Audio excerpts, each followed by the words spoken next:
Right.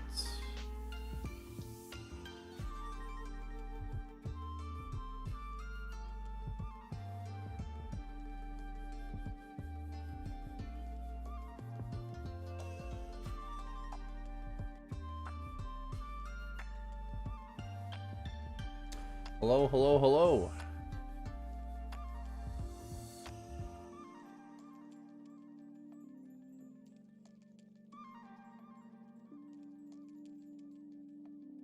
We are back. Sorry, I'm kind of just, I don't know, I'm feeling some kind of way, that's for sure.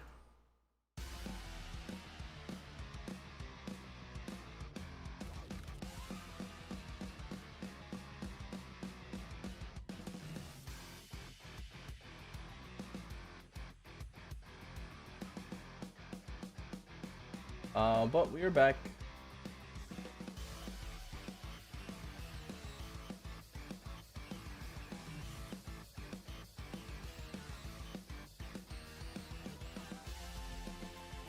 Timer's going. Cool. Hello, hello. Oh. Ah.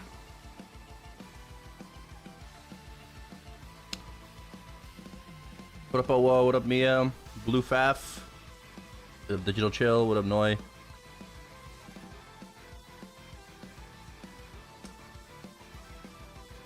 That's still too hot. Ah.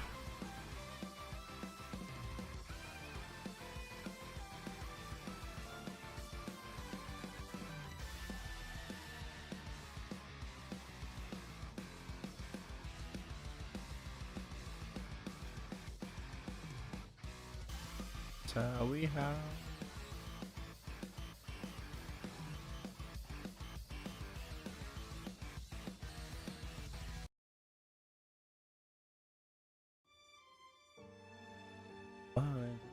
You know. Okay. Remember to buy the EXP Duo thing. Oh, thank you. Yes, I need to do that. What up, just now?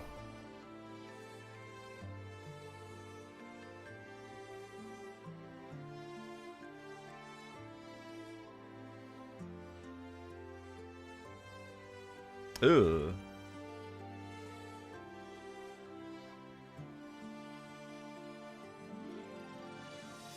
Hey, Rooney.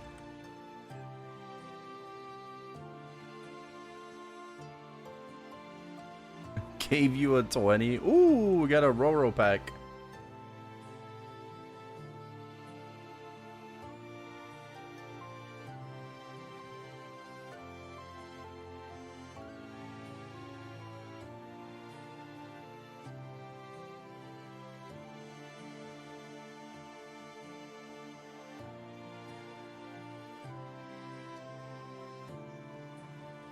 Got another ice Roro. Ah.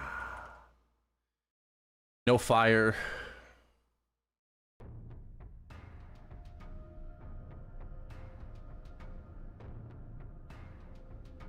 That's how we howl it. Wally. 0.6 for each electrical and poison element. Ah, how does that help me with Ice Beast? Huh? How the fuck does that help me with Ice and Beast?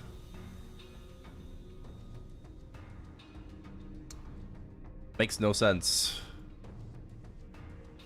And I failed again. Ugh.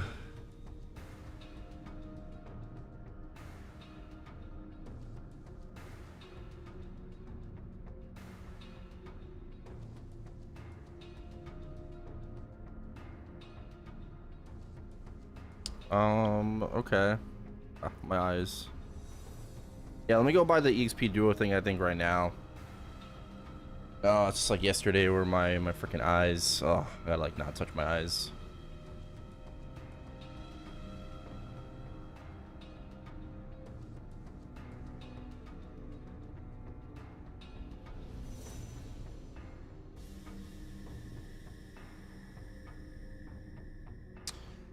I need to not rub my eyes. 1 second.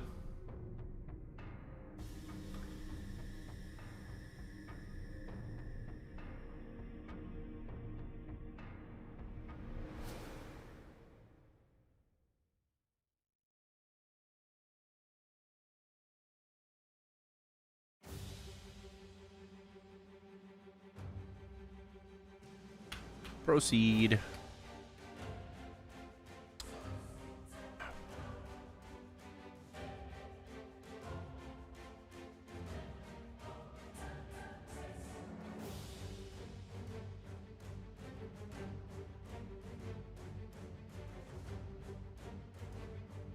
Forex order is crazy, apparently.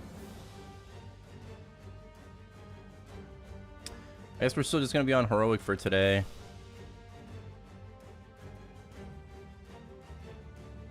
Let me take care of my. Oh, I should have. Let me take care of my dailies. Oh, nice. More stuff sold.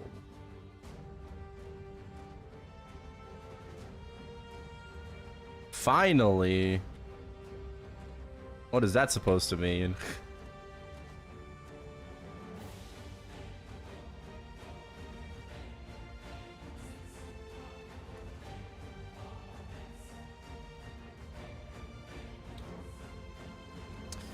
I was thinking about doing marksman today, but I did not get a totem. I don't even know if I want to do marksman. Like, I kind of want to, but I don't even know if I even want to.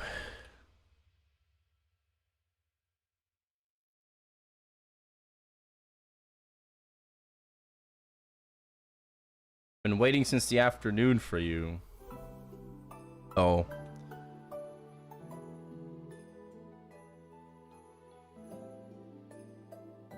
Yeah, I don't know if my sleep, like, all of a sudden got pushed again. It got like pushed back a little bit.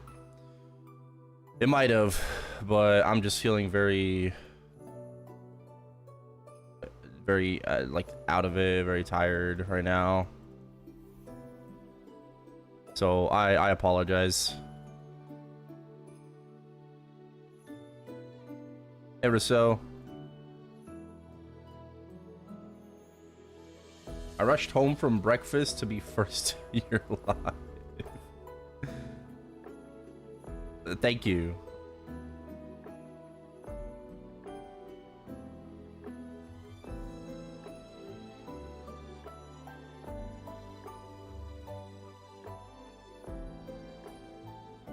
Damn, it's all blue pouches.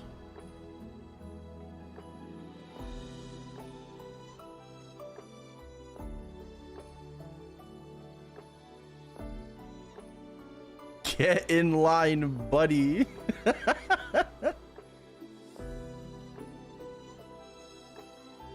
That's crazy. That's crazy. Say, get in line, buddy. The martyr.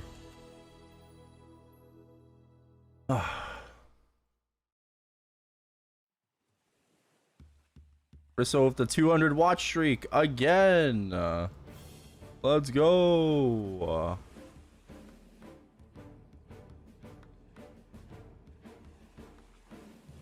Wow, his ass.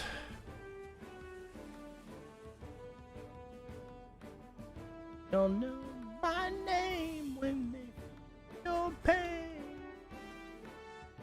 All right, let's go do my daily.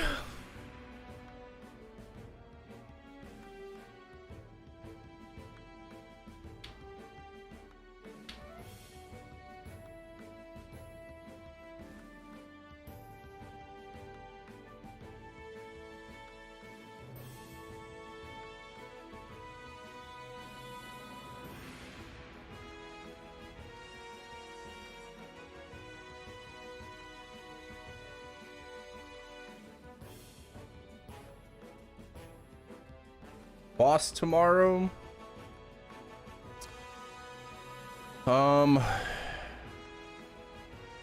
Yeah, +1 tomorrow. Yeah, should be fine.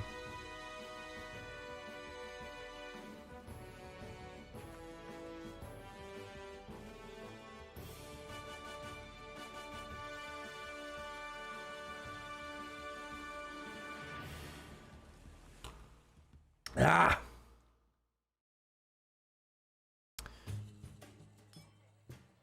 2x coupon. I can redeem that on Challenger World.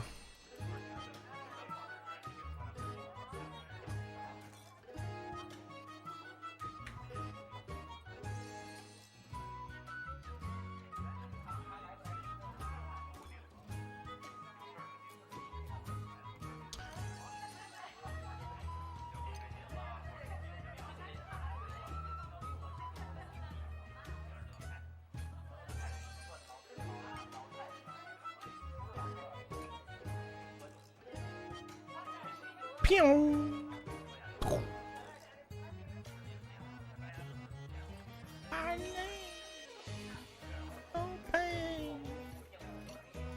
Okay.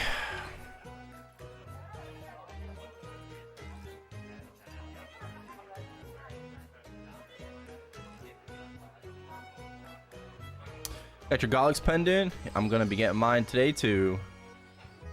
Yes, sir. Let's go.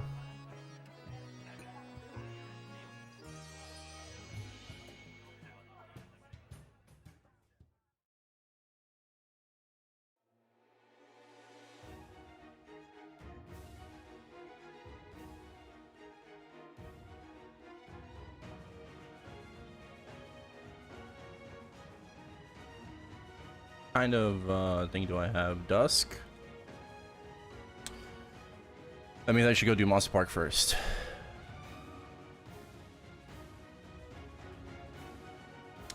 Monster Parco. I do Monster Park first.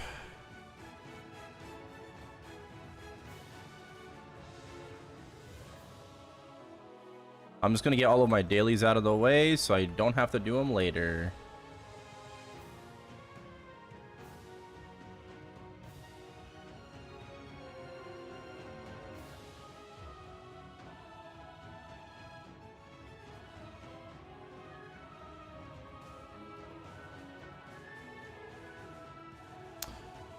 Sag. Pitch Star Core. Bro, I wish I got that. Brats.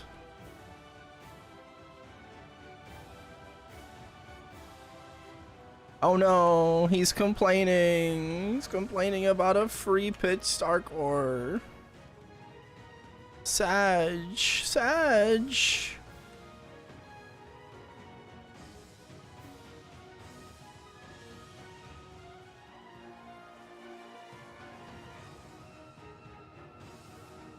Roll 4 when Nexon makes it easier to get.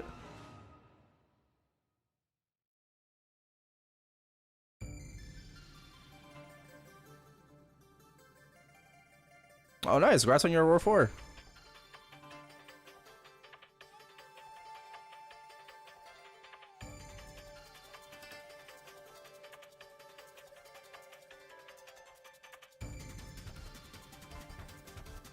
Erda Day, Pog. Let's fucking shit. Erda, 4x Erda today. Oh, baby. Some juicy soul Erda. A lot of boosters.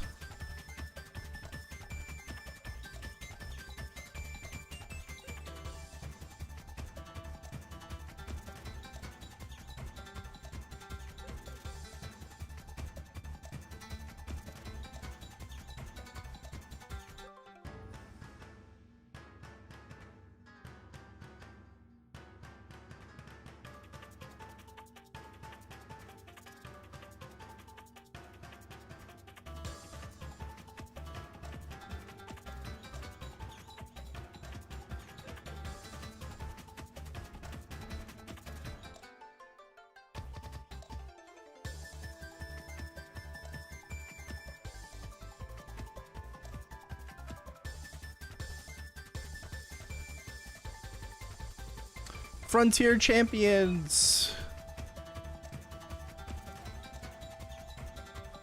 Oh my god, oh my god, oh my god.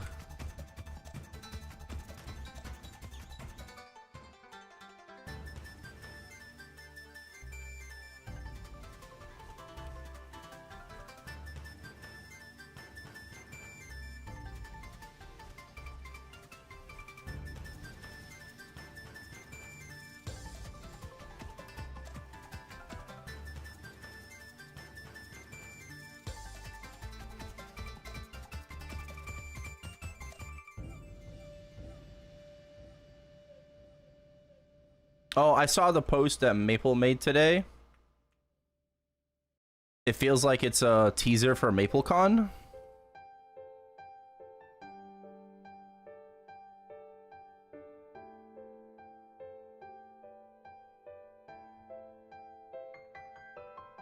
So, we'll see.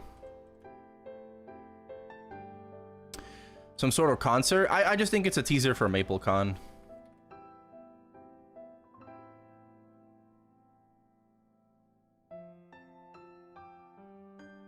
Am I gonna go? Yeah, I'll do my best. Yeah, I want to.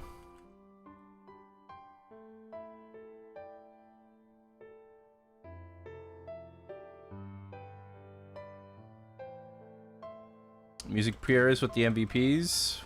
Thank you. Corrupted all the dopamine. There's an error in my memory. Delete me. Oh yeah, I heard Emmy lived, right? Yes.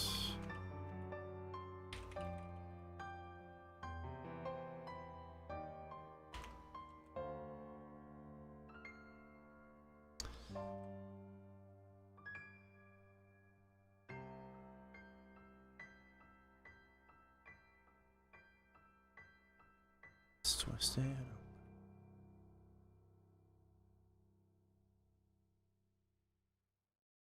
And the blue Jenny. I actually went up to Inkwell and complained about heroic issues last MapleCon. Nah, I think everybody was too afraid. Everyone was very well, I mean, from what I've seen, everybody was very respectful, you know, and nice.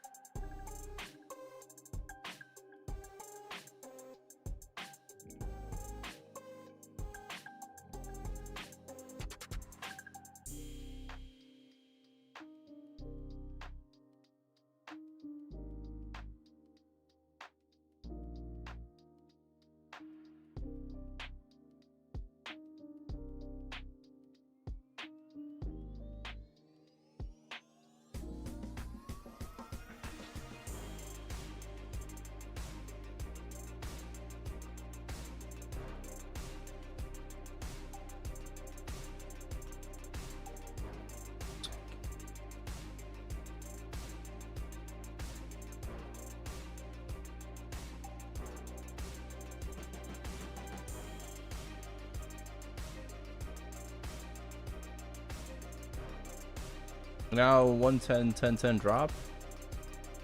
Cool. I haven't rolled a 10 drop yet at all. Post where? It was on their Twitter, I believe. Their X. Oh, I gotta do MPE as well.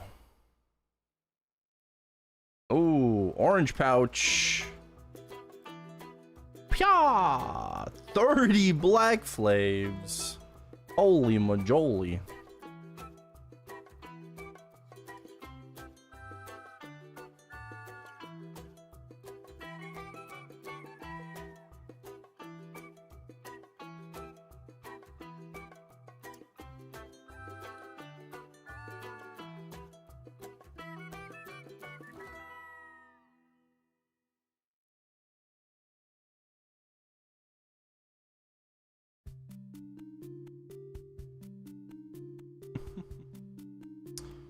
Gets me nothing. Of course, as always.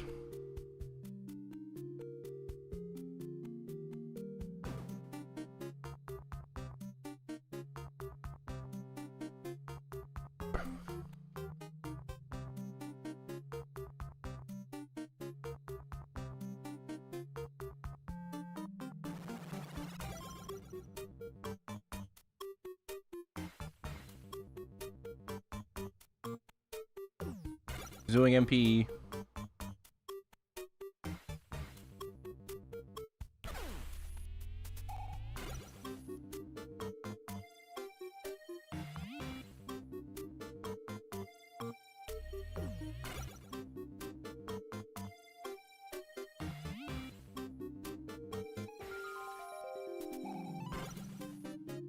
You want to wait till Tuesday? No. Oh, wait. Do you want to use... No. Okay. Gotta make sure I select the right thing. No, I do not want to wait for the extra 10%. It doesn't matter.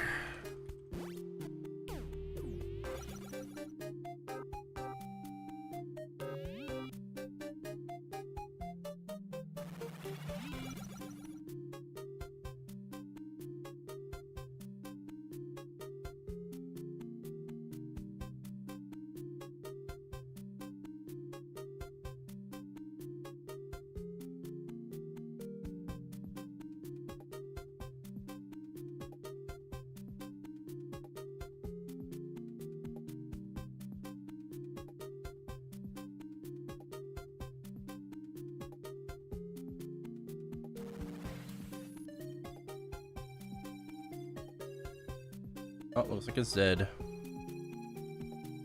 Thank you.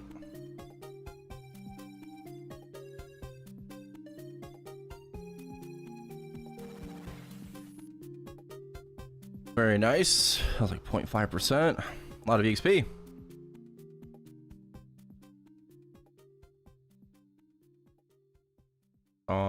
Does that take care of everything? I believe it does. Switch characters to the Dawn Warrior. Yeah, it's 4 times Solar right now. Should be getting like 20 energy an hour on reg. Ugh. Fuck, dude. Makes me want to grind reg.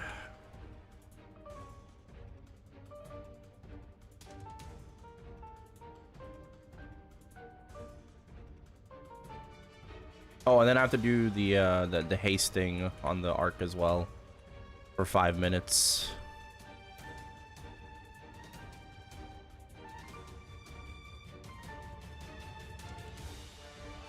Like, imagine grinding for 10 hours today, you get 200 solar to... I think that's enough to just max out Hecate. It's crazy.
It's...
Tomsey's laugh?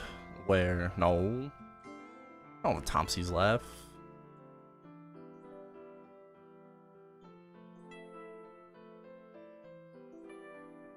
Alright, what are we doing after this? We gotta do MPE after this.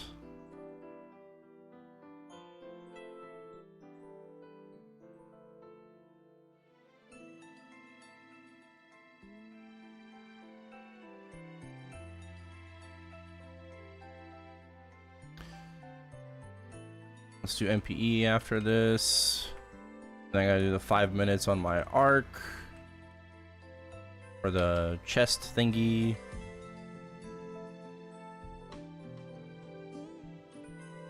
Gotta do my haste. After that, I should go do MPE. I should go just do regular Monster Park, but yeah, I don't really feel like doing Monster Park on reg.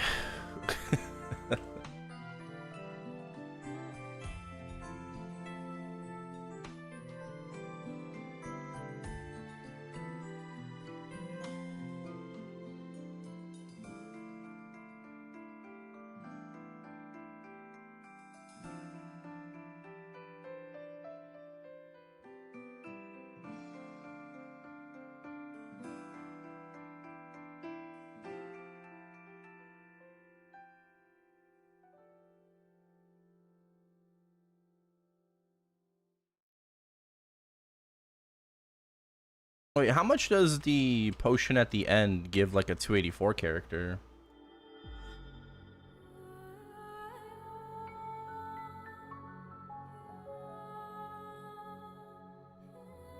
%33%? Ooh, I might put that on my marksman. This legendary growth potion, the 280 pot, is 33.8% at 284. That sounds pretty worth it to me.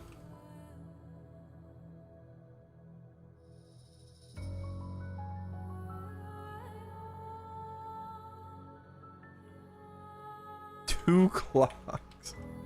Oh no. What is that emote though? Bag? It's a 7T Vivo? What the heck?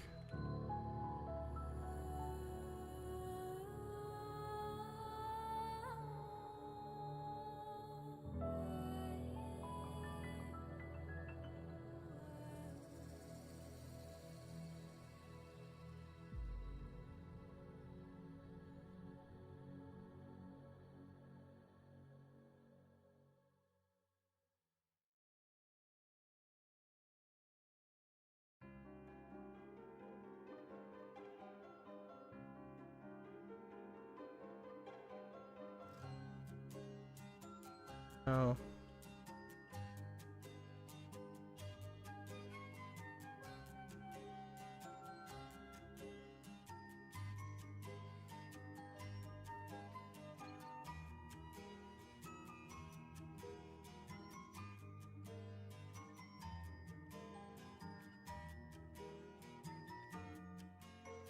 Sorry.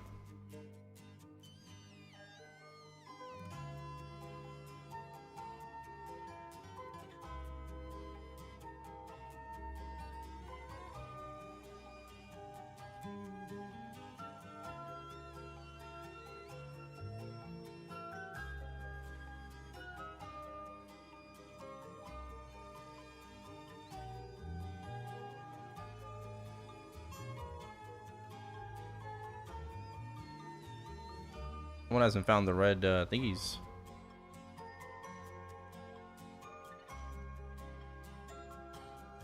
Ah.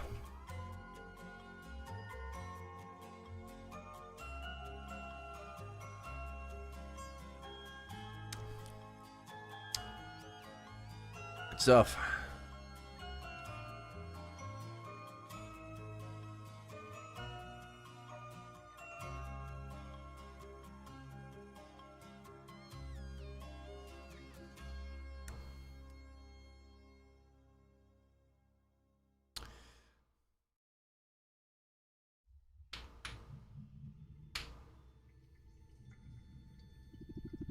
Stop. Yep.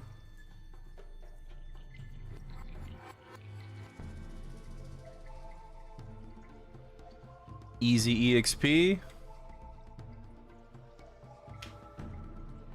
Whoa.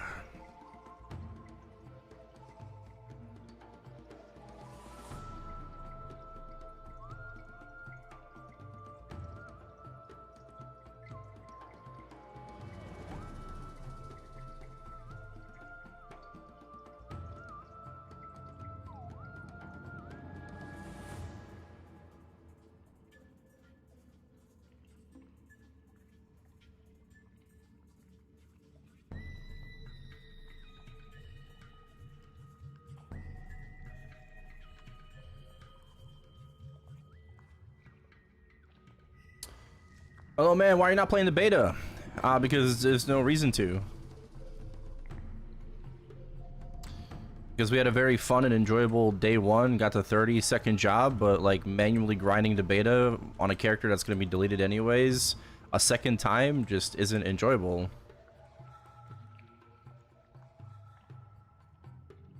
I'll save that energy for when the game officially comes out.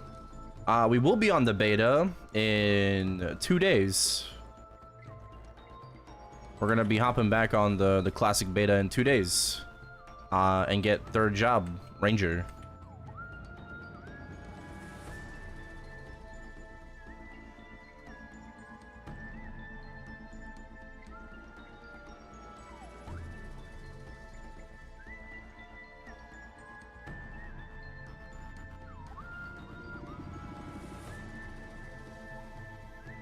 Wait, what? My Beyond Haste didn't activate. Huh. I got debated.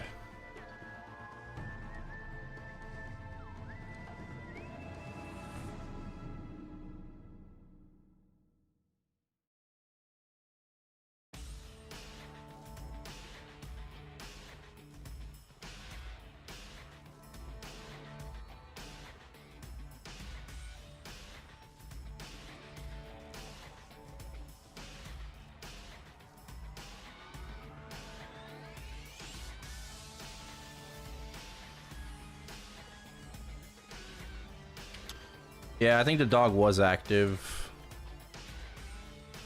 4 times Erda? Yeah, it's 4 times Erda right now. Correct.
Hey, Jose.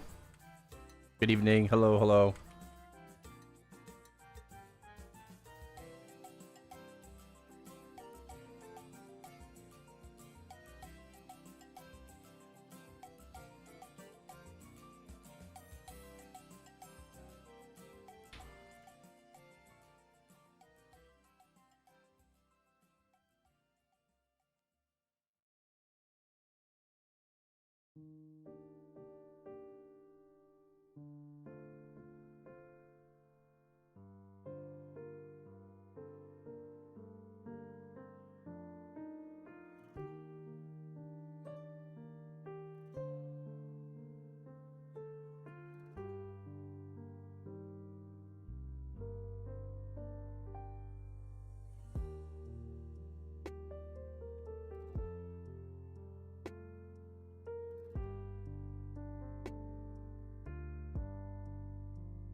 Well, some people started Kinesis before the remaster happened.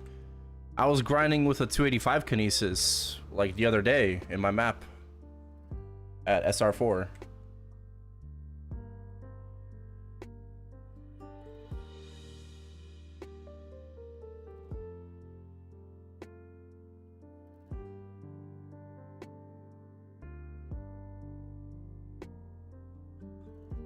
Some people just didn't wait, which is understandable.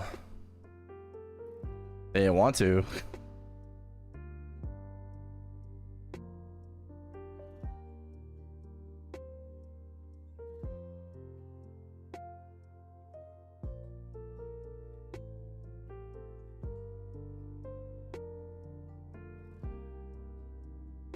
Damn, today was kind of ass. Only 9,000 mobs? Rip.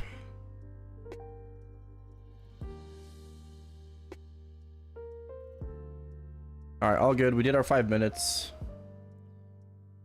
That's all that matters.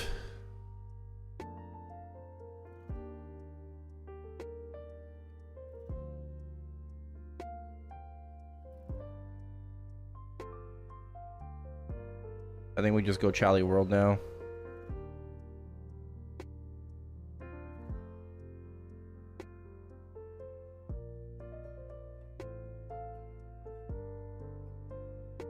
Autocomplete Monster Park.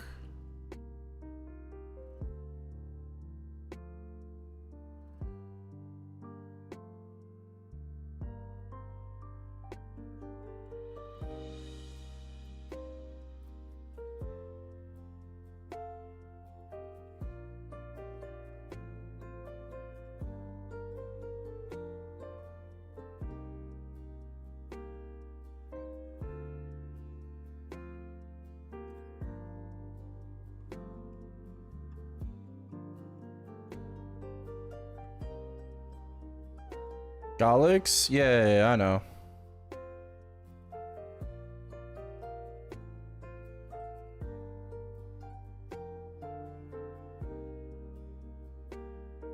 Gotta do regular Monster Park as well.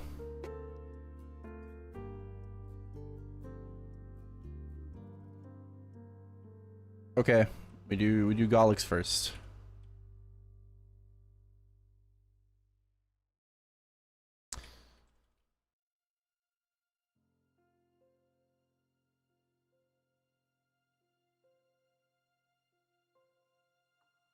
Let's get our Galix pendant. Oh, what the fuck?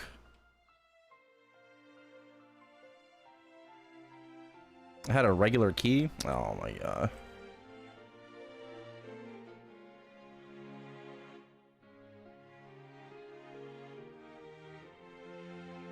Are y'all grinding? Hell yeah, let's go.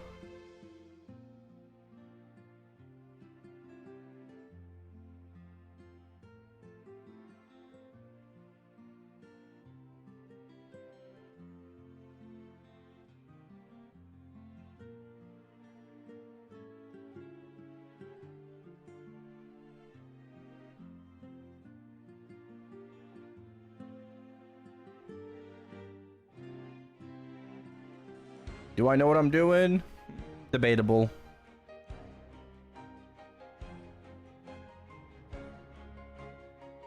Superior Galix pendant. There we go. Anything good on it? No.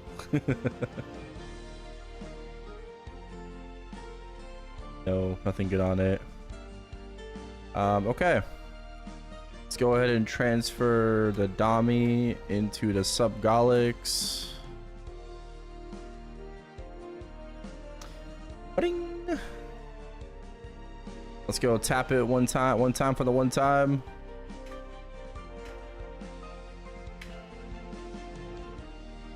Damn it.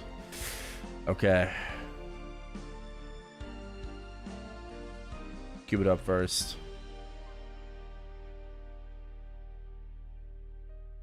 Oh.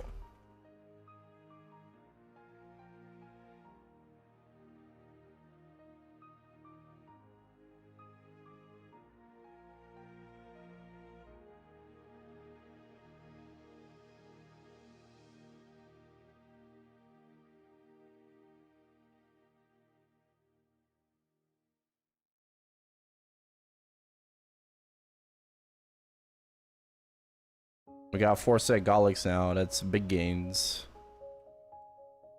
Huge.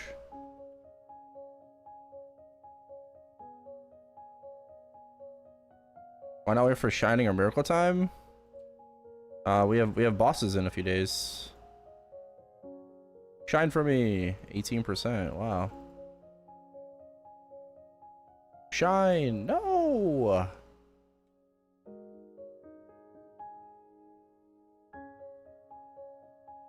Don't wait for Miracle Time, baby. Miracle Time. You make your own Miracle Time.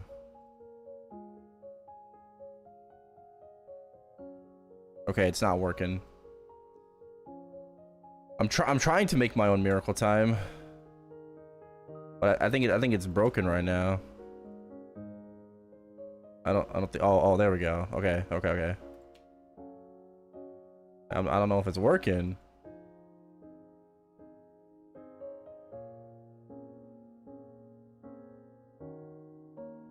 The streamer client is broken. Oh.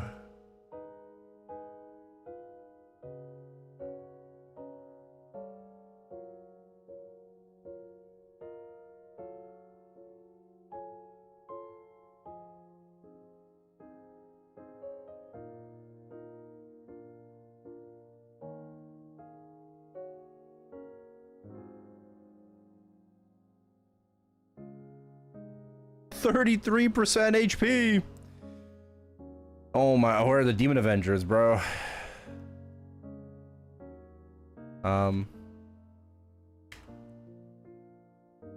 Okay. Where are the Demon Avengers?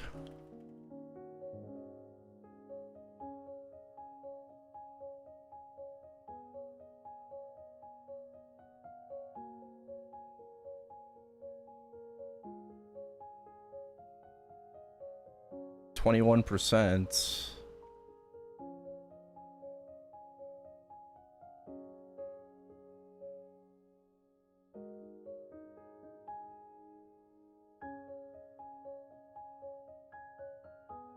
Let's go. Oh, free. That was free. That was free. Okay, not 20. That's 24 fucking luck, bro. You know why I'm here? Do I?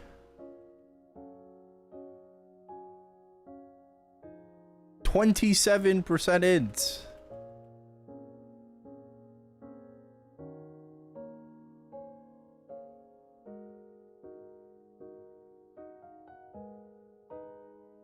Alright, I mean I'm getting 2 line, but where's the 3L? Fuck Trae Young and fuck mages.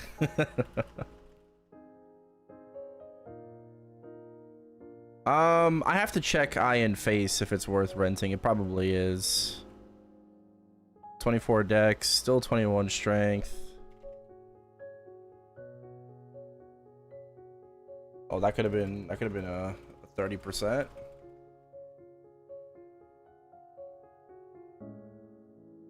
Bum bum bum. Yeah, we'll be making back the Meso today. Oh! What?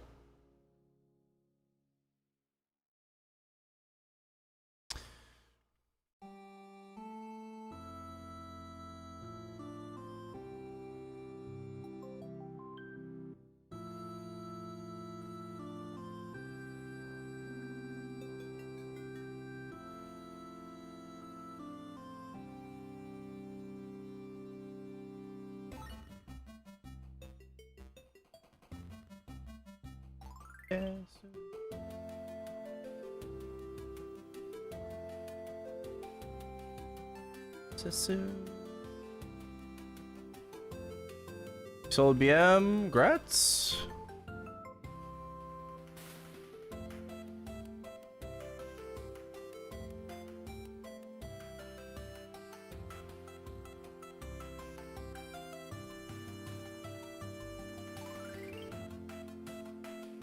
I'm not rolling any strength.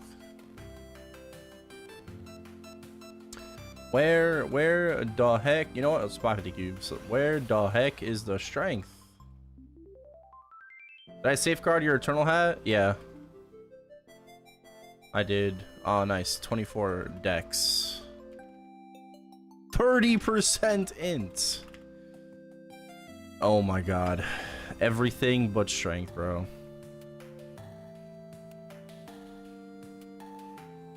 Just give me everything but strength, right?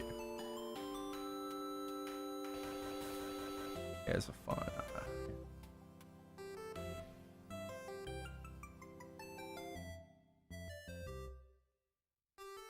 We are farmers.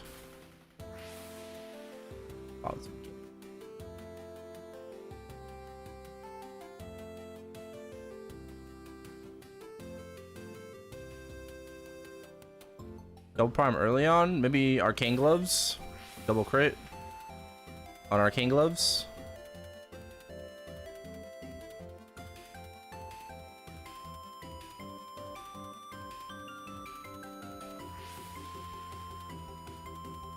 Oh.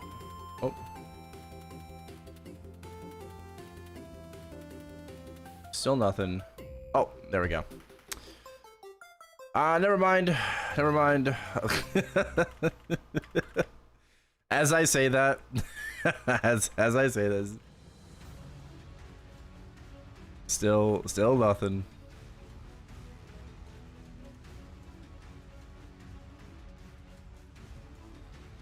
Classic end on Zakhem or Horntail?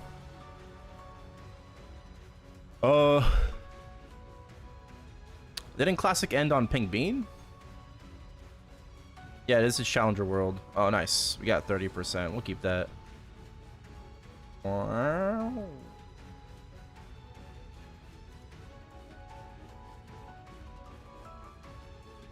We are farmers.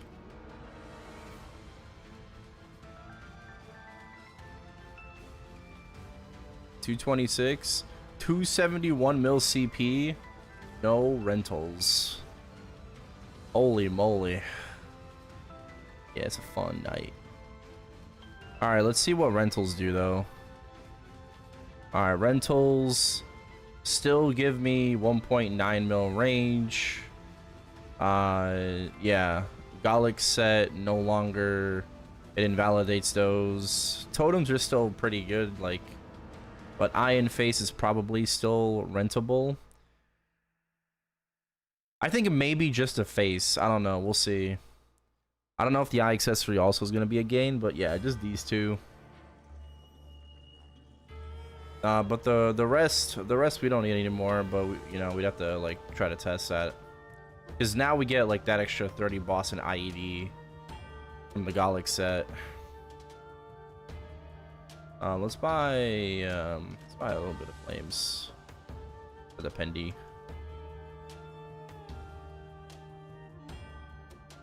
44 decks.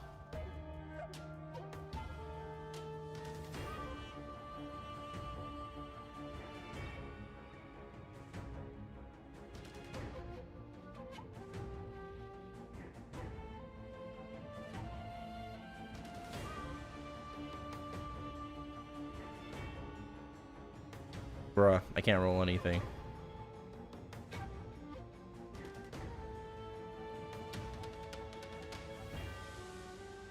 Okay, 12-2. Alright, we're gonna keep that. That's fine. That's something. That's fine. Don't have to go too crazy.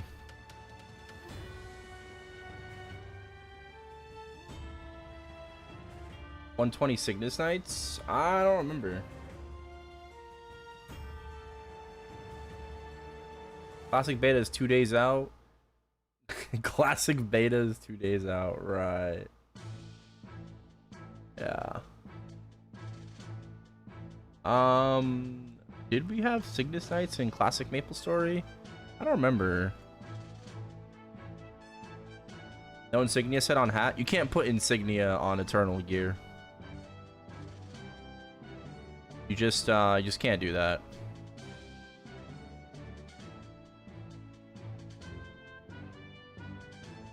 Okay, so already we made some crazy gains. Already. We're up like 8 mil. Oh yeah, I can remove this too.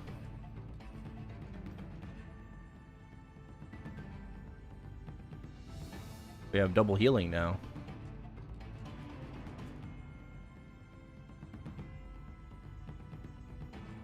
It was pre-Big Bang? Okay. Classic Maple has the 4 original classes, nothing else. No, I mean classic can be defined by different standards depending on the person. Oh, let's go do Monster Park. Go do Monster Park. You know, I think well, I guess maybe there's a difference between classic Maplestory and pre-Big Bang. Yes. Right, you can make that distinction that there's a difference.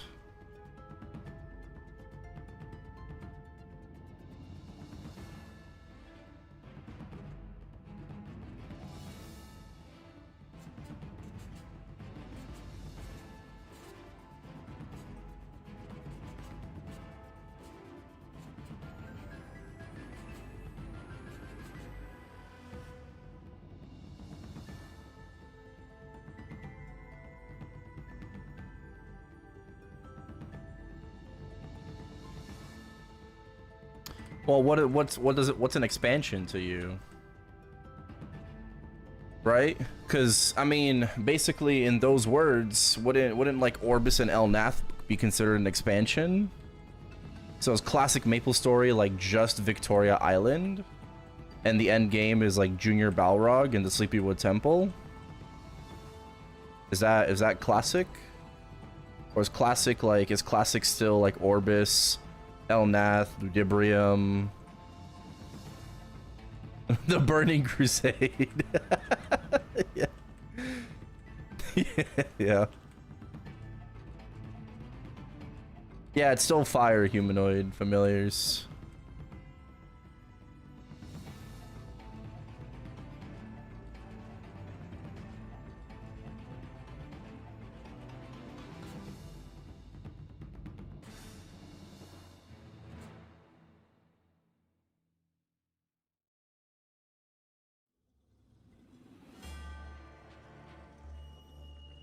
I will say, compared to the last beta, the first beta to the second, Nexon is working pretty fast. I mean, you know, Orbis Elnath, third job. Right? Third job wasn't even available immediately in OG Classic. I'm pretty sure third job came out like 6 months into the game. I don't remember how long it took Pirates to come out though. Was Pirates like a few years into Maplestory?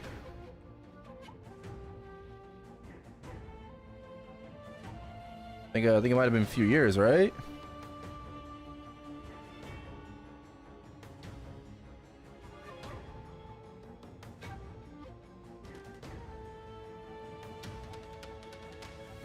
My arrow's got 340s. No, 4.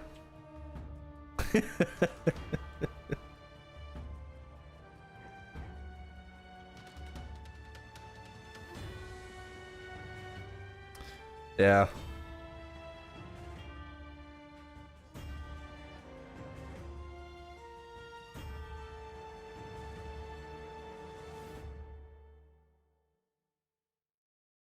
Classic won't have Elnath on release, right? It will.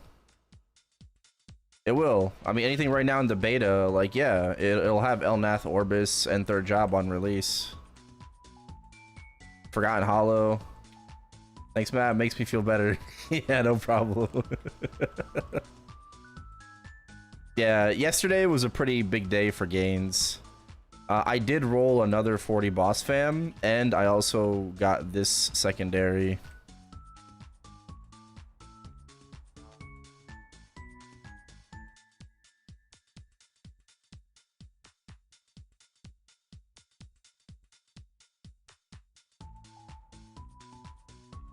So making very, very big gains. on the Erel.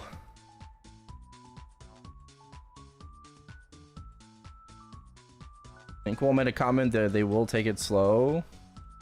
Yeah, I mean, we'll see how that goes. People were yelling at Artail because they were releasing shit too slowly. And people wanted fourth job, you know, they wanted Leaf Free and fourth job like ASAP. When Mitra's, I mean, hopefully it drops from X-Heron this week and I win the Blink. We'll see. I don't remember what the Blink is. I think it's, Kobe has one, Tyler has a 3-line attack emblem. I think Sens has one, so it's just me, Angel, and the Phil, I think Speed. I don't know if Speed has it. Let me check. I don't think so. Oh, Speed does have an emblem. Okay, so it's just me and Angel that are blinking for emblem. The rest of the party kind of has one, or has a, you know, Tyler has a 3-line attack emblem, so he doesn't mind looting last.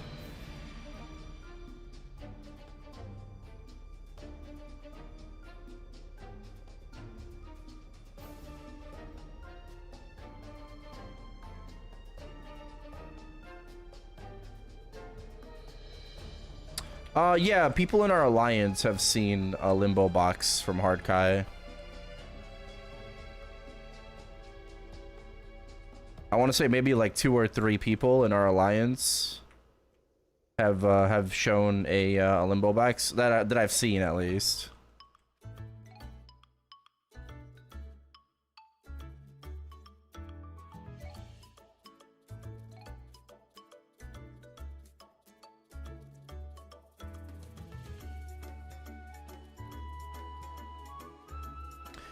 Want Spark Unlimited? No, 7 runs per day.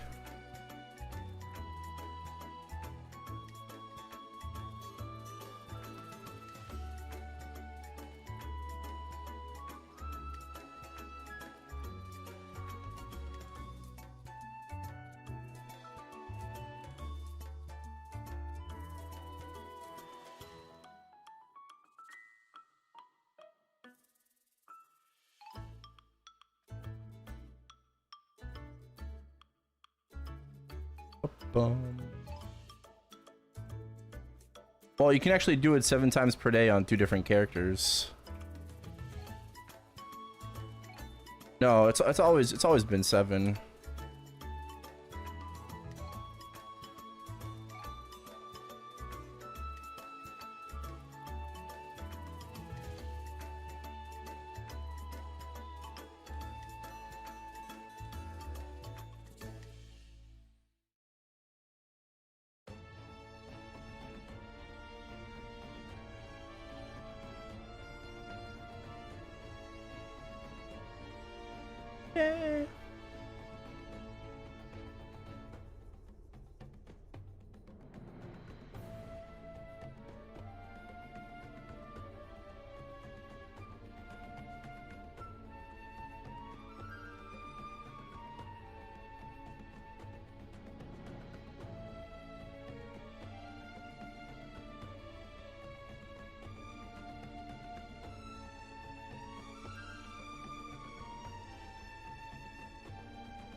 Dun, dun, dun, dun. Dun, dun, dun.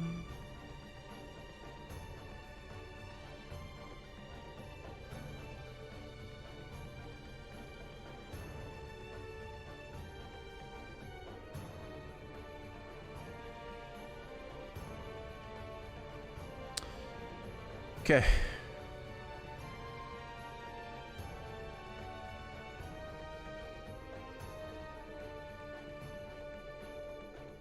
I think that about take cares of everything. I think so.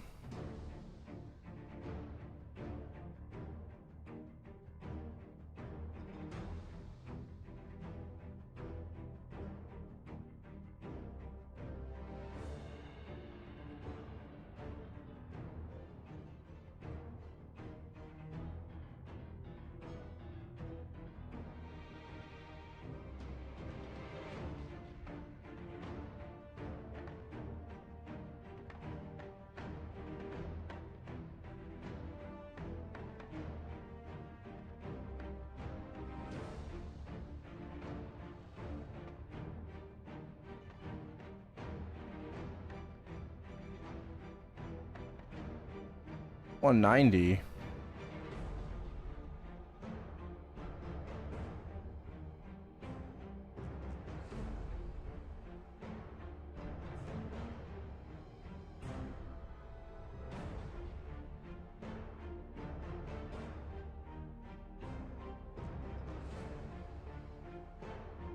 Orange. Nice.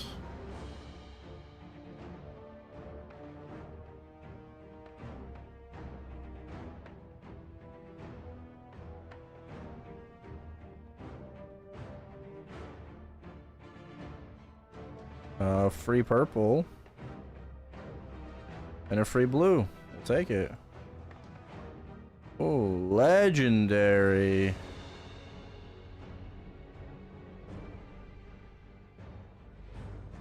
I want to get all like fucking blue and glowing from this. Oh, I take that back. It's a free purple.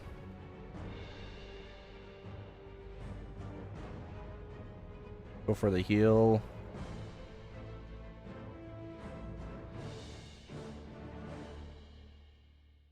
Oh, it's exactly. Ah, fuck. Rip. Can't get to the last stage. I don't wanna risk like losing a purple. I'd rather just take it. F.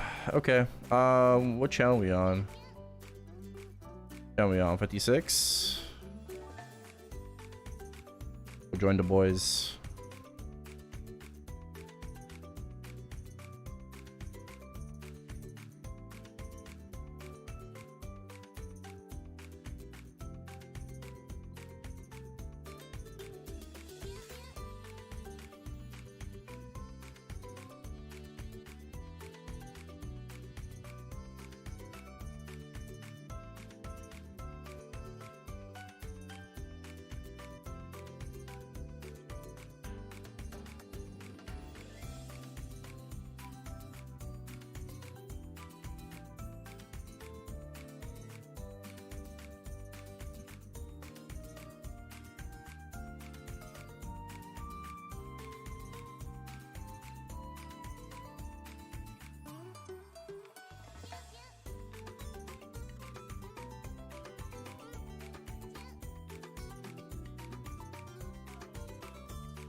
Double check in on weekends.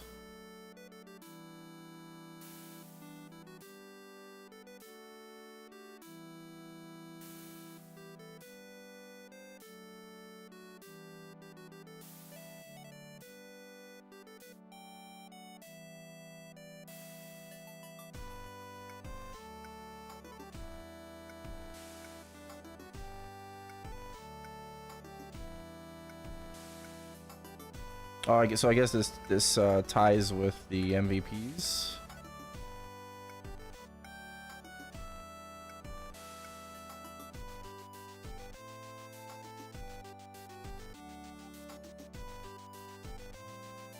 No limbo ring.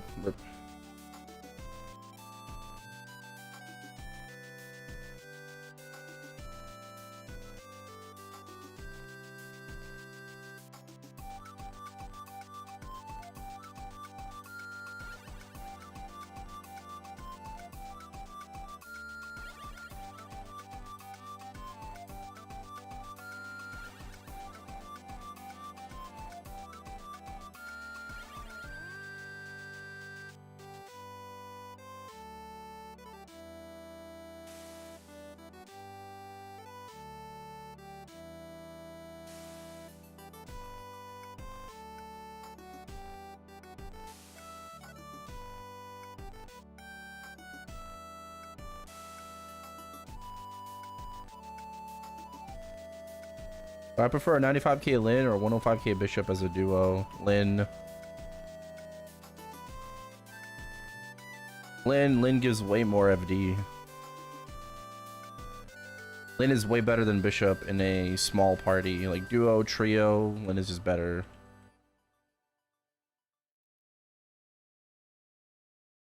than a capable bishop.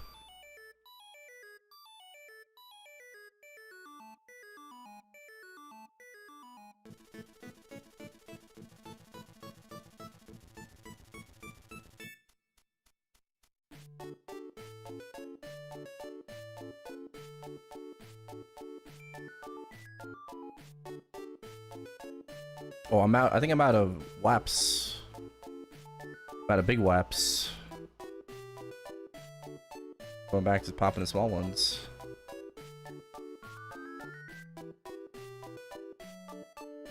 I think someone's popping MVPs, so...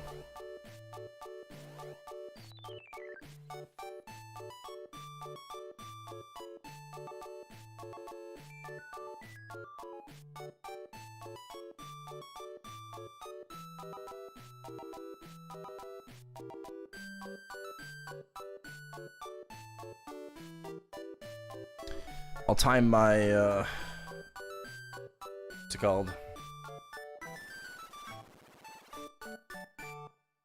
I'll time my threads with, the MVPs. Seems like it's lined up.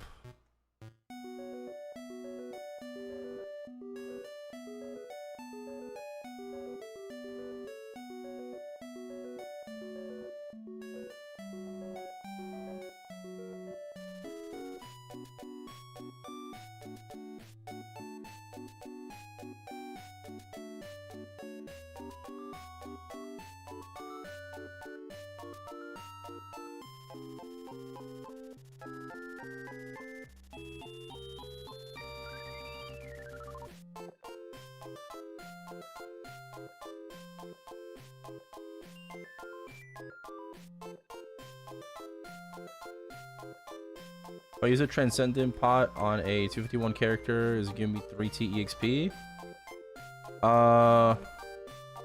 It should just give you a guaranteed level.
Oh yes, the Challenger EXP duo thing.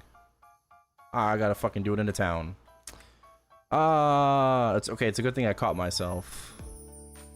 And not several hours later. I bought the ticket, but I did not designate myself.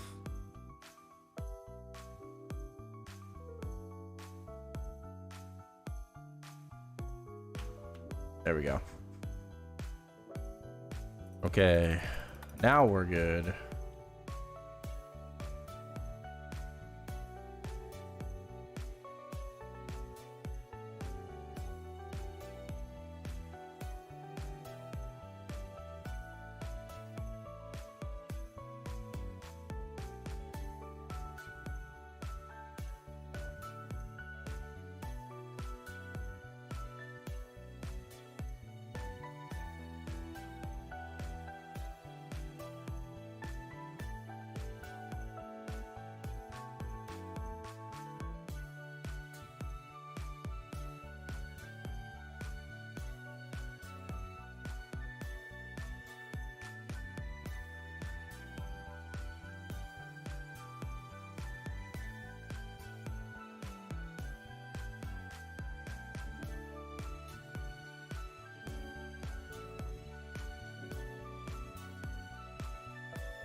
I'll probably make myself some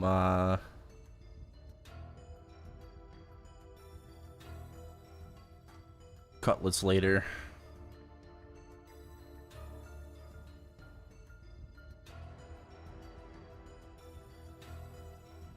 Hey, Zoo. Tomorrow? No, it's in 2 days.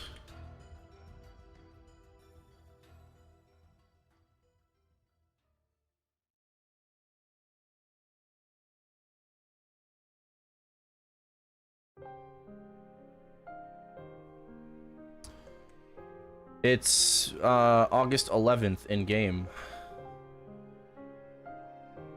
Addo, Lethe, or Ren for Challenger World 4? I'll just say Lethe.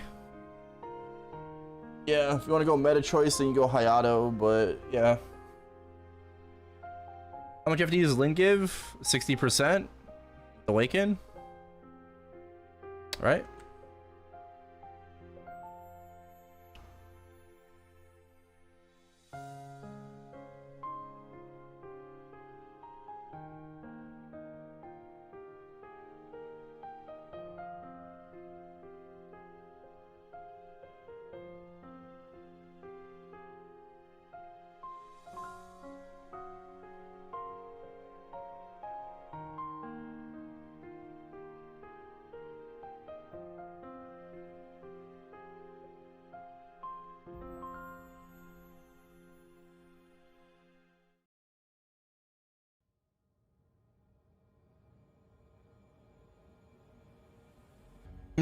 My profile pic at 23.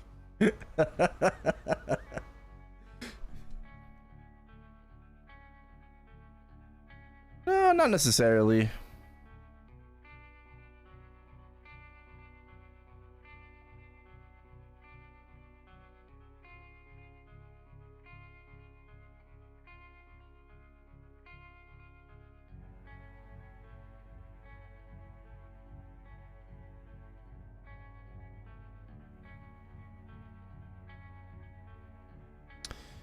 Huge grind day today. It's 4 times Erda.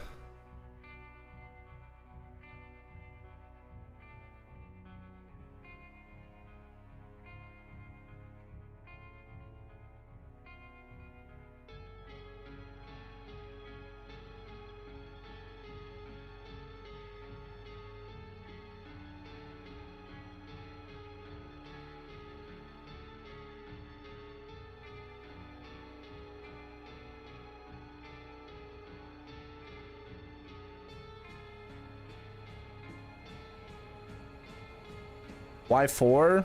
Because 2 times Soul Erda is the same thing as saying plus 100%. So you have your base Erda, and we get 2x from Sunny Sunday, Haste, and from the Talahart Fantasia perk. So you're basically just adding an extra 300% Soul Erda on top of the base, which is 4x. It's not multiplicative with each other, right? It's not 8 times Erda. Nexon doesn't multiply anymore. It's all just additive sources.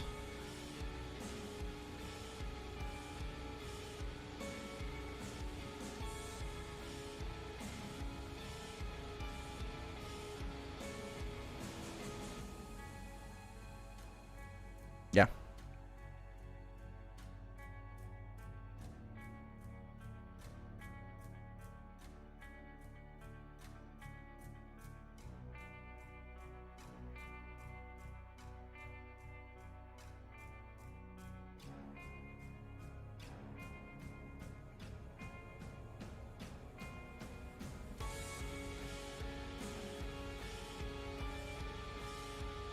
What kind of fans am I working on? I got epics? Okay.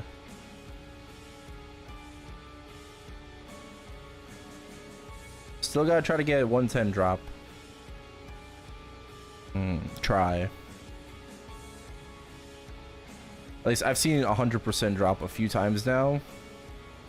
On epic, on unique, I want to say maybe like 3 times. By now, in total. No 110 drop yet.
MVP. Last one was at 36, so next one should be at 08, right?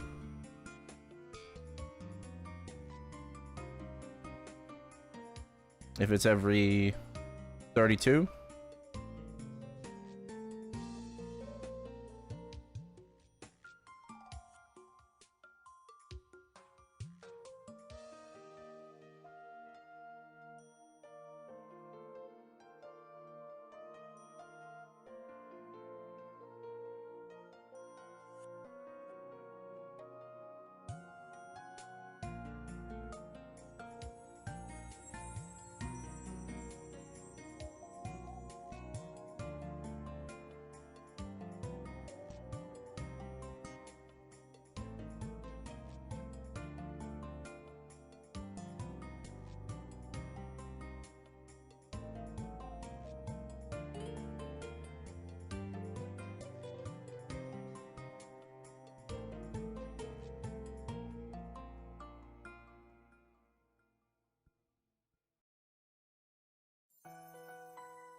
Sunken 2 better than 4?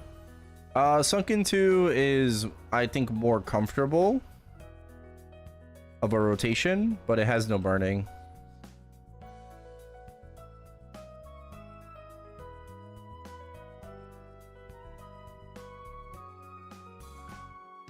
SR2 is just easier to grind in.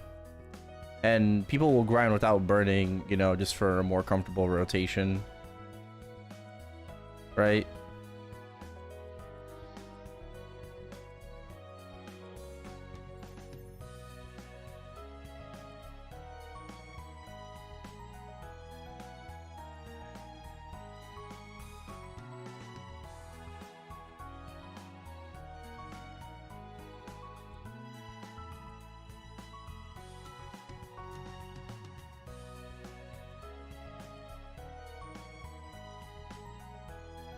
Oh, what channel? I don't even know what channel we're on. 50 something. 58? No.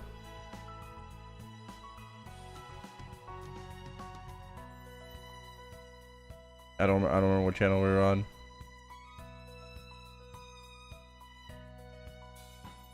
Was it this channel?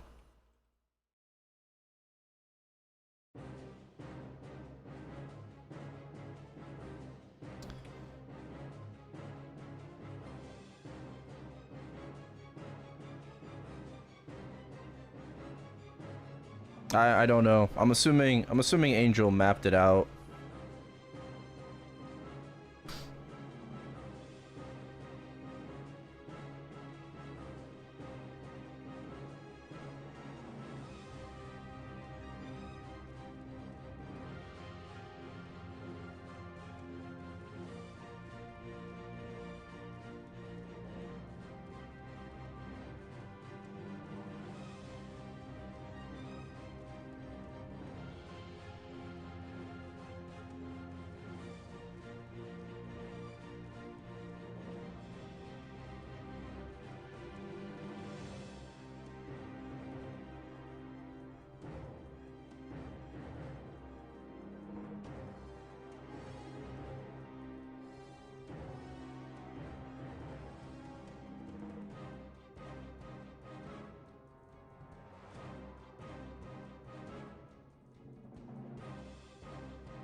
Oh, my phone is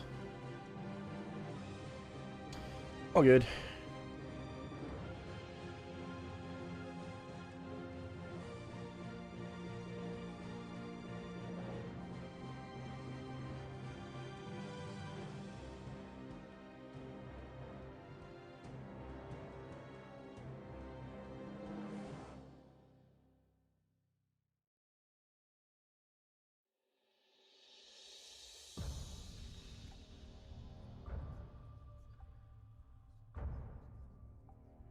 Shinestone, all 13.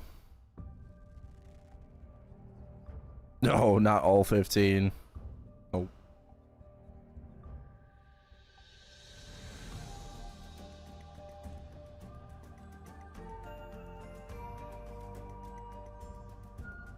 I think I'm keeping my Shinestones at 13.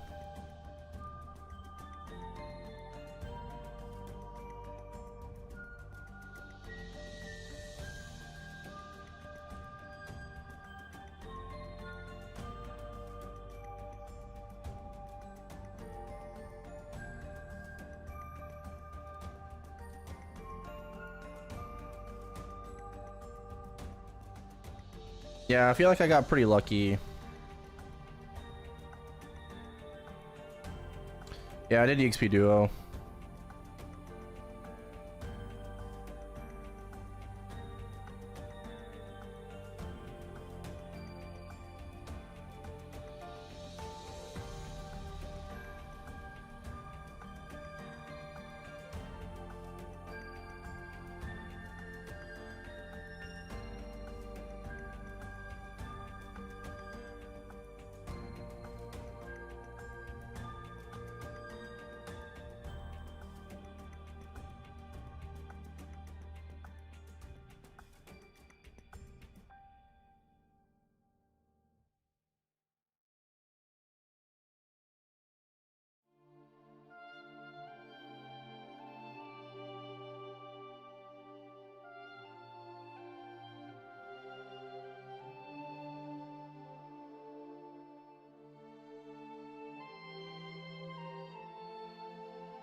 I mean, that's just not like the right hair color at all, as well.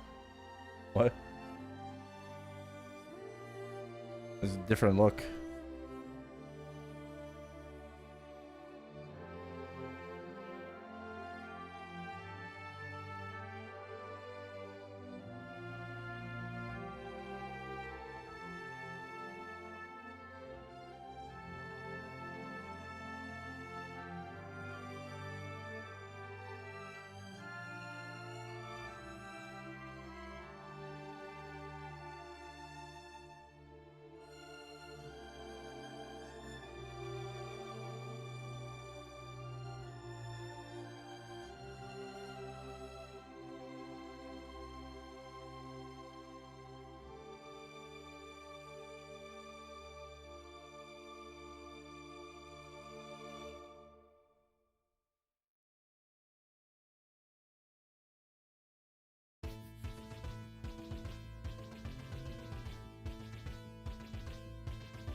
Just a grind day for today.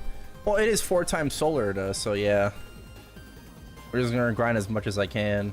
At some point, make some food. I'm probably gonna make some chicken cutlets again.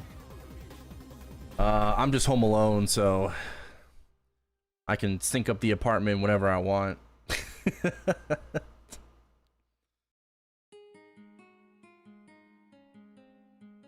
Time to throw a party. Let's go. Who's invited? Everyone's invited.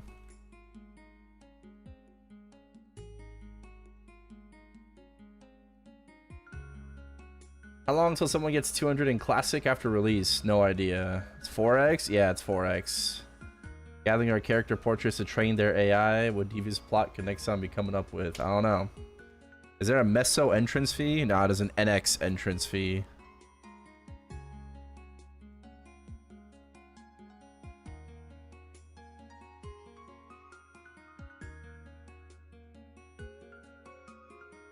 No, it's not a Diddy party. Oh god, the lag. Hold on, if I pop out again.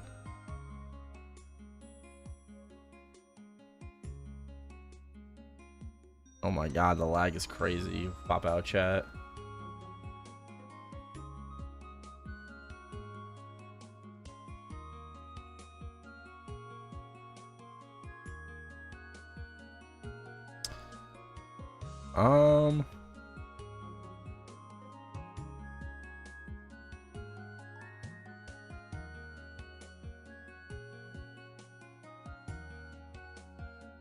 Just no system.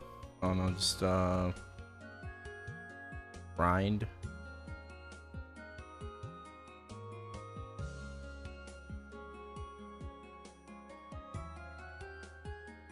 Can I like take it and move this? I can't move this.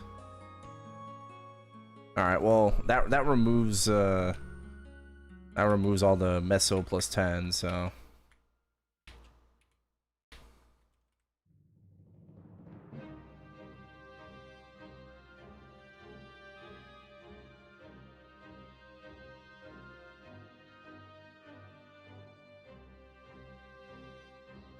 Now I just won't be able to see if anybody levels in guild. That's kind of like why I like the system messages.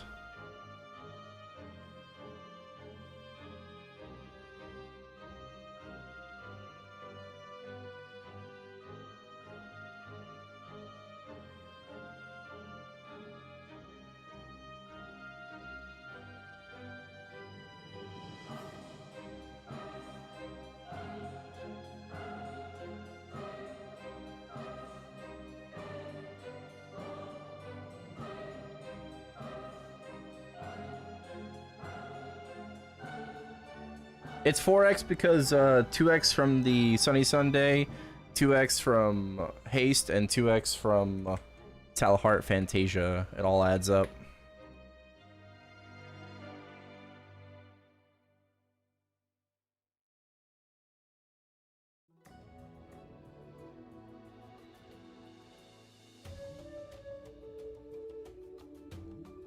A joke.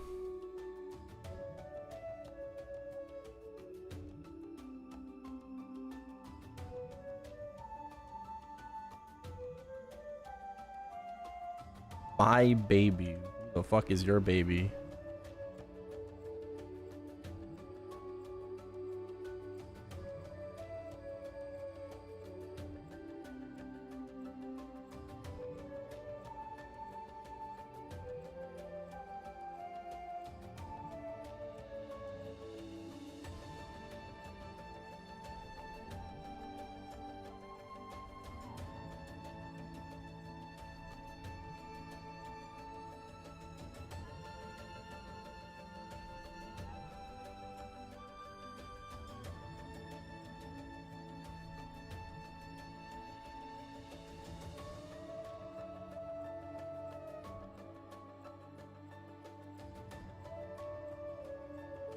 I guess with pop out chat, it doesn't really matter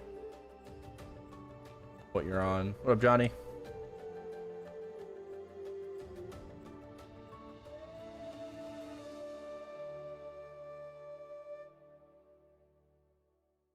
I wish next time we'd just figure out the pop out chat, you know, memory leak.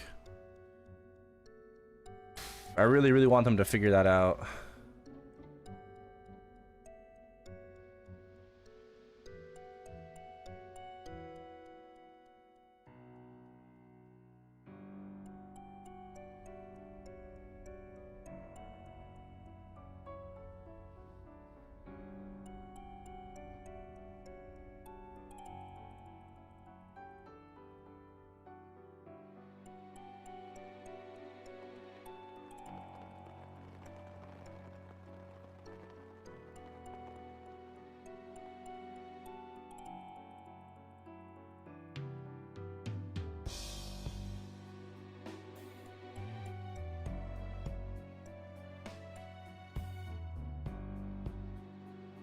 So we've been grinding for 30 minutes and we got 3 solar to.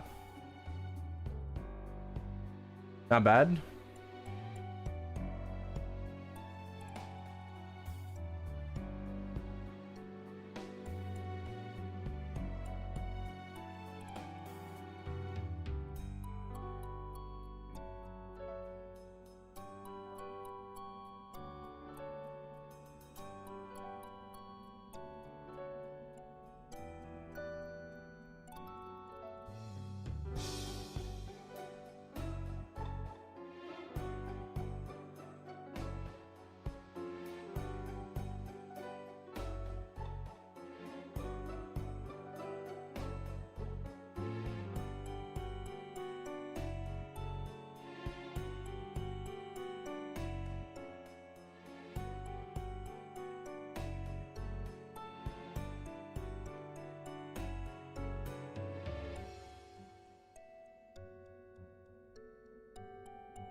Levels my Janice right now? 20.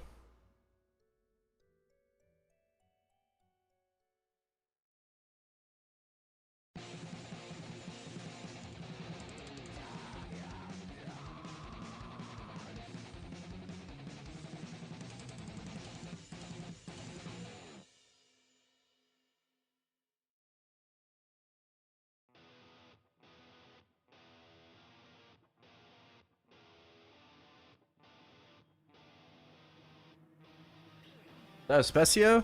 Oh shit, please. Okay, epic. Okay. Ah.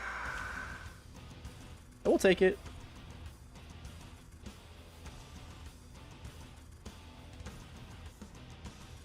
Hecate levels 9.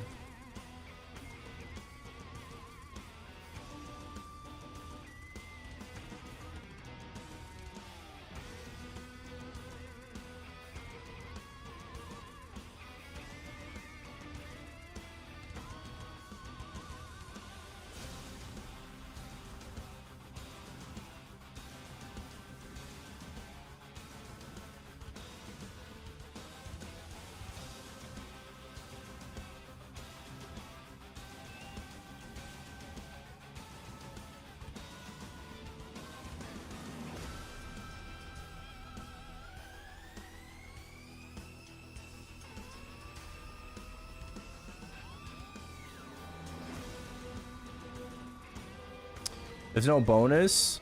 There's no special skill.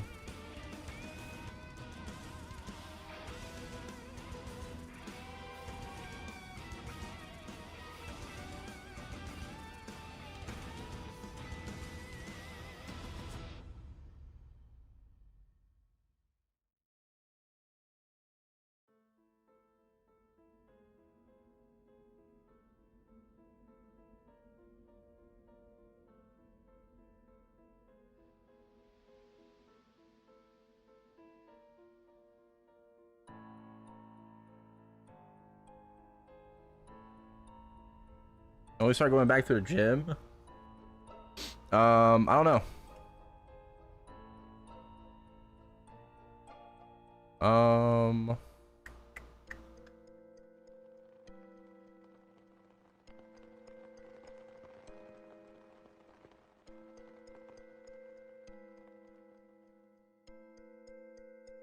My right leg.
After 300, maybe.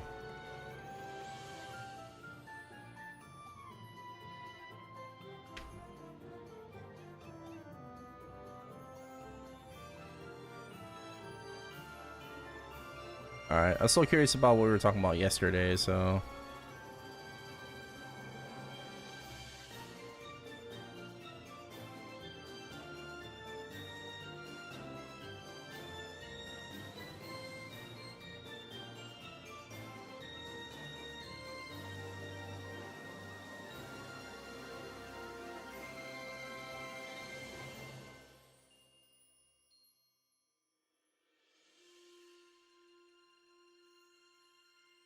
Six vac pet shit? I hope we do.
I don't think Reboot's gonna get it, though.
Give reboot non-universal one.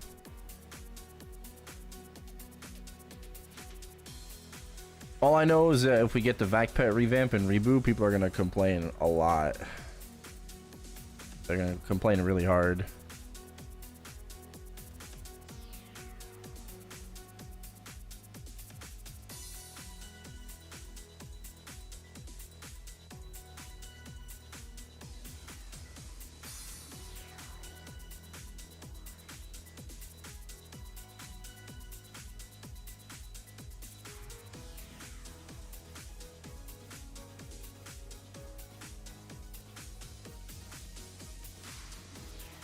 Surely not. No, I mean, I totally can believe it.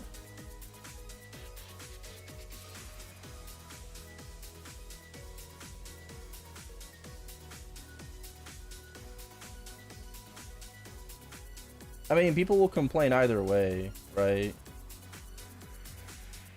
People will complain regardless. Oh, give me 1 second.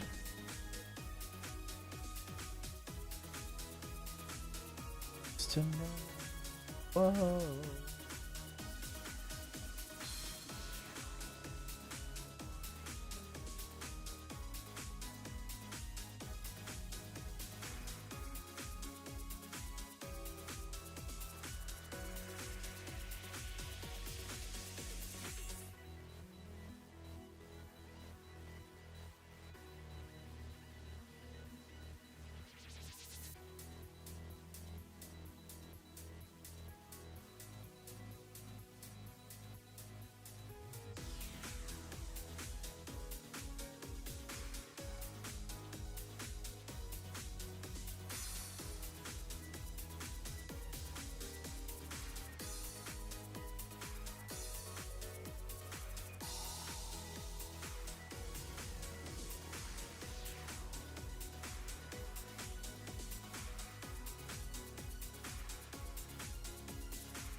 All right.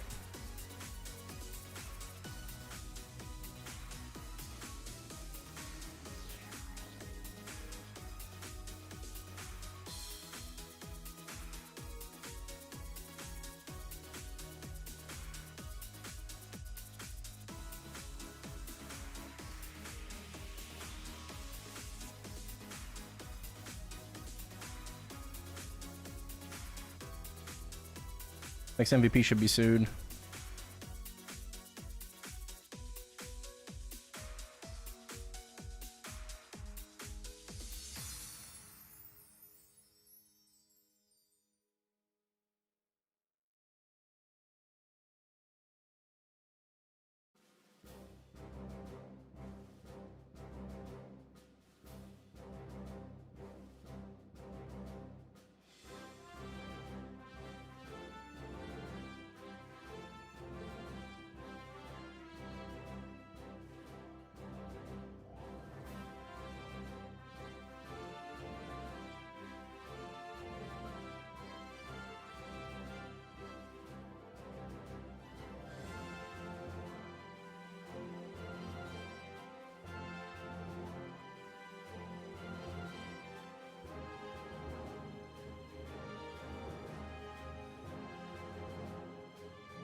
Sorry, Frubes.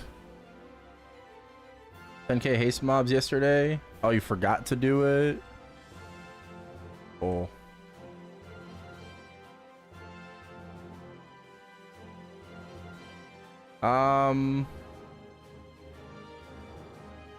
I would do the double boss IED roll.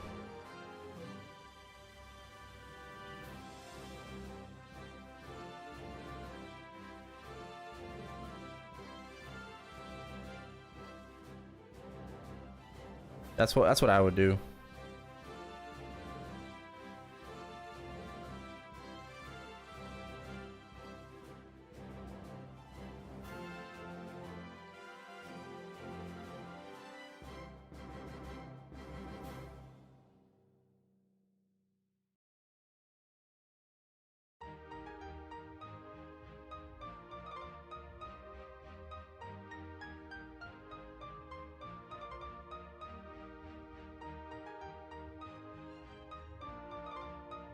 Next MVP should be at XX10.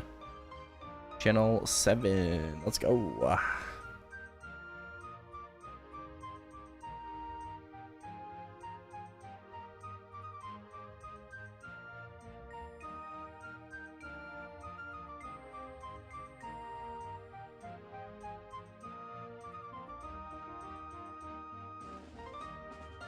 Oh, 40. Sorry, I don't know why I said 10. I can't read.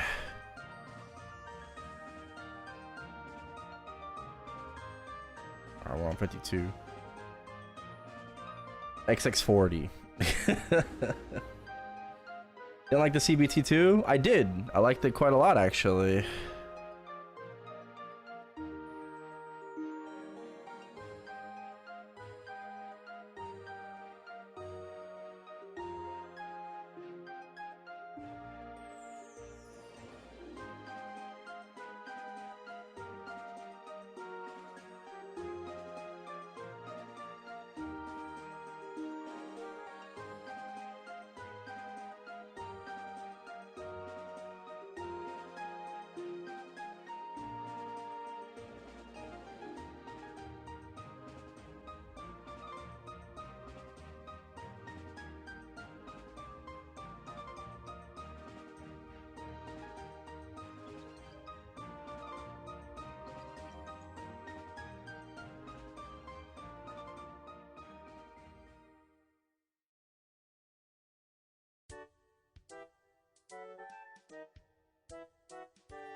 Erel bomb? No, Erel bomb wasn't laggy at all.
Isn't it laggy? No, Erel bomb is not laggy at all. I have a feeling that... sorry, because I'm a little distracted right now. But no worries. Erel bomb is just fine for me. It might have to do with your ping, though. right? That's what I suspect. If you have a higher ping, Arrow Bomb might feel less responsive. For me, it was super clean, right? The AoE range seemed buffed. You know, on impact, the damage felt instant. So, yeah.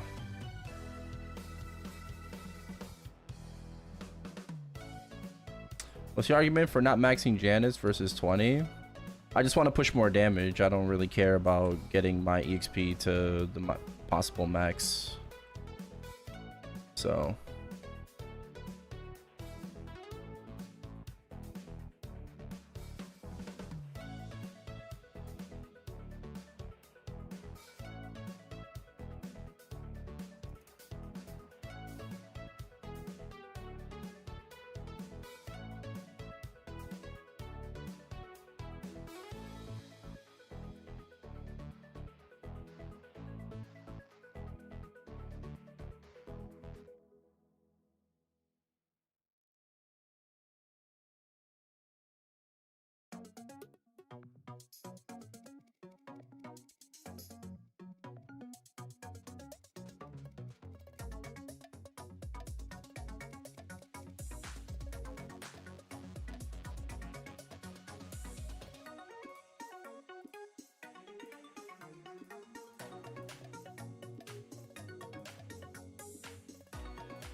Oh.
Timer shot up a bit.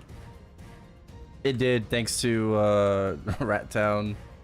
Do I feel burnt or bored of Maple? Nope. MVP at Mushroom Shrine? Yeah. Yeah, Channel 7. I gotta pop my shit. Channel 7 for MVPs.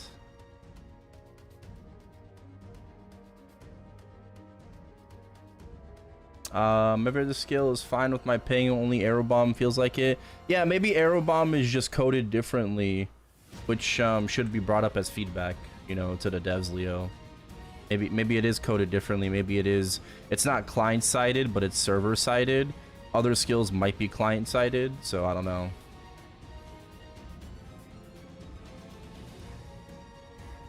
And when I tried Arrow Bomb very briefly, I got to second job.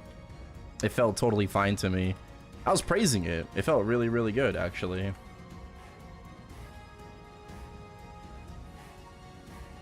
Well, I'm gonna max out Janice on this character in Challenger World 4 when we get the level 20 Janice coupon.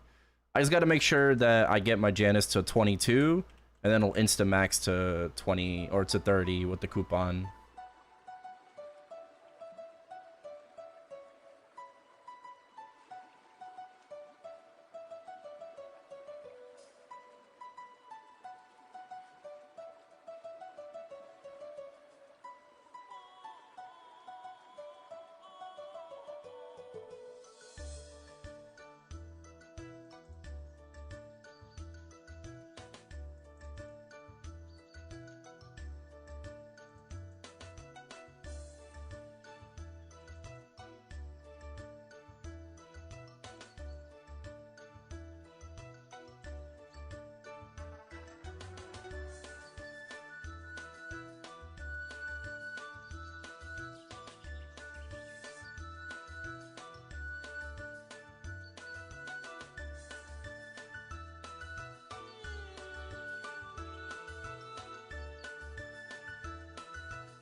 What coupon? What coupon?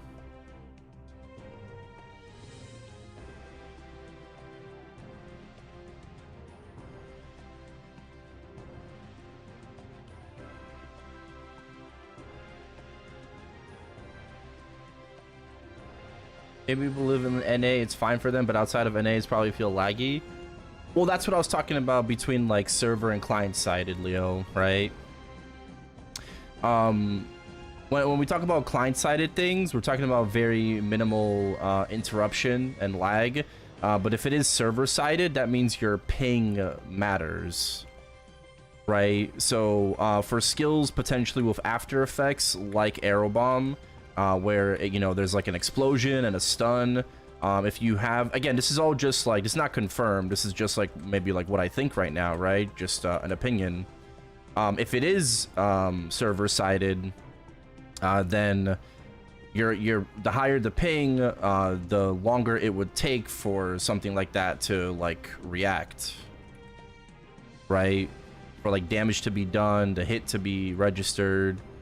So it might just be the way that the skill is coded compared to all the other skills from Archer.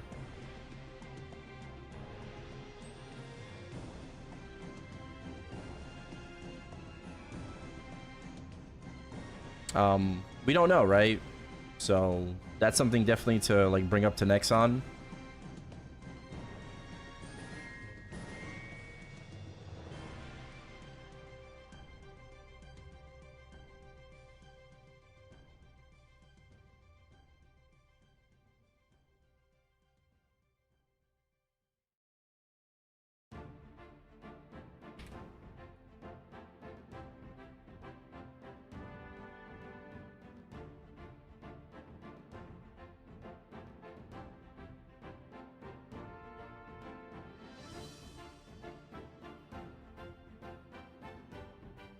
Oh, what happened? Where are we going? Oh, shit.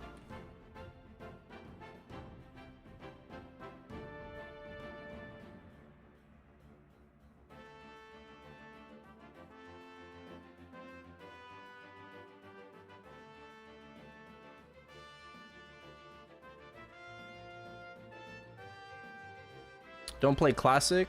I did day 1, and I will be playing in like 2 days. The reason I'm not playing Classic right now is because, in my opinion, there's no reason to. I don't feel like doing like a self level 70 challenge when that character is going to be deleted. I'd rather save that energy for official release. We're all going to be boosted to level 100 in 2 days. So I'll log on, we'll get third job, Ranger, showcase it, check it out, you know, good, bad opinions. But I just don't feel like it's gonna be like a waste of my time. We already like full sent closed beta 1, like we got to level 50. That was really fun. And day 1 of closed beta 2 was fun. But I think Nexon giving out this free level 100 ruined the second beta. Might be an unpopular opinion, right? I'm sure people really enjoy the free 100, but I think they ruined it. I think they ruined it because what the fuck is the point of grinding? What is the point? What is the point of grinding to 70 and, you know, like checking it out? Being one of the very few people to do it.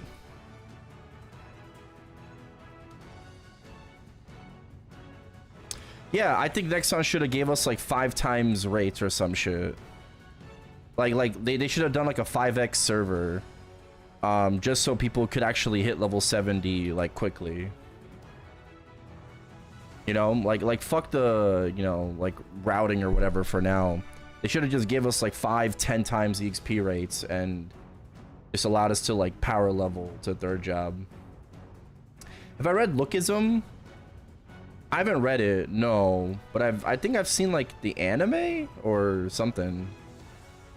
I watched a video about it.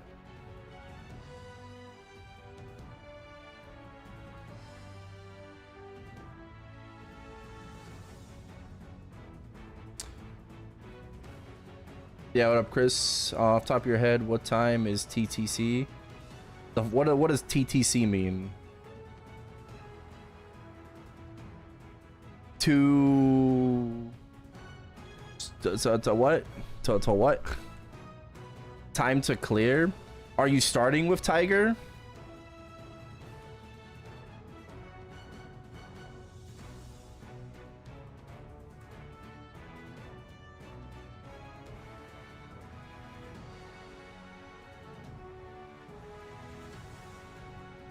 You're starting with Tiger. You have to get out with your second burst roar duration.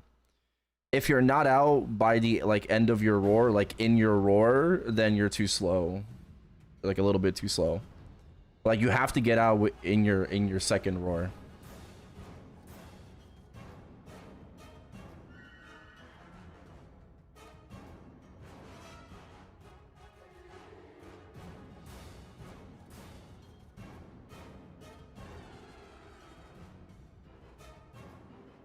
So it's not like, listen, bro.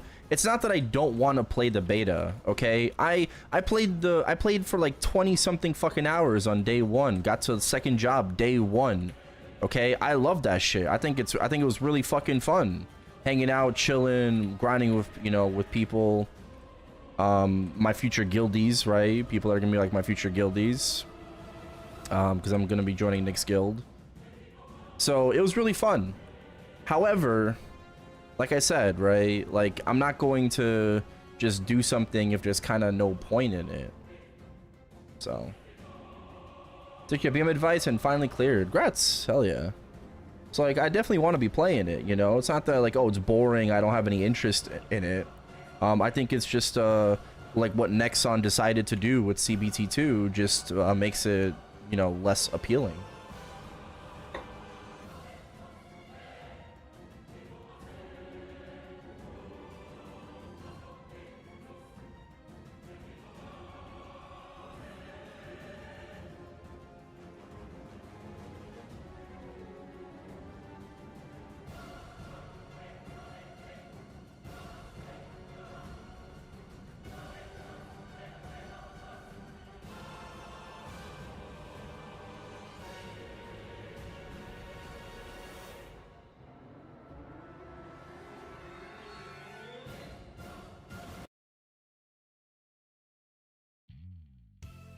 Yeah, it's gonna be erased. Well, like it's not that it even is going to be erased because like we already did it the first time in CB1, right?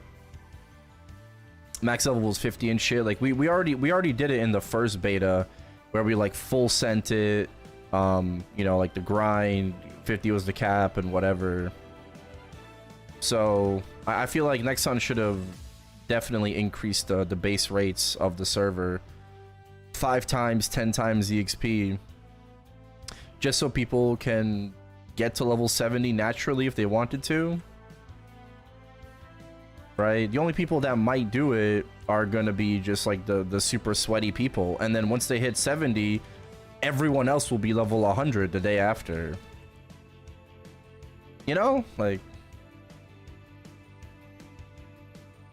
that's kind of stupid. Yeah, Volstis, thank you for the follow. Just stupid.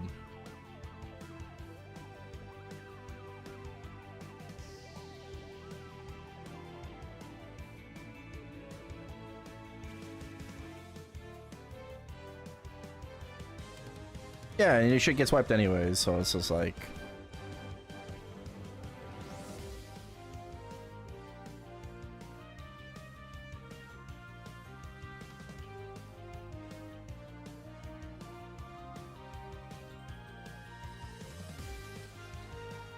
It will be pretty fun to see everyone being level 100 running around. It will be interesting.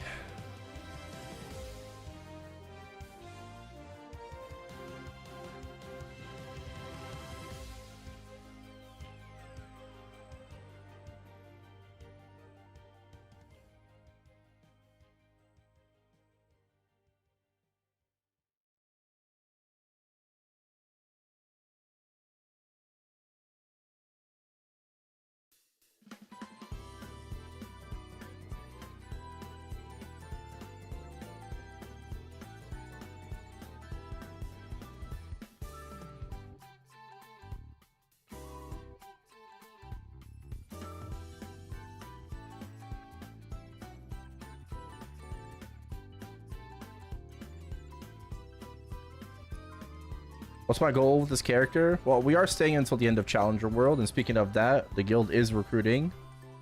Challenger World Beaters Guild is still recruiting. I have plenty of spots. 114k Hexa. Definitely decaling ready. I feel like regardless of what class you play, for sure. With Hecate, should be ready. Yeah, so, you know, I'm trying to get to 290. Long term, I'm not sure because it depends on what Nexon does with the game. That's going to be my plans. Right, if Nexon doesn't really give me what I want with Arc, my Arc will be 295 by the end of this update. I might just like focus on my Erel, you know. I might just keep grinding and keep focusing on my Erel instead of like going back to the Arc and whatever. So my Arc is like pretty juiced anyways. It's like 119k Hexa. But yeah, I feel like if they just don't give me what I'm looking for out of the class, then I just will do something else. I'm kind of at that point.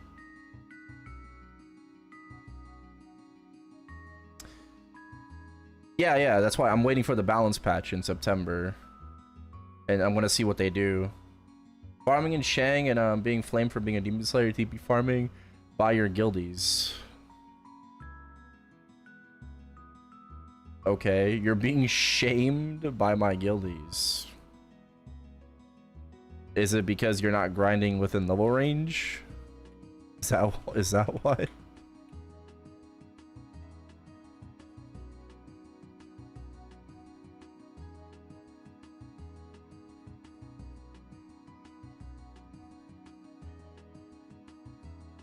Yeah, I mean, I feel like you will be shamed for being a tax evader, you know.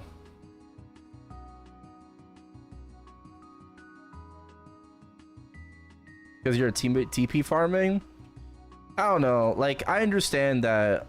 Listen, there's a lot of people that bought Demon Slayer TP. Like, TP farming is one of the, like, you know, easiest ways to just macro and bot in this game. Not everybody that TP farms is automatically, like, malicious and, like, a botter or whatever. Right? They aren't, but it's just, you know, very highly correlated to that. So yeah, I mean, like, it is what I think it just comes with the territory of being a Demon Slayer, I'll be honest.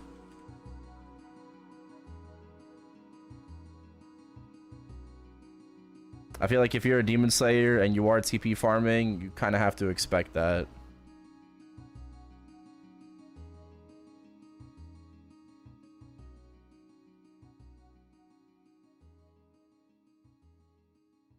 It's like because there's such a negative connotation with like your class and like what you're doing, right? It's similar to dual blades getting slandered, blasters getting slandered, kanas getting slandered, right? Back in the day, because they're all like very popular, like hacking and you know, botting classes. So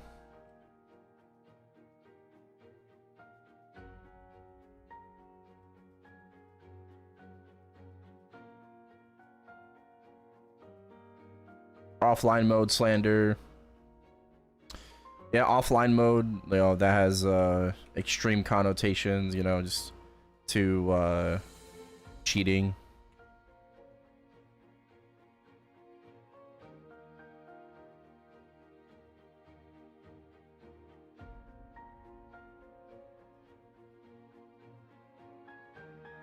Okay, next MVP here should be at XX11.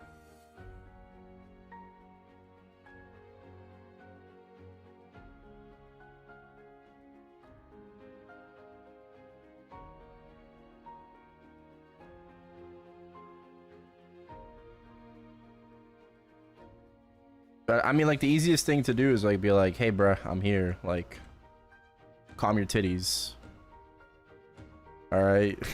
Like, the one way, like, if they are slandering you, right, just reply like, hey bro, shut the fuck up, like, I'm here, you wish you could. All right, that's what I would say if I was a Demon Slayer and TP farming. It's like, look at these fucking idiots moving around, you know. Meanwhile, I'm just like, it's super easy, bro. Like just shut them up. It can't be that hard. Just shut them up. Be like, yeah, I'm here, bruh. Mind your business.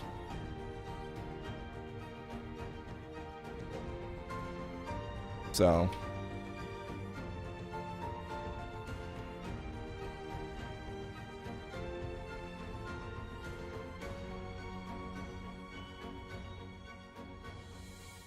All right, Channel 7 Shrine.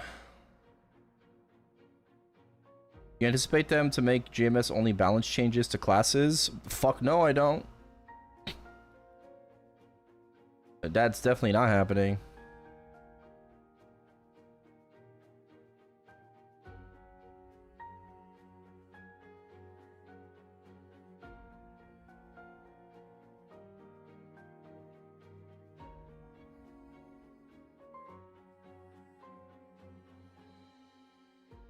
I suppose I can give you my Bezos bucks. Thank you. GB, thank you for the 6 months as well. Ramby, 53 months. Welcome back to the both of you. Appreciate it. Thank you, thank you.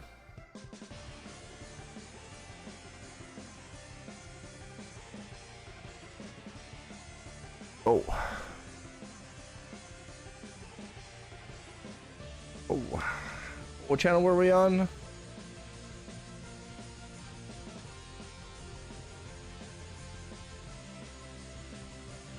$16.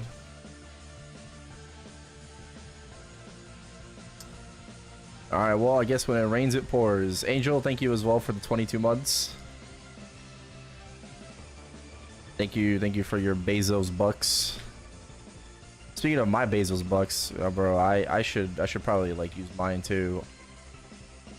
Thank you. Welcome back. I also feel like I wish you could auto renew Prime subs. I understand why you can't, but I wish you could. Cause I feel like I miss out on my Twitch Prime like all the time. I just forget about it.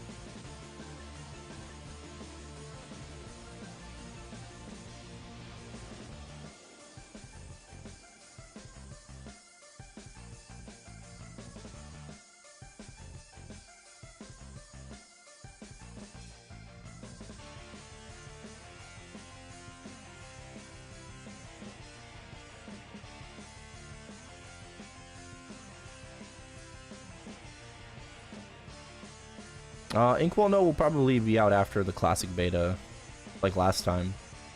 So I expect there to be an Inkwell No next week, like Thursday or Friday next week.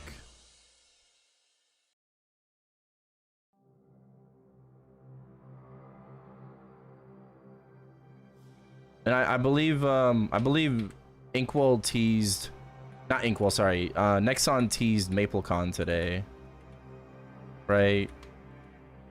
I believe they did. I believe they teased MapleCon. So news about that might be coming soon too. 278, winter 4 or 5.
SOS.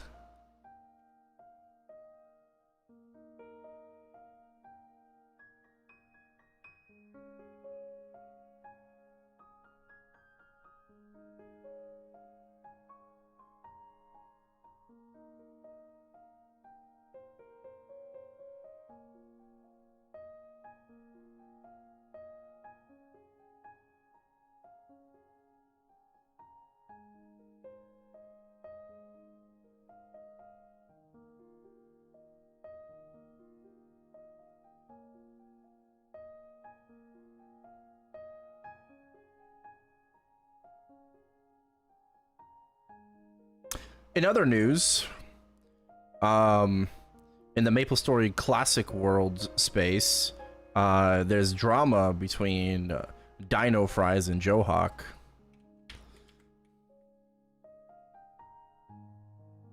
And people are like taking sides and shit, so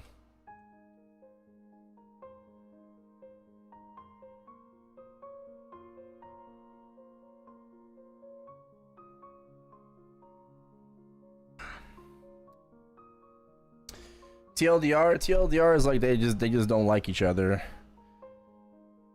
You know, Dino released, or he did like a live stream of like apparent skill changes that Nexon is thinking about and proposing for Classic World, and then, you know, Joe kind of bought it, but then just called him a big fat liar.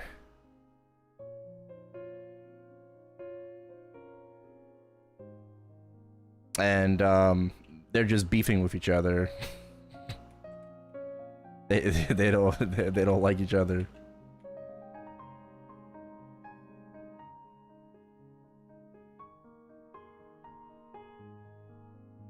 Well, it's a little bit more now because like their viewers are getting into it. So now you have like Johawk is claiming that Dino Fries' viewers are like stalking him and harassing him in game and shit like that. It's like, bro, it's like keep your fucking viewers like on a leash and shit like that. So but if that's true, I mean, like, you know, you should never go harass another content creator, even if you disagree with them. You know, it just makes your content creator look bad.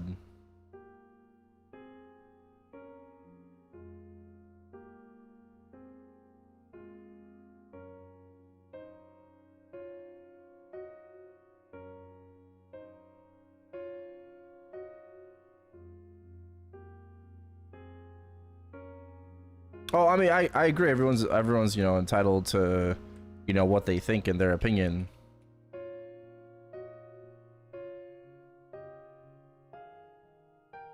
I'm grinding to 295 in Challenge World to harass you. Never mind, map looks full.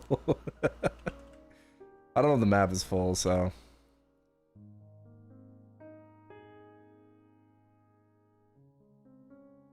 Yeah, I mean, I also didn't like the way that Dino framed like those skill changes, so there's a reason why, you know, people call him Dino Lies.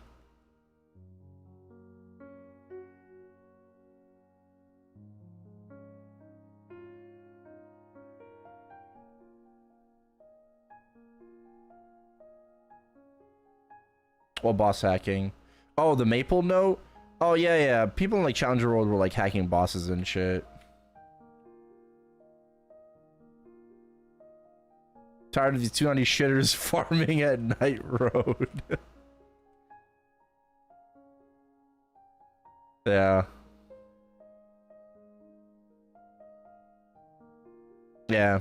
Regardless of like who you are and where you think things come from, you should never be spreading misinformation or claiming that it's coming straight from Nexon, because it never does, okay? Even if you feel like there's a high chance that it is, you never do, okay? Because Nexon never shares information with anyone ahead of time about anything, okay? They're not going to just, you know, fucking message you out of nowhere asking you like what you think, okay? It's not how it works, okay? They're not gonna just be sharing information, classified information with like random people. And when I say random people, I mean content creators, okay? Just like random ass people. Doesn't matter how small or big your following is.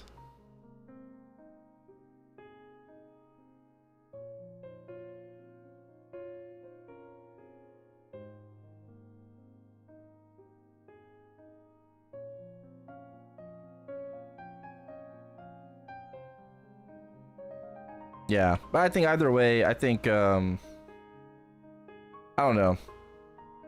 I don't know. I think they should calm down a little bit. Because clearly, like, they're taking it a little too far with each other.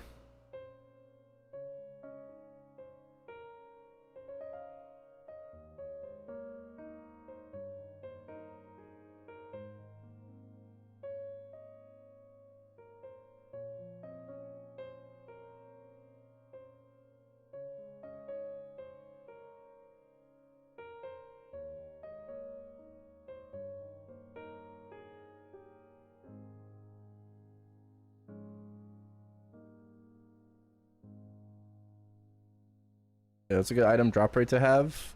Well, I mean, as high as possible. In Challenger World, the maximum is $3.99. Unless you're like a Shine character, you can actually go above that if you work on like your top left here. You can get some more drop rate here. But generally speaking, $3.99. Yeah, so up a UFC match at Maple Fest. Your Ennis Cantor is trying to join the WNBA. Yeah, because the WNBA just can't seem to define what a woman means. Yeah, gender politics.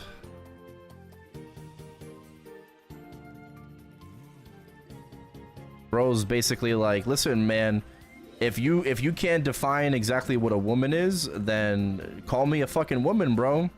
I'm applying, you know, like I'm fucking drafting myself to the WNBA.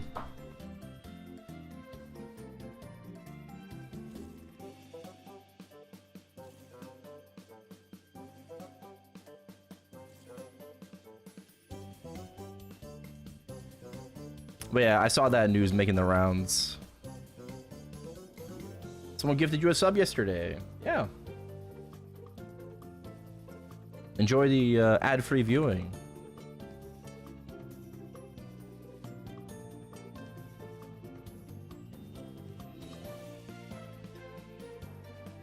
Nah, but if this shit actually goes through though, there was like a lot of memes. People were posting like Wilt Chamberlain stat lines and like Ennis Cantor. First season in the WNBA, and it's just like a fucking Wilt Chamberlain stat line. Bro's gonna be averaging like fucking 60 points, 30 rebounds, 20 blocks. And I'm just like, yeah, he probably would be.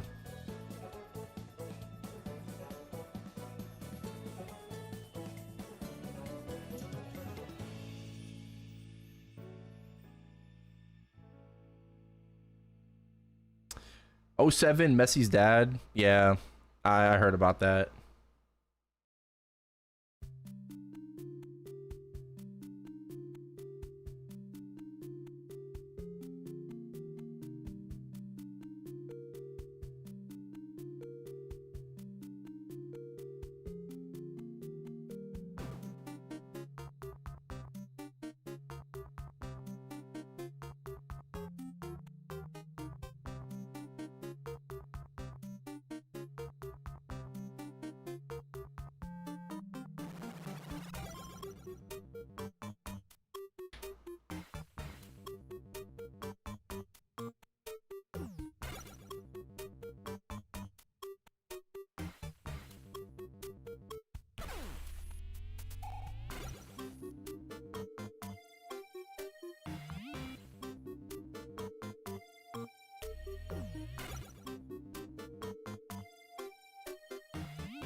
Okay, 10 out of 10.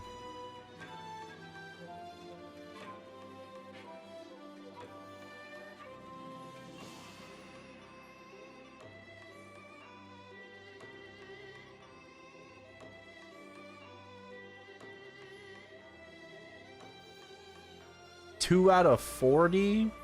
Well, we're on a train right now, so...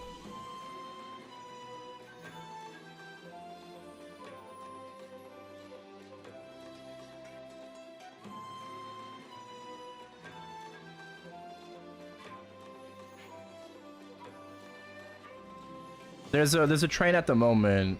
It's 7 out of 9, so...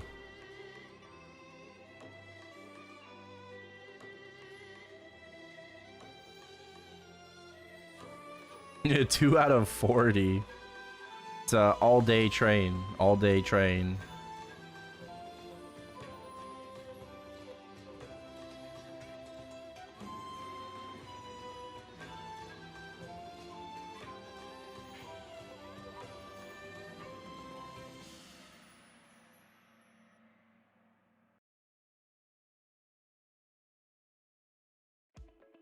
I love it when people argue about like the definition of what pay to win is. Like I used to be that person, like don't get me wrong, I used to be that person that defended, you know, and be like, oh no, it's not pay to win, it's pay for convenience. Same shit. Okay, you're just calling it something else. Okay, it's the same exact fucking shit. Pay for convenience, pay for progress, you know, pay for pay to win, whatever. It's the same fucking thing. If you're using money to get some kind of advantage in the game, you're getting extra shit regardless, it's pay to win. There doesn't have to be fucking PvP in the game or whatever. It's still pay to win, right? You're paying for more materials, you're paying for better looting, you know, even that convenience still puts you at an advantage over people that don't have it.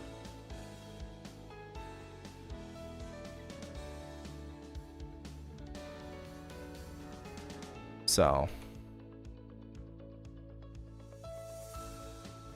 that's the point of pay to win. It's to win.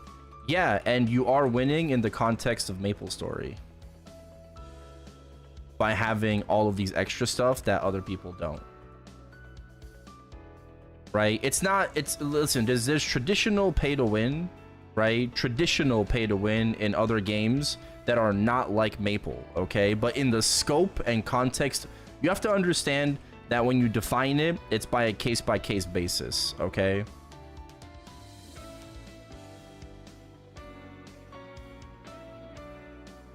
It's case-by-case basis. In the scope and in the context of what Maplestory is as a game and whatever, it is pay to win.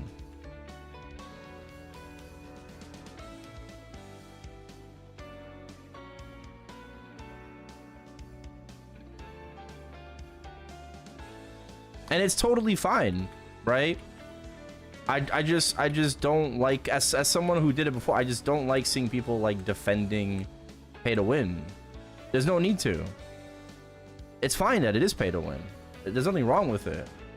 Right? You don't need to disillusion yourself into, you know, thinking that like it's okay.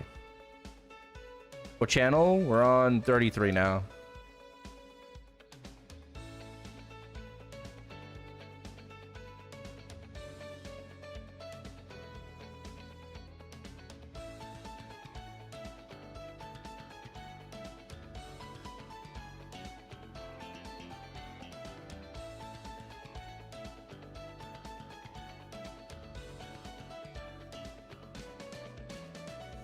So, I think it's someone in our guildy. But, no, I mean, not knowing boss mechanics at 292 is not really, like... Doesn't have to directly correlate with pay to win. So...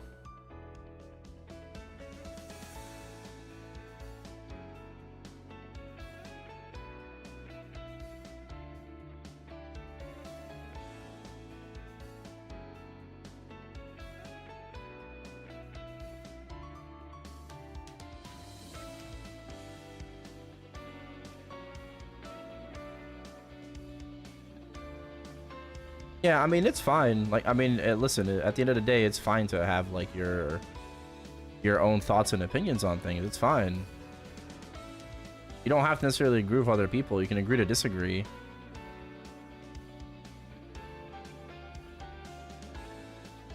My body isn't ready for Cali. 297? 297 Adele?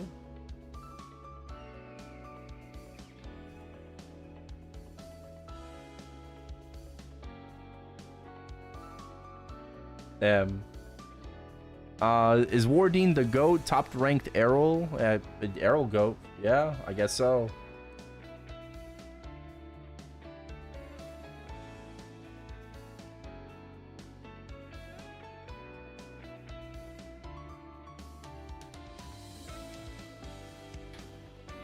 Reg server with bod and lucid earrings. Yeah. Well, I can't tell if this post is serious or not. But yeah, people really do be like that though. It's funny in the context of like, you know, you playing on reboot and having to do things the extremely hard way. You know, you don't have a choice to, you know, swipe for all these extra stuff that can help you out in the game. But yeah, I mean, people are like learn at their own pace, and you can be level 300 and never have touched Limbo or Baldrix in the game, just because like you don't care about bossing, right? That I wouldn't say that's uncommon.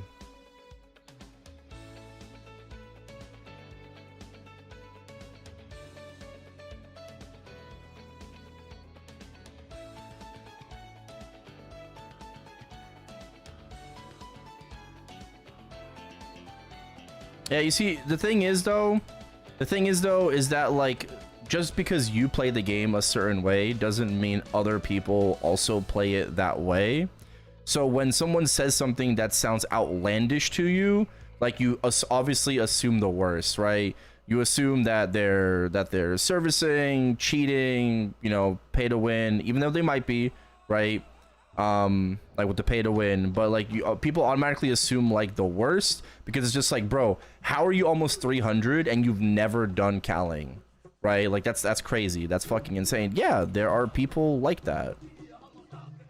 Okay, there are just people like that. Like it is what it is.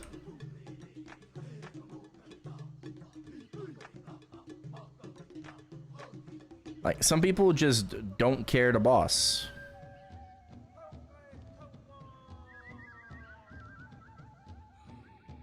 If people are over level 290 and have never soloed Black Mage.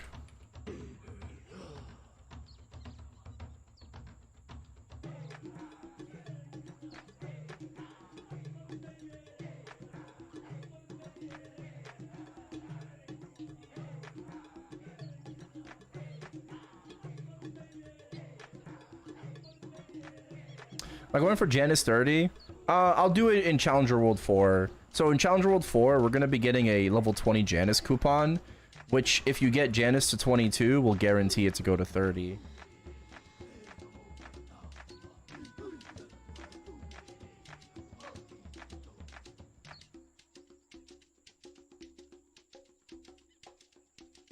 Yeah, never done Baldi. Well, I mean, Baldi is like more like endgame content though, because it is 290 plus. But all I'm saying is that, you know, just because there's one way to play a game, or like just because you play the game one way doesn't mean that it is the way, right, to play the game.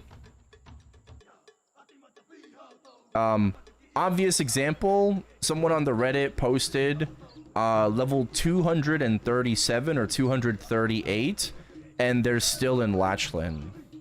They're basically doing like a Maplestory Nuzlocke run.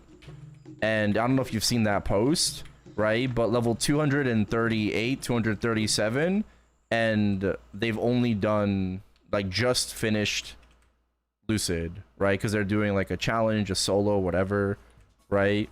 So you could imagine that like that guy, once he gets to hard calling, will probably be 295 and still stuck in fucking Shangri-La. I wouldn't be surprised if bro was 295 and doesn't have Arteria symbol. So right? Okay. I mean, okay, maybe 290, not 295, maybe 290. But like I wouldn't be surprised.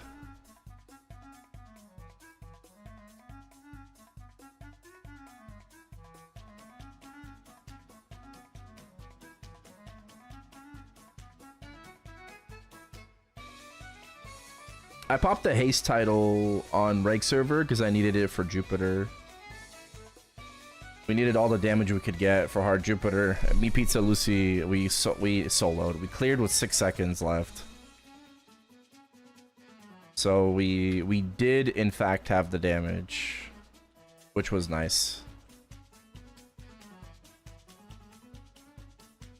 It was just very, very difficult.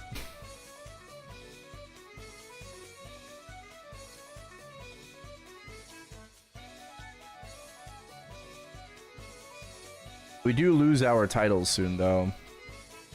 We lose Burning Beyond, I think, in like a couple days. Yeah, 8/16. No, in a week.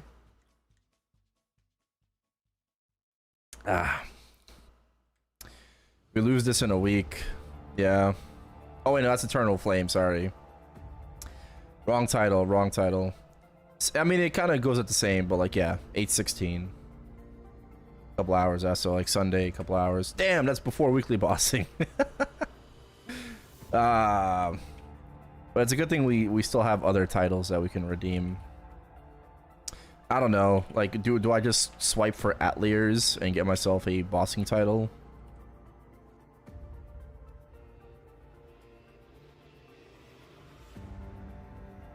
Are we in the right channel, or did people just like kind of disconnect?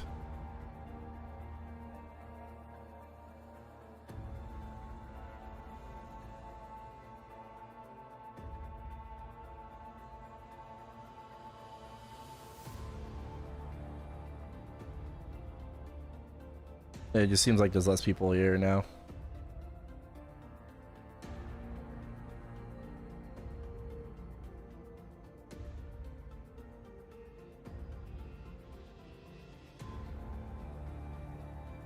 Oh, they went to BC3? Okay, yeah, makes sense.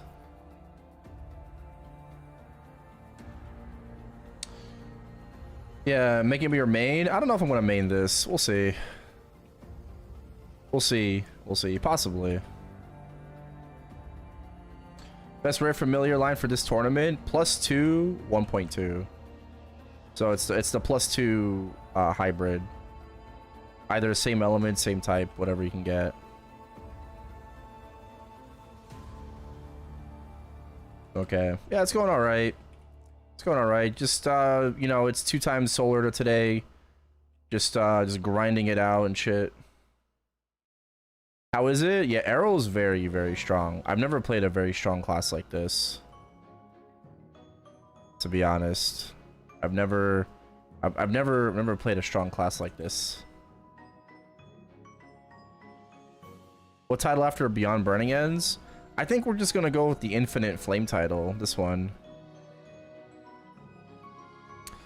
That one I think is only 30 days, which is fine. Eternal Flame expires before Burning Beyond, but we still have that title. Or I might swipe for Atliers.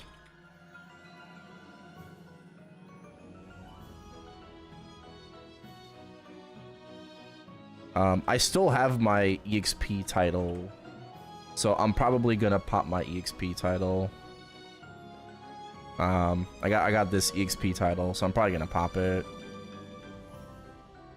Infinite Flame, I think, is 30 days. I don't think it's 60. I don't remember. Do I still play on gains on the Kana? Not really. Like, I kind of boss on it, but I've not recently. Yeah, open a Ren. Okay, did dailies, etc. Yeah, I mean, like, Ren's damage isn't that great. Erel's literally like top 5 in this game, right? Like Kana, Hayato, Sia, Erel. Like these GMS classes are one of the best in the game.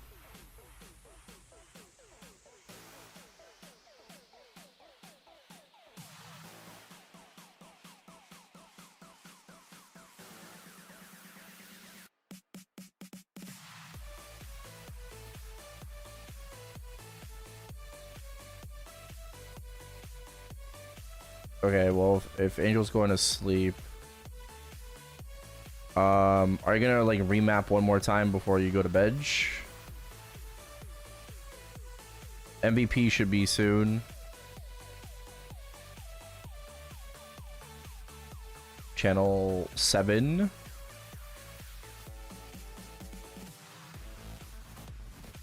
Yeah, there's an MVP train. There's apparently another MVP train at like XX30 and 00. I can continue this MVP train after Music Purist is done. I kind of want to make food dough at some point though, so if somebody like will cover me for like an MVP or so, but yeah, I can continue this train.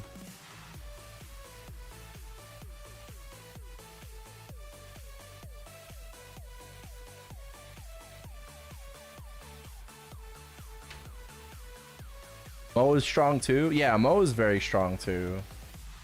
Yeah, does anyone know if Infinite Flame title is 30 days or 60 days? Because I think it's 30 days, but can anyone confirm that?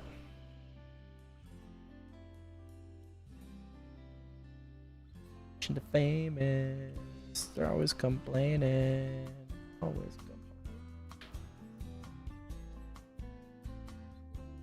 It's 60 days? Oh, okay. I thought it was 30 days. Cool. Alright, what channel were we on? I think it was 33, right?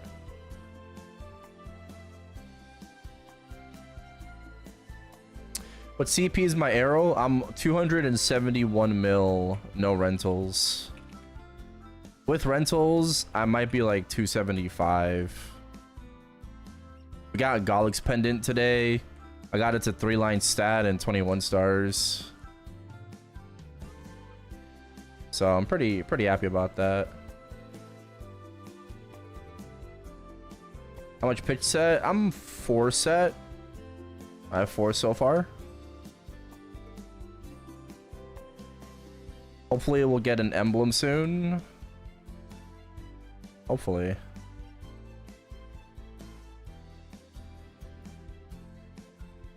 But yeah, we got 4 set Golics. I'm also gonna be... I'm 3 set Eternal. And I have a Zerk spare. So hopefully that Zerky Zerk is gonna go 20. I'm hoping it goes 20, it doesn't boom. So we'll Star Force that first. But yeah, I have also my other Eternals. So I can get those, try to get those to 18. 3 set 18.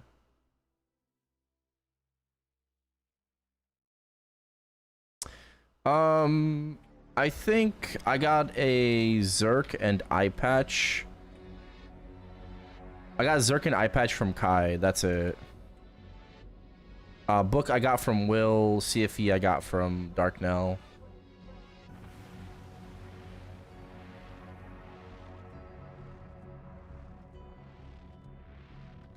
Any rate differences between channels on Barra?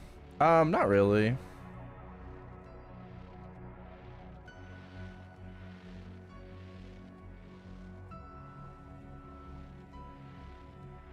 Oh, let me try to rank up my fams.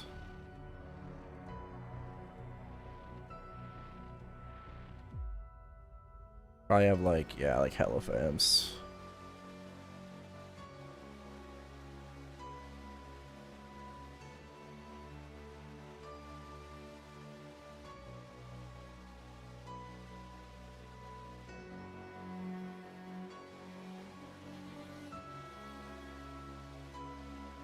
Alright, we got 2 uniques. 6 luck, 30 IED. 6 magic attack, 3 attack. Ah, troll. Trollololol. Damn. Imagine if that was like fucking 40 boss, 30 IED. That'll be the best heroic familiar I would own.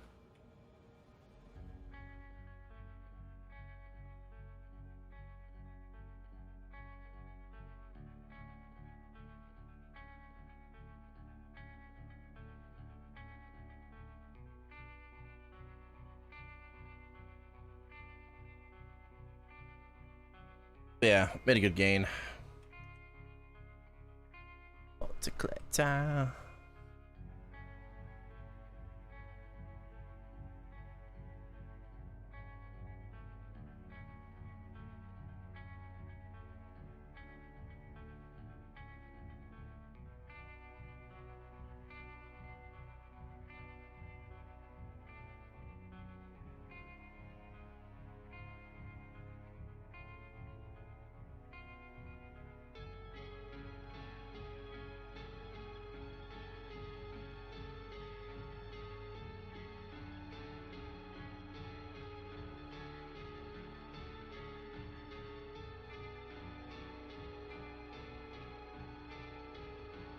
Hecate 10. You can follow the chart if you want to.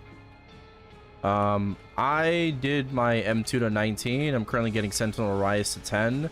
Just because it's a very small frag investment. And it's worth that like little amount of FD. So I'm getting Sentinel Rise to 10. After that, I'm probably going to get Origin and Ascent to 19. And then Destruction of Rowan to 30. And then after that's 30, I'm probably just going to go for M2 to 30.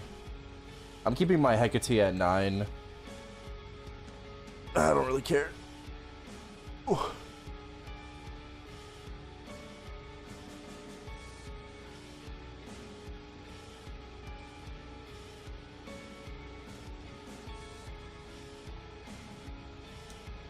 But yeah, today's just a big grind day. Big. Do some bossing tomorrow.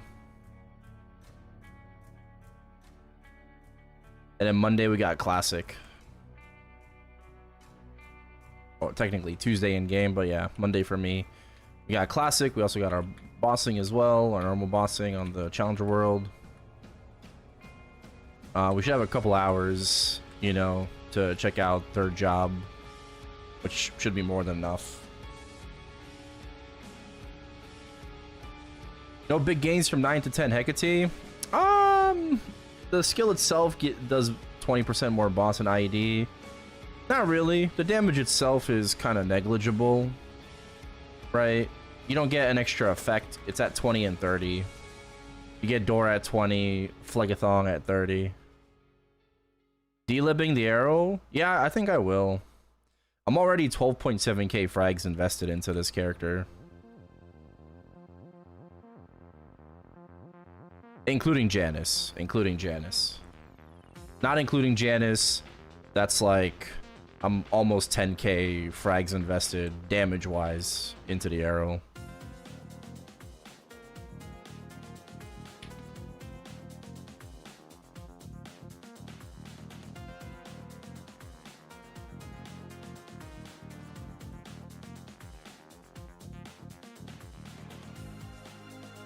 But yeah, I probably will delib it.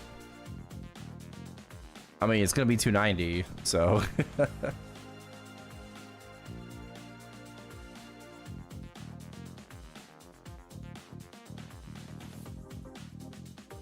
You think he'll get M3, M4? At some point, yeah.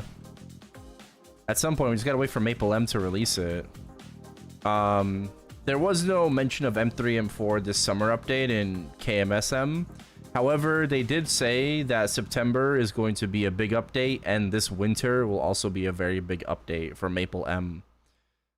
So, I feel like they might release it either September or winter. We don't know yet. Right. Not sure, but one of those two.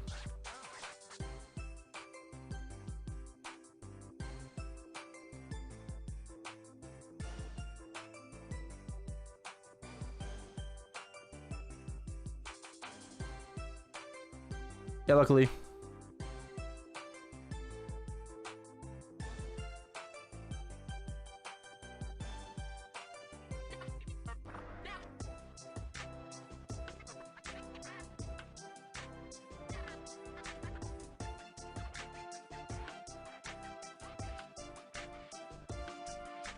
If I'd hit Telehart with like no sack at all, similar to your Erel map. Yeah, it's gonna be tough.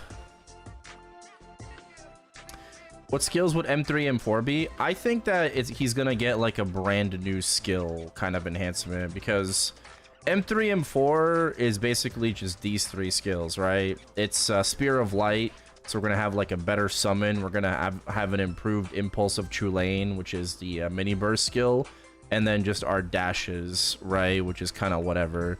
So I feel like you could probably put 2 of those skills into its own node, and then there has to be something extra, right? There has to be something extra. So I feel like they're going to give Erel some sort of additional skill that will do more damage. Some kind of like another final attack, something involving the Sentinels, more than likely. But we only have 3 more like boosts to enhance, right?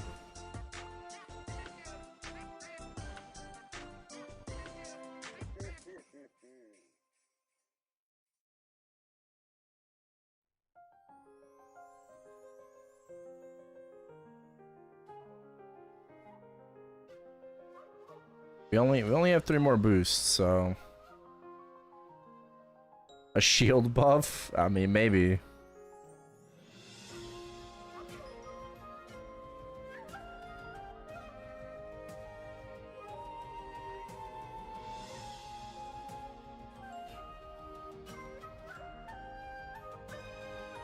Thinking about maining it? Yeah, I think Erel is a great main idea.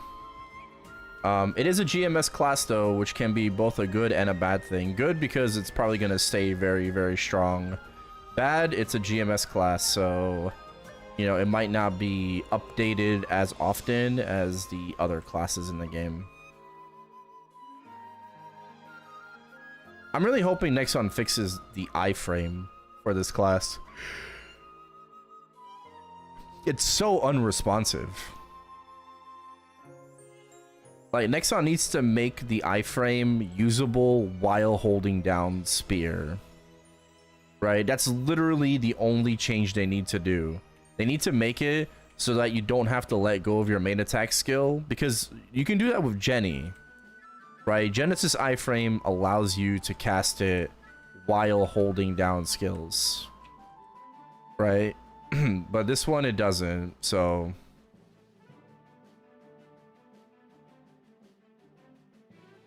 The dashes are clunky. Maybe a little bit, but I wouldn't say too much. I need to start rubbing my eyes. I don't think the dashes are like that clunky. Maybe a little bit. Is it bad to go to SR2 at 285?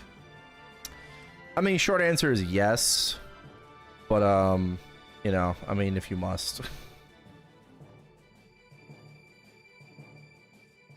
I think if there are already people there, you know, like people are at the upper limits, and you're not taking away like an instance from someone else that is within level range, I think it's like okay. But like, for example, in Chronos, where there's a lot of people and there's so many 290 shitters at Night Road 1, that is a bad thing. Okay? Because there's way more people that are like 293 within level range that can't find a Night Road map that 290 shitters are taking from them. So, like, that's bad. But like, maybe in Challenger World, you know, there aren't as many people, so it's not as big of a deal.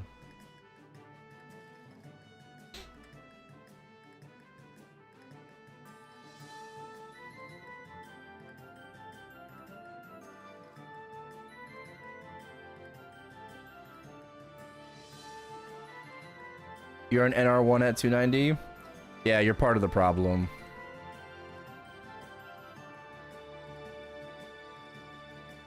But you're in Hyperion.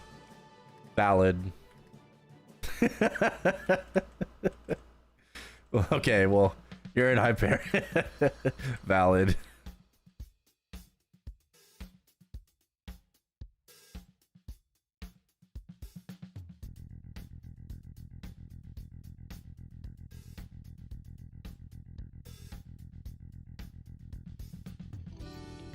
Yeah, I have 7 cowling pieces. Yeah. You DM me on Discord?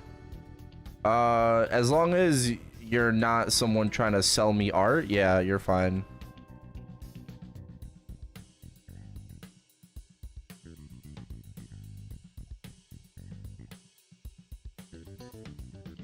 Part Discord about Shining? Oh. I mean, I don't think it matters that much. But if you want to like push, because there's gonna be like what, one more Shining, end of the month, so.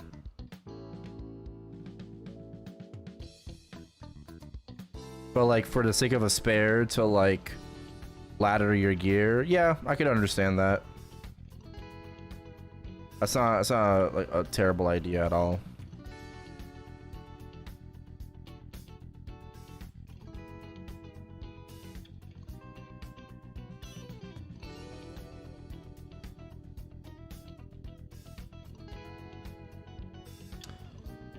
Anyone in Challenge World 290 plus? Yeah, there's a few people that are 290.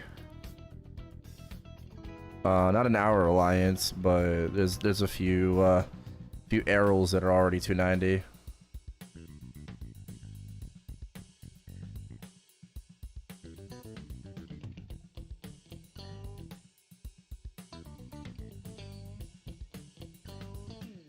Yeah. Stronger than Sia? I don't know. I don't know Erel versus Sia. But yeah. Yeah, I mean, listen, bro, like if you want to go SR2, go SR2, right? Again, if there's like not that many people there, you know, you can find like an open spot and shit. I don't see why not. Ideally for best EXP gains, you should be grinding within level range. But if you don't care about that, then I mean, do whatever you want.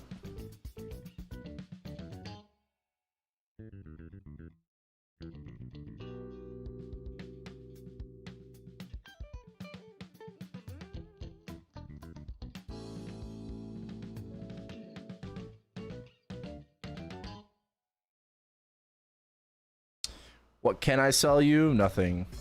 No, it's oddly specific because there's a lot of Discord bots that will, you know, add you as a friend and then message you like, hey, Matt, oh my God, really cool profile picture. Who made it? And then, you know, I actually fell for that one time because like I didn't know like this line of conversation. It was the first time I saw it. And I thought someone legitimately was curious, you know, it's like, oh yeah, I went through like my DMs from like a few years ago and I found the person. I'm like, oh yeah, it's this person on Twitter, you know? And then they're like, oh my God, that's so cool. By the way, I also do commissions. And I'm just like, I didn't ask. I didn't ask. And it's like, ah, fuck, I fell for it.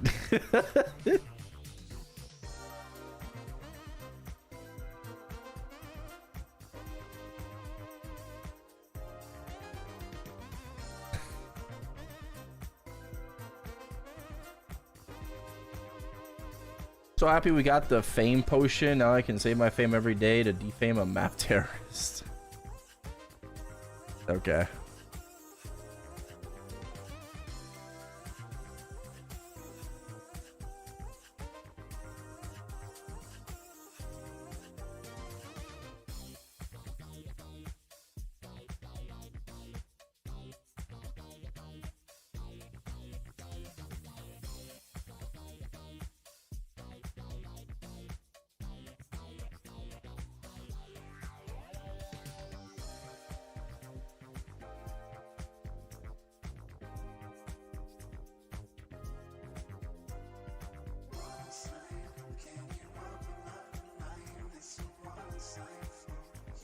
Oh, did we move?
Oh, Lady Mumu finally delibbed. Oh, let's go.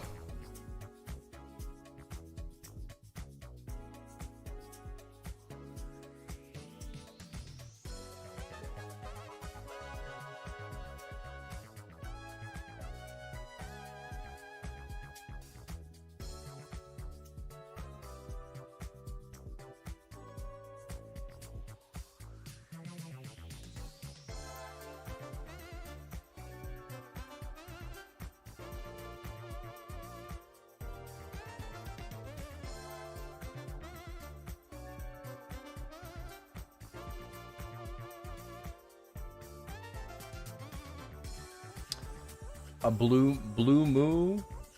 Nice.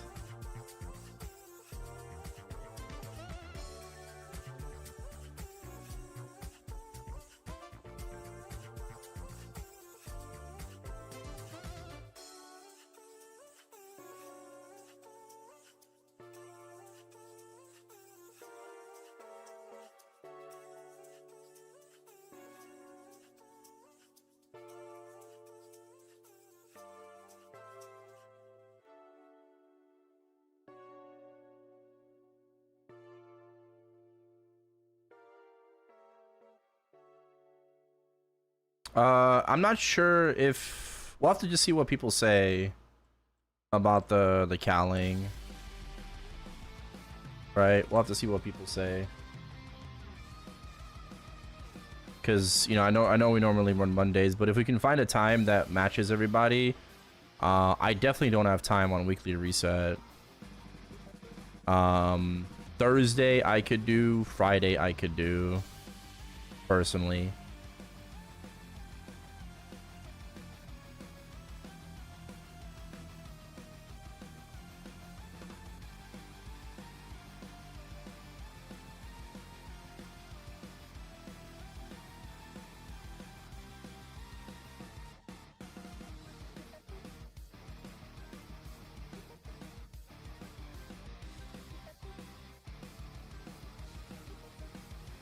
Quick end cowling. Yeah, I'd rather just have like the grindstone 6 chance, to be honest. It's not about the pieces. I think it's just about the grindstone drop.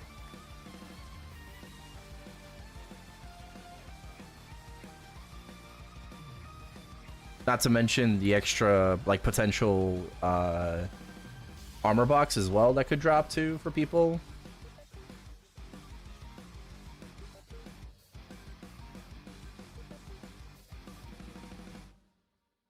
But yeah, either way, depends on what the party says. I'll go with majority.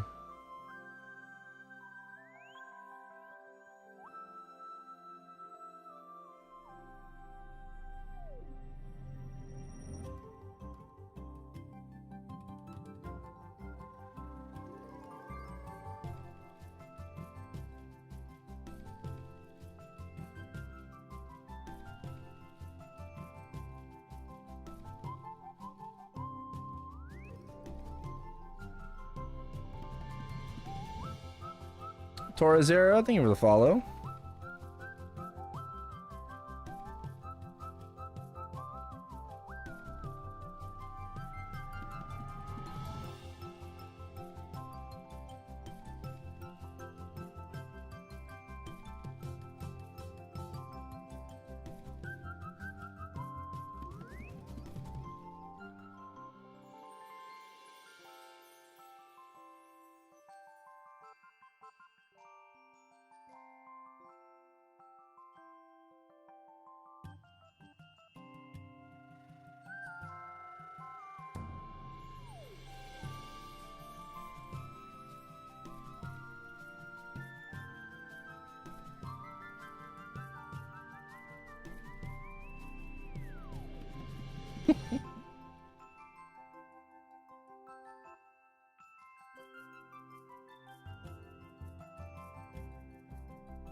Is there a favorite class for Nexon? Like Mage is for WoW, and there's always top damage dealer.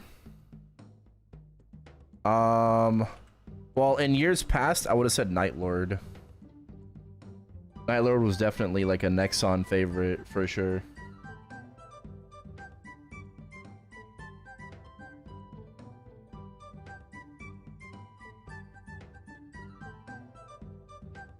Nowadays, I don't really know. It's definitely not mechanic. Might have to be Kana Hayato. Thank you for the 28 months. Welcome back, Sid. Thank you, thank you.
For KMS? Ah, no idea.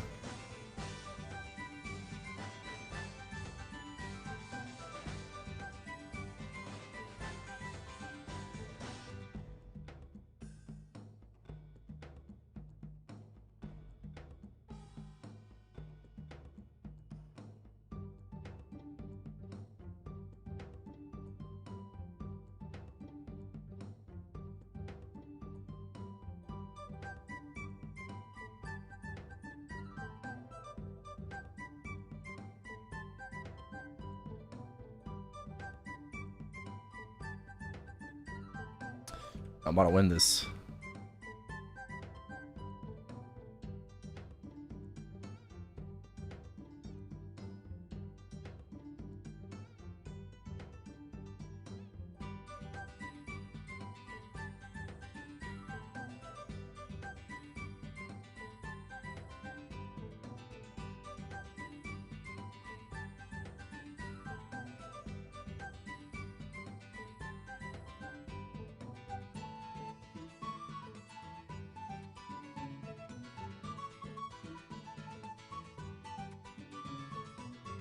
Alright, I have rare oh my god, it failed.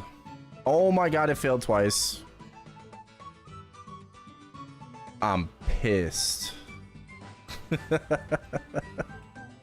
That's crazy.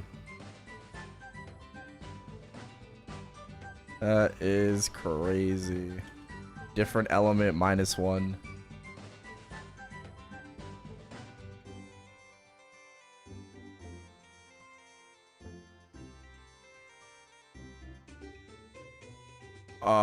What fam stack?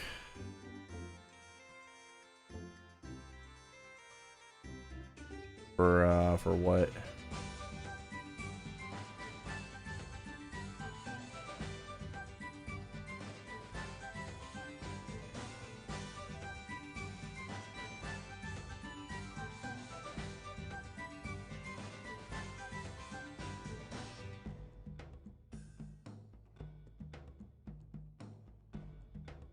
Oh, no, I just use it all the time, bro. I got 100. That's it.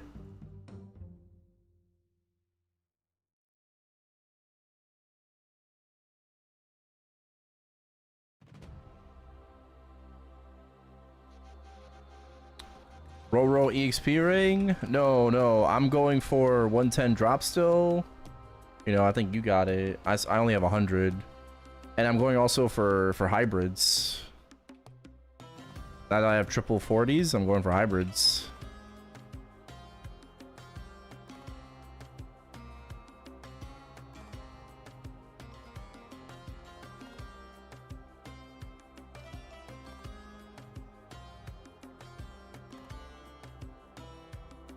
Every time I try to fuse fams while attacking, it'll bug out.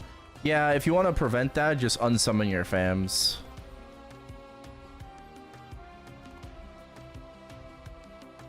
No slow recital.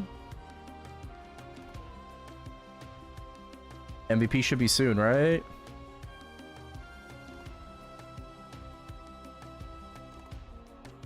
Honestly, one more Priest of the Source, like 40 boss fam, just to replace this would be nice. Right, just so I could have like 3 priests, because now I have 2 priests. Getting a 3rd priest would be pretty pog. I mean, who knows if it's possible though. We still have a good amount of time here. Right, we're still gonna be here for like a hot minute, so maybe.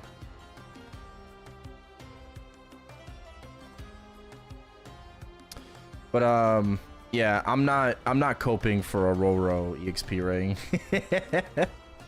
I'm not coping for that shit. That shit ain't happening. It's not coming. Soul's frigid.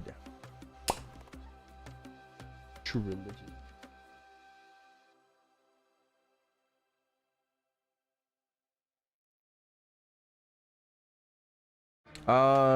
Yeah, I would say so, Mia.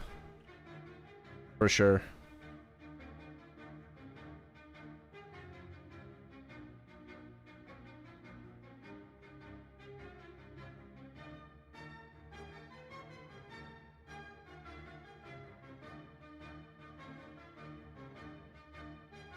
I think maybe after this MVP, I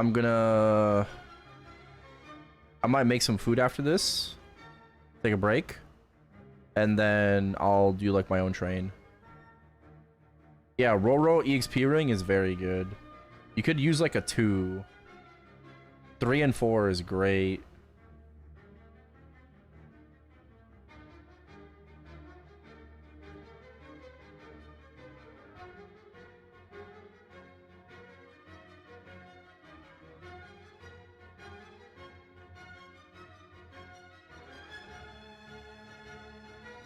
Roro 2? Roro 2 is good. What channel were we on?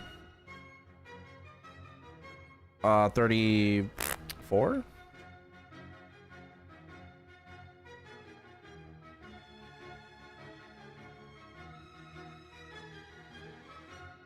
Yeah, I have a Roro 3 on my Wild Hunter and Reg server, and it's great.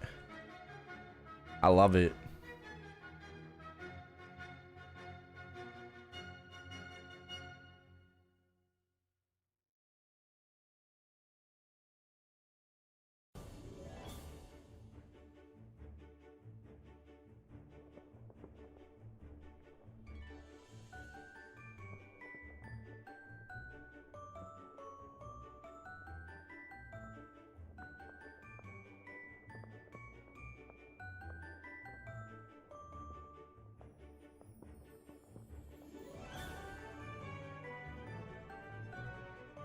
What level?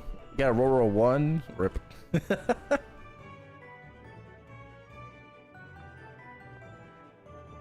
I'm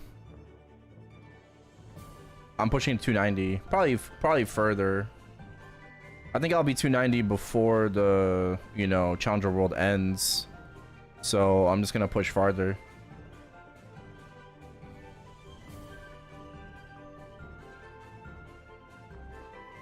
Yeah, I bought the momentum. I was gonna buy it on my Arc and Chronos, but then I redid my EXP calculations, and I don't need the pass to get to 295. I thought I did, but I don't. So I guess like all that extra EXP is helping. So I said, fuck it, I'm gonna buy it on my Erel. I didn't buy the pass yet, like the pass. I accepted it, but I didn't buy it yet. Not like we really have anything. Do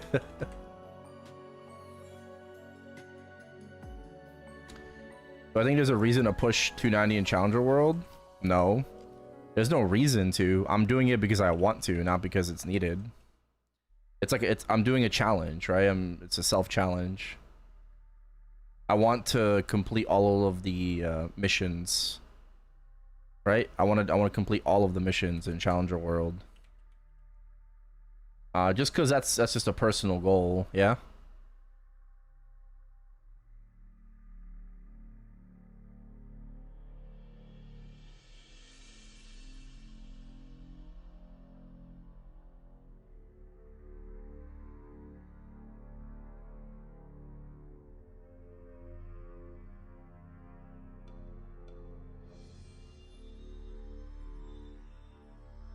Which hybrid is better, 43 or 630? I would say 630 is better.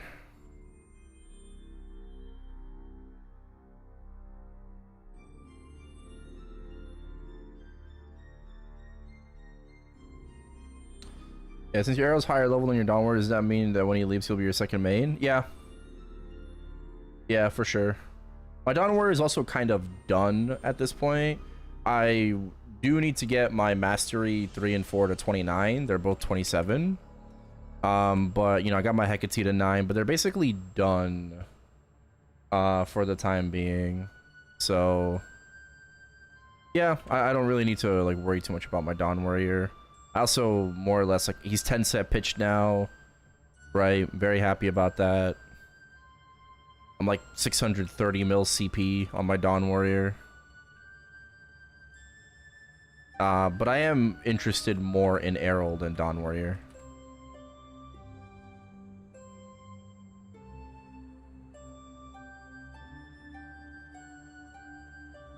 I do a BA. Now when you say a BA, like EXP, you want me to do like a 10-minute EXP BA?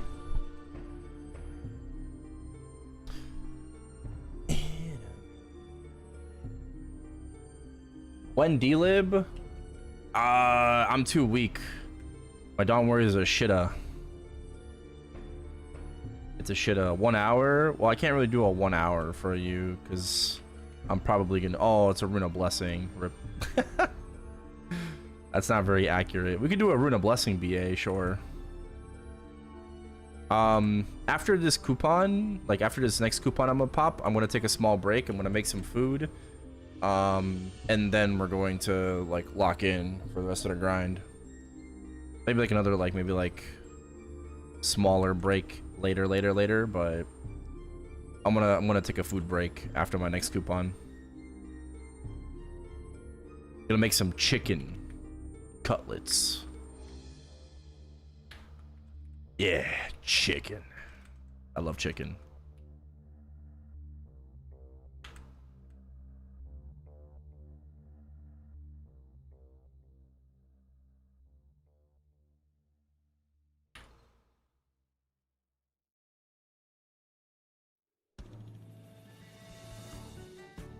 Potatoes? I don't have any potatoes, bro. Nah, I don't have any potatoes at the moment. I got rice, though. I got rice. Chicken cutlets and rice. For today.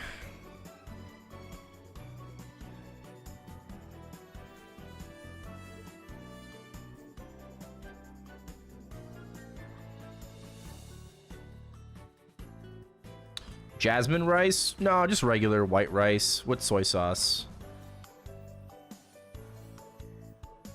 I need some flavor on that rice. I need some flavor, bro.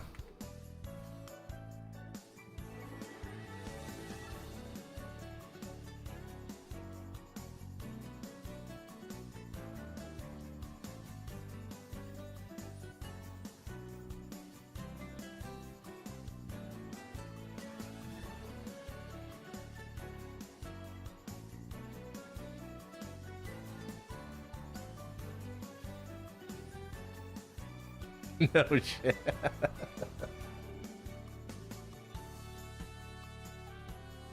Oh. Chicken, cutlets, no sauce, just plain. No bread, no shame. Hey, listen, I got soy sauce, okay? I got soy sauce today.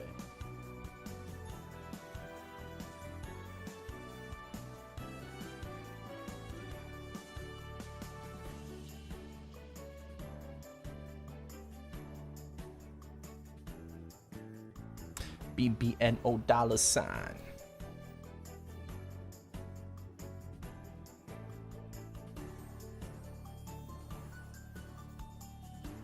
Hey man, my chicken cutlets have pepper and salt on them, alright? I'll have you know, and then some kind of weird ass breading. I don't know what the fuck the breading is. Like it's there's breading, but it's kind of like infused with some kind of cheese. I don't know, bro.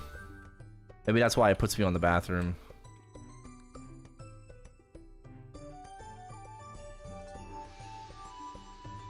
I'm not really too sure like what kind of breading it is. I would have to like go look at it.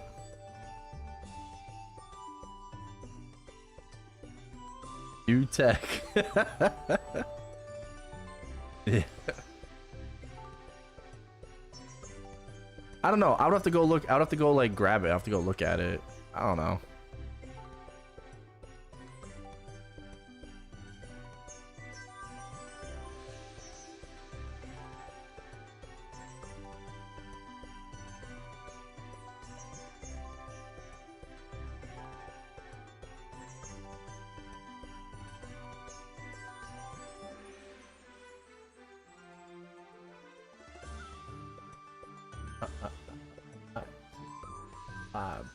BBNO dollar sign. Cooking stream. I've done cooking streams in the past, but they never go very well. Audio sucks. My internet connection in my kitchen is non-existent. Terrible fucking internet connection in the kitchen. I'd be dropping frames and shit. Yeah.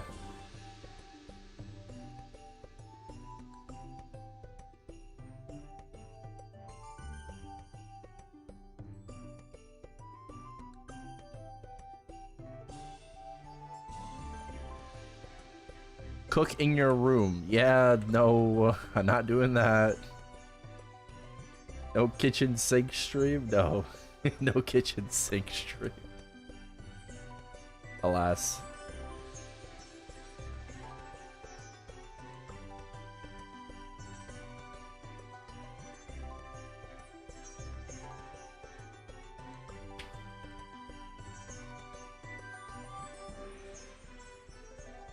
I don't know if I'm strong enough to squeeze an egg.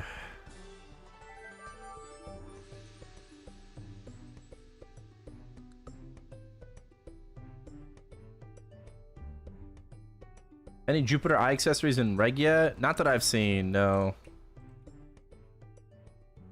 Not that I've seen. Let me see. Let me see.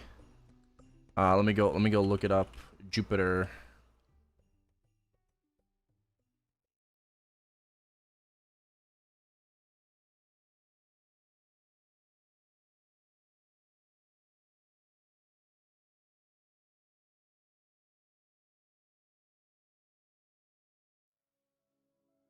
Original Sin.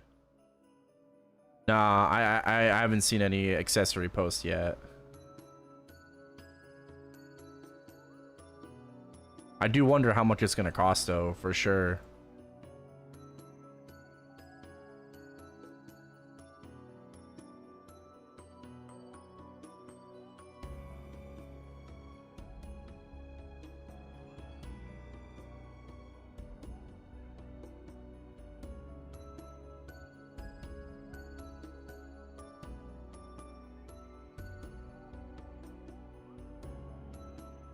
Jupiter's accessory is called the Original Sin of Pride. Chills. It's called the Original Sin of Pride. You can see it if you look it up in game, right? If you look it up in game.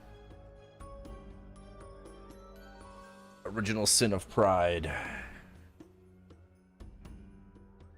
Wow.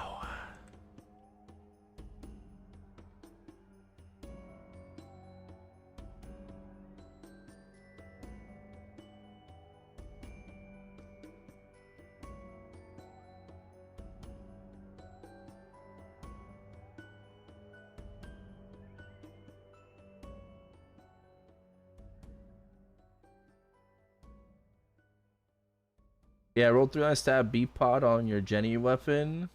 Ah. F.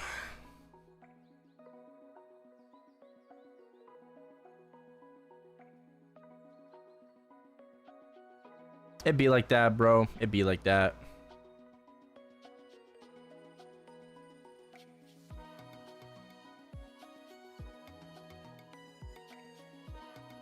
.2 to 1.8.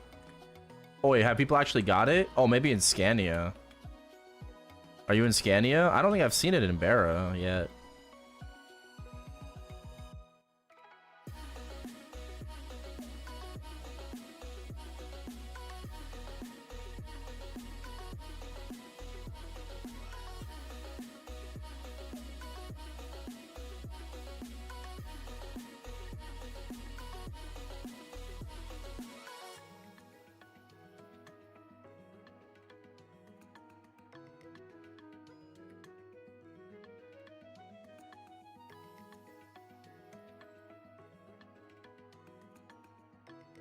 Ooh, Shamalama grinding with Joe Hawk.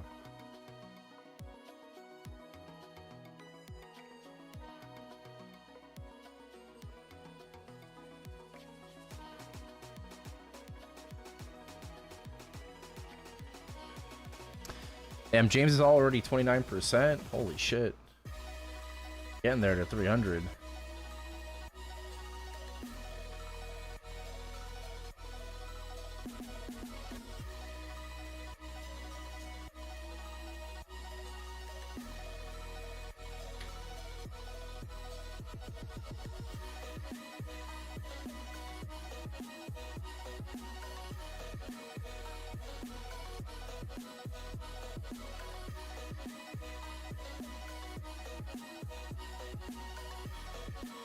I guess grinding to 300 ain't too bad with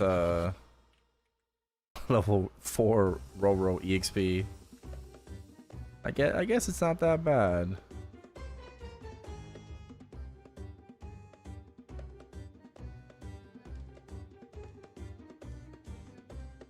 Oh, 2. Where we going next?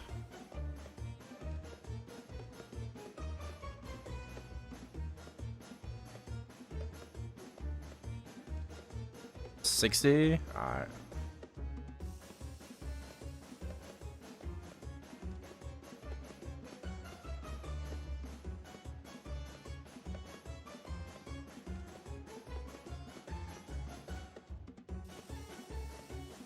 Oh fuck, my BA. Rip.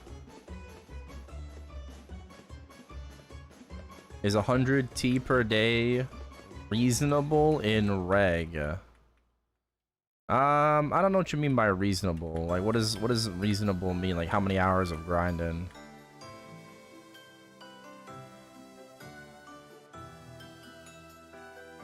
What's a reasonable amount of hours per day? You know?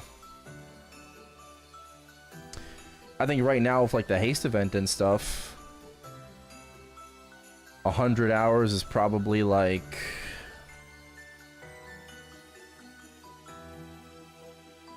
maybe that's like 7 WAPs.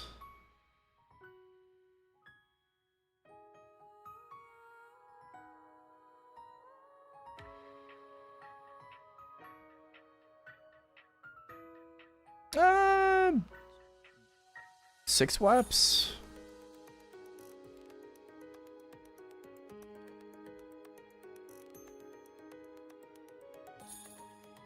I think people are getting like upwards of like 8T an hour. So reasonable if you're grinding 12 to 13 hours. Which for some people, I guess, you know, isn't a lot.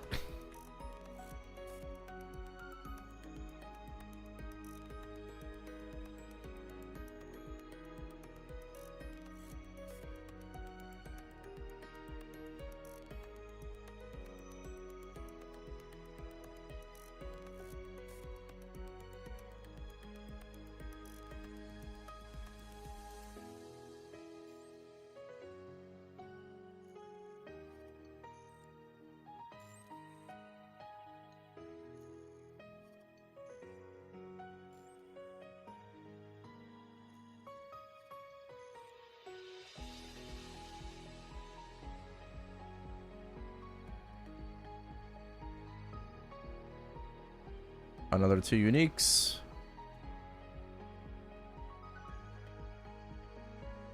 Nothing.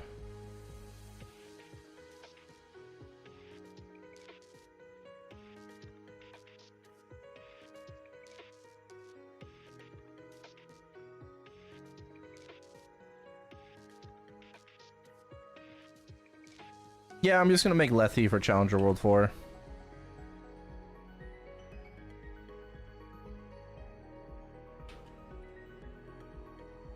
Yeah.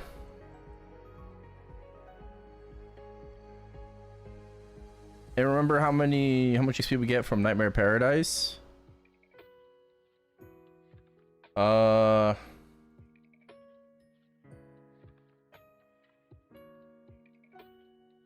2.2 T right now.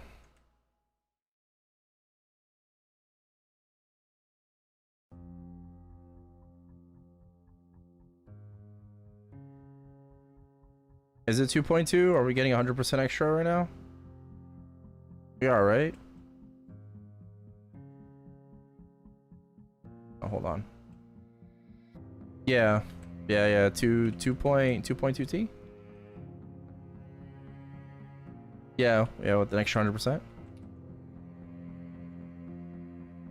Release some of the useless ones. I would save a couple, maybe for like some fam card rerolls, but yeah, for the most part, you can just like feed them into your other arrays or epics. How much did it cost me? I don't remember. I didn't like keep track how much I spent on my Meso drop gear. Oh.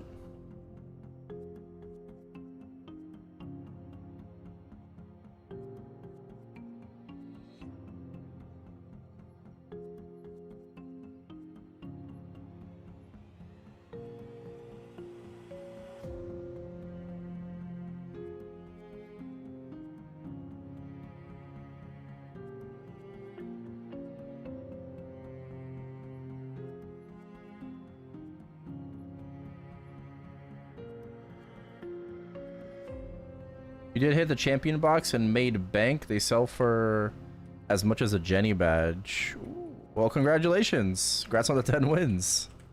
Hell yeah.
Classic version of Pathfinder D and DB. It's a classic Maple. No, I hope not.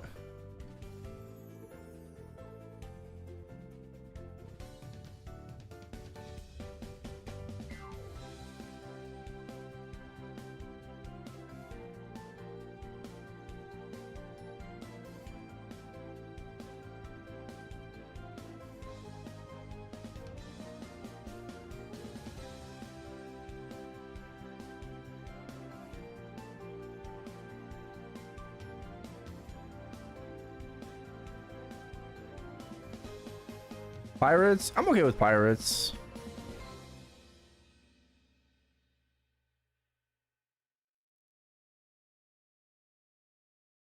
Let's keep it to just the explorers. For now. Let's not think about sickness nights or anything.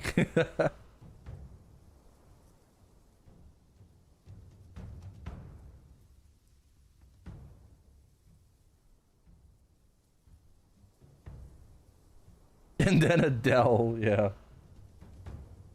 Yeah, no, it's not. Jetson Explorer? Right.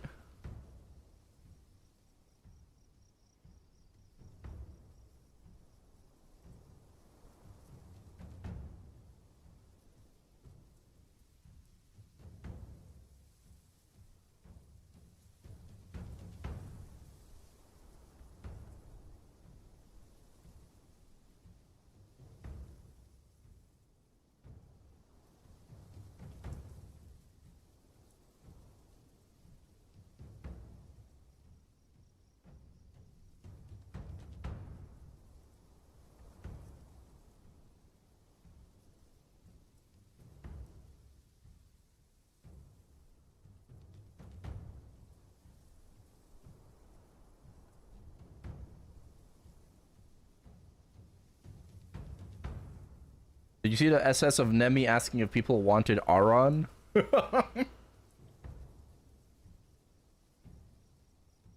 No, I did not see that. What the fuck? No, we do not want Aron in Classic World. Oh god, no. Classic reimagined Pathfinder and Cannoneer. I mean, it wouldn't be like a terrible thing.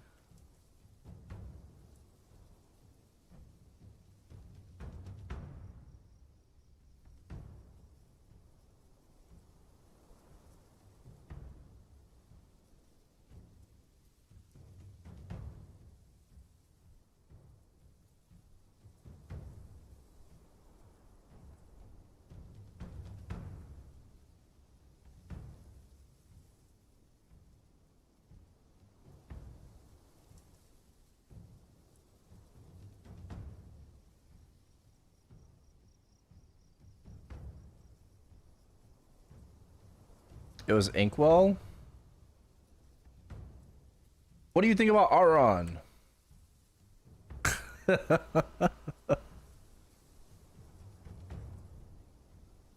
Oh nah.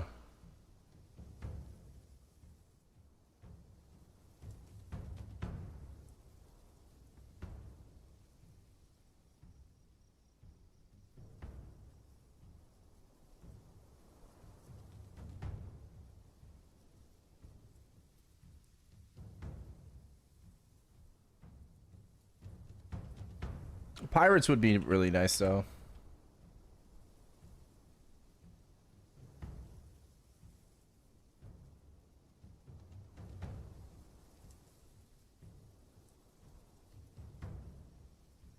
Hey, Bez. Bro, he says I'm not considering to have another online test anymore. Yeah. So hopefully that just means official release is coming soon.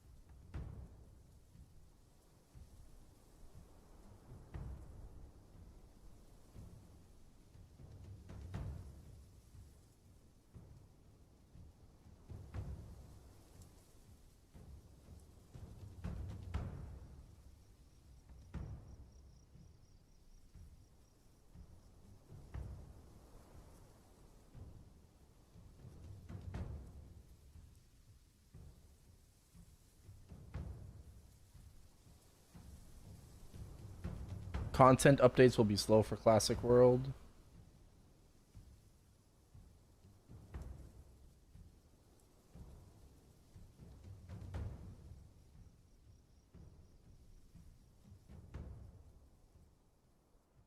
Yeah.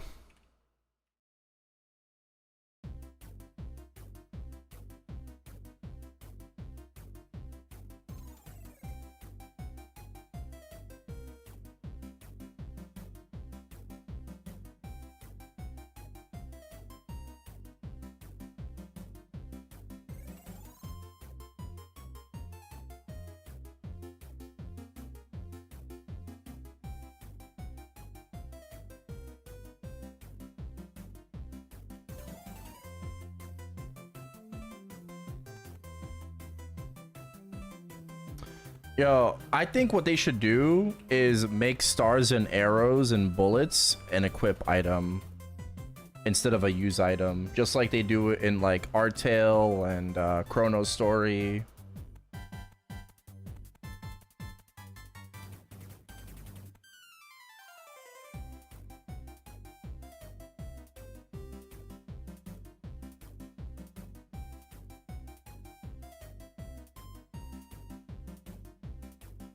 Yeah, the more balls, the smaller they are, yeah. Possible to get 260 on Terra Burn Kinesis with just dailies before Challenger World ends? Off top of my head, I wouldn't know. I would just plug that into like Wacky Beans to find out. I gotta go to wackybeans.com.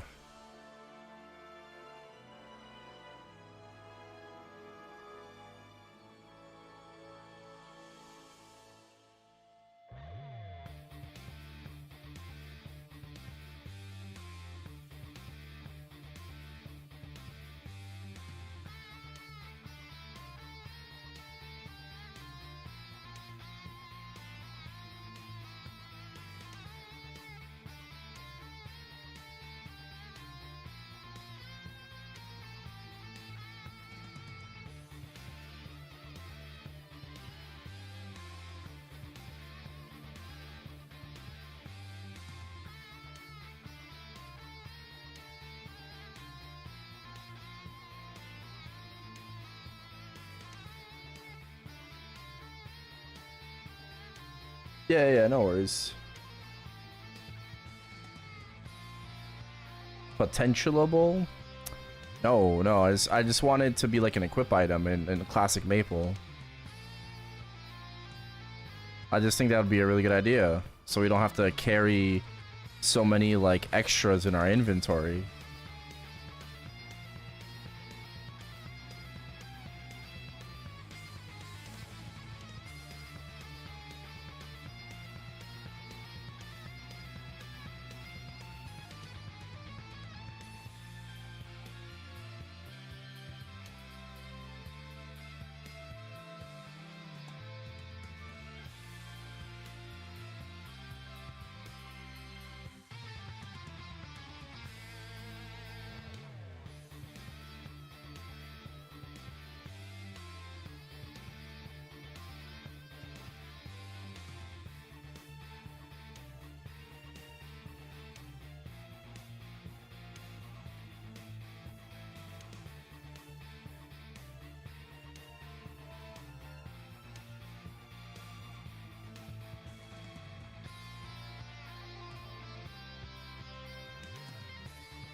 My normal Baldric spec-ish?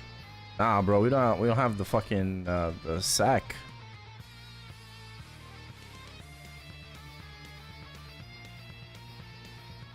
At 0 to 30, you can register familiars. Yeah.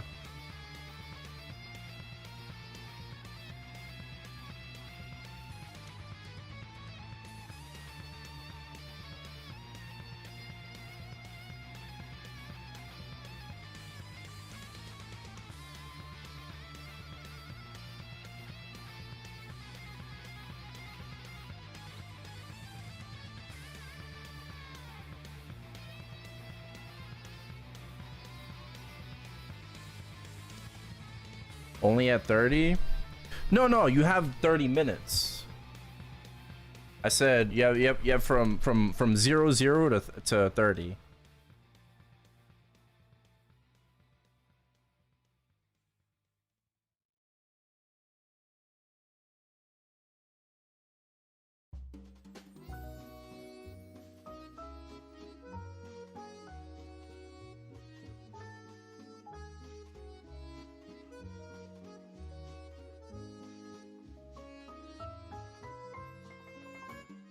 Oh, did you move?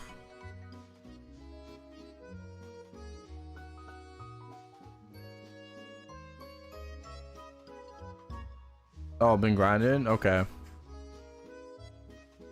I guess I'll just remap when I get back. Yeah, no worries.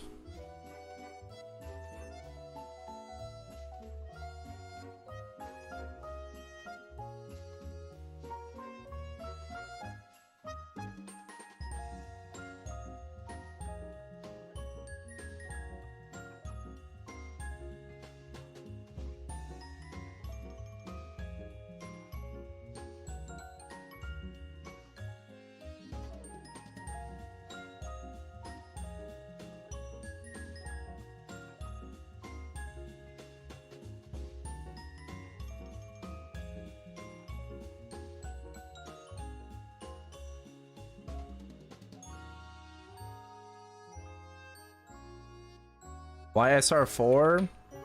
SR4 has burning. SR2 has nothing.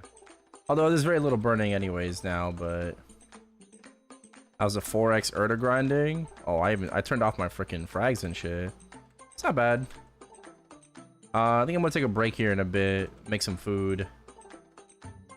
Ski Janai. I think I'm gonna make some food in a bit. Oh, I need 45. Okay, we'll do that first.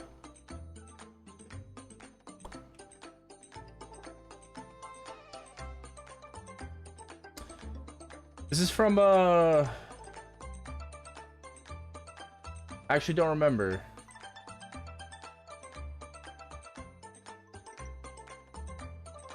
Rage of Dust. Is this from Haikyuu or is this Iron-Blooded Orphans? It's from IBO. Yeah.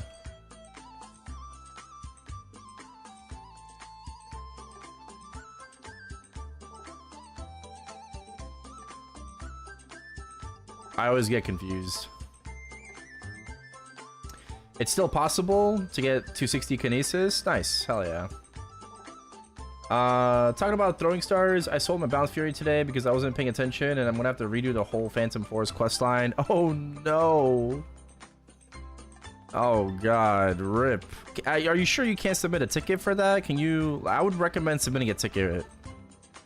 You accidentally sold your star, you can't buy it back. I would recommend submitting a ticket and see if Nexon could do something about it. You know, you don't lose anything not asking, right? The worst they could say is no.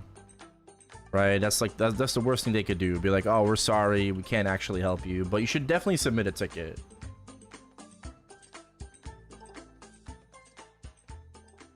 I did that before and got it back via ticket. Yeah. Yeah, you should do that.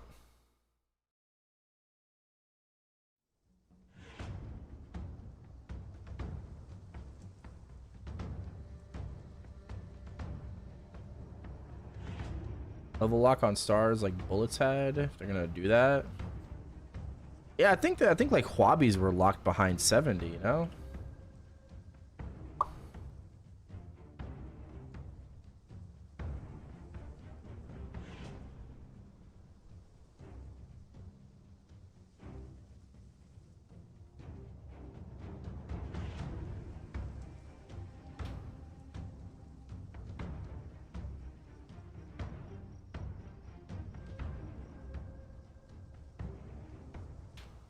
Incredible. Oh god. I'm here to party. I'm here to potty.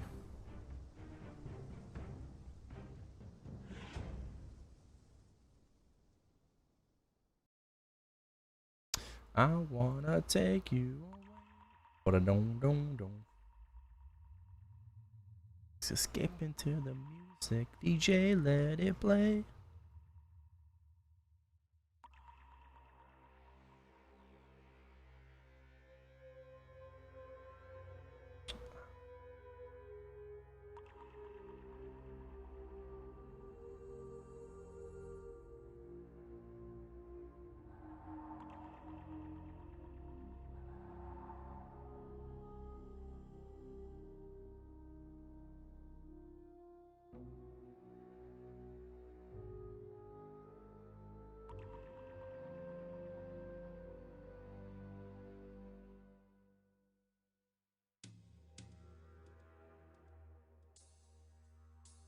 Nice stuff though. Yeah. Your dignity and ego from asking Nexon. What? Exceptions? Yeah. All right. I'm gonna take a break here. For a bit. I'm not sure how long I'll be gone for, but I actually have to cook food. So I'm gonna go make my cutlets. Might make some for now and maybe for later too. But yeah, I'll be back. I'll be back. So far, we are up 4%, including dailies, but not bad. We're up 4% so far. So that's a good grind. That's like what, 5T already. So I'm gonna go make some chicken, and I'll be back with some more grind. And unless there's already a train, I will do a train. All right. Unless there already is one, I will do a train when I get back. So we'll see. We'll see.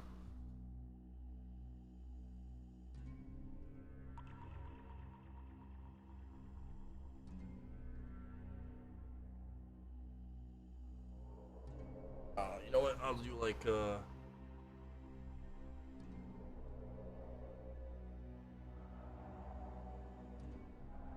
spell.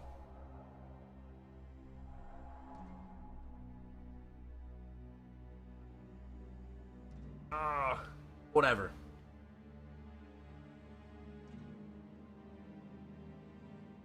Whatever. I can't be asked.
almost done.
back.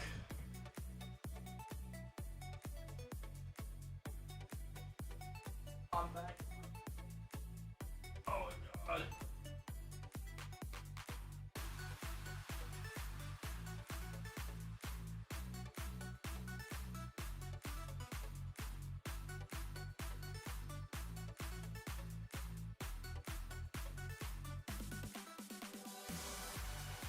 All right, hello, hello.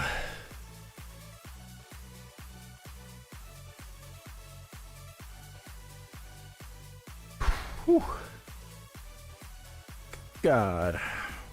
All right.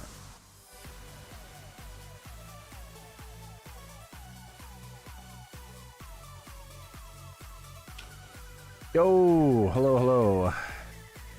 I'm back from my food. It was pretty good food.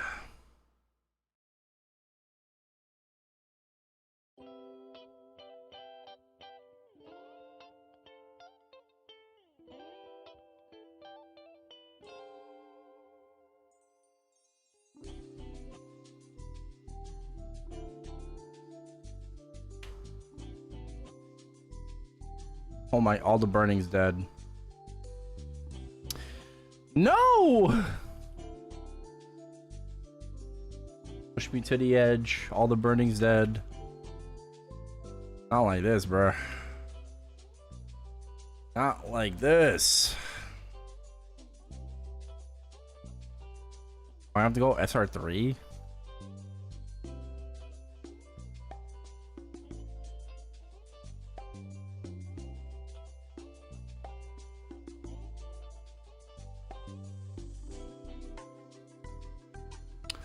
Falling. Yeah, there's nothing. MVP? I don't know. We'll see. I'm gonna have to restart my client anyways. Zero burning today. I guess that makes sense, but holy, it's cooked.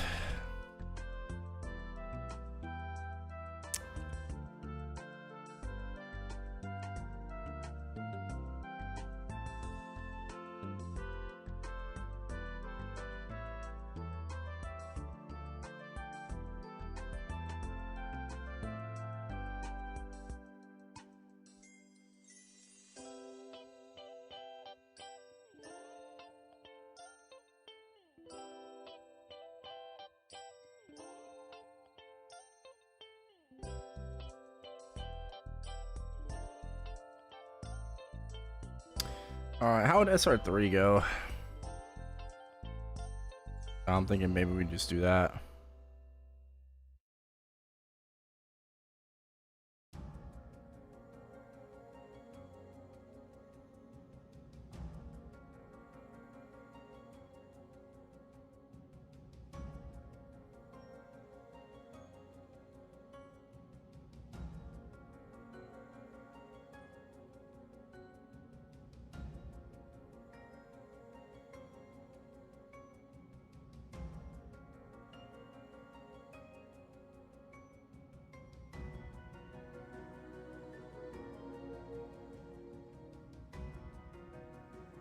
Well, I think SR3 has burning.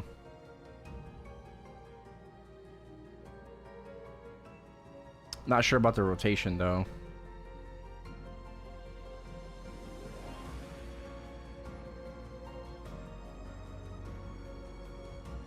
I don't really want to do dusk.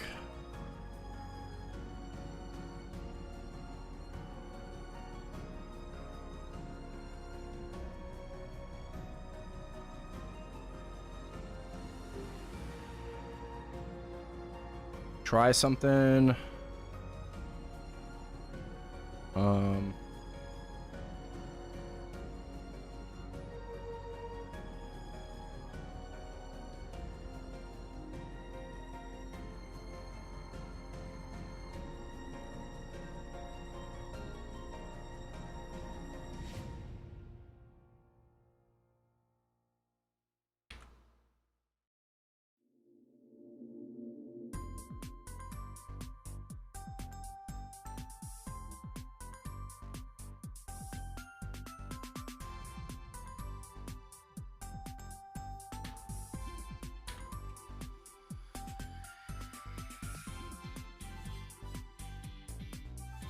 Would this be enough?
I guess that's okay.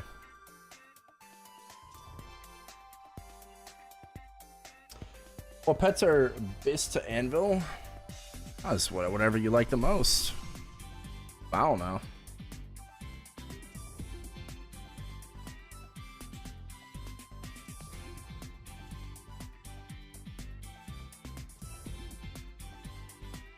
Yeah, it's not terrible. It's not like the best setup, but Stingray it is. Or I can just grind SR4 with like no burning.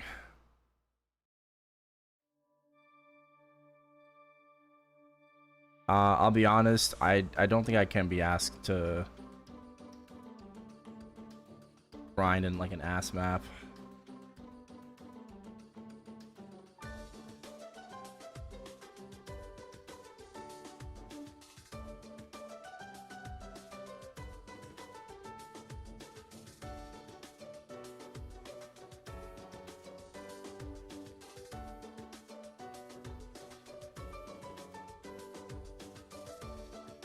Yeah, I'll do MVPs.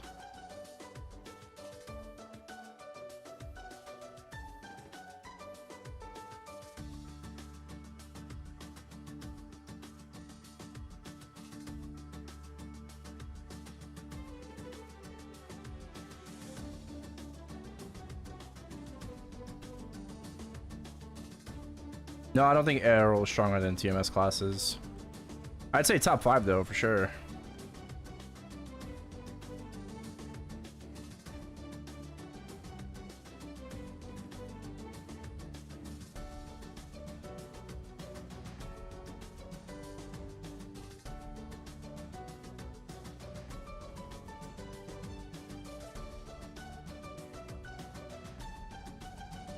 I think Kana is currently the best class in the game because Hayato caps too easily.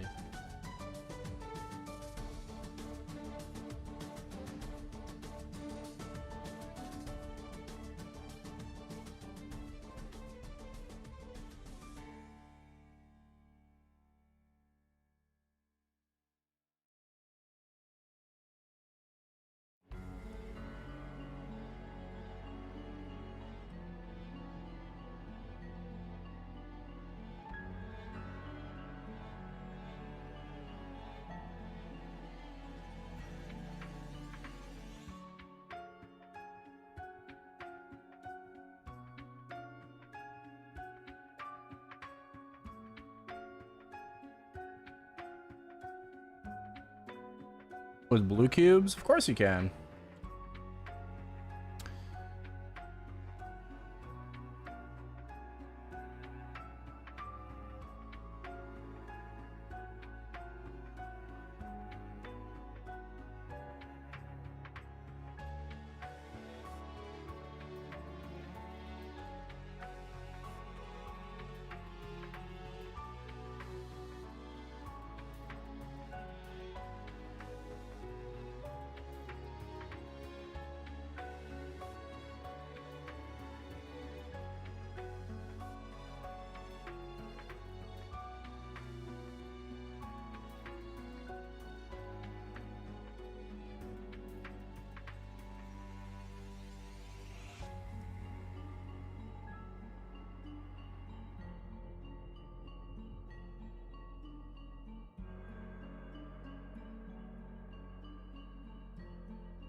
In 2 minutes. Channel 39 Shrine.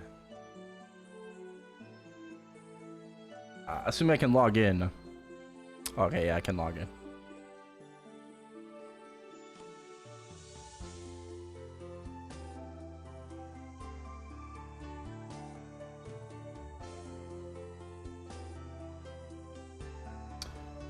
We're gonna get it going for the next 5 hours.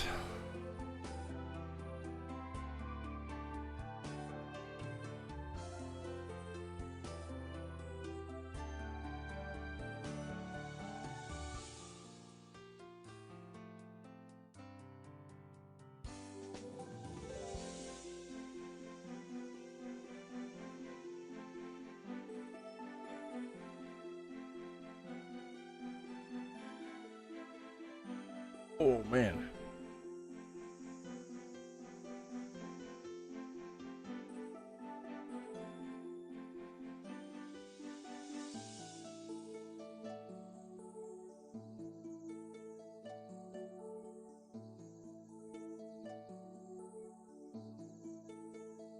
I'm gonna try the glove.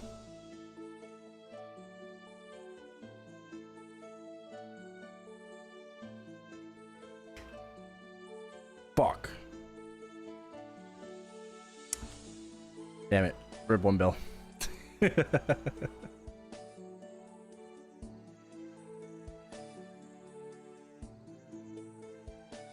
How am I? Yeah, I'm doing alright. I'm doing alright. Just a lot of grinding today. I just got back from my break, made some food. Had some chicken cutlets with rice. I'm still standing.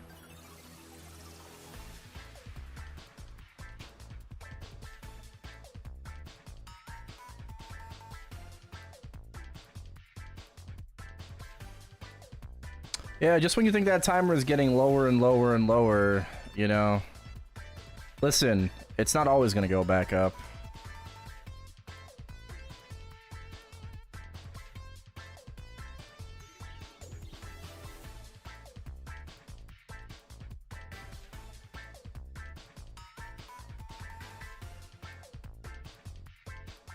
Sure.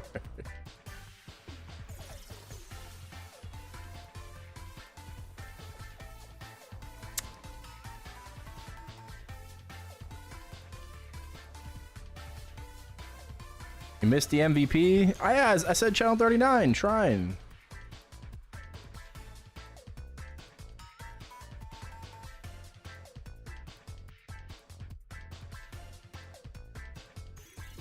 It's okay. I'm doing a 5-hour MVP train right now in Challenger World, so.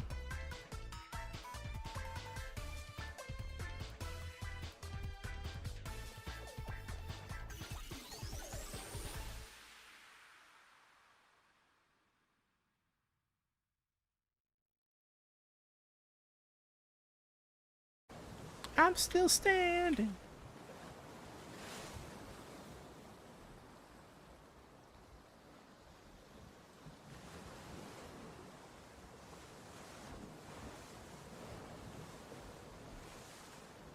Wish there was a Hexa boosted tracker. Word.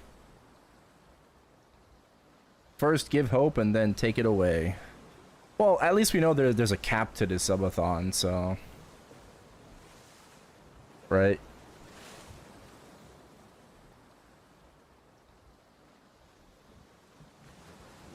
I don't mind. Either I get freed or I'm just jailed until then, you know, September 9th.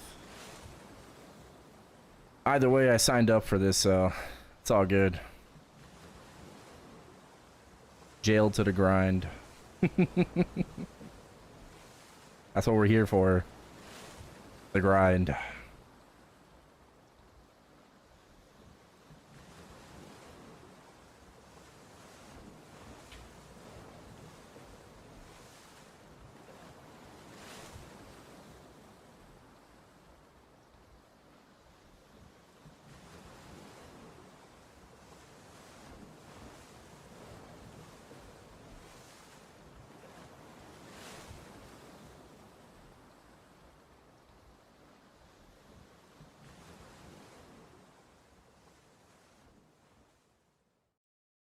Nice.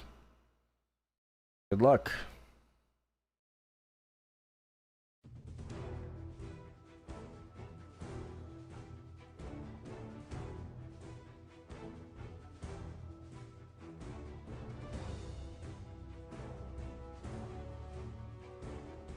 Hey Siri. How many hours from now until September 8th, 8 p.m. EST? 717 hours and 58 minutes. Is that actually true? Can someone fact check that? She told me the answer before I said finish this fucking sentence.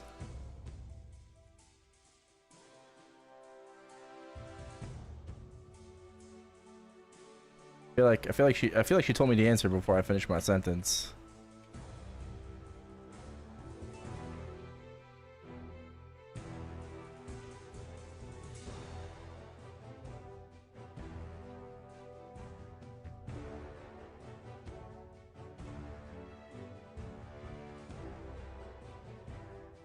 She said 7:17 and 58 minutes.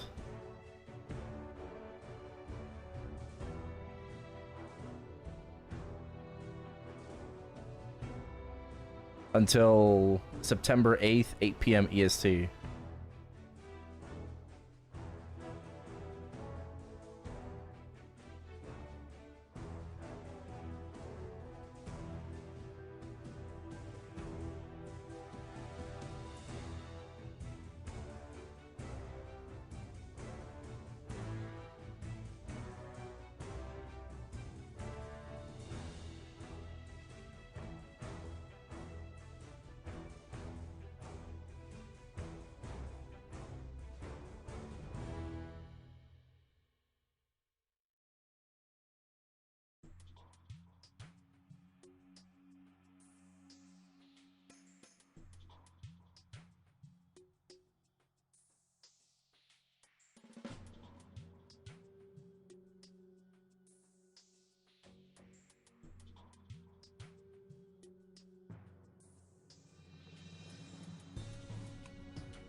Well, let me figure it out. I'll use a website.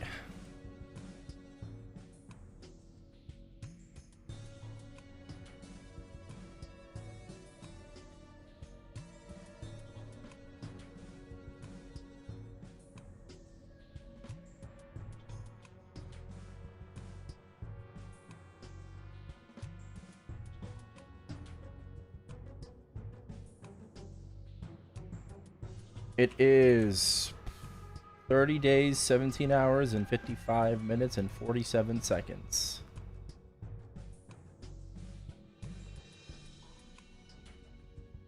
I think Siri did the wrong math.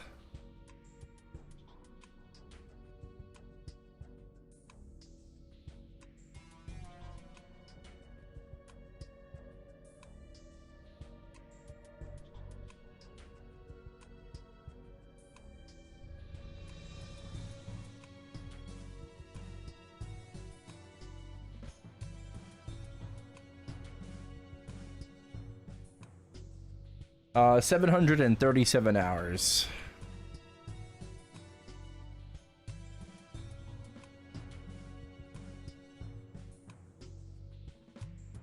Hey, Gail. Round it down.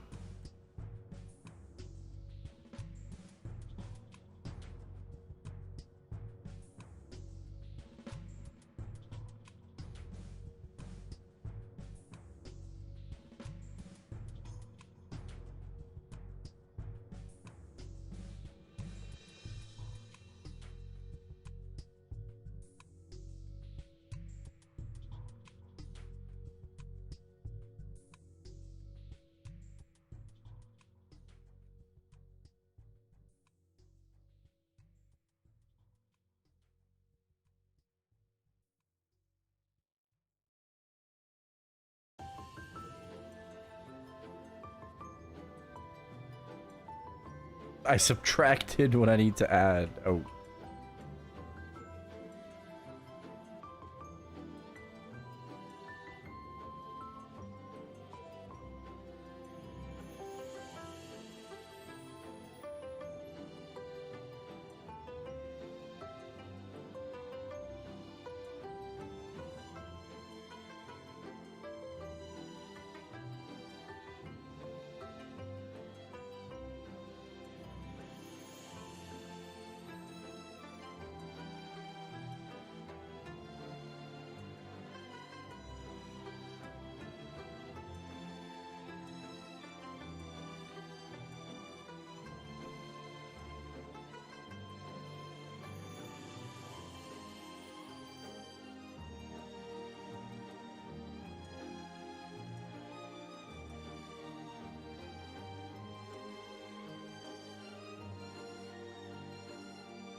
Highest level Erel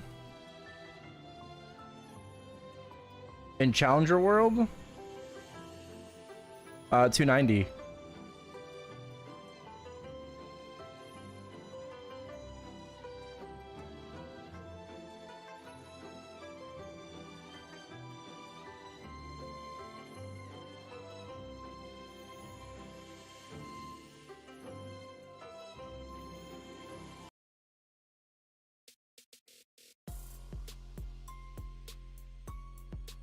Oh, do you get 2x like that?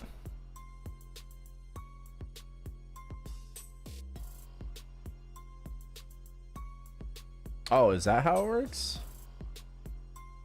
I said 2.2T. Yeah. That's what Wacky Beans is showing me.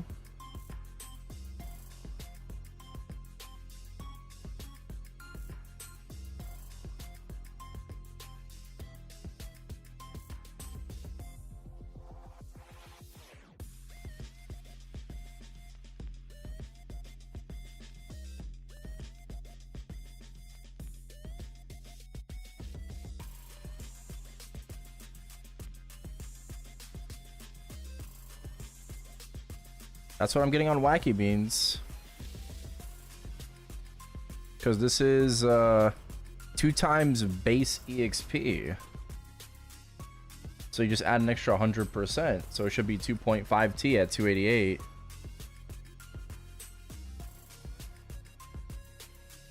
At my current level at 288, you should give me 2.5T.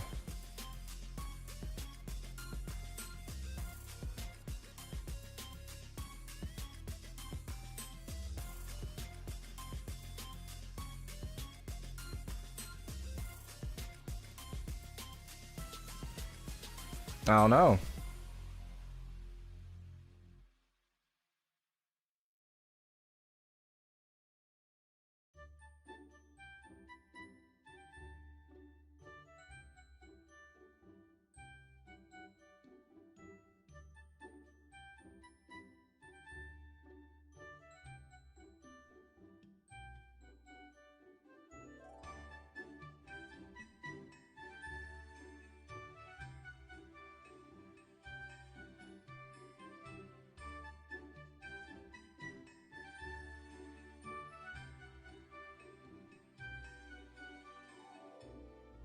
Is that how it works? Does it just give you like the base and then I mean, yeah, that should be still 2.5T for me. How are you getting 3? What level are you?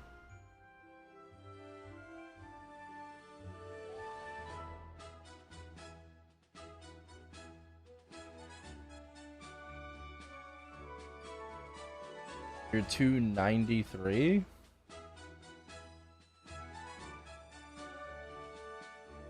Yeah, that makes sense.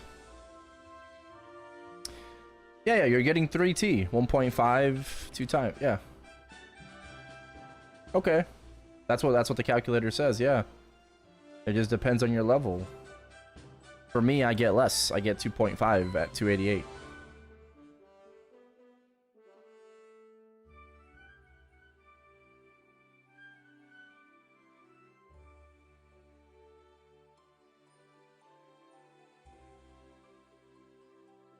Bro, if I was in reg server swiping Nightmare Paradise, I would get 9.6% for 9x rewards. 12.70. That's crazy.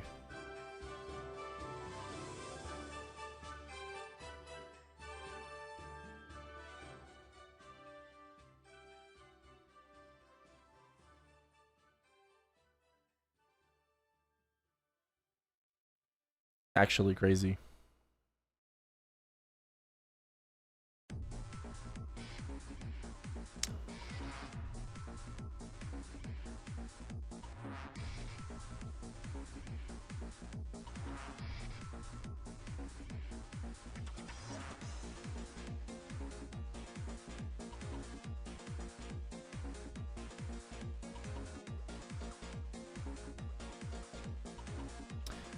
Oh, next MVP? It's gonna be every 32.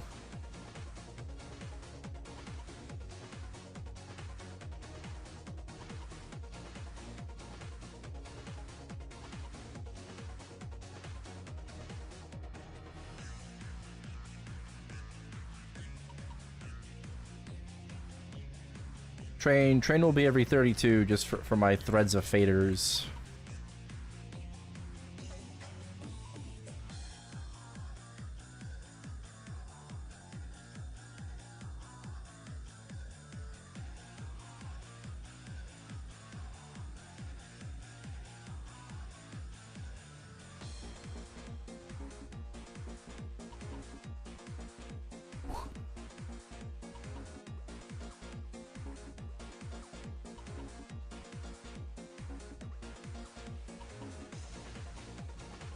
Oh.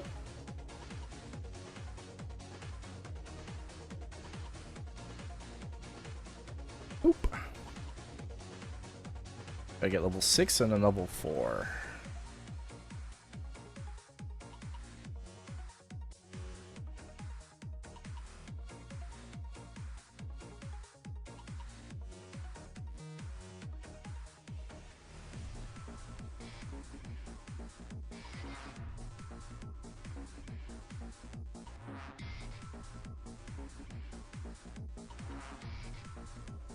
Alright, now.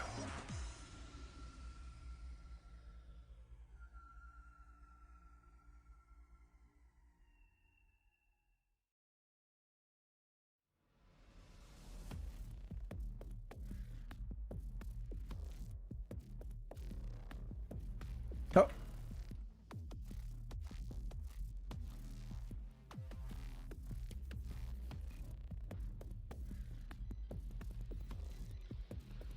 Wait, was 250 mil CP a prog goal? Oh, we already hit that. Let's add 300 mil CP.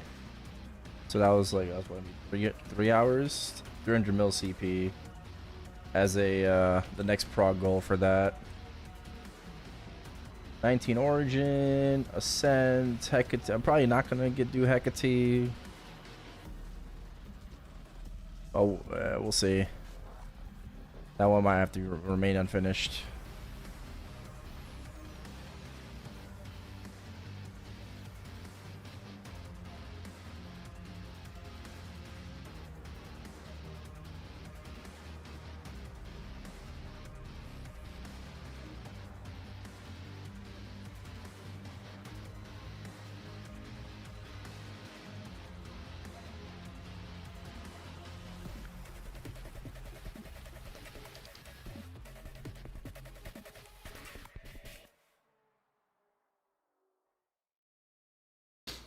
Have 2 ETs, one of them is 22 star, the other one is 0. Do you recommend laddering? Or tap my 22 to 23, and if it booms, retap it to 22? I would recommend just tapping the 22 to 23, especially if it's double prime. I think for my pitchies, I would just tap the 23. And then once you hit 23, then you ladder to 24.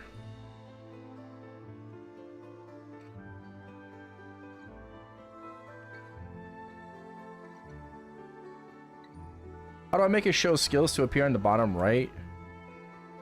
Go to settings, UI, buff favorites, and set them up.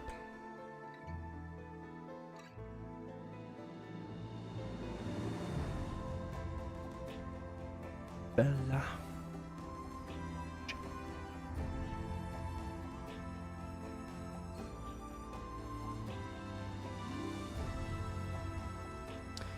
I still haven't seen a pap mark in Challenger World.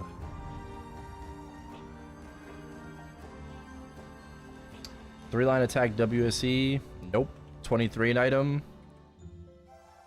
Nope. Haven't done that.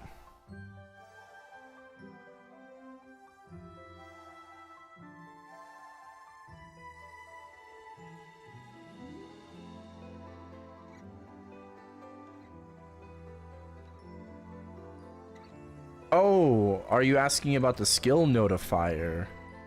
So if you open up your skill window, you click on the macro notifier, the skill alarm, you can set certain skills to appear. Yeah. Is that what you're asking about? That might be it.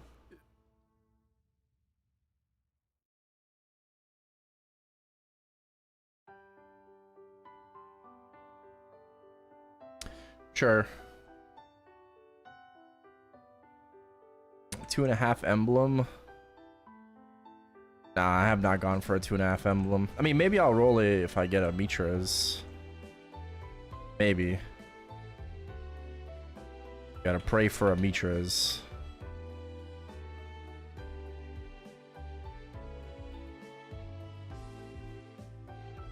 Hey, Tyler. Yeah, he went to bed like 2 hours ago.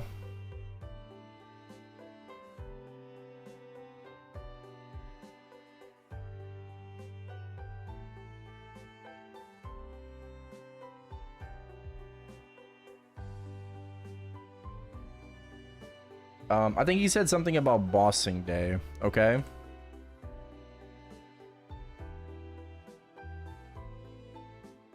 If you do it before then, like earlier, sure, but I think he said something about Monday.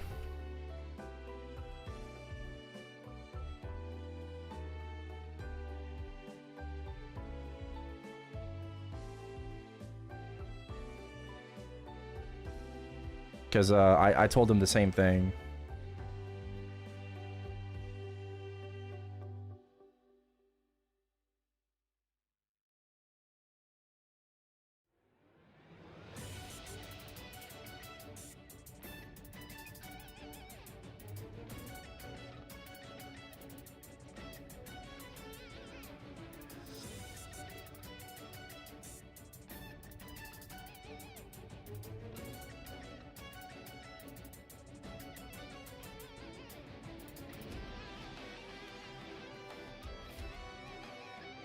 Thank you. Yeah, no problem. How much CP and frags do you need for Erel hard Siren solo? I think I did it with 90 mil CP. I don't remember how many frags I had though. It's a great question, but I don't remember.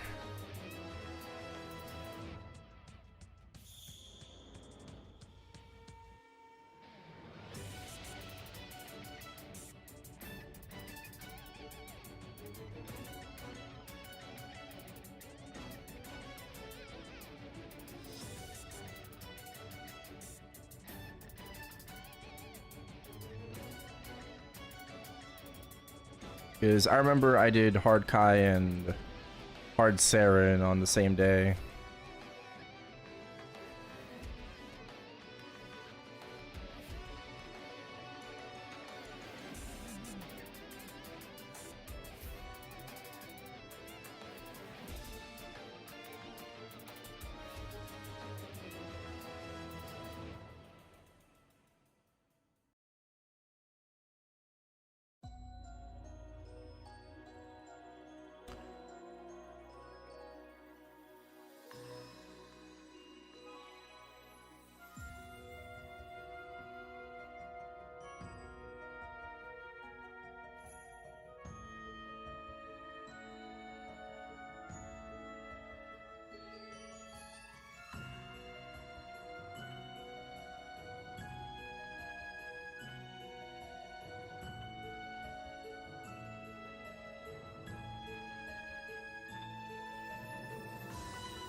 Also, I'm doing an MVP train right now in Challenger World, so just feel free to hop on it whenever. That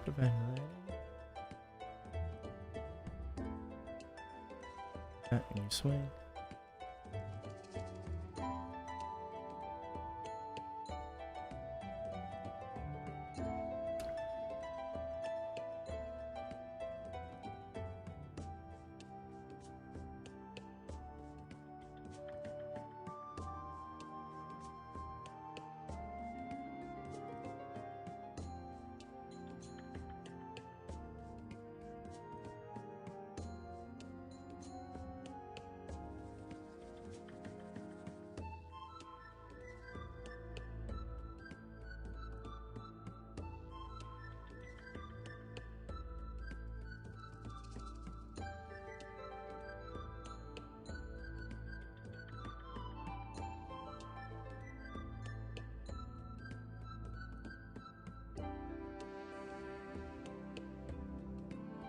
Be your next highest level character in heroic when I transfer. Yeah, my Dawn Warrior is 287 and my Ren is 286.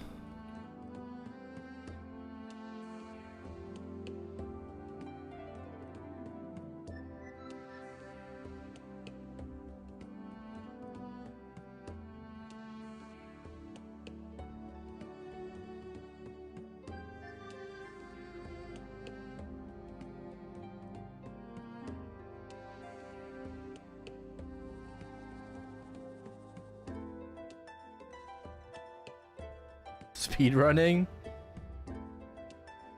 It's just honest work, you know. I'm doing what I can.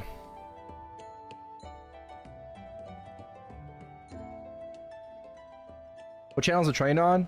I'm debating if I want to keep it on 39 or move it. I think one channel would be a good idea.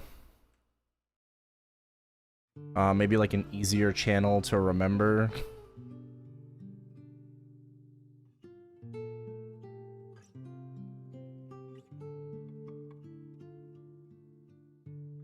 Ooh, Especia! Yo, my second Especia! Epic, please keep going, please keep going. Ah. 2 epic Especias. I mean, that's still good. That's still good. Not bad, it's not bad.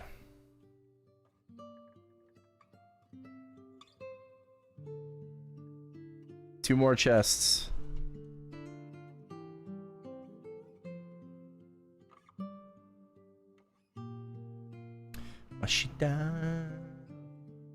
Yeah. Let's see, given what channels I have.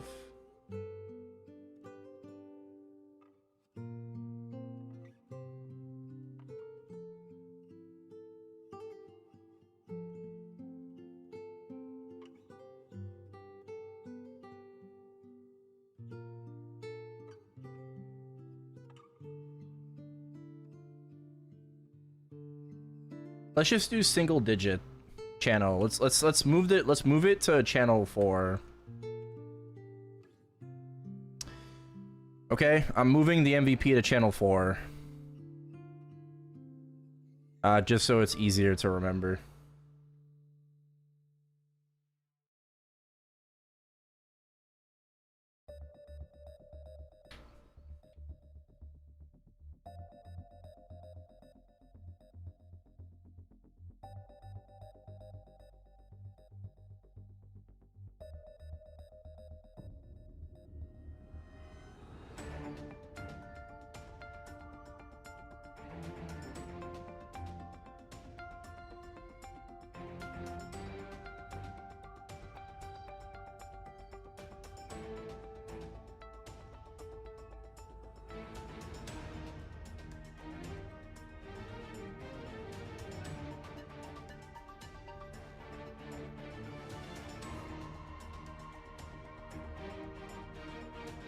Show.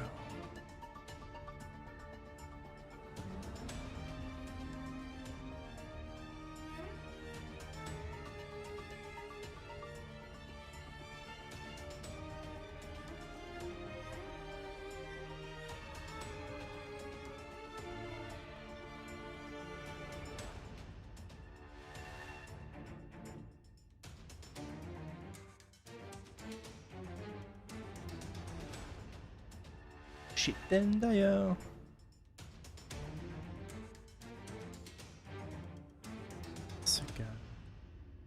Channel 4. Channel 4.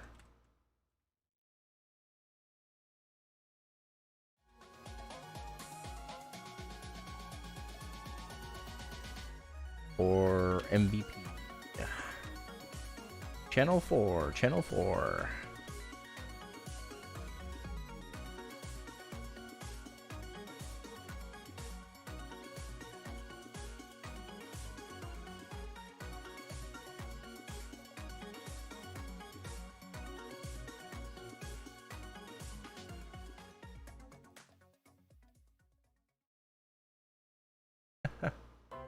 I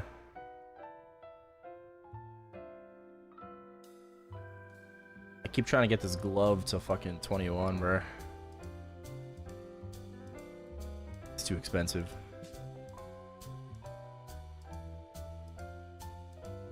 Sorry.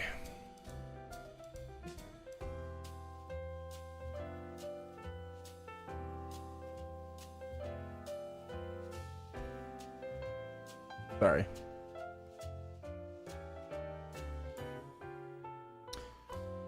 Channel 4, Channel 4.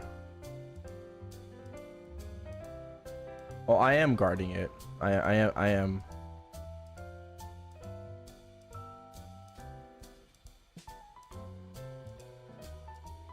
Safeguarding it.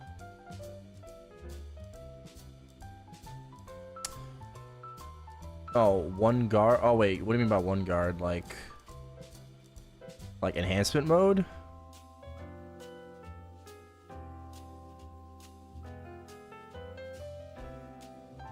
I ain't trying to blow it up.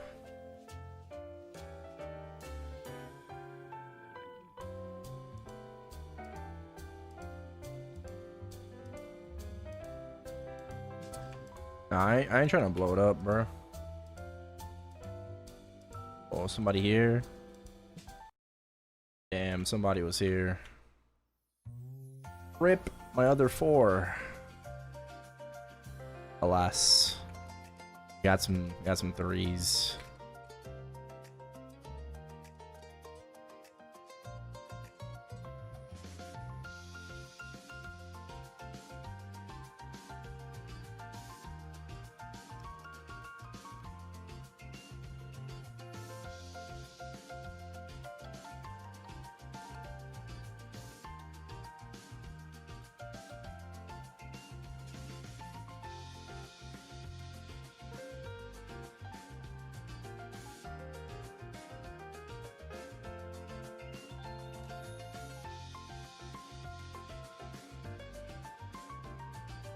They don't have the new secondary in Chronos yet?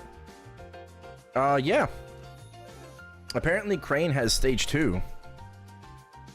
Secondary.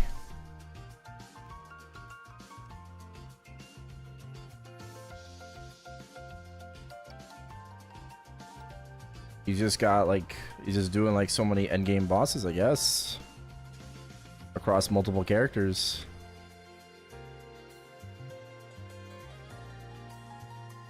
Or just funneling to his Ho-Young, like maybe his parties are set up in such a way where he's funneling into his main.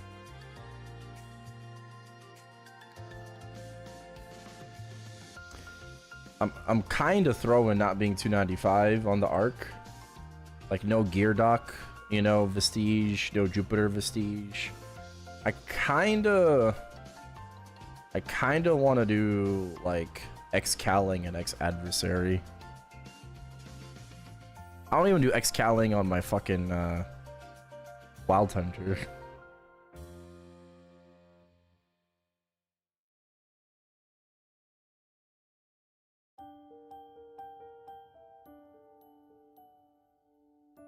Erel Vac Pet? Yeah, you can move it.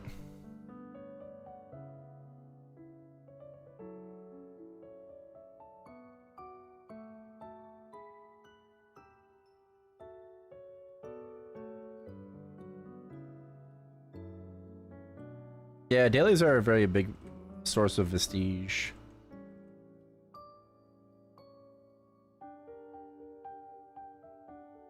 You lose damage?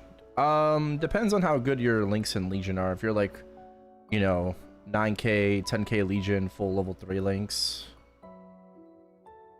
then I would say no.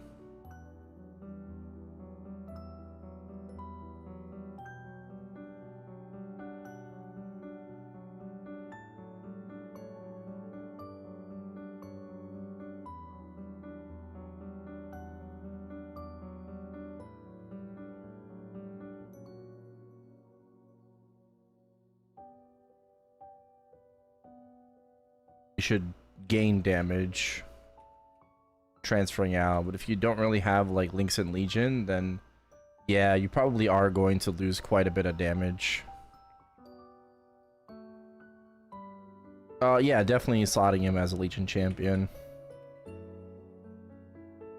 I think I just gotta remove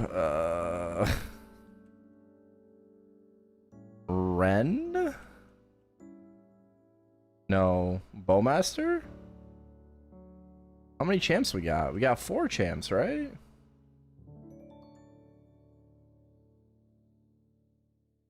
Who the fuck do I have right now?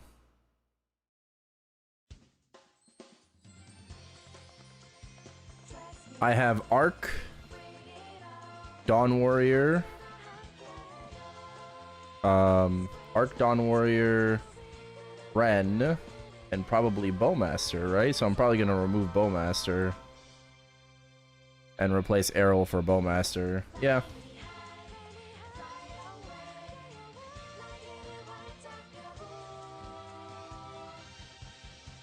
Yeah, rip the Bowmaster. Yeah, but my Ren is 400 mil CP. My Bowmaster isn't. Hey Paranox, good morning.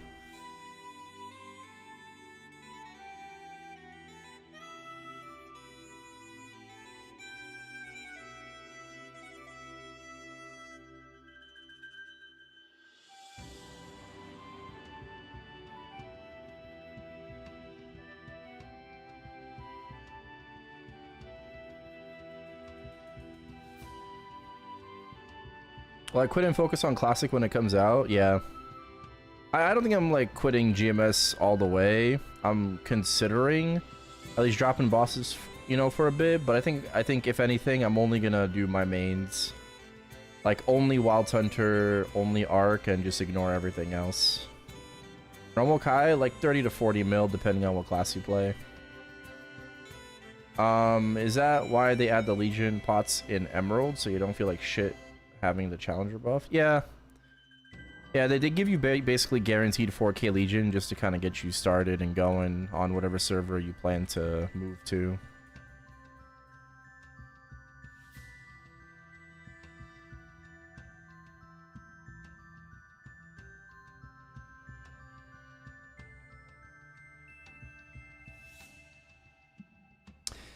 Yeah, I think I want to be dropping like all my boss mules when Classic comes out. I'm even contemplating just like not running any bosses at all, but I probably should. It's not like that many hours out of the week, so.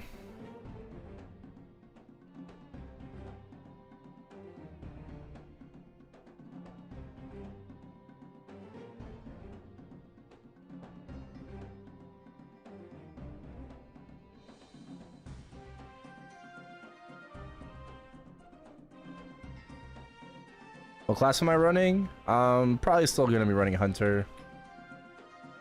First 200? No, I'm not going for first 200. Maybe like first 200 Bowmaster would be cool.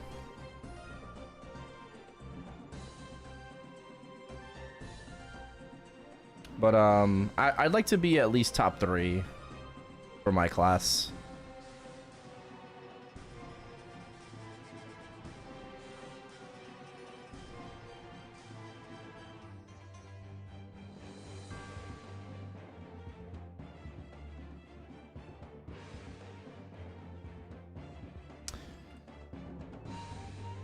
Yeah.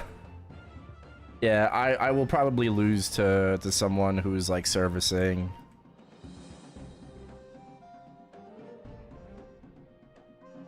Unless Nexon adds sauna into classic.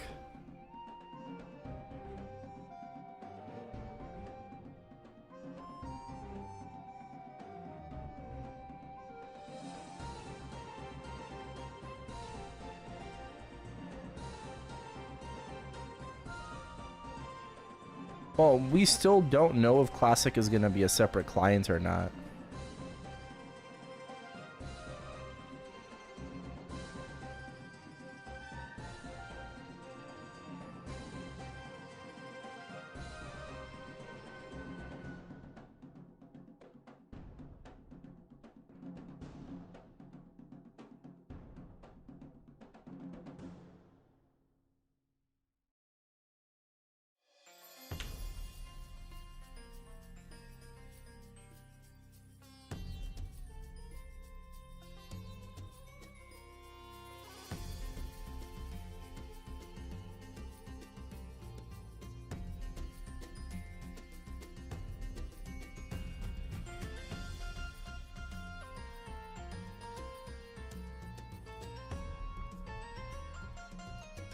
I think the private server communities are even scarier in grinding. Nah, I don't think so.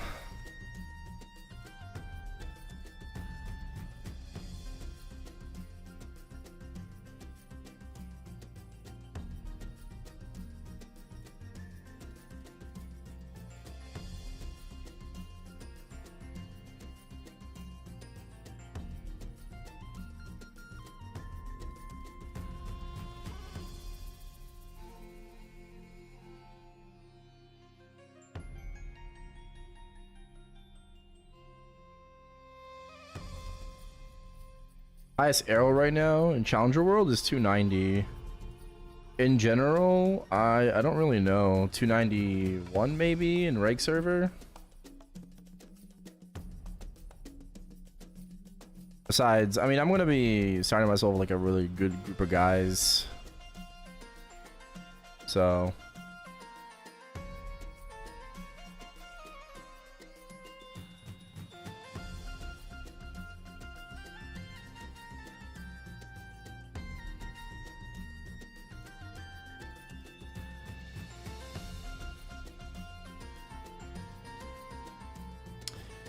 regardless of rank, I am gonna go for level 200.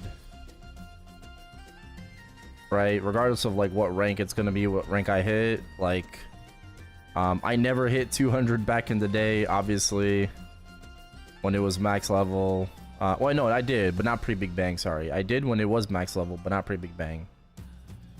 I hit 200 in like 2011. So that was like well into Big Bang. But yeah, I never hit 200 pre-Big Bang. Never even hit 4th job pre-Big Bang. Right? I never even hit 120. I never even hit triple digits. Never even hit 100. So yeah, I think it's gonna be a lot of fun, and I'm looking forward to the grind. I hated grinding when I was a kid.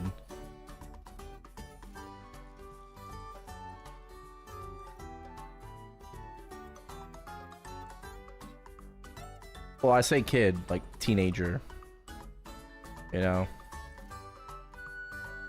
I love PQs. I love the, you know, Carnival PQ, Ludi PQ, Ludi Maze PQ. Right, I love PQing. Romeo and Juliet, obviously. But I just did not really like grinding that much. Kenta's PQ was absolute ass cheeks. And Escape PQ as well. Like, LHC PQ was also really fucking cheeks.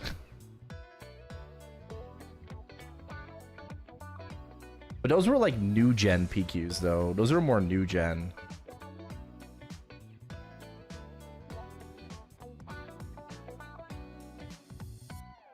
How long does 200 take? I don't know. Not sure how long it's gonna take. It depends on the content available in the game, you know? We'll see. Mooncake, Hennessy's PQ. Yeah, Henny PQ was pretty chill. It's very nice. Orbis PQ? I hated Orbis PQ. I can count on one hand how many times I've done Orbis PQ. I fucking absolutely hated Orbis PQ. That shit was so long and just so annoying to do. Unless you were doing like smuggle PQs, right? Which I never did. If you do like a legit OPQ run, it's gonna take you fucking ages to complete.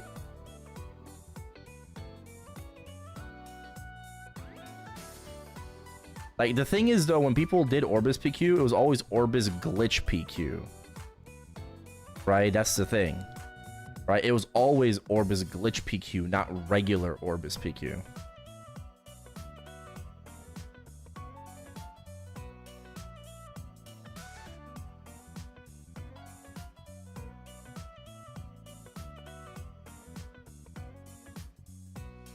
Pirate PQ? Pirate PQ was cool. I liked, what was it called? Not Escape, because it was Sea of Fog PQ.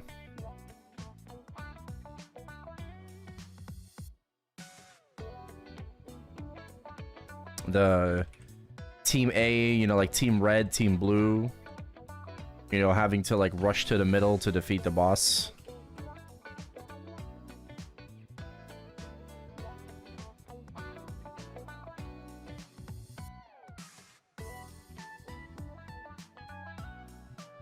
I feel like Sea of Fog was also a more new gen PQ.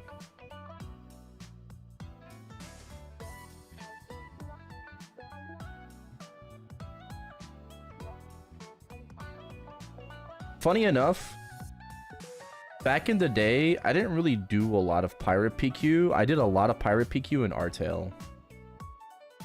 Right? I did hella fucking pirate PQ in Artale.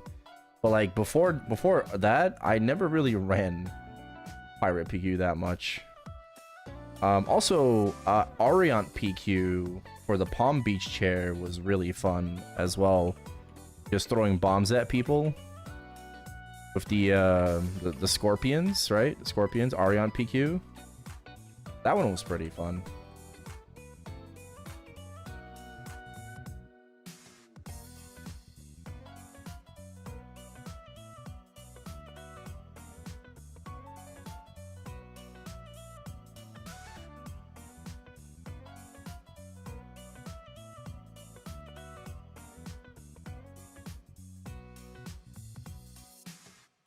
Yeah, I used to stay in the room with the roids and just grind that for EXP. Yeah, I was the reason why that got nerfed. Well, I was part of the reason, because the reason why Romeo and Juliet PQ got nerfed, like those roids, was because the Maple Leaf Council that I was a part of, we advocated for that.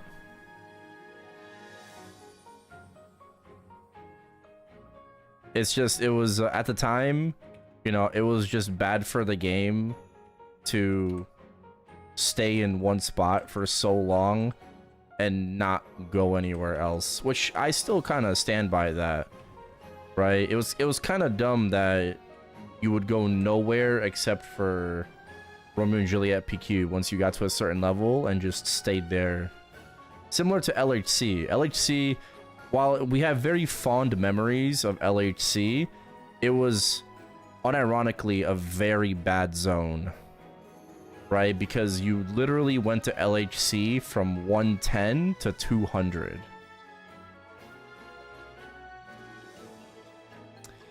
Yeah, but we're still moving maps because we want to be grinding within level range of mobs, though, right? So like the gameplay today is more AFK, but at least we're going to different areas as we level up, as we progress our characters. Like back then, there was very little movement for like several level blocks at a time, which was just a bad gameplay loop. Like objectively speaking, it was a bad gameplay loop because it just invalidated 90% of the game.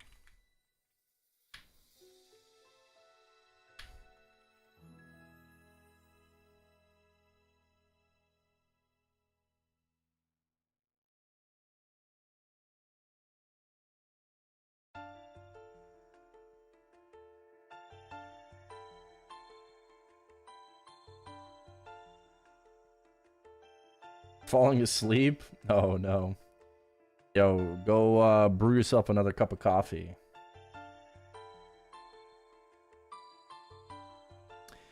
Remember sidekicks and how broken it was to get levels? Yeah, I do. Vaguely, but I do.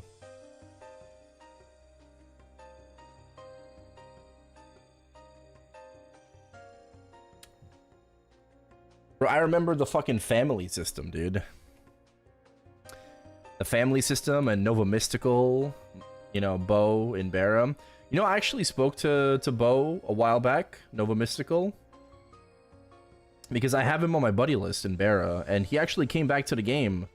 I saw him log in after... this was when I was trying to solo hard Limbo on the Wild Center, so this was like months ago. But he came back to the game after like fucking 10 plus years of not touching it. You know, and then he like hit me up, you know, he said hello, we talked about things.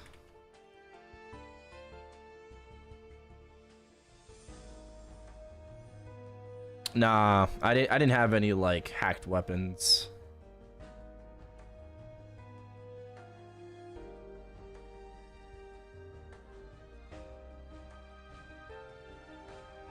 No hacked weapons. I probably had some like other duped gear. Like if I had to take, you know, like Pink Adventure cape, right? Probably like Stormcasters, Violet Snowshoes. Right, those were probably duped. Yeah.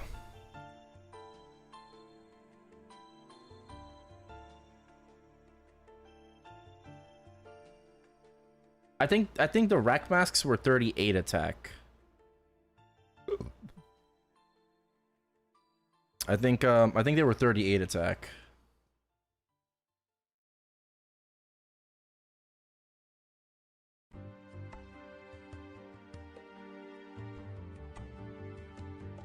I don't remember.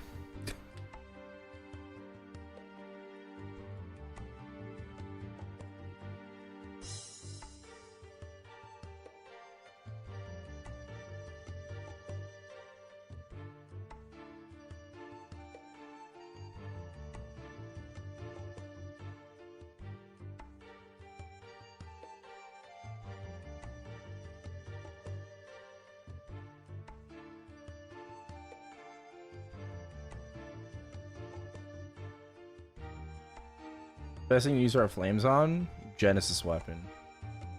Remember the free market? Of course remember the free market. Doesn't.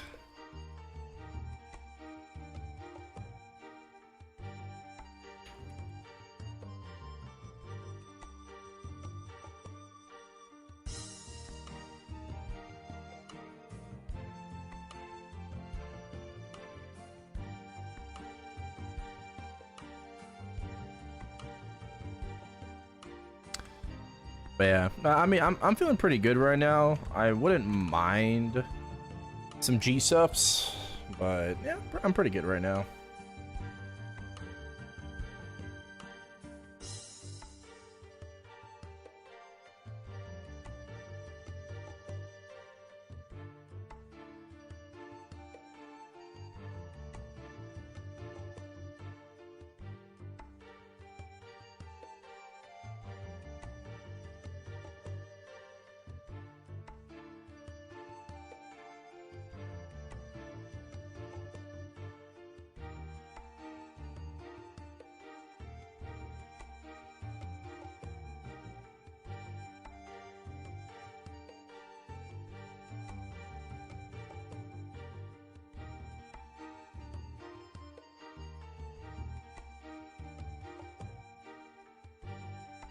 Inkwall, no.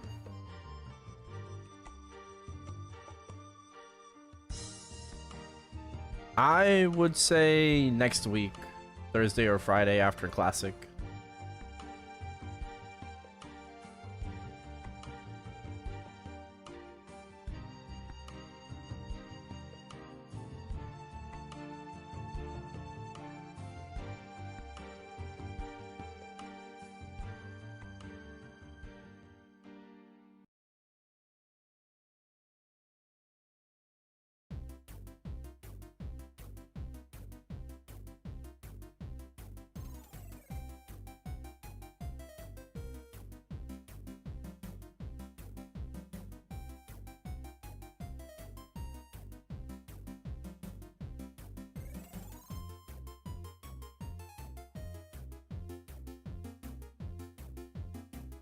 Yeah, either your Jenny weapon, Eternal gear would be also a good idea.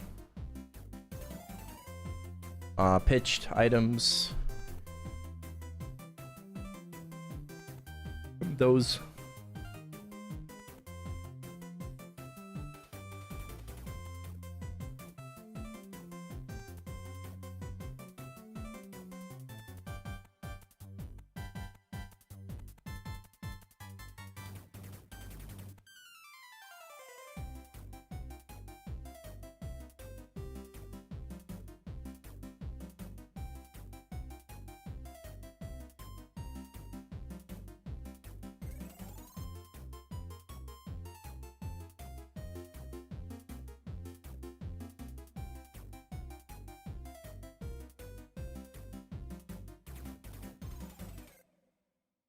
Murder drop rate has really slowed down. Good morning, Zythiel.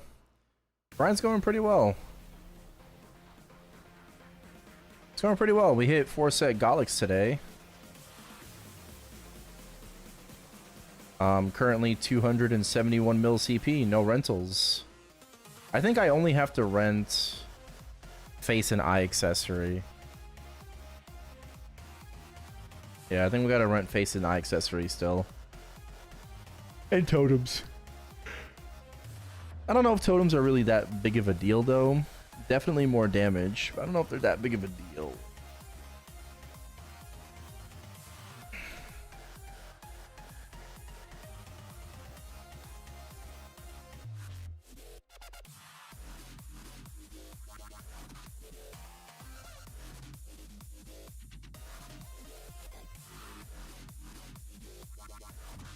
Guild totems in Challenger World? No, there's not enough time to do that.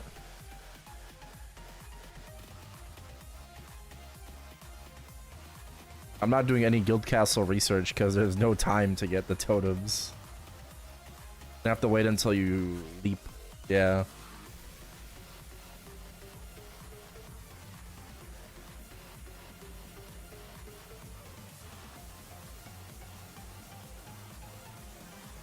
I'm coming up on 9 wins. I really like how I can see the Erel's badge now.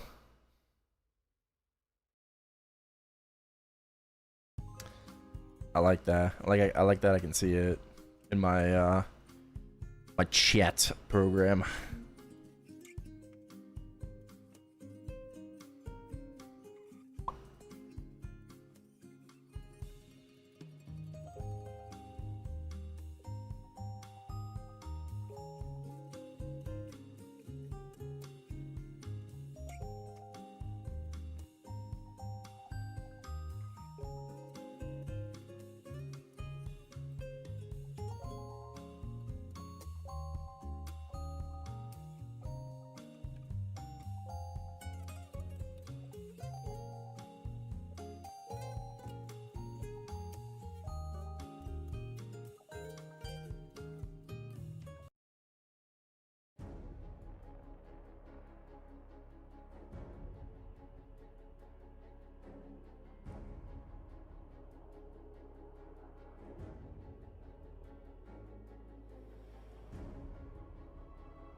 Next MVP, Channel 4.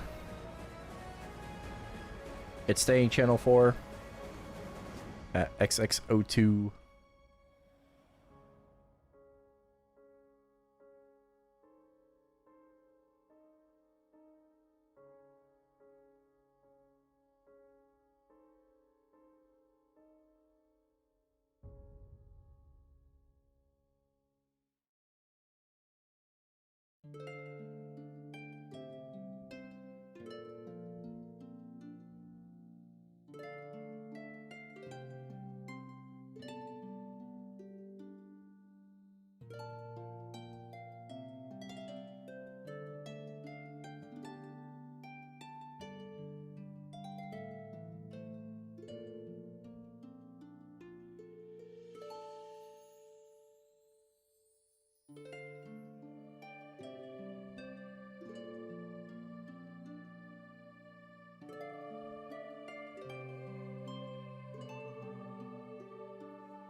Alright, Channel 4, Channel 4.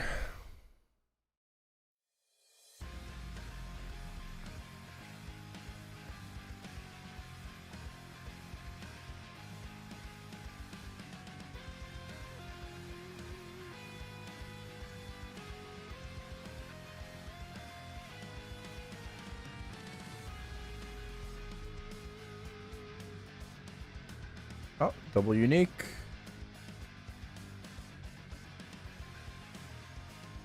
%, Meso. Rip. Not drop.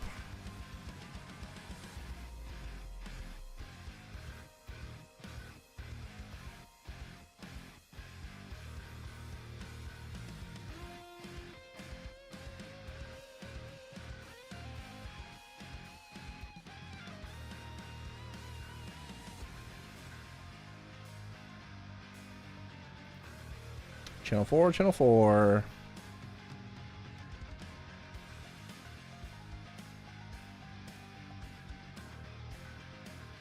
Congrats, finally.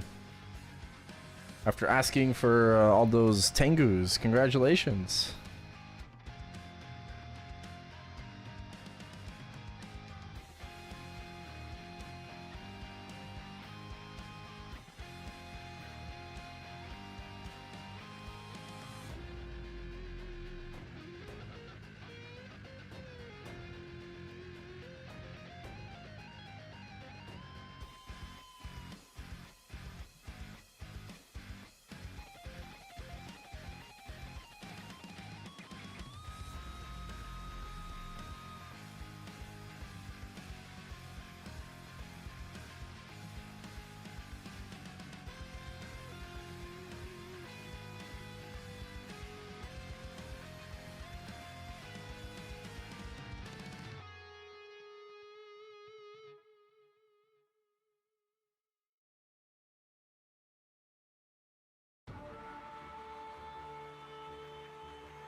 A lot of people will be delibbing.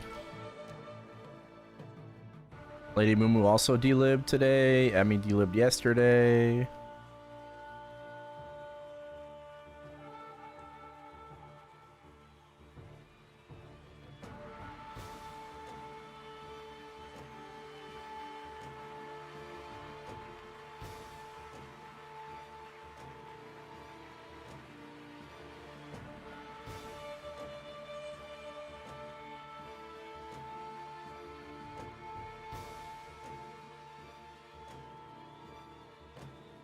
Don't know if I can keep playing this game without a vac pet.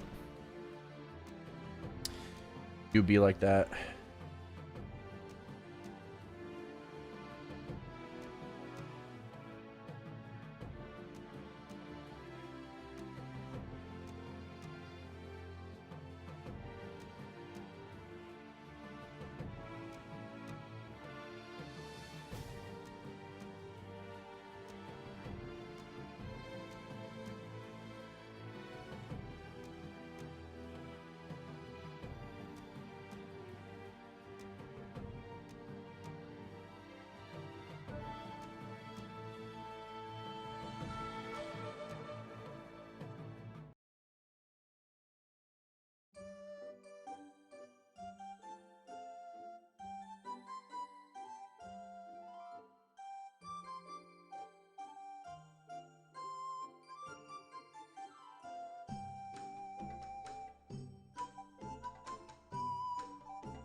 Am I full hexa by now?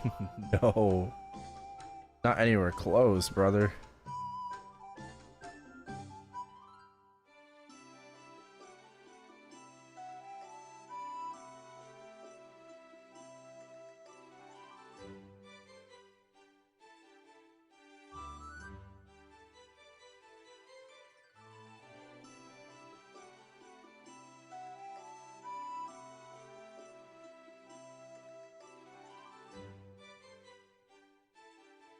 Love Rage, thank you for the follow.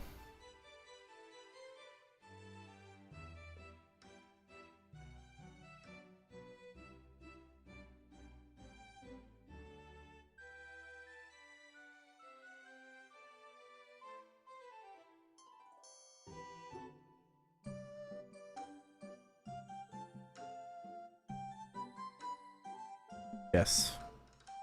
Rooney, thank you for the 7 years. Welcome back. Appreciate the long time and continued support.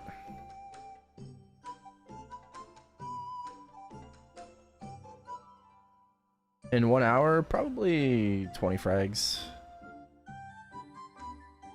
We done the math roughly? Yeah, roughly 12.7k frags. Including Janice. Including Janice, 12.7k frags roughly.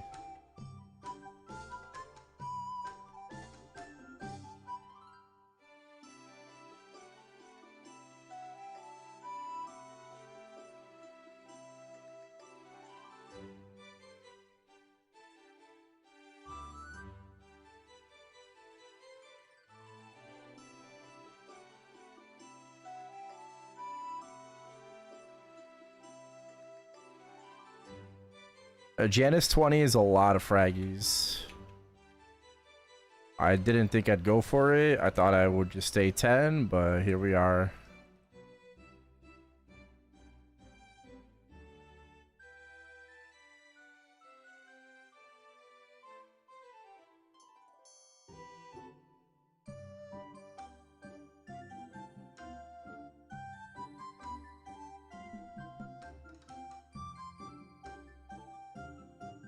Is that more frags than Dawn Warrior? I don't know. I would have to do like calculator for Dawn Warrior. I haven't. Oh, I haven't yet.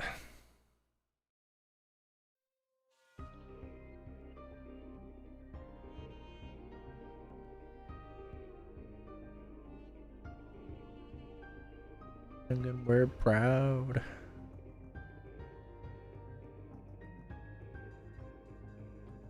First run getting to P3 without breaking the gauge. Okay. Why are you starting Tiger first?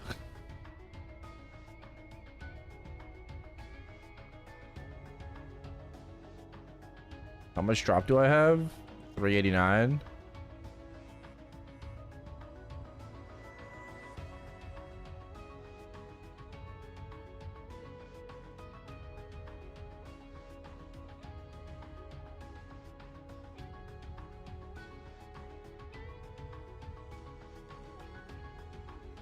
Yeah, Dells, I see you do Tiger first. Oh, interesting. Hey, Xavier.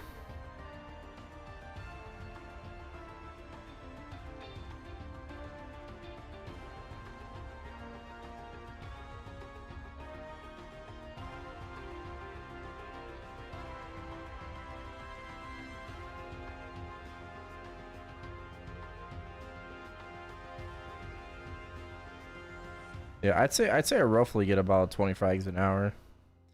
Is there a way to figure out hexa converted for Erel? Nah, not yet. There's no scouter yet for Erel.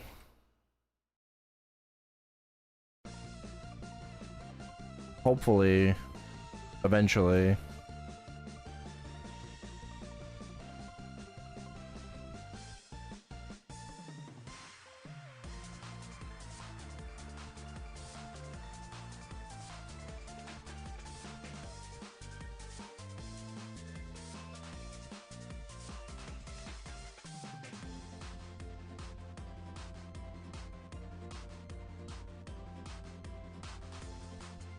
Pink shitta.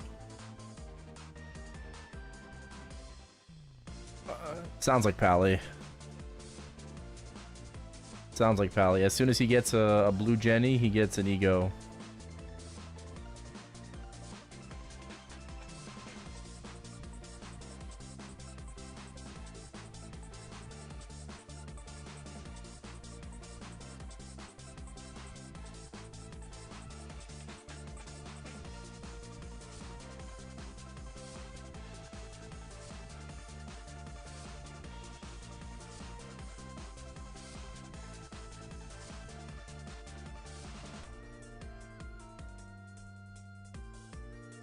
You're so clever.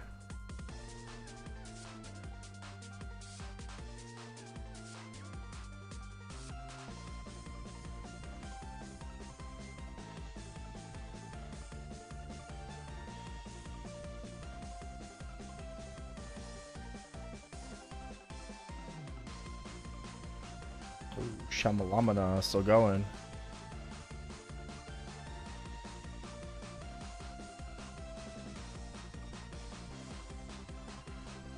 We're trying out lower map for more burning EXP.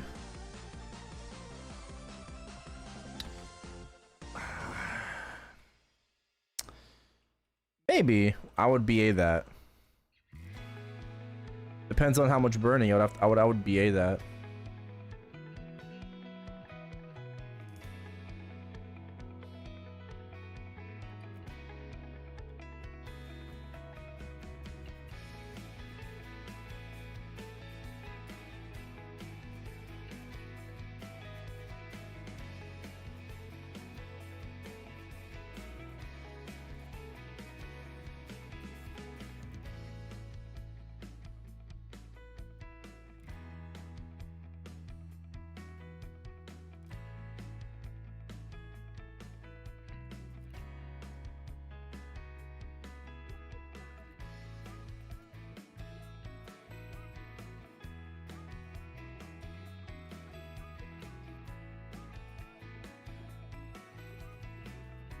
Yeah, just run a BA.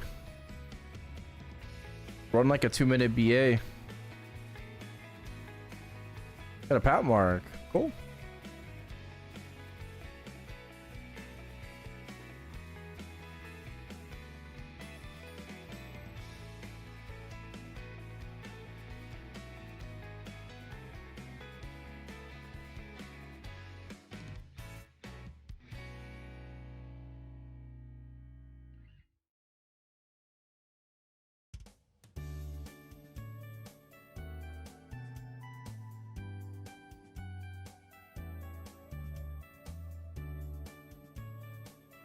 Battle analysis.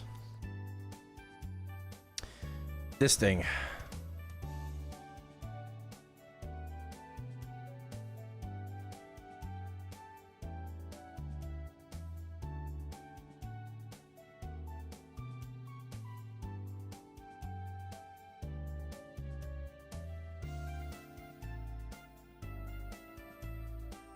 Amount of XP needed.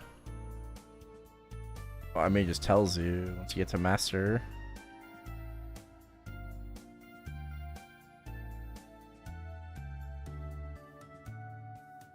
No, I don't know about that.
What's Nick up to?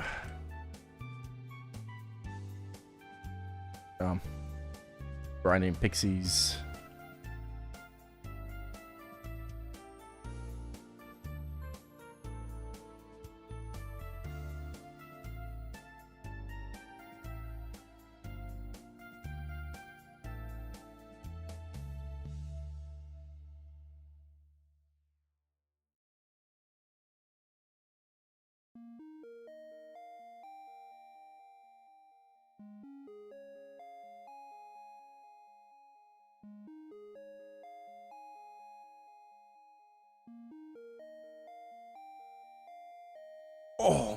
Oh, my shoulders.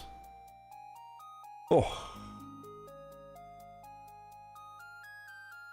Good morning, Balo. Thank you for the 20 months. Welcome back. Appreciate it.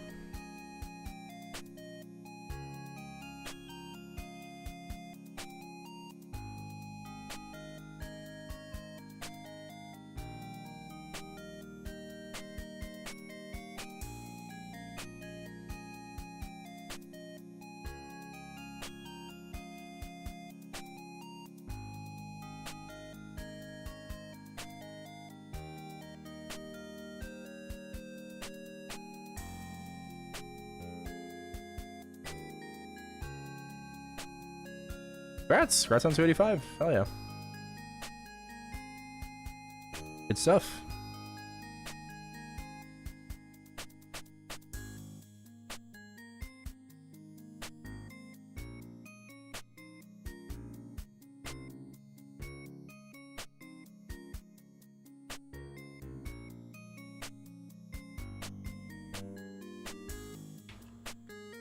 I have no idea.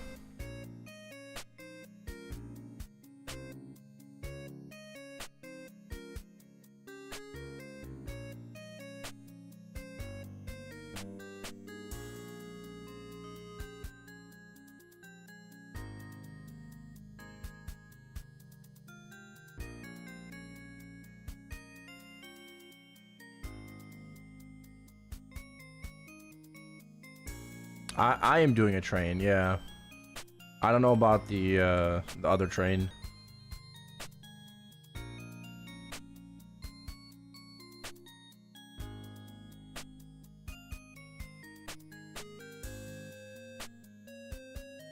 Mostly solo on your prog. Hey, I mean, that's fine.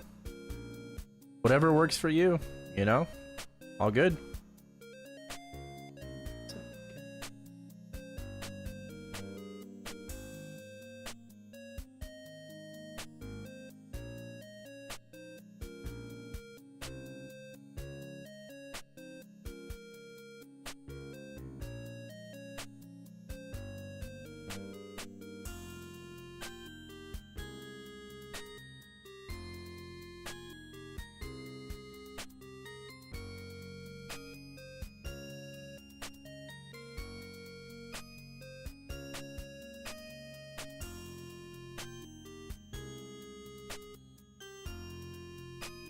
much solar have I gotten? I'm just constantly redeeming it from boosters. I have no clue.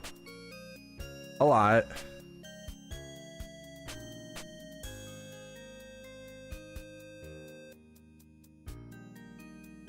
Like, I think I redeemed all of my boosters, which was like 16. I have 5 left, and I'm already back up to 12 energy. Like, I went down to 0, and I've been using these boosters.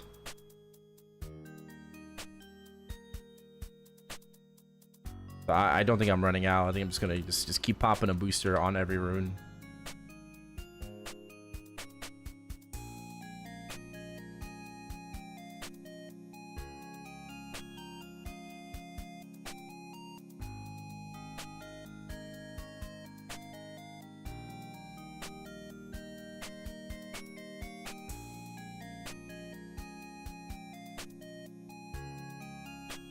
Two on big. I try to pop 2 on big if I remember to. Yeah, on the Blessing of Rune, try to pop 2. Yeah.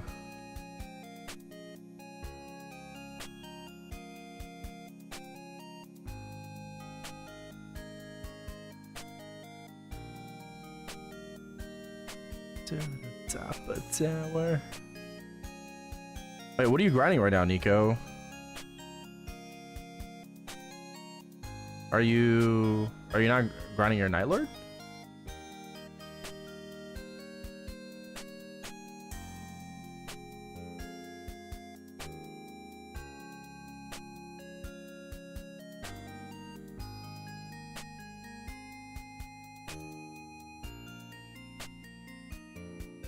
Okay.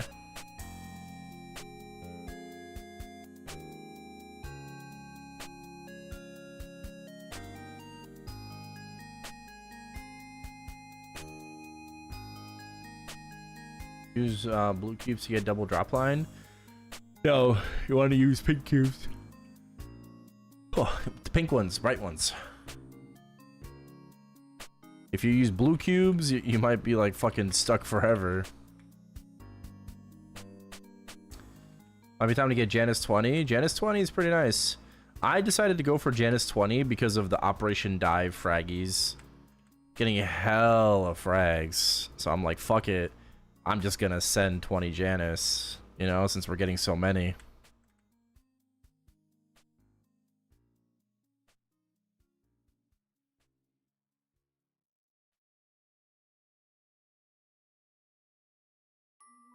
You know, I will get some G-subs. I'll be right back.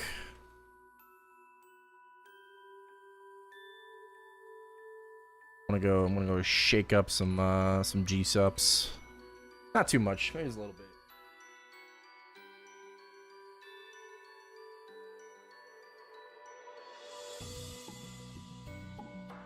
Ah!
What was that noise?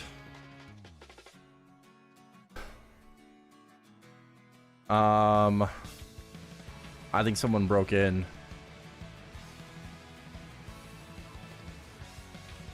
Someone broke into the apartment. I had to fuck him up.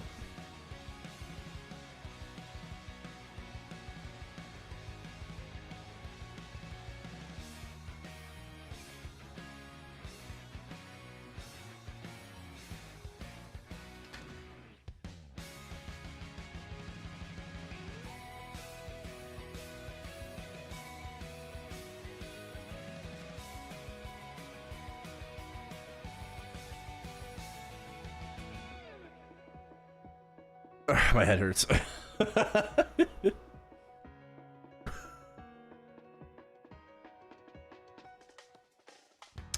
To know now.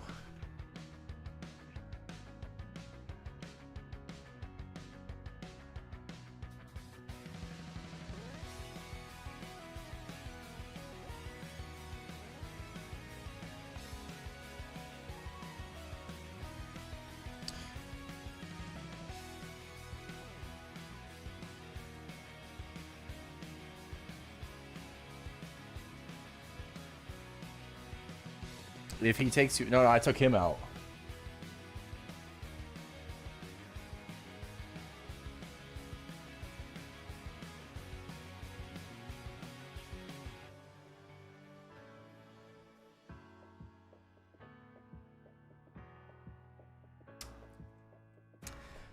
A little bit of some more caffeine. Check in, but Easy Callo doesn't drop fragments.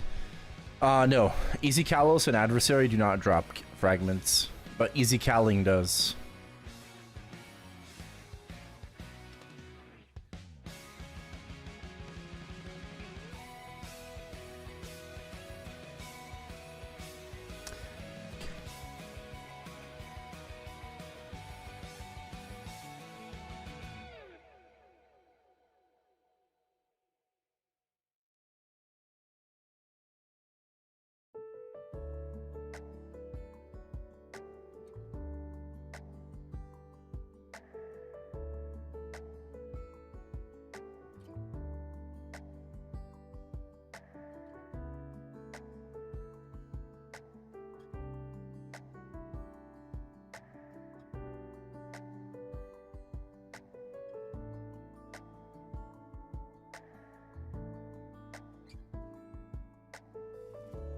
Tell my side.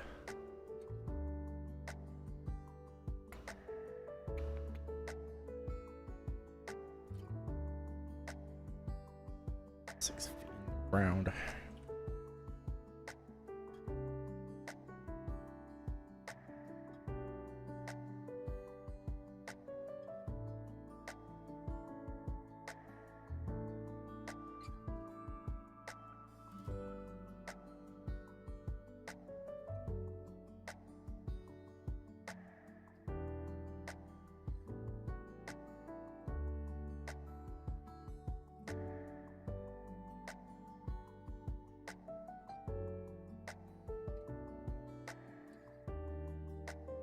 Five, 4. I also went 5-4.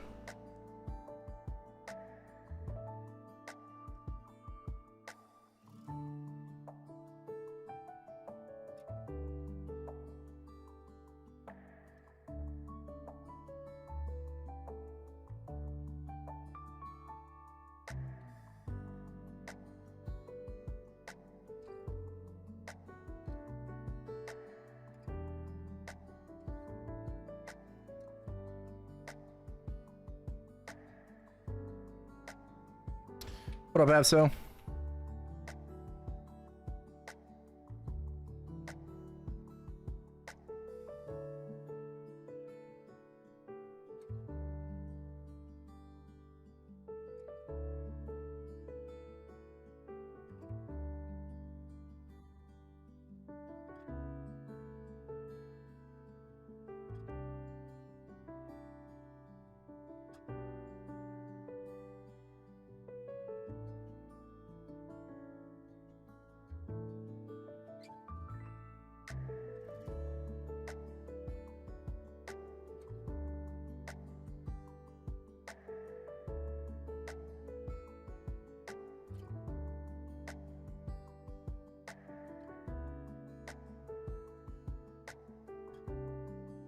Work sucks.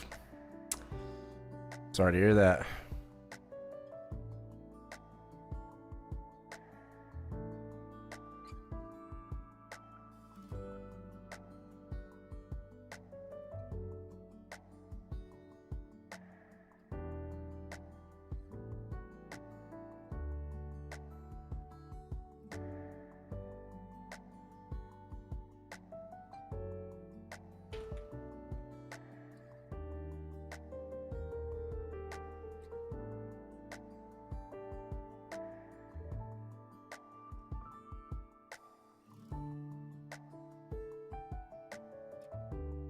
Gives final damage.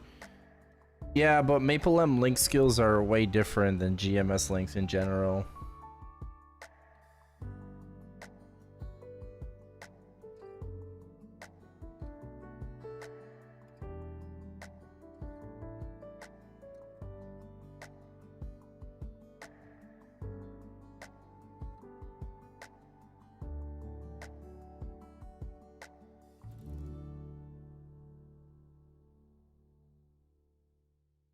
Extreme Station 3. It's not that bad. Alright, next MVP is soon. Soon. Channel 4 Shrine.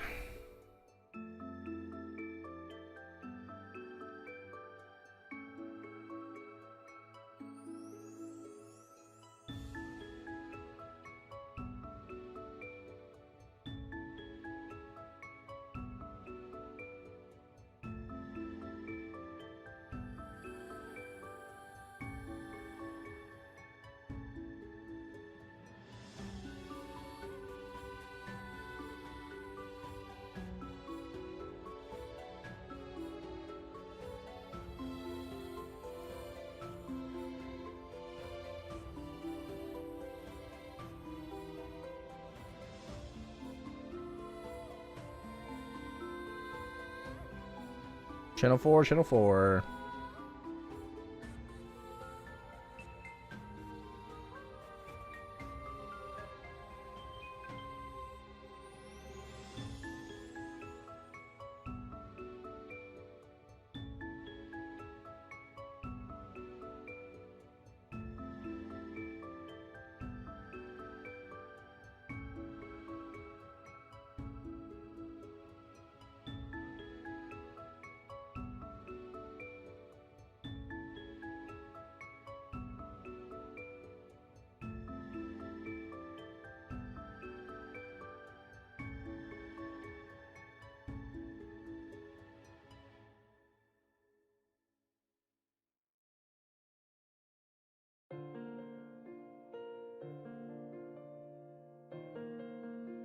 Thanks.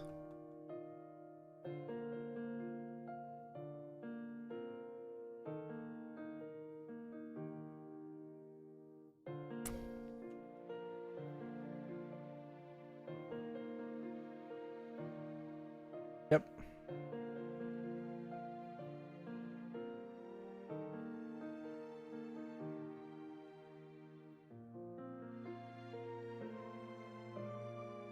Like somebody was already here. Or I got here. Rip.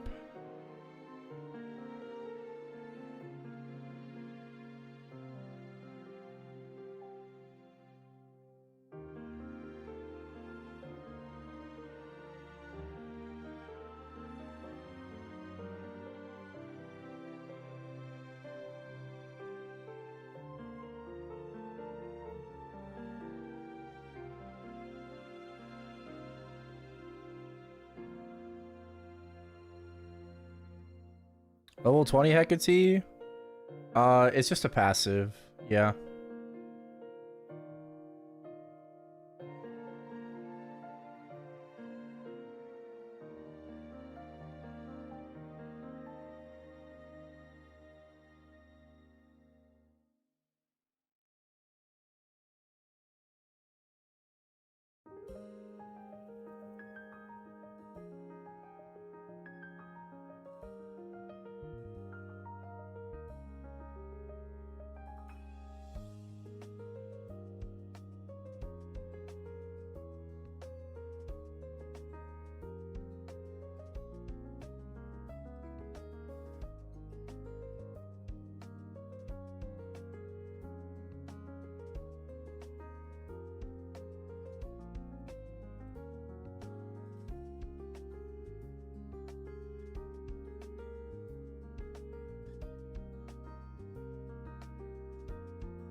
Gloss.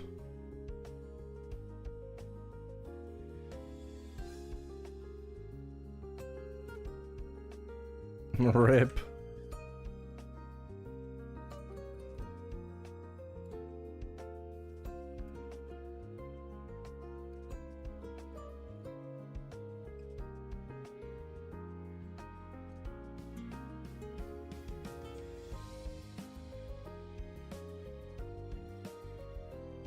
Yeah, stereo.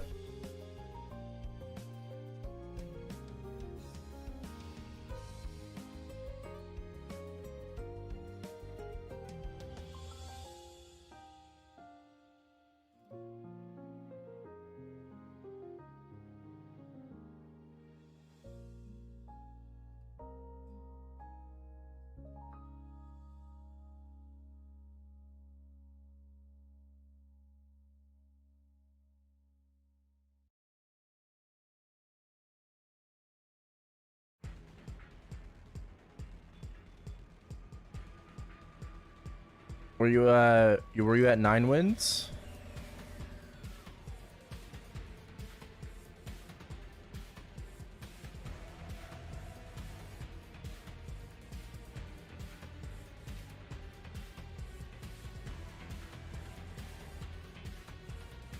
I see.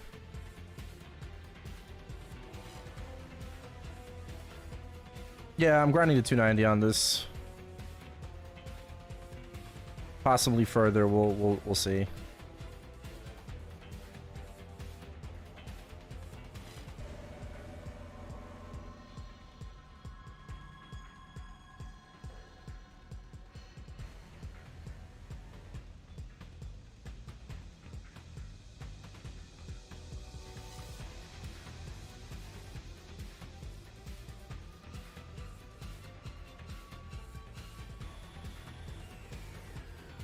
Ah.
Here it is, every sentence.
Just saw your Wild Hunter guide. Do you have any updates for post Crown? No. Like the V Matrix, right, is a bit different, but you just max everything except for the shitty Wild Aeroblast. Right? There's like that one skill that like for boost that you don't have to touch at all. But everything is still pretty much the same.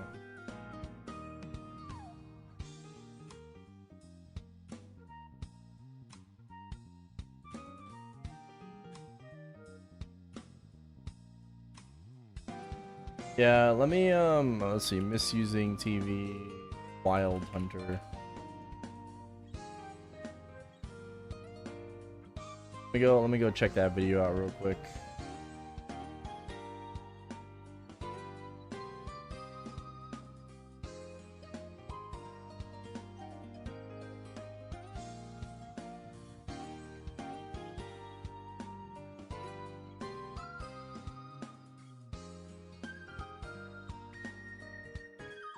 Oh. Yeah, we didn't have the new 5th job in this one, which is fine. That's okay. Hexa, yeah, 6th job is the same. Nothing's really different there. Yeah, the class is the same.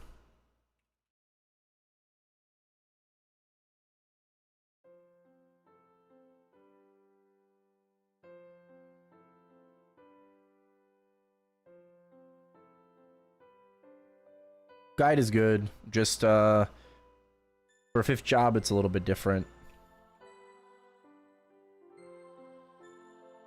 Yeah, no more tri-nodes, V points. You basically just want to max as much as you can. Except I believe I'd have to hop on my Wild Hunter, but I believe there's just like one of the boost nodes that you don't have to touch. Because it's kind of pointless. Yeah.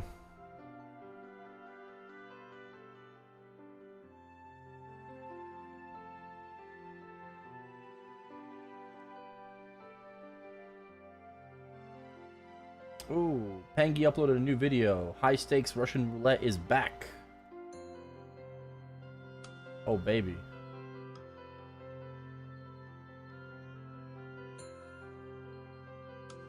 Anya.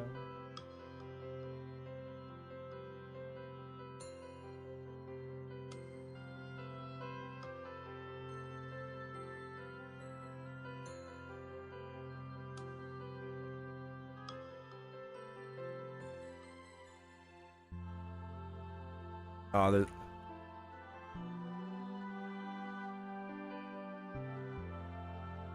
there's no English dub.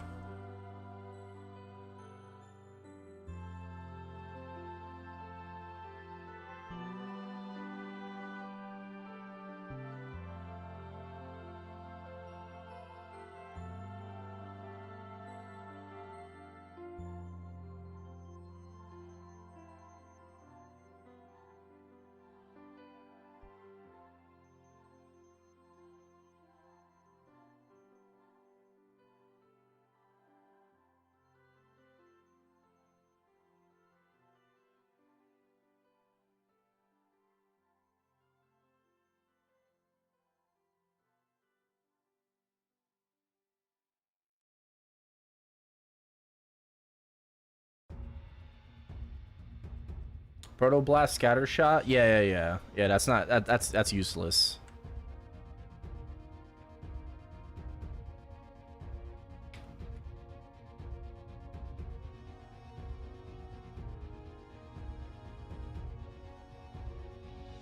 Sounds almost as good as learning about single stock leveraged EFTs in Korean stock market. I actually watched a video about a manhwa about the Korean stock market. It was like a stock market manhwa.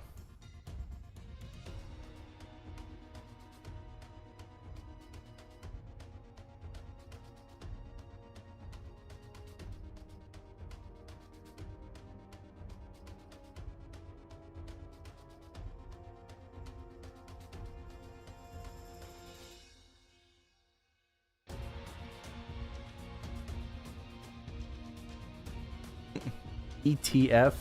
All right, same shit.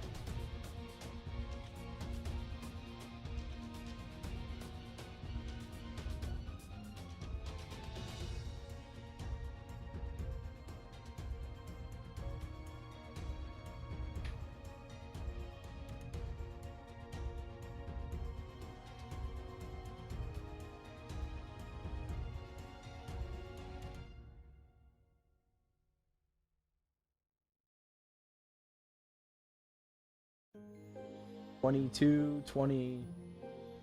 All right, going for 23, 24, 23, 23, 19.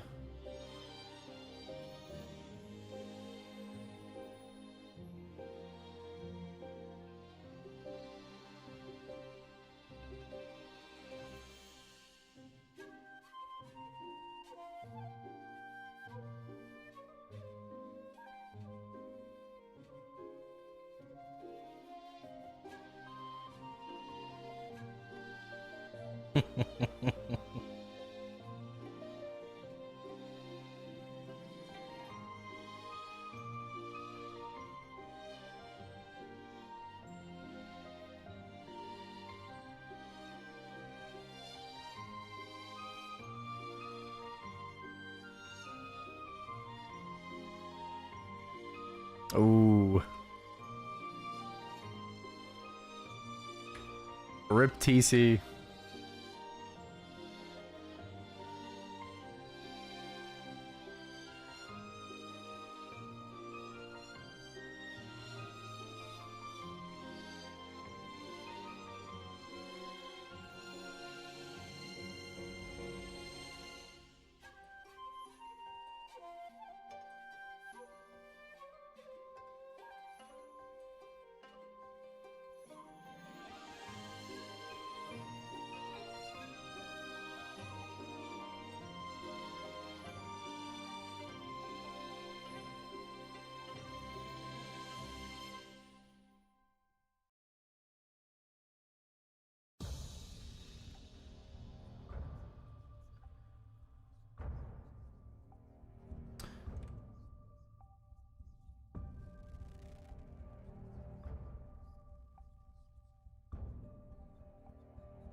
No copyright music.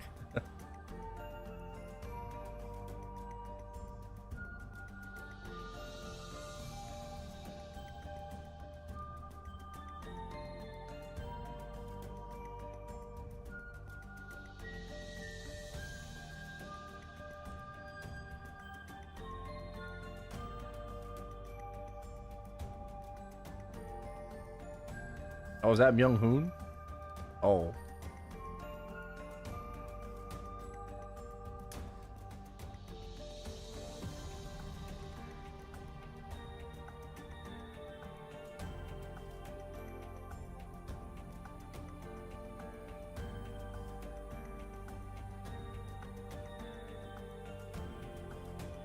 Oh.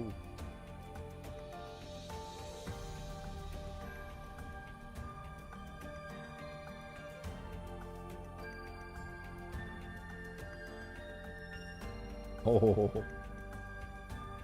Oh.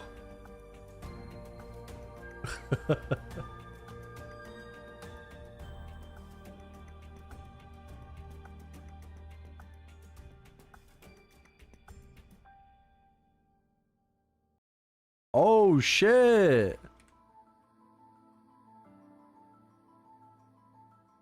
Oh, 24-star Astra secondary. Damn.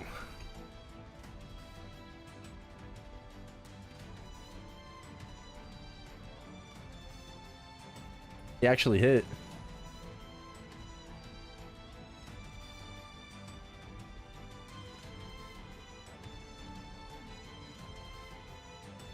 Oh wow.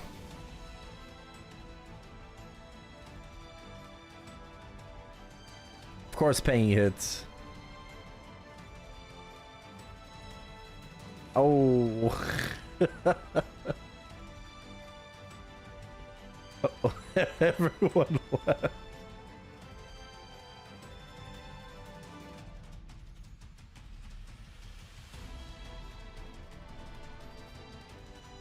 Oh, nah.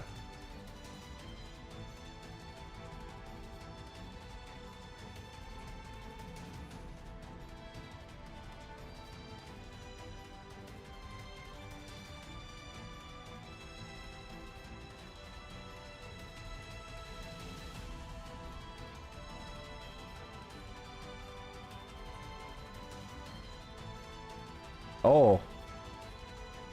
Wait, he's never hit 23 before? Oh, it's not gonna be now either. I love how everybody leaves. Bro, I love it. I love when somebody fucking moves, everybody leaves the call. What the heck?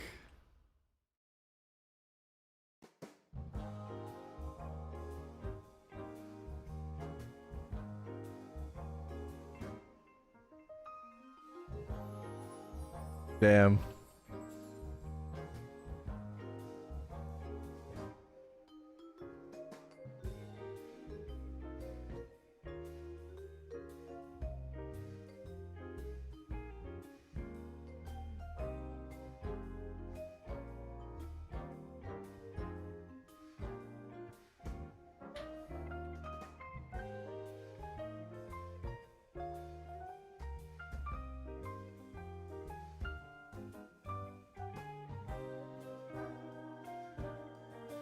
No war, thank you for the biddies.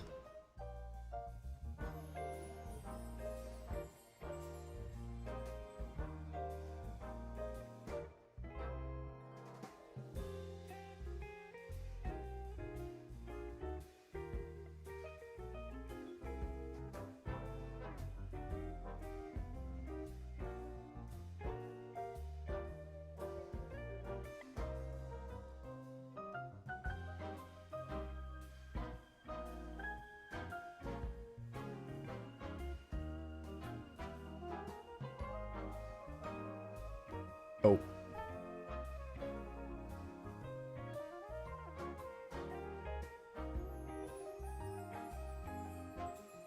Oh, 25?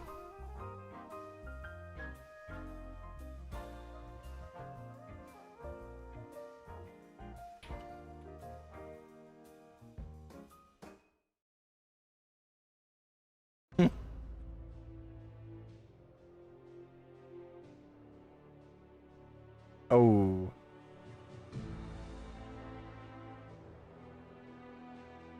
Rip.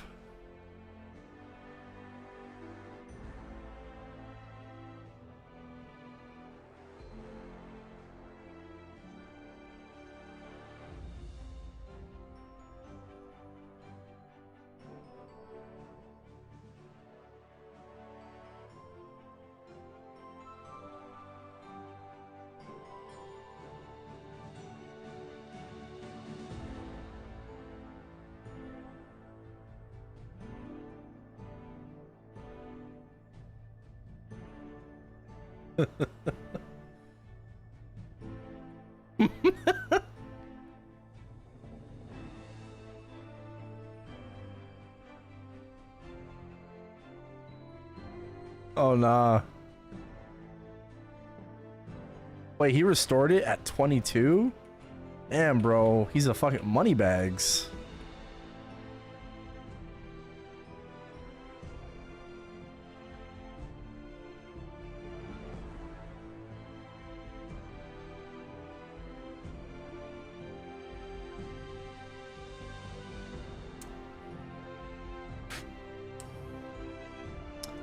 Oh.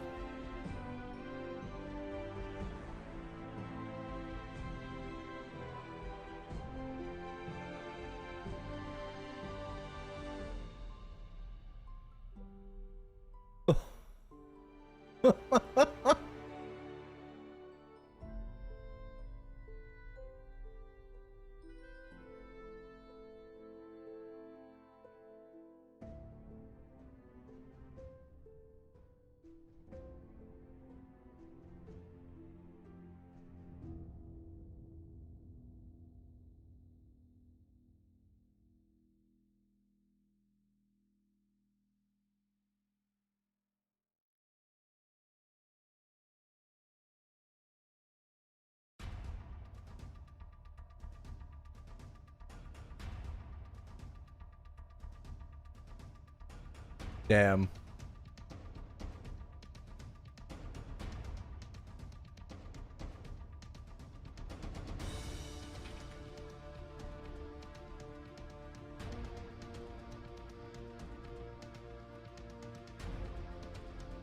Well, that wasn't that bad.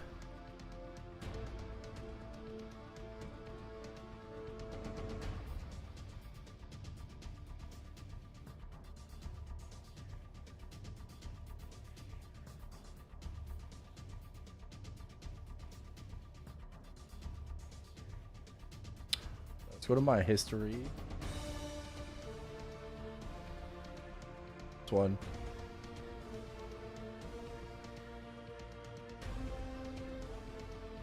Oh, not that. What the heck?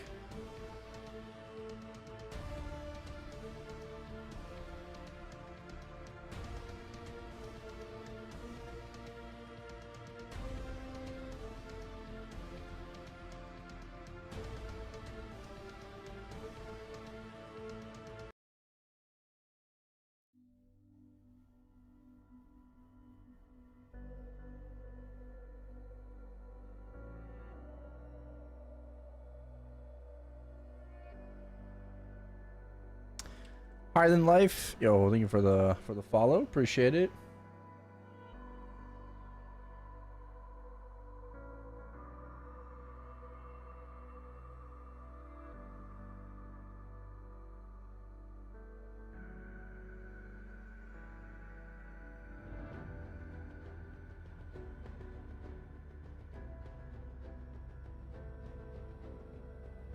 Once for ah.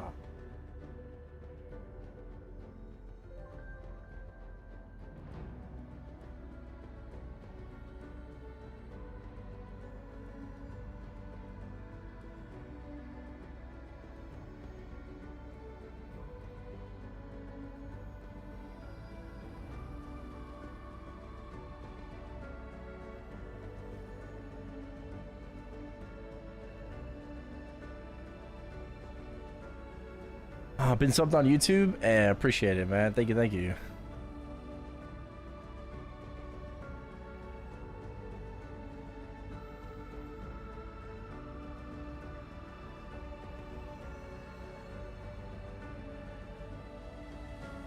All right, you know what I'm about to put on right now? I'm gonna pause this. I just gotta swap the audio real quick. To system. All right. Time to watch some manhwa. When a level 0 player gets 1,000 goddess skills while everyone only gets 1. Like every other unique character, our protagonist was ordered to save this dying world by the goddess. But wait, this isn't a reincarnating into another world story. This is a reincarnating back to your world story. He gave his all to this cause. During the process, he was heavily injured. At a young age, when his arrows should be in different beaches every weekend, he's the one with many arrows pierced in his body. At this point, he's tired. His body won't move. His vision is blurring. King Hanbit falls to the ground and dies. 31 regressions, 17 possessions, and 7 reincarnations. Damn. Most of this video's viewers aren't Asians, so let me do the math for you. This adds up to the 55th time Mr. Kang Hanbit has died. Another cycle wasted. The soul goes back to the goddess. And oh wow, no wonder bro died 55 times to get some spiritual action. She asks if they should try reincarnation this time, but Hanbit has had enough of this. She doesn't want to be an errand boy to this expressionless being anymore. She's the one who kidnapped Hanbit from his original world and threw him into another world with the goal of finding airport. Like our goat with a massive LARPing fan, Subaru Natsuki, Hanbit has died many agonizing deaths over and over again. Unlike Subaru, he didn't gain any lap naps or cute maids, so his motivation ran out, and he still has no clue about airport. He tells the expressionless, nonchalant baddie to find airport. What's the name? The name of the manhwa? It's called The Returnee's Hidden Strategy Stream. Whatever herself. Unfortunately, doing so would destroy the world, so she needs a puppet like him. Hanbit argues that his mental state is worsening, but the goddess already confirmed all 3 of Hanbit's brain cells are working fine. It's true though, the goddess always heals his body after every cycle. However, she can't remove the traumatizing memories. Ignoring him, she proceeds. Dude throws a few abuses at her until she finally admits that Hanbit has actually done great, and he has every right to return to his original world. Maybe the real Erport was the journey he had all along. Without entertaining any further questions, Hanbit is kicked out of the spiritual realm. The goddess's last line was that she would still keep an eye on him, hinting that this ain't over yet. The 18 months have passed since Hanbit is back in his original world. At first his mind was all messed up, but the memories of his real world have slowly started coming back. The goddess kidnapped him right before that military enrollment. He just got discharged yesterday. He even had to do military service 5 times among those 55 cycles, so he has seen all the different stages, from giant Vikings to hunting cotton pickers, to becoming the calculators to now rainbow people. Right now, Hanbit has just landed an internship. Out of all his lives, this world, hands down, has the worst economy. He hopes to finish the internship on the high road, so he lands the J-word thing by the end of it. Just then, he receives a message from his only friend in the last 18 months. He owes him a lot, so he agrees to meet up. He also reveals to Hanbit that he has a present to give. At the cafe, Hanbit meets up with Ju Yunwu, who's like a happy dog who never has to work for his meals. A happy dog who just came back from the bushes with the neighbor's female dog. Yunwu is a senior from MVP is soon. MVP soon. MVP soon. Oh, I have to probably fucking post it. Hold on.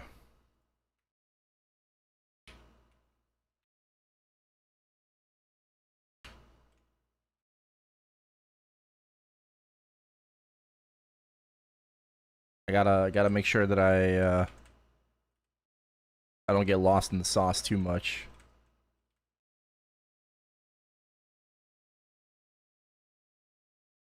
Yeah, bro, I love these kind of recaps. I wonder if it's gonna nuke my channel though. I hope not.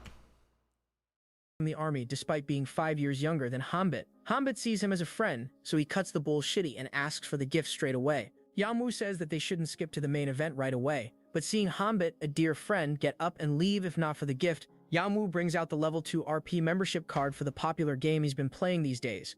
This card will help him get the VR gear to play the Record Project game at home. The card costs 5 million won, but Yui Wu is a generous friend. Hanbit will happily be his dog, let alone friend, if Yui Wu keeps up this generosity. The jokes aside, Hanbit reveals that he starts work tomorrow. Corporate slavery won't allow him any time to play games. Yui Wu already knows Hanbit's top priority is making money because of his family's financial condition, so obviously Hanbit declines to accept the gift to focus on his main goal. Money is not everything. Like a good friend, he rubs Hanbit's romantic life in his face, saying that Hanbit's romantic life is as colorful as a line at Popeye's cash counter. Hanbit retaliates. Yui Wu then reveals that RP is more popular than CP. I don't know. Cyberpunk, that is. Playing it the right way can make them earn hundreds of millions. Hanbit sits back, apologizes for gently plucking a few silky smooth hair strands on Yui Wu's beautiful shiny head, and humbly requests more details regarding the 100 million topic. RP is created by Team Zero, whose founder stated that he will hand over all the rights of RP to the first player who clears the game. Somebody knows there are more ways to attract public attention than leaks. Now the value of in-game currency has skyrocketed, and there are more players in the game than there are influencers crying in their car about a brand deal falling through. People are even selling strategy guides for their own desirable prices. Hanbit appreciates Yoon Yui going this far to let him play. Like a good friend, he agrees solely for the joy it would bring to Yoon Yui. Earning hundreds of millions is also just a small part of his motivation. Like only 99.998%. They head straight to the special event zone. The big crowd here is proof of RP's popularity. By RP, I mean Record Project, not Rejected Proposal in case you're feeling insecure. Since the game is tough for beginners, Yui Wu buys a beginner's guide first written by Adventurer A. It's a really popular guide that helped almost every beginner. Hanbit opens the book and feels as if someone opened his legs. The contents of this book blow him away. Just then, he imagines the goddess saying that she would find him again soon. The main goal of this game, the final quest of the popular game Record Project, is to find Erport. For the past 18 months, Hanbit couldn't help thinking about what she meant by looking forward to seeing him in his original world. Why did she let him go before accomplishing her goal? Now he knows. She hasn't set him free yet. Yuen Wu wonders why Hanbit looks like he just caught a glitch in the Matrix. Hanbit comes back to his senses and asks Yuen Wu about this Team Zero. Turns out there's not much information about the current CEO, Michael Welton's youngest daughter with the biggest cake. Everything about her and the developers team is still confidential. Hanbit wonders if it's somehow linked to the goddess. If creating a game was possible, why did Hanbit have to go through the sickening feeling of taking someone's life? Why did he have to experience all the pain and agony of dying every time? Why did he have to feel the despair of being caught in an endless loop? He doesn't want to go back to that hell, but this game can serve more like a closure. He's expected to receive the gear within 2 hours, so he heads back home. Yuen Wu asks him to contact him as soon as he's done with creating an account. The story takes a massive time jump of 2 hours. The 5001 gaming console is here, and just as you would expect after spending so much money, it looks just as flashy as it should. It also has some complimentary B&D stuff. Hanbit locks the door since there is still time for his mom's arrival. He puts on the B&D stuff, and turns out those are for wrists and ankles for smooth movement in the game. Just like the military scenario, poor Hanbit gets no choice in character creation. He wonders if it's a glitch or something and tries to reboot the system, but it keeps saying character creation failed. The system wants Hanbit to get through this before logging out. After a couple of tries, the system detects an existing avatar and sets it up for Hanbit. He's sure that this intervention must be the courtesy of that expressionless beach. Hanbit enters the game and spawns in the port city named Edlin. He looks exactly like he did during the final regression, so he's sure of the goddess's forceful intervention now. He wonders if she wants him to start over because he would rather bend over than start over. Just then he receives a message from Loper, asking him to add up. Hanbit figures that it must be Yunwu. After putting intense pressure on all three of his brain cells, Hanbit finds the add as friend option and meets up with Loper. We'll refer to him as Losper instead of Yanwu now, because it's less alphabet for my lazy to write. Losper still has that happy dog face as if the Prego test of that female dog from the bushes just came back negative. Losper wonders why Hanbit made his avatar almost identical to real life. Since he can't tell Losper about that sadist baddie, he avoids the question. Losper doesn't inquire further. That's because there's a bigger issue to undressing here. Hanbit's nickname in the game is Black Dragon. Even Hanbit cringes at the goddess's naming sense. What is she? A Clash Royale player? Low-condenly cornier than 6-7 meme writers. Black Dragon orders this laughing dog who thinks life is all sunshine and rainbows to change the name. But to his bad luck, usernames are hardlocked to the biometric data. Black Dragon is a long name. Should we just shorten it to Black Daiho? Nah, Hanbit's cool. Hanbit is already irritated, and this 5-year younger guy laughing at him pushes him off the edge. It's time for some man-to-man wrestling. Loper then asks Hanbit to check his notifications, as he sent him an invite to join Loper's stream. He only has a small audience right now, but he still regularly streams with this built-in broadcasting option in RP. Again, by RP, I mean record project and not rice people. He enjoys streaming as it allows him to spam, chat, is this tough? Chat, am I cooked? Chat, is this real? Or chat, how to get invited to Big Stein's Island type of questions. This is the type of people who, even after leaving the stream and having a nice time with their waifu pillows, say, chat, why isn't it getting up? Anyways, Loper will handle hosting the stream himself so Hanbit can focus on the game. They'll split the profits half each. If it blows up because of Hanbit, he'll get a higher cut. The streaming doesn't sound so bad to Hanbit now. He agrees to join, solely to make his friend happy. 50-50 profit is just a small part of his motivation, like only 990%. He joins the stream, and right away the chat starts discussing the new edgelord streamer. They wonder if Hanbit has just hit that phase where he's angry at everyone and thinks he's Ayana Koji or something. It would make sense if he named it Black Dragon's Detached Die, but right now it's just corny. Dragon my balls on yo face. Loper asks Hanbit to play it cool and not let these comments get to him. After all, he intentionally oiled up and lay face down the moment he named himself Black Dragon. Now then, Loper suggests Hanbit check his skills as the system scans a player and recommends 3 best fit skills. Hanbit wonders if the techniques he learned during those 55 regressions would show up. To their surprise, lots of system windows pop up at once, leaving both the guys in a frozen state. Getting one hidden skill is rare but not unexpected. Getting so many is something that never happens. Just like hearing an intelligent statement from that orange fish. Hanbit recognizes all of them from his 55 life cycles. He's optimistic to use them as a stepping stone to grow, so he can find out the differences between this game and the world that tortured him, to ultimately figure out the goddess's intentions. He starts with the fire attribute magic. The chat immediately bashes this fantasy freak edgelord for picking magic. Turns out, the most important thing in this game is proficiency. Building proficiency for magic is as hard as being a cop and not taking out G in the hood. Once the proficiency is maxed out, you get awarded a star, but you can't see how far along you are before getting a star. This reminds Hanbit that in his 55 cycles, magic was indeed the hardest to learn. He had to rely on a sensei to teach him. He asks Loper if there's someone here who can teach magic, but Loper reveals that a player gets awarded a book that allows him to learn skills once he completes quests. The NPCs in this game are not that high level to teach anyone. Respect to NPCs for not selling their courses with the title of Make $100 gazillion in 9 seconds by joining my course that only cost $1,000 per week and all your brain cells. Hanbit thinks that skill books are more convenient than a strict sensei who would bully him every day. Oh, to be stepped on by a sensei like this. Nah, lock in, bro. Locker reveals that they can buy fire attribute magic from this merchant named Julio. For some reason, Hanbit hates that ugly scammer. He claims that Julio is a villain who scams others. There's a Julio in the chat not being too happy about it. This was a first donation, so Locker reveals to Hanbit that he just earned 501. His face lights up like a big-nosed person finding a coin on the floor. He wonders if 1001 even means anything to Loper. It is indeed insignificant for Loper, but business is business. For Hanbit, it's not insignificant. If Loper and 1001 were drowning, Hanbit would save 1001 without any hesitation. Us bro. Loper then suggests heading to Julio's store, but Hanbit wants to find that fire sensei. He asks Loper if he knows about Atsubel. Loper warns Hanbit that he's giving Chad another opportunity to bash him by asking about the quest use NPC named Atsubel. She gets arrested for fraud and is never seen again. Many people requested on the forums that the devs add an Atsubel route because they are down bad for her, but nothing happened. Hanbit is still set on going to meet Atsubel first, but after Looper and Chat's convincing, he decides to interrogate Julio first so he can explain the "why did you redeem it" scenario.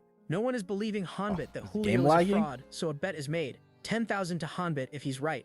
Some juicy eye candy, a belly dance by Hanbit if he's wrong. Before Loper could show him the way, Hanbit suggests a shortcut to Julio's call center. Loper wonders how Hanbit knows the route despite his first time playing, so Hanbit simply calls it a gut feeling. They finally arrive and Hanbit wasn't lying when he called him an ugly fatso. Greedy expressions, hand rubbing, goblin type of punchable face. That's Julio. Seeing his disgusting face brings back annoying memories when Hanbit became a victim of his fraud. The NPCs in the game play an important role. They can even block the game progression. Hanbit's face turns all scary. He's as angry as doctors when they find the guy who invented a stethoscope. He barges into the store and grabs the goblin by his collar and curses him for still being alive.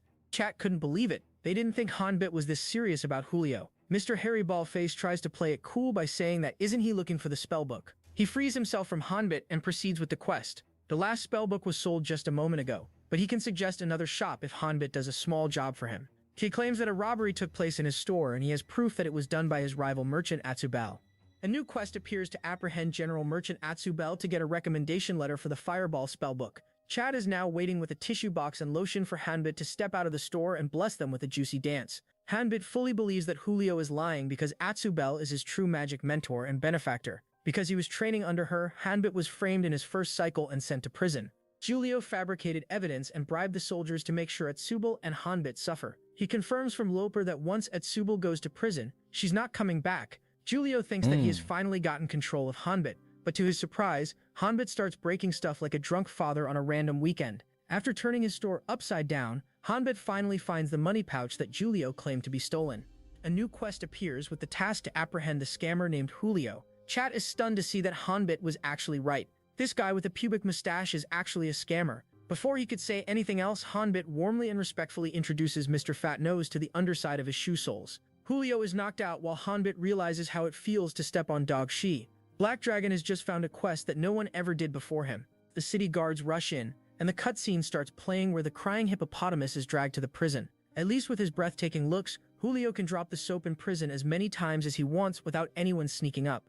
Hanbit finally got rid of Julio. It did play out differently because in those 55 cycles he had to fight the bribed guards and hand Julio over to someone trustworthy. The quest is cleared and a new quest will appear when he arrives at Atsubel's store. Flopper is amazed that Hanbit didn't get bamboozled by that bamboo jumper merchant.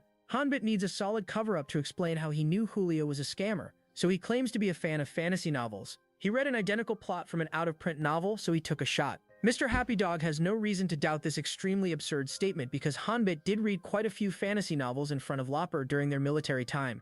Honoring the bet, the anonymous viewer donated 10k1. Loper is good at engaging with the viewers, so Hanbit leaves the hosting to him and sticks to what he's good at, being the MC of this story. The guys walk towards Atsubel's store while talking about how the NPC Well, I'm not taking a break from the grind. I'm just Hanbit watching is a low-key recap happy that while Atsubel will on the now get the grind. respect she deserves. An important character being labeled as a petty criminal is unfair. To him, Atsubel was an amazing mentor, a girl sincere with her work, a girl sincere with her student, a caring teacher who assured him that she would get him out of prison no matter what. The only person who believed in Hanbit's innocence. Unfortunately, her store was set on fire with her inside. Atsubel was a precious yet painful memory for him. Right now, he can finally see that pretty face again. The girl he respects a lot is right in front of him. He greets Atsubel and shares his wish to learn magic from her. Atsubel has no reason to take someone she just met as her student. Of course, Hanbit is prepared for this situation. Meanwhile, Mr. Elding from the chat wants to marry Mommy Atsubel and for her to step on him. Before Hanbit says anything, Atsubel asks if he's Black Dragon. She knows him as the one who uncovered Julio's dirty schemes. She knew he would cause trouble one day because nothing good could come out of an inflated condom. She thanks Hanbit for saving her from an ugly situation.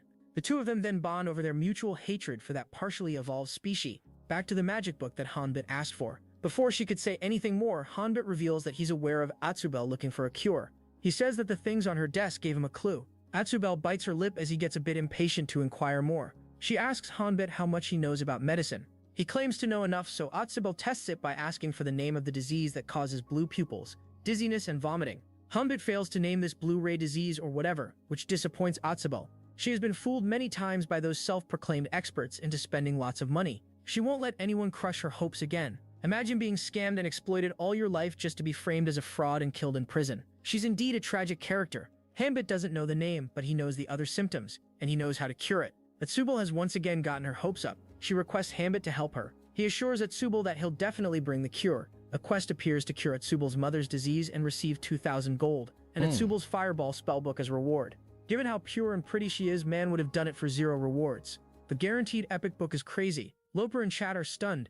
Since Hanbit isn't aware of the ranking system, Loper explains that he should think of rank as level tier and grade as the rarity. This here is the ranking system from common to mythic. The quest is a little too beneficial. A rare spellbook and mythical baddie. What a combo. To avoid confusion in the future, the same spellbook can have any rank. The higher the rank, the stronger the ability. This wasn't a thing in Hanbit's regression world, so he needs to see for himself just how good the epic one is to understand the ranking system. Loper asks Hanbit what their next destination is. Just as Bro is about to reveal, he gets a heart attack. His body starts to fade away, so he tells Loper that his mom must be back. Hanbit rushes to the front gate while panting and tells his mama that he's occupied with something important. A young boy, alone at home, sweating and panting, taking time to open the door. Anyone would guess that Bro was mid-Jubiun, so the only appropriate response for an Asian mom is to beat the shit out of him. But Hanbit points to the B&D equipment, saying that Yui Wo gave these to him as a gift, so he is simply testing out the VR game. Even Mama Hanbit is aware of the popular game, the record thingy, or whatever.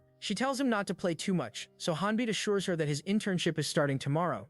This game will only be played when he has free time. Mama didn't even know he went through with the internship plan, so the only appropriate response for an Asian mom is to beat the shit out to him. Hanbit tries to act oversmart by blocking one of the slaps, but he's immediately reminded of the hierarchy in this house by a nosebreaker he move. All those fighting in 55 life cycles, but his mama is still the strongest creature he's faced. She wants Hanbit to relax and not overdo himself, but Hanbit wants to get a job as soon as he's done with his next final semester. Since he's going to be joining Songdo Company tomorrow, he'll have to wake up early. She doesn't want him to skip breakfast or anything. She knows he skipped it today as well. Hanbit tries to lie about it, but nothing gets past Mama Hanbit.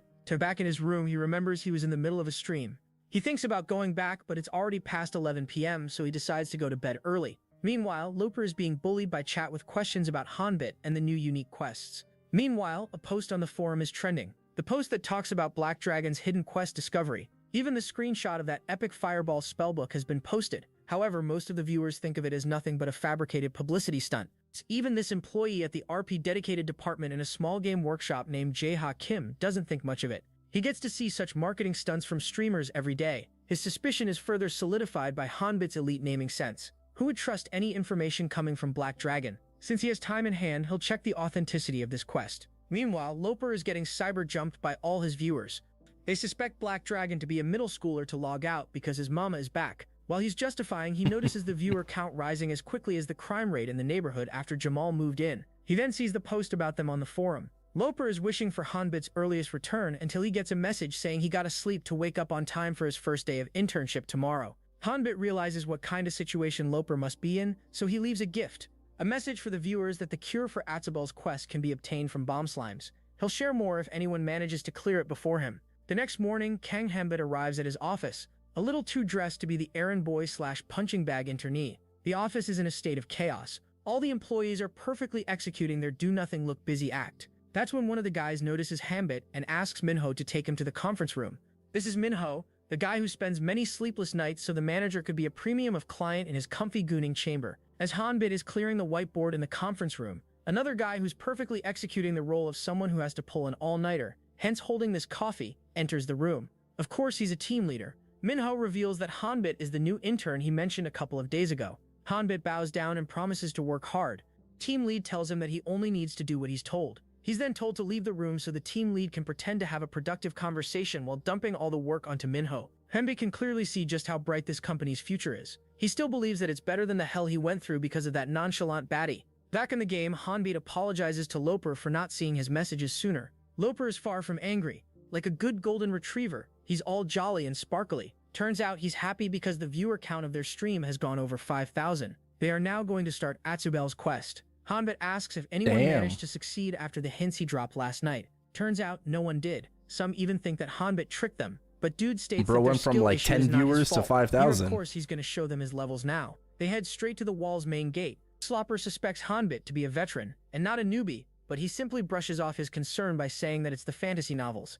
Anything should be possible in a game with this much freedom. By anything, he does not mean that you can create an island in here. As they arrive at the gate, they see lots of jobless gamers already present there. The people who had enough time to read the post on the forum and pay a visit to check the authenticity themselves. Even the Vanguard is here. For now, all we know is that Vanguard has 4 guys. Let's ignore them and one beautiful lady. Let's not ignore her. Loper whispers to Hanbit that the new quest he discovered might have spread farther than they expected. Hanbit finally asks what this Vanguard she is. Turns out the top 10,000 players are called the Vanguard. The rankings are determined by levels, proficiency, and story progression. Out of 300 million players, only the top 10,000 are ranked. 500 of them are in Korea, which means there are at least 450 people named Kim in those 10,000. Even among those ranked players, most skip magic to focus on growth.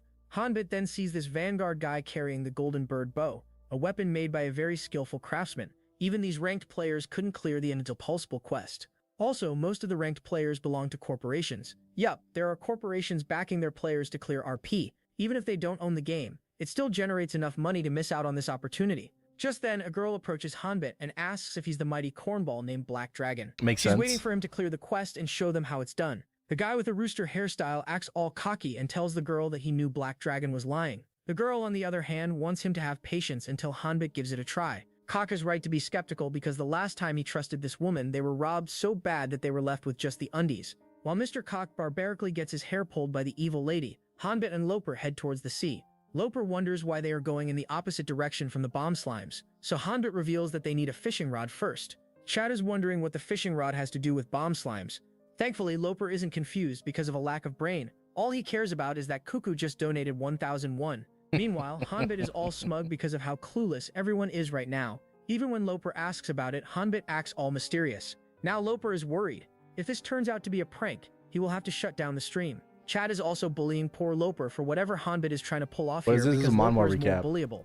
Hanbit assures him that he's not lying. They need a fishing rod for this quest, so he asks Loper if he would lend him 70,000 gold. Okay, now everyone is doubting this money grubber, from Hyung Hanbit to Juing Hanbit. Not like Loper has any other option, so he lends Hanbit the money. There are more people here now, and Hanbit could see the tension on Loper's face after losing 70k. They finally arrive at the place Eldrock fishes, an NPC who can't hear well. Hanbit approaches him and asks to buy his fishing rod right away. The shrewd Unt pretends not to hear until Hanbit offers 50k. All of a sudden, Unt locks in. He demands 100k, but Hanbit claims to only have 60k.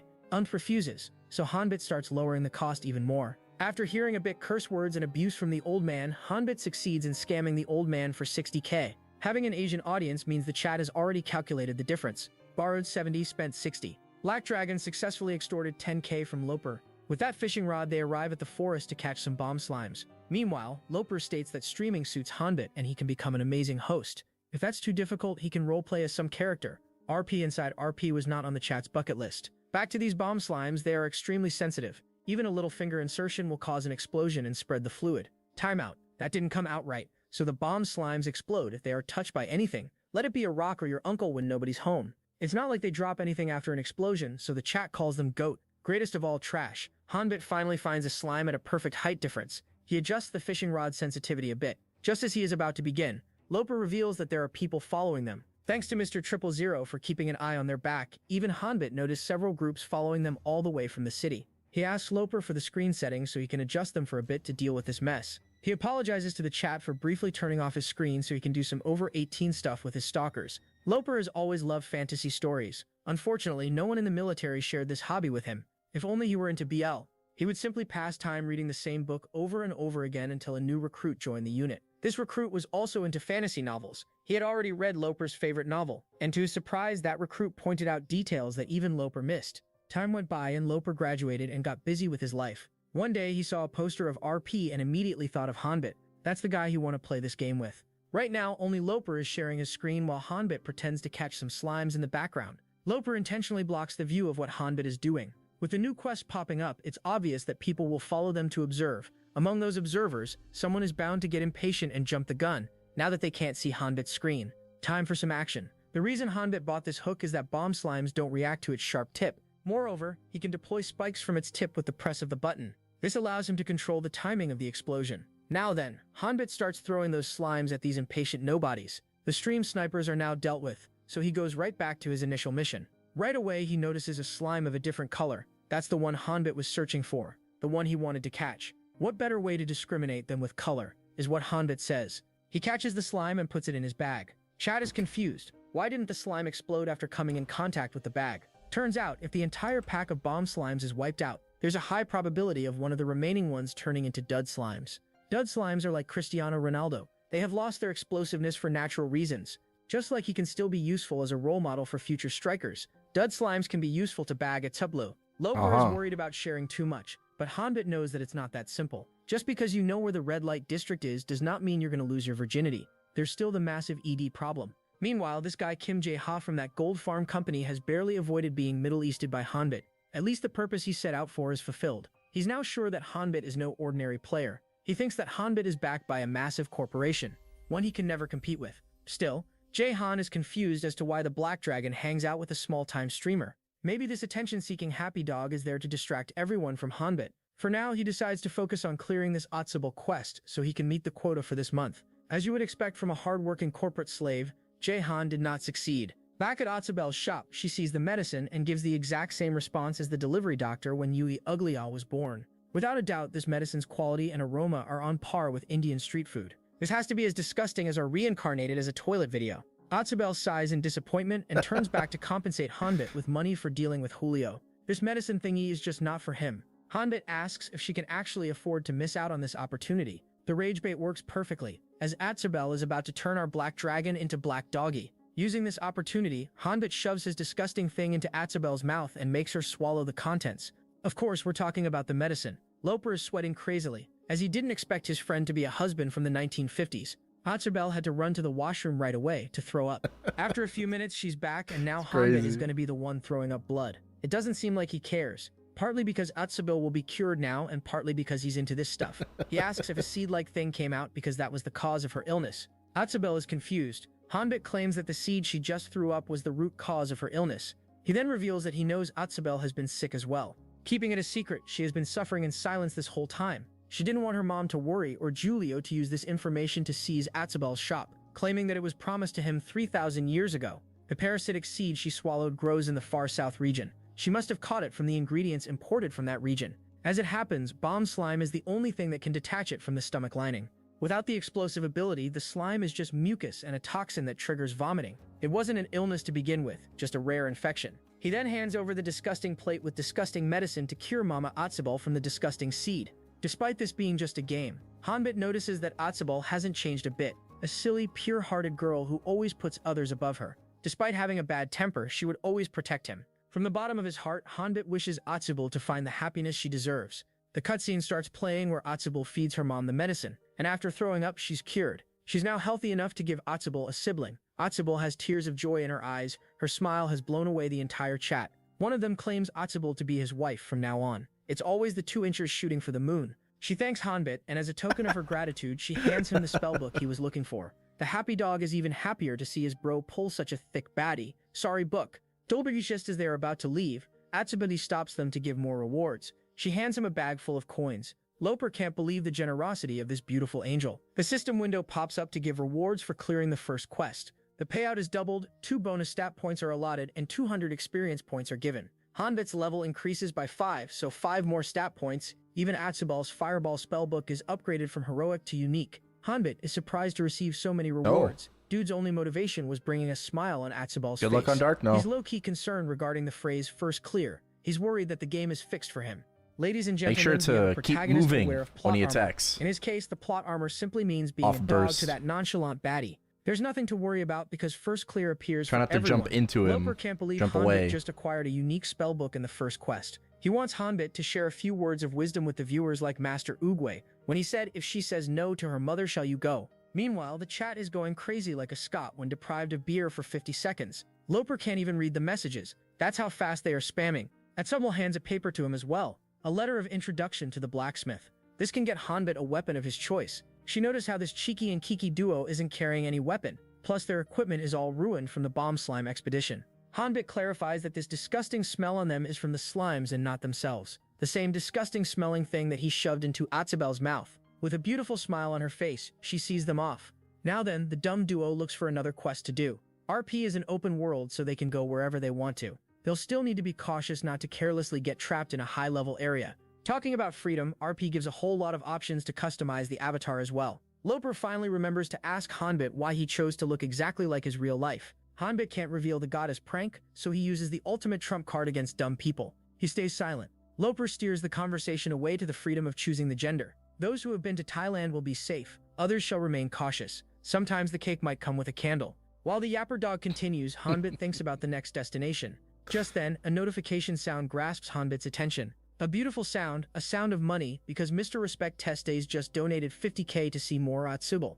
The entire chat supports the rich simpet. Donations start raining down on them. Even the view count has risen to over 8,000. What YouTube channels is Gaku recaps. Just by clearing one quest. Hanbit is dazzled. But what's more dazzling is this Binati shaking his thing for the viewers. Hanbit can see big money now. He can finally repay his mother if money keeps pouring down like this. It still hurts him. The future that never happened. The goddess did the same thing to him as the Witch of Greed did to Subaru. Behold, an unthinkable present.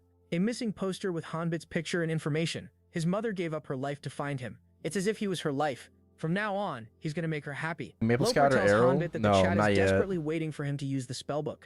Hanbit uses the book and it transforms into this system window about the unique grade fireball skill. At this point, Hanbit feels as if he's cheating his way through the game, given how long it took him to obtain this skill in those cycles. Loper jumps in to relate the funny experience of the spell loading inside the brain. Hanbit initially feels nothing until finally a fireball bursts out of his fist, a spell powerful enough to barbecue his enemies.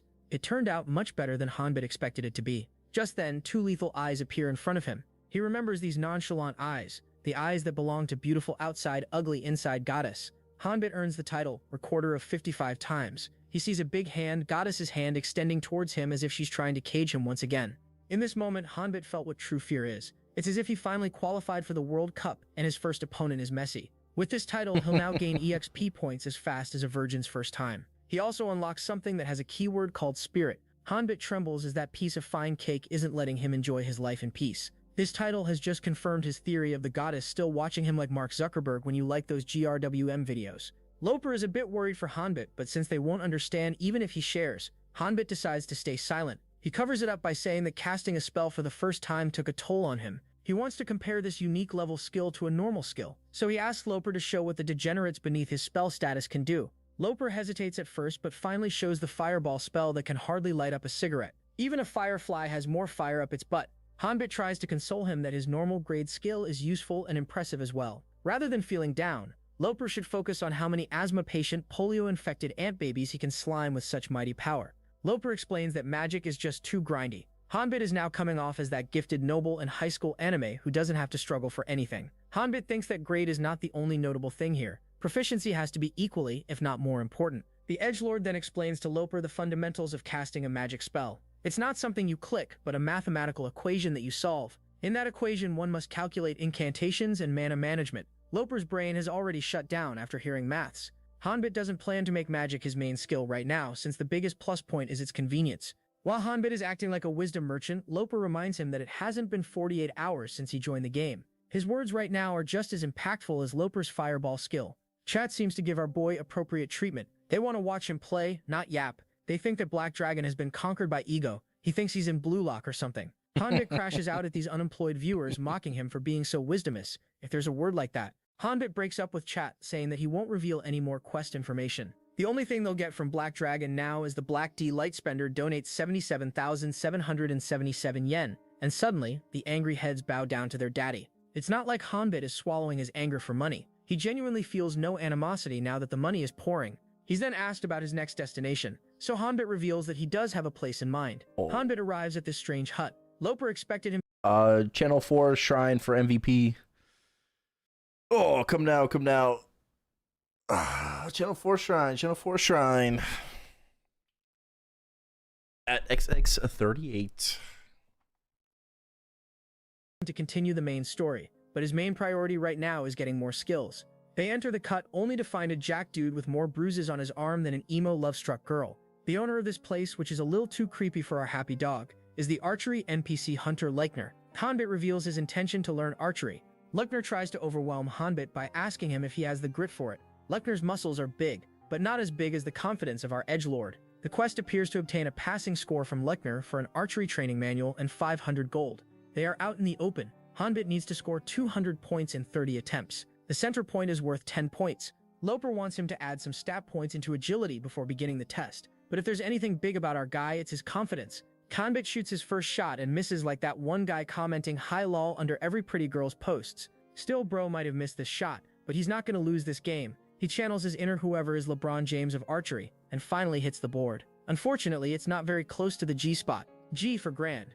Loper is surprised as his mouth is wide open, anticipating what's about to come. He wants more. The next shot is right into the center, followed by another one in the center. The remaining 26 attempts were all into the main spot.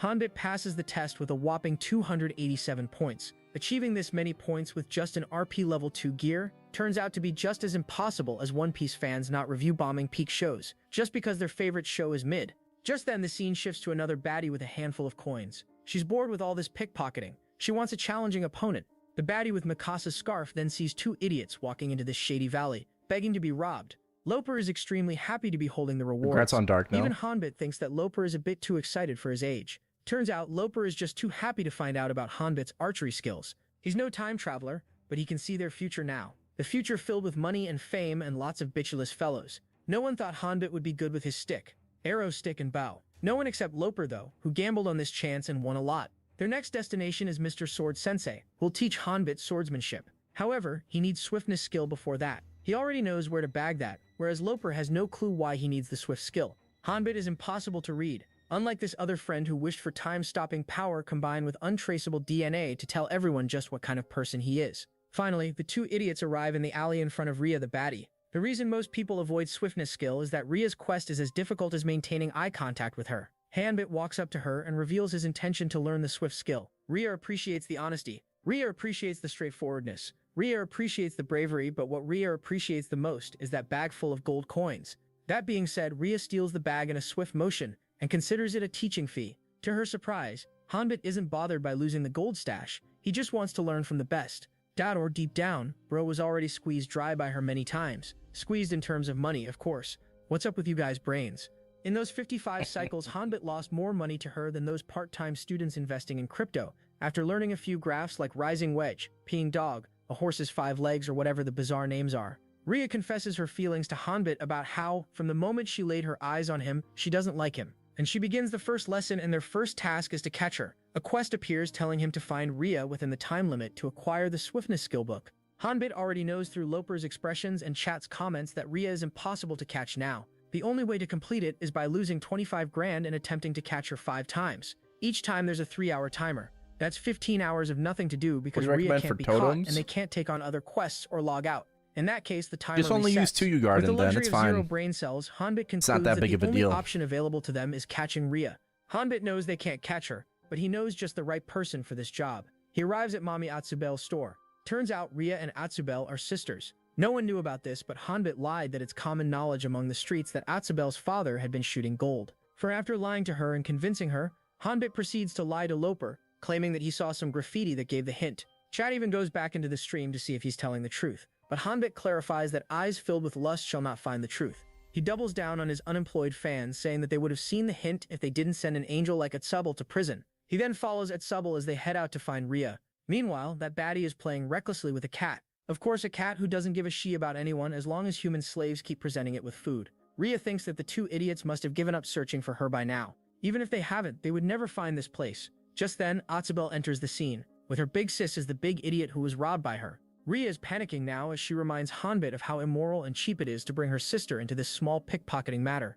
He reveals that he happens to have some history with her sister. Ria may be swift, but no skill in this world can save a younger sibling from the wrath of their master, aka elder sibling. Ria receives a strong lecture on how she should never pickpocket and steal like that Julio guy. What's the difference between them if this keeps going on?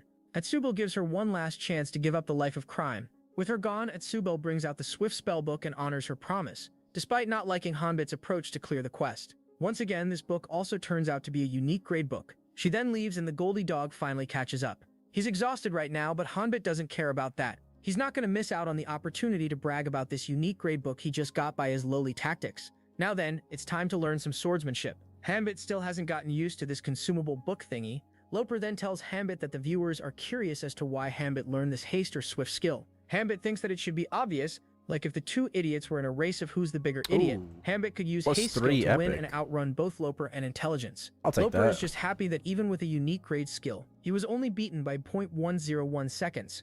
That means intelligence chases Loper as well, but he's too fast. Also, this is finally Loper's time to shine because he's Hanbit's senior in swordsmanship. Finally, a quest that even a dog can clear. Rank 2 swordsman with high grade Mr. Loper the LARPer, part-time streamer and full-time bitch of his chat. While Loper argues with chat for never having his back, Hanbit thinks about how most players, including Yan Wu, are following a similar progression path. He thinks that it's because of that guidebook, the same guidebook that had zero information about Atsupel's quest. Instead, it would just allow Atsupel to get captured and never to be seen again. Afterwards, Ria would hole herself in the house so no one bothered to find her. There still are many people playing this game in their own way, but this level of freedom makes it impossible to determine the right path. Hanbit being the first one to clear Atsubel's quest could be a hint towards him being on the right path.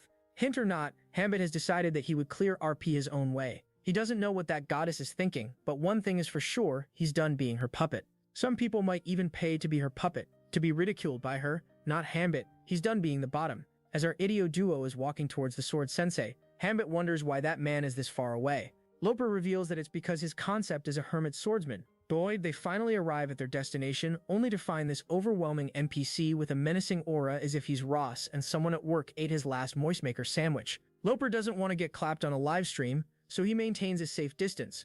Swordsman Balder, with no signs of balding, walks forward and asks Hanbit to swing the wooden sword until he tells him to stop. If sword skills are what Hanbit desires, he shall ask with his sword. No words needed. No need to use his mouth other than to moisten the balls of his seniors at his new internship. This quest is divided into 2 stages. Stage 1 is swinging, whereas Stage 2 is a duel. Loper asks chat how long it took them to clear this quest. Turns out, most of them took over 2 hours. Most remain cautious against Balder because apparently, a clip went viral where Balder treated an arrogant player like a life-size anime girl pillow from Temu. Despite only going once, Balder checked all the requirements for the return policy. To avoid being roughed up like that, everyone remains very, very cautious. They didn't expect an NPC to slime a real player. Turns out the era of AI robots taking over the world is not too far. Now everyone is curious how long it would take Black Dragon to clear it. So far, the record time is 28 minutes. We even very successful entrepreneurs sometimes miss out on a golden opportunity. But there are some extremely disciplined and professional people who never ever let an opportunity slip by. That talented group is known as gamblers. Sword God registers a mission of 200k donation if Hanbit does it under 25 minutes. Loper has to do cliff diving live on stream if he fails. Kitchen Knife adds 20k. Swordmaster adds another 70k. The prize pool keeps increasing like the body count of a girl saying, "I want to live my college life to the fullest," until it reaches 800k. Hanbit is not too happy about everything turning into a bet in this stream. But hey, a man's gotta earn.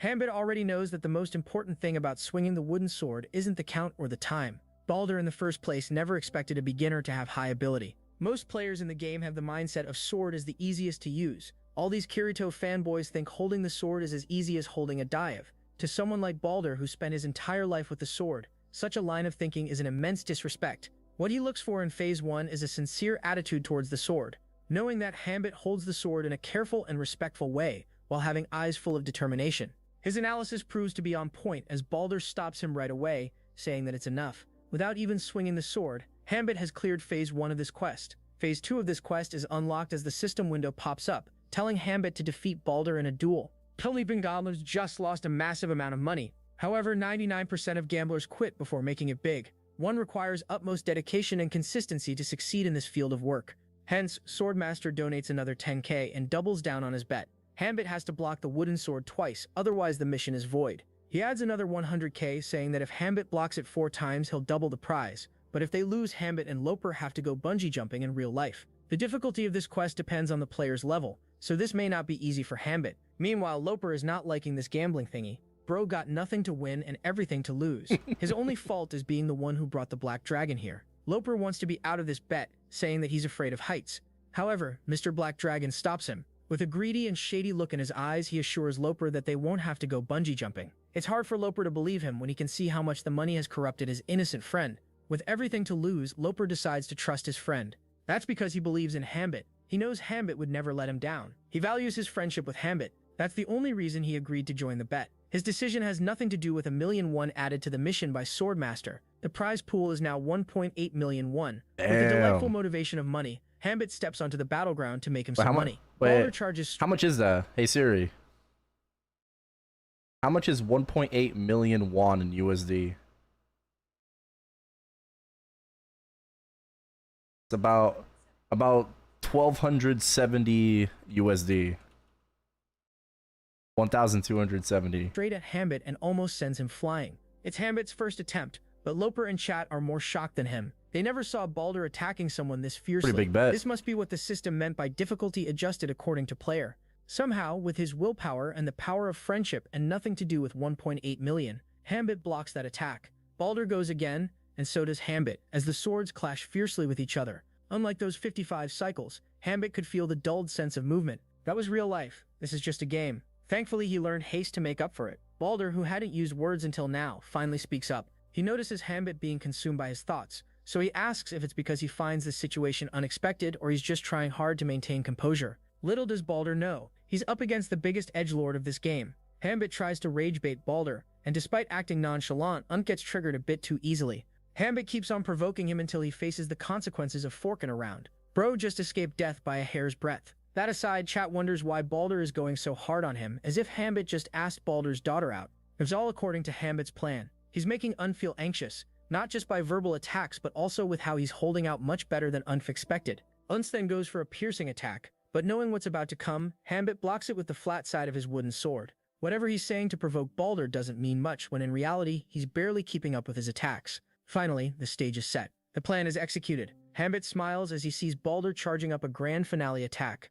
Hambit blocked the 3 attacks with no intention of countering, but this time he matches the attack in a severe clash of swords. As a result, his sword breaks down, but who cares because blocking the attack 4 times is done. Oil up miss 1.8 mil cause Hambit is coming. Hambit is lying on the ground in peace while chat is arguing why Balder isn't finishing him off. Little do they know, Hambit orchestrated this situation. He knew the duel ends once the sword breaks, so he was only holding out until he lasts 4 attacks. He then asks Loper about the mission reward. Loper states that he'll calculate everything and settle the payment once the stream is over. Hambit can't help but hide his insecure feelings about Loper actually paying him. Loper assures him that he has nothing to worry about. But far from that, they only met in the military. Suddenly, Loper is a curious dog to know what Hambit has been doing before he joined the military. It's as if he went to another world and trained for 55 life cycles. Hambit can't reveal that, so he answers like a normal student. Just studying, playing, gooning, and stuff. It's already late for clarifications because chat is already guessing Hambit's old job. Some think he was a chef since he's cooking so well ever since he joined the game. Some think he was a samurai with these sword skills. Some think he used to be a hitman. Or, one of the viewers asks if all the mission money goes to Black Dragon. Before Hambit replies, Loper reveals that this 1.8 million is definitely all his. Hambit reminds him of their 50-50 agreement, but Loper thinks that he contributed nothing in this. In fact, Hambit won it with his own physical abilities, so it's only fair for him to keep the rewards. Hambit is glad that he doesn't have to do bungee jumping now. What do you mean again? Wait, what do you mean again? Finally realizes why we have been calling him an idiot. The fallen warrior Swordmaster donates another 100k because he wants to go out in style. With tears evidently showing in the donation money, he claims to only be donating so he could see more of Black Dragon's sword skills. Now that the fight is over, Balder is standing by the tree in an aesthetic pose. Hambit could tell how angry that guy is. Despite being quiet, he's looking just like a bomb slime. Balder must be blaming himself for having his moves read by a rookie. Not just a rookie, an idiot rookie who calls himself Black Dragon. He approaches Balder, reminding him that the quest finished. Balder asks him to wait here while he walks off, frustratingly to bring Hambit the rewards. Loper Hambit feels bad for him, but it's not like Balder can do anything about it. Although the next person to show up might get some rough time. With this swordsmanship skill book, Hambit now owns 4 skills. The quest completion window pops up, and well, Hambit gets the max possible rewards of 3,000 gold, a unique rank skill book, and 5 stat points. Of course. Perks of being the goddess's bitch. 4 uniques in a row is like meeting 4 non-cringy classroom of elite fans in a row. Impossible, right?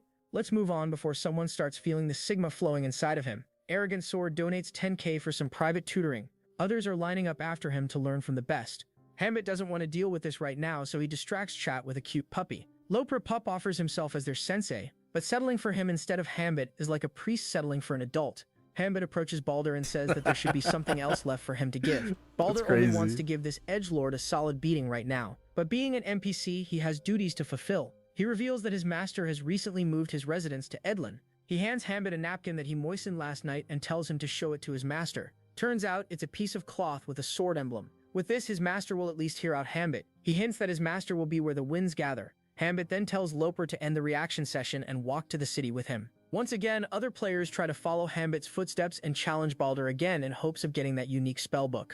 Little do they know, this Dumbo edged unto the point of crashing out. Loper asks if Baldur's master is their next destination, but Hambit reveals that the next destination is his room. He has to go to work tomorrow, so he needs some sleep to be in top shape for corporate slavery. They'll meet again at the same time tomorrow. Loper wants him to join a bit earlier, but Hambit refuses and logs out. All that gaming made him sweaty, so Hambit decides to take a shower before heading to bed. Just then, he receives a message from Loper saying that he's about to sleep, so he wants to settle the payment before that. Hambit receives a notification from his bank saying that 3 million won has been debited from his account. Now his balance is 3.1 million from the original massive 4.1 million won. Hambit freezes as if he just saw GTA 6 actually getting released. With just a 10-hour workday, he was able to earn this much.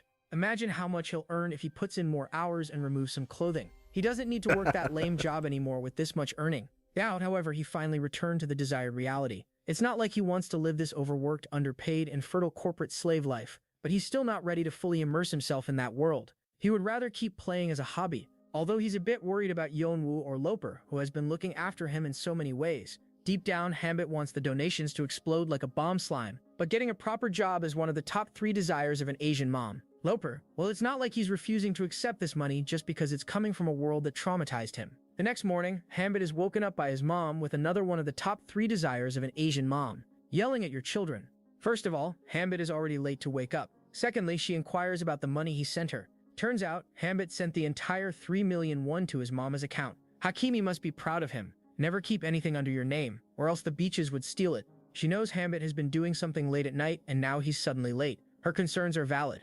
Hambit fails to reply in 0.0000001 seconds, so the interrogation moves on to the next phase. Mama is now beating the USMNT out of Hambit. Sorry, I misspelled she. Hambit clarifies that the money is legit and he didn't commit a crime or provide raunchy services to earn this home. That only leaves one option behind. Mama knows ball. She thinks Hambit has finally become a successful gambler. Hambit clarifies that she couldn't be more wrong. He then reminds her of the guy he told her about, the one with a life is all sunshine and rainbows face. He gave him a gift to play the game together. They were streaming the game and those unemployed fellas turned out to be really stacked. He assures her that he would never do anything illegal, other than not watching anime on Crunchyroll because that's a moral issue. Mama heads out saying that they will talk about it once she's back from work. Hambit thinks that his mother doesn't trust him, but she clarifies that she believes in him, and she knows he would never resort to something illegal, but she's worried that he might be pushing himself a little too much. She leaves the room and Hambit whispers to her that this is nothing. He would never let her carry the debt alone. He'll do his very best, or even more, so his mom can finally relax a bit. She deserves that. She has done enough already. Also, Mama seems to be underestimating our protagonist. He literally lived through 55 regressions, possessions, and reincarnations in another world. Each time he had to fight his way up from nothing while being deprived of the sweet eternal rest that one dreams about after giving his all. A little corporate slavery and streaming is nothing compared to that. That's what Hambit thought, at least. But bro forgot he's Gen Z, who isn't built for the toxic corporate culture. What do you mean you can't complete 10 days worth of work in 1 hour? These soft Gen Z people can't even deprive themselves of sleep, health, food, family, and friends to work 23 hours a day for minimal wage? Damn. Do these Gen Z people not realize how tough it is for their CEO to not go on a vacation every 2 weeks? Where's the sense of responsibility? Hambit is getting scolded by this boomer for no reason at all. Maybe he found out that the girl he wanted to leave his wife for turned out to be an AI account. Someone's reality, by the way. This other guy with zero spark left in his eyes, indicating his long experience in corporate life, hands Hambit today's job. Everything was neatly organized and compiled in a way that even Downies would understand it. Of course, this boomer didn't get it, hence the insulting session. He then throws his card on the table and orders Hambit to bring a coffee for him. However, Hambit asks what kind of coffee he wants. This makes the team lead even angrier because Lee Minho was supposed to teach this new internee in the orientation that everyone here drinks iced Americanos. If Hambit protests, Lee Minho, the only guy nice to him here, will be on the receiving end. As Hambit heads out, his steps feel heavy. By the time he returns, the boomer is now yelling at Lee Minho, who's standing there accepting it all like he's used to this dog barking every day. Then finally, Minho speaks up and tells this foul-mouthed unch that the task he's assigning won't be possible with his current workload. This pink-shirted piece of egested waste throws the papers at Minho, saying that it's not in his power to choose the tasks he's assigned. Hambit jumps in with a coffee while trying to put this bizarre insult session to an end. While he picks up the pages with Minhyo, he notices the team leader glaring at him as he saw through his attempt to save Minhyo. They turn to their seats and Hambit notices Minhyo's exhaustion. Those are the eyes of someone who's bound to appear in the news soon as someone who couldn't handle pressure. He apologizes to Hambit for showing this ugly side of corporate life. Hambit says that it's nothing. Maybe the team lead is angry because he found the guy he wanted to sleep with in bed with his wife. That's not the only reason he's apologizing. That result of an expired condom assigned Minho a task that will consume way too much of his time. Therefore, he won't be able to look after Hambit from now on. While picking up the documents, Hambit noticed that the project is about RP. Minho knows that he would need to play himself to understand the mechanisms behind it. Hambit volunteers to help him with this one. Later that day, Hambit meets up with Loper. This condition of being unemployed could only mean two things. Either he's a gamer or a gooner. In Loper's case, it's the former. They head to a nearby cafe where Loper gets to know what the J-word does to an innocent guy. Hambit thinks that if he retires and spends the rest of his life cursing the team lead, it would still not be enough for that unseelie of his hakenar. He then asks Loper why he called him out here. So Loper reveals the messages he received from the companies asking them to join. Even a big company like Yuanhua Gaming offered a job with a whopping 100 million salary per year. This is the best time to decide the future, so Loper wanted to talk about the companies they should shortlist. However, Hambit may be dumb, but not too dumb to not see the schemes behind Loper's lies. Loper tries to play it cool, but Hambit straight up asks if Loper actually wants him to join a big corporation. Loper still doesn't confess. Knowledge is power, but as Cersei Lannister said, power is power, so Hambit uses physical means of extracting the truth. Turns out Loper knows he's struggling with money, and he would never accept direct help, so he wanted him to at least land a high-paying job. He thinks that the offer of 100 million is excellent. Hambit agrees, but he reminds Loper that he's the one who got him into RP. Therefore, he wants to hear what Loper plans to do. Loper reveals that RP is a little too complex for him, and playing alone was more exhausting than enjoyable for him. He would rather watch Hambit play than play himself. Whereas Hambit, on the other hand, is the one who shines the brightest in RP. He's already enjoying it a lot and wishes to see him unfold this story by his side. He wants to share that amazing experience with everyone. That's why Loper wishes to establish a multi-channel network centered around Hambit, kind of like a guild that combines reality in the game. Hambit knows about this because Loper has always wanted to do this. He even talked about it during their time in the military. Loper is more shocked to find out that Hambit actually remembered what he talked about. For someone with just 100 MB storage in his brain, this is shocking. Back to the serious topic, Loper shares that the recorder they used to broadcast recently got a new feature to upload videos. The ad revenue is also bigger than expected. Wants to be like Curse the best Network? thing is that the Black Dragon is currently the most trending topic on Recorder. Even the platform is pushing their videos to have more people start playing RP. The number of people who would want to join him will also increase. He then asks Hambit what he thinks about this plan. Hambit reminds him that he was just suggesting he find a good company, and now he has taken a whole massive 180 turn. On the bright side, Loper tells him that Hambit won't be just an employee but a co-CEO. He will even have to do individual stream broadcasts without Loper. Seeing the pretty waitress coming, Hambit raises his voice while repeating the co-CEO part. Proctor wants some huzzes. Yeah, Loper is the reason he started playing RP, but deep down he thinks that this might be his last chance to find Orport. Maybe finding Orport will reveal the reason behind his 55 cycles of hell. Just then, Loper's phone rings again, and it's another message from people trying to partner up with Hambit. It's tough being a famous person. Loper seems to understand just how exhausting fame could be. However, it's not some ordinary message. Judging by Loper's panicking expressions, it's either a very big company or his girlfriend's husband. Unfortunately, his call wasn't picked up. Hambit gets a bit curious after seeing this reaction and asks what happened. Loper reminds Hambit of the top-ranked players they saw in Edlin. Hambit remembers the one with the golden bow. Turns out they are affiliated with this big German company called Rashdan. There was new information discovered that the rewards on that Atsubal quest get lower on first-come, first-served basis. Knowing that, they are trying to monopolize this quest to steal away all the better rewards. All of a sudden, the bomb slimes disappeared from their usual spot. A rumor is now spreading that Hambit collaborated with Rashdan to arrange all this. Hambit finally realizes the downside of being a hotshot. Players in RP are cursing Rashdan and Black Dragon, especially this floor-cleaning brushhead guy. His girl mans up and tells her noisy brush to calm down and shut a fuck up. This guy at least got a rare. If he were any later, he would have to settle for a normal spellbook. Miss Beauty with brains thinks that first-come, first-serve rule makes sense because why would the game keep handing out unique grade spellbooks? She made the right call to hurry up and complete the quest because the slimes are nowhere to be found now. This guy is still not shutting up, so the girl has to rely on PK threats. She believes that they should wait and see what happens. Black Dragon must do an explanation broadcast if he saw Reztan's notice. Meanwhile, Hambit is thinking the same.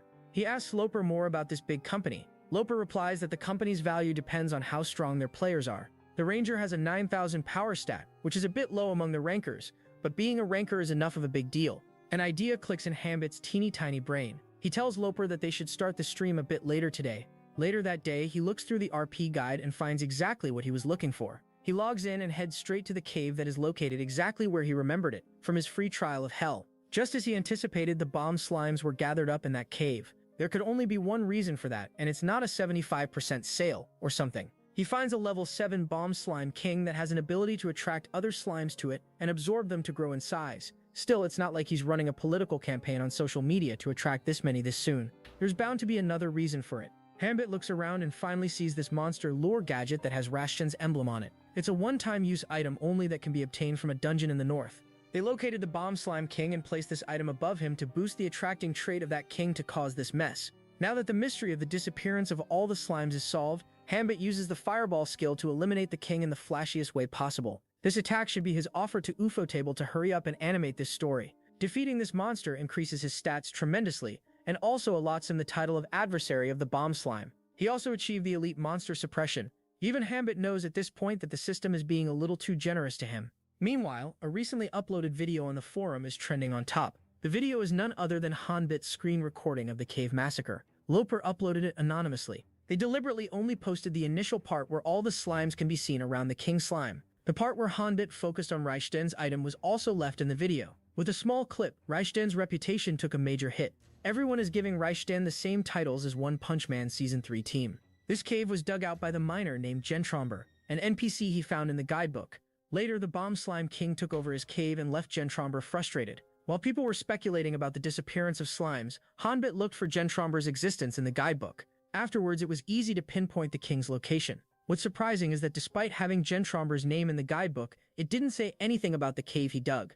It makes sense that the guidebook doesn't reveal too much information, but the real question is just how much this adventurer A knows about this world. Despite the enormous amount of information, the accuracy of some parts is vague. Some parts are straight up wrong. It's like Adventurer A is deliberately steering people in the wrong direction.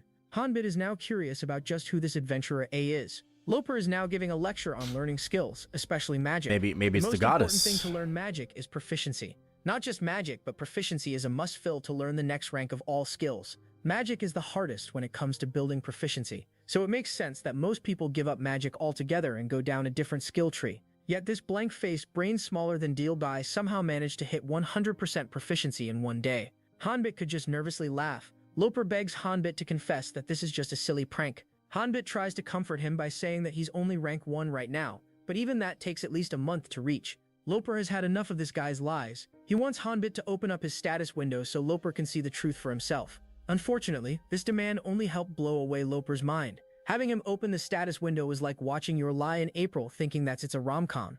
Hanbit has a rank 1 star in all 4 skills, not just the magic skill. This has to be a bug. Loper is unable to comprehend the perks of being the main character with his small brain. Jokes apart, Hanbit wants Loper to keep this proficiency a secret from chat. He knows that it would only attract more viewers and fare well in the long run, in terms of donations of course, but he wants to show him something fun. Fast forward to Loper and Hanbit arriving at Sybil's store while streaming. Chat is wondering what took them so long to come live. By the way, there's a lot of Reichsten guys standing outside the store to clear the quest. Loper apologizes to chat and explains that they needed to look into all the rumors going around right now. He then clarifies that they have nothing to do with Reichsten. If they were to associate with them, why would they reveal this information to everyone?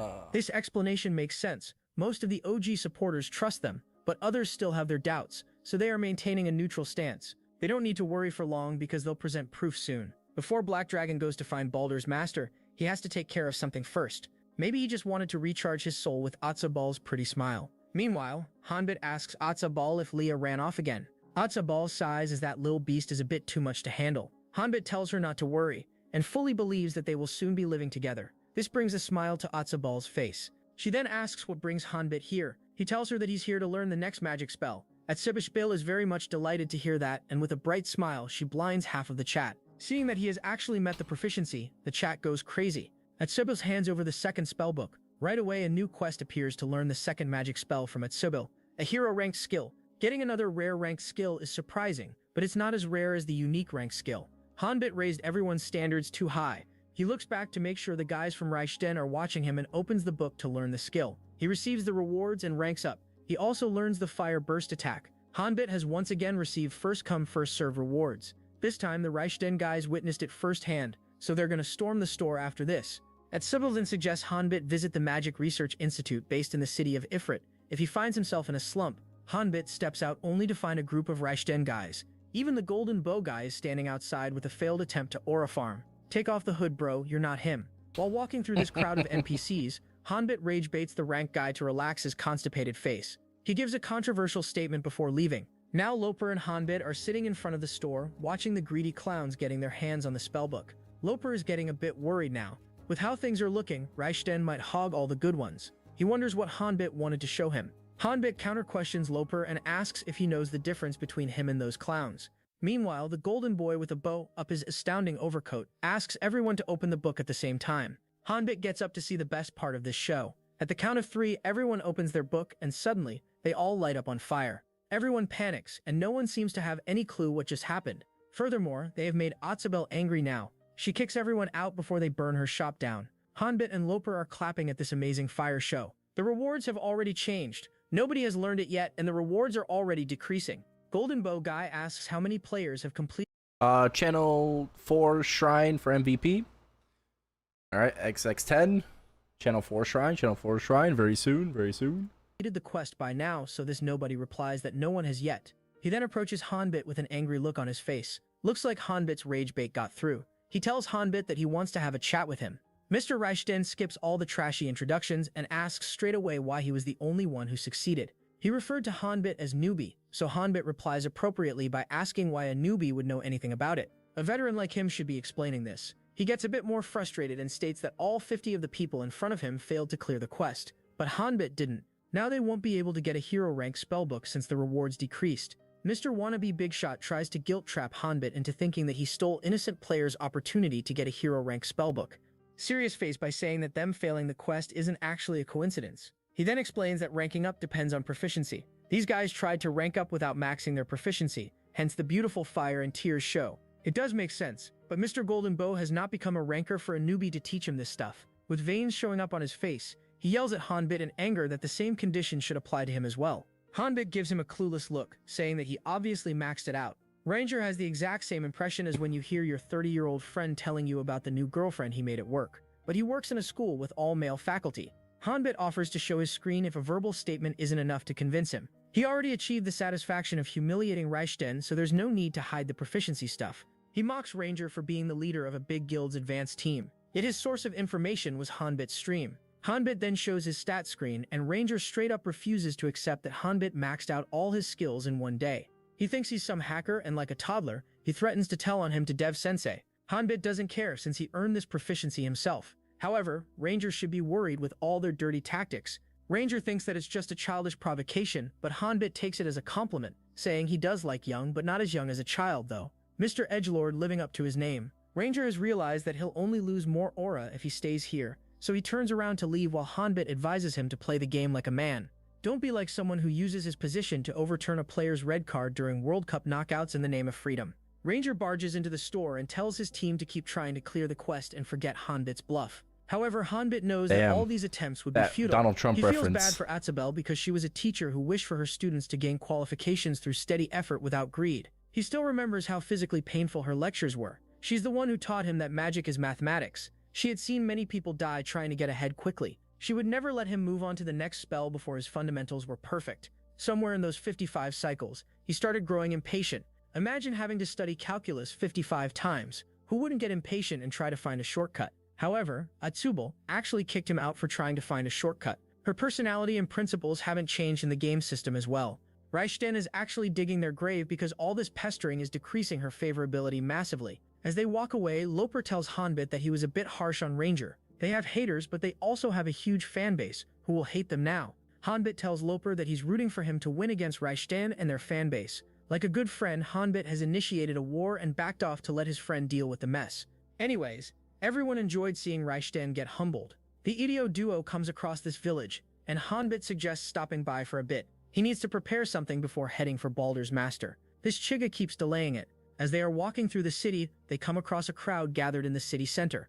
Hanbit wonders what the fuss is about. Knowing his low intellect and even lower situational awareness, Loper explains that the green robe lady in the middle is Rafina. She's one of the few spirit summoners, and Hylal, That guy who called dibs as Atzabel's husband is now claiming that Reichsten is his wife. Really? Told you, Damn. always the 2-inchers. Just one smile from Reichsten, and this Nice. down bad dude in chat wants Reichsten to take him as her bride. Also, Fork, you mean big sister. Hanbit doesn't care about Reichsten. The only thing that gets him hard is his internship, where his team lead yells at him and treats him like a middle child. He's more interested in this only a few spirit summoners part.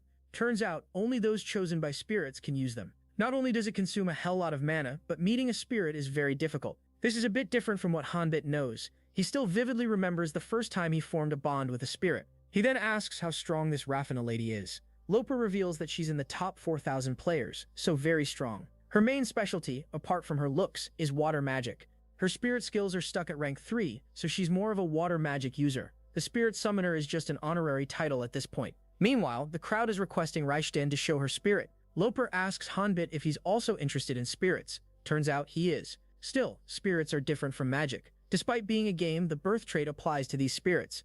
Reichsten starts to summon the spirit while Hanbit is surprised to know that she's someone who benefited from that birth trait. What's more amazing is that she formed bonds with both water and wind spirits in just 6 months. Unlike you guys who couldn't form bonds with a single girl in your long life. Finally, the 2 spirits appear, and that 2-incher now wants these cute spirits to be his wife as well. Don't know about Eldians, but somebody needs to euthanize this bad person, or as Santa would say, son of a ho-ho whore. The entire crowd is mesmerized, including our very own Golden Retriever and Black Dragon. Upon Hanbit's inquiry, Loper shares that it has been 10 months since Reichsten has been stuck at rank 3. Hanbit thinks that something other than proficiency is the problem. Hanbit asks if she's the #1 spirit summoner, so Loper tells him that she is, at least among the publicly known users, because the top players often guard their info very strictly, so who knows. Only one player can clear RP and gain ownership, so obviously information is a powerful weapon. Hanbit wonders what kind of people these top players are and what the hidden world is like. For some reason, people who bond with spirits always feel strangely familiar to him. Now then, it's time to focus on the quest, so they head towards the stop they stopped by for. Loper was excited to see what Hanbit wanted to buy, but it turns out to be useless, like the Apple stickers they still put in the box. Sorry, the eye stickers. Give me an eye charge, bro. Never let Tim cook again. After a bit more walking, they finally arrive at the place where the wind gathers. The place is like an entrance. Loper is on point when he says an entrance to the afterlife, because what is this, bro? The quest appears, saying that if the player earns acknowledgement of Baldur's master, he might earn a very good time with your mom. Finish the sentence, devs. Anyways, the objective is to find the wind swordsman in the Edland Forest. Chat is discussing the best approach. They don't care about the quest, but seeing these 2 jump off the cliff should be interesting. They even offer a 10,001 reward for them to jump to their deaths. The reward is increasing, but Loper looks at Hanbit's face and realizes that there's a bigger problem to undress first. Hanbit actually wants to jump. Without giving Loper a chance to talk some sense into him, he grabs Loper and jumps off the cliff. Things men do for money. Loper seems to have passed out. After falling for a long time, they finally come across a magic circle. Hanbit saves Loper from crushing his bones. Thankfully, although their offing attempt did bag lots of donations, the reason he grabbed Loper was that a player cannot jump down without an admission ticket. He plans to hide this information until Reichsten guys fall over at least 10,000 times. Hanbit is petty, and we love him for it. Loper points to this person standing at the top. Yeah. That person is Baldur's master. Loper is delighted to hear that. Now they just need to walk up to him, and the quest is over. A bit too easy. Hanbit agrees that it is easy and asks Loper to go first so he can film the quest for others. Tears start rolling down Lopia's eyes. His brother is putting stream above his selfish gains. How noble, the soul of a true streamer. Hanbit tells him not to worry about it and hurry up. He even gives Lopia a motivational push. The happy dog starts running uphill, and all his enthusiasm drains through his pants when an arrow almost pierces through his head. Now he hates Hanbit for betraying the trust of an innocent maiden. Loper believed in him. Chat feels bad for Lopia being bullied by Demon Dragon. They can't wait for Hanbit to pull off a prank like this again. Hanbit then takes out his bow and takes aim at Loper. Now Hanbit almost takes down Loper. Chat is saying their goodbyes to Lopia since Hanbit has finally decided to steal the stream. He then fires a few more arrows. As a result, more arrows like the first one are fired. Hanbit figured that there would be more traps like this, so he triggered them with his arrows. As they walk forward, they feel an earthquake. Which one was Imagine this? being underground and This is called the Returnee's Hidden Strategy Stream. an earthquake hits. Thankfully, it's not an earthquake. Just a cute little boulder weighing several hundred tons with nowhere to dodge. Why dodge when you have a blasting power like Hanbit? He breaks off the floor, cutting the big ball-shaped rock's route to Lopia's balls. One of the guys in the chat shares that Reichsten guys are also attempting this quest, but for some reason they keep falling. Loper and Hanbit continue their quest while chat wonders if he's a Mongolian or something to be this barbaric. Another issue is on hand now. They are out of arrows. All the more reason for Hanbit to flex his sword skills. While staying vigilant to their surroundings, they keep moving forward. Identifying the traps is of course the second priority. The first one for Lopia is keeping their streamers updated. The traps intensify I love the narration. as they get close to that uncle. Just then, Hanbit tells Loper to stop. Thankfully, he obliges in time, or these arrows appearing suddenly from the ground might have entered some extremely uncomfortable areas. Loper is impressed with Hanbit's sixth sense. In reality, these traps are drilled into his brain after getting slimed so many times. Another boulder appears, this time from the top. Hanbit destroys it in time using Fire Burst. Loper is now getting tired of walking so much. Even golden retrievers get tired of all the dog walk. Hanbit isn't lying when he claimed to have finally reached the destination. Right in front of them is Baldur's master. Unupchi's just sitting there with his hair flying around like a princess waiting to be rescued. Lopa's eyes light up as the quest clearance is just in reach. However, Unupchi tells them to go away as he has nothing to offer them. Lopa immediately starts crying. Chad is right, bro does have elite reactions. Even Hanbit enjoys them since the last time he was in this world. The one sending him was an expressionless, nonchalant baddie. Hanbit doesn't seem too worried. A lion doesn't concern itself with consent. He sits down and asks Loper to do the same. While they camp right beside Unquan Warrior, Hanbit says that he has passed the test she prepared. Oh, Unquan is actually a princess. Hi lol, her name is Asla, and she's extremely wary of outsiders. Approaching her carelessly would split you in half. Hanbit brings out the mark of the sword and some liquor. Hanbit once tried everything to win over Asla, but nothing worked. It was the 10th cycle when he possessed Asla's body. A skill that allows you to gradually inherit the owner's thoughts and experiences. Not only did he learn hundreds of attack patterns, but also the secret to win her over. He rolls the liquor bottle towards her, but she claims that she no longer drinks. Okay, not only is bro refusing to leave when she clearly said so, he's also trying to get her drunk. What in the Wattpad romance is this? I think he doesn't understand that RP stands for Record Project. Anyways, he asks her to roll back the bottle if she doesn't want to drink. Her words have little credibility when there are lots of empty bottles lying around. Shout out to the rider who delivers her liquor in this cave. Hanbit says that she already had some, so why not another? He then rolls another bottle towards her. He claims that the ones he brought are better than anything she has tasted in her life. The Oracle claims to have tasted every alcohol in this world. A greenhorn edgelord Lopia Forker can never satisfy her tongue. She agrees to give it a taste, but if she doesn't like it, Hanbit and Loper Bet get lost quickly. She grabs the bottle and takes a sip. Thankfully, that 2-incher isn't here to say that he wishes to be this bottle. One sip is enough to get this alcoholic baddie addicted to its taste. She can't seem to have enough of it. The 2 bottles Hanbit offered are chugged down faster than my dislike on a hate comment under this video. Dudes be taking dives, but can't take a joke. This drink is what Hanbit wanted to buy in that city where they saw Rashten. With a cute expression and breathtaking look, Alsa asks if there's more of this drink. Hanbit's plan succeeded. He then gives her all the bottles he bought, enough to satisfy a normal person. But of course, Alsa and Scottish people are exceptions. One of the down bad guys in chat wanted to share this romantic moment with Alsa, so he also started drinking with her. Although he chose water instead of liquor, he got drunk before Alsa. She admits that the drink was not bad. After all that, she's still not drunk. To all the single moms, learn from Asla. Loper wonders how Hanbit knew the recipe for the blend that won Asla's heart. Loper still doesn't understand the MC effect, so Hanbit convinces him by saying that he used to work part-time at a bar. It's actually a tribe at the edge of the continent. Asla saw the mark of a sword tied on one of the bottles, so they can at least talk now. She asks what Baldur said to him. Hanbit reveals that it was nothing.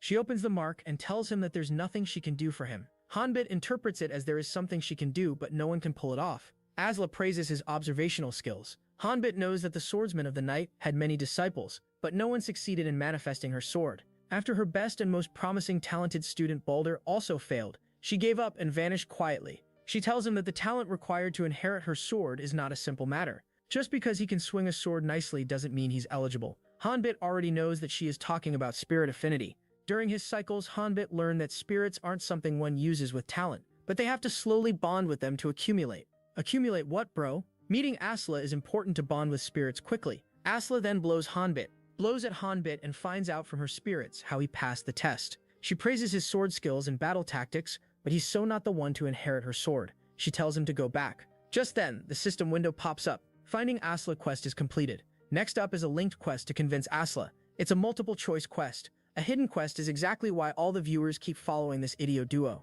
Among these 3 options, Hanbit chooses number 3. Asla's skill is important, but communicating with spirits was his main goal for this quest. Loper's brain is blown away again. He can't comprehend the thought process behind choosing the worst possible option. What else do you expect from someone with a name Black Dragon?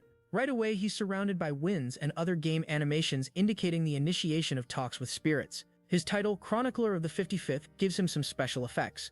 Since spirits do not approach humans carelessly, Hanbit needed to do all this. Even if the player increases the bonding, he can't tell the exact level. Hanbit wonders how they implemented spirits in the game. Will the communication method be the same? He raises his hand and sees a spirit message popping up that the wind spirit, Sylph, feels a strong curiosity towards him. A hand extends towards him, and Hanbit is stunned to witness the one approaching him.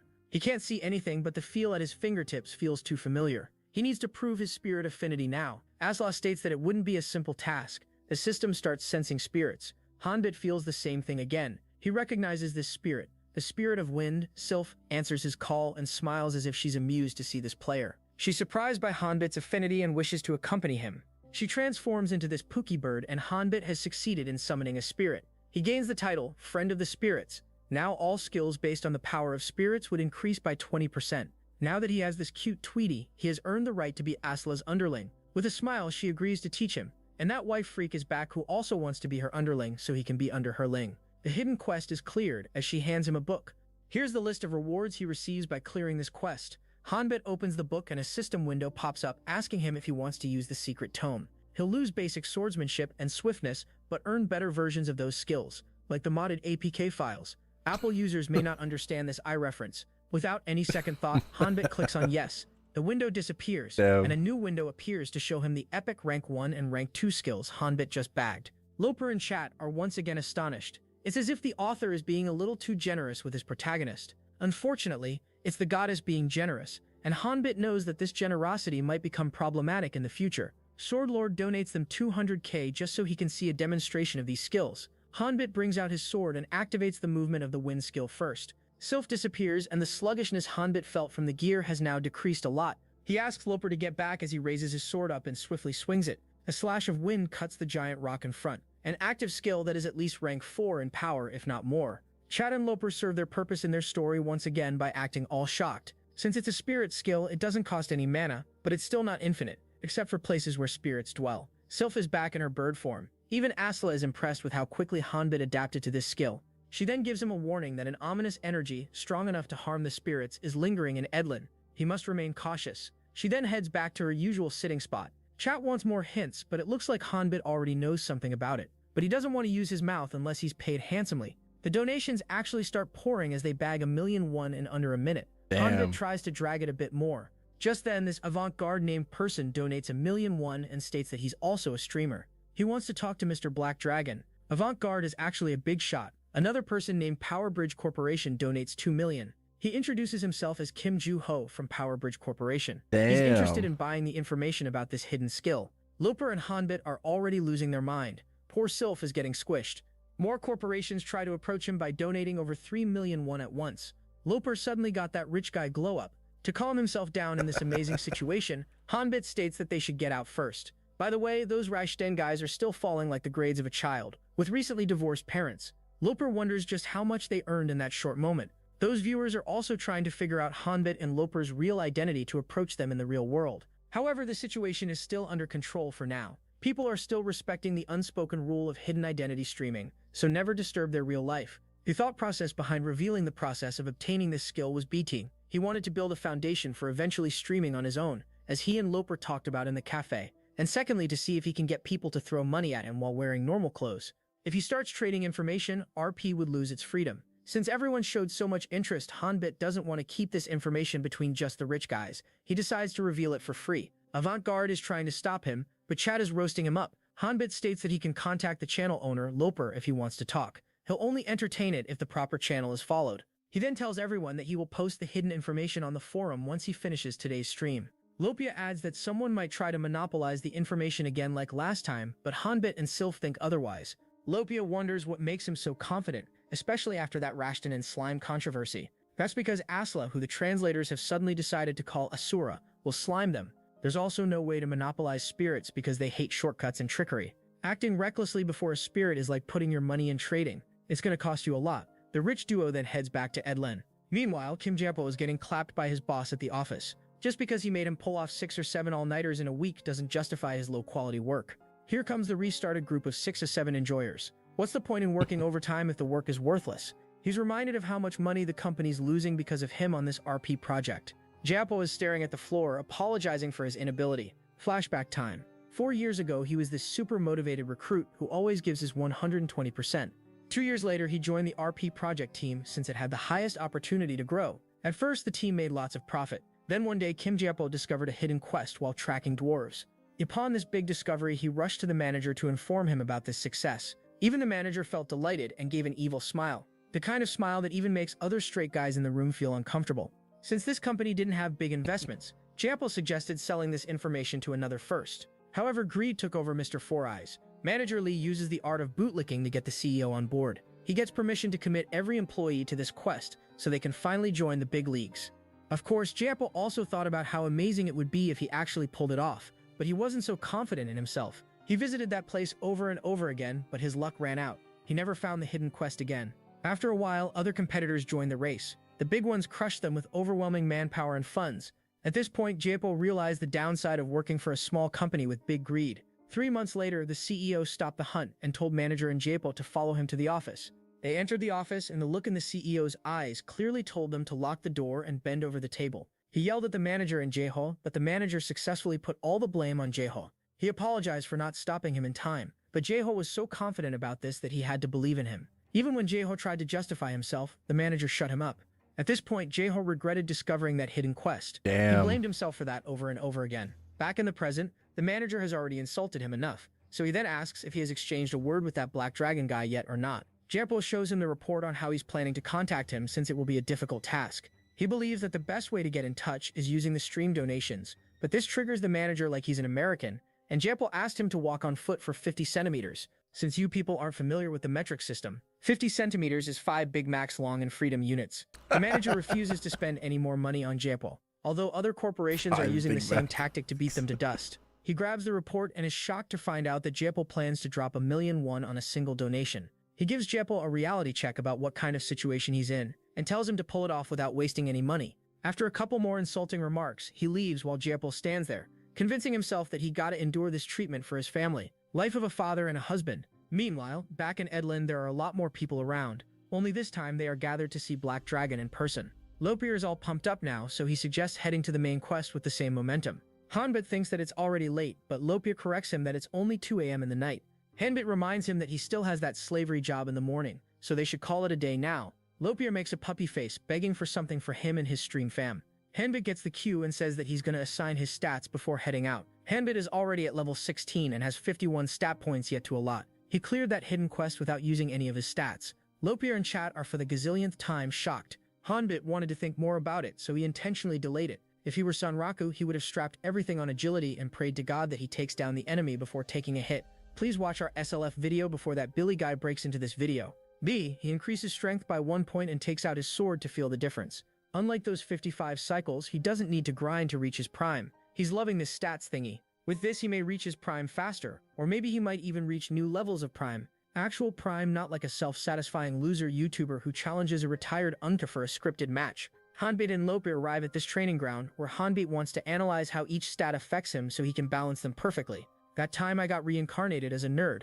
Turns out distributing stats evenly is a rare thing in RP. Most people dump it all in one trait to become master of one. But Hanbit has read the full quote on Instagram that goes jack of all trades, master of none, but often better than master of one. This further confirms to him that balancing out the stats is the right approach. He can feel the subtle but distinct changes. He dumps more stats evenly and finds out that whenever a stat passes a certain threshold, his physical appearance changes as well. He's also broadcasting all this research, so Master of Ones feel as stupid as the people who think vaping is safer than traditional smoking. Bruh, don't smoke if you're that conscious, and smoke a real one if you don't care. Pick a lane.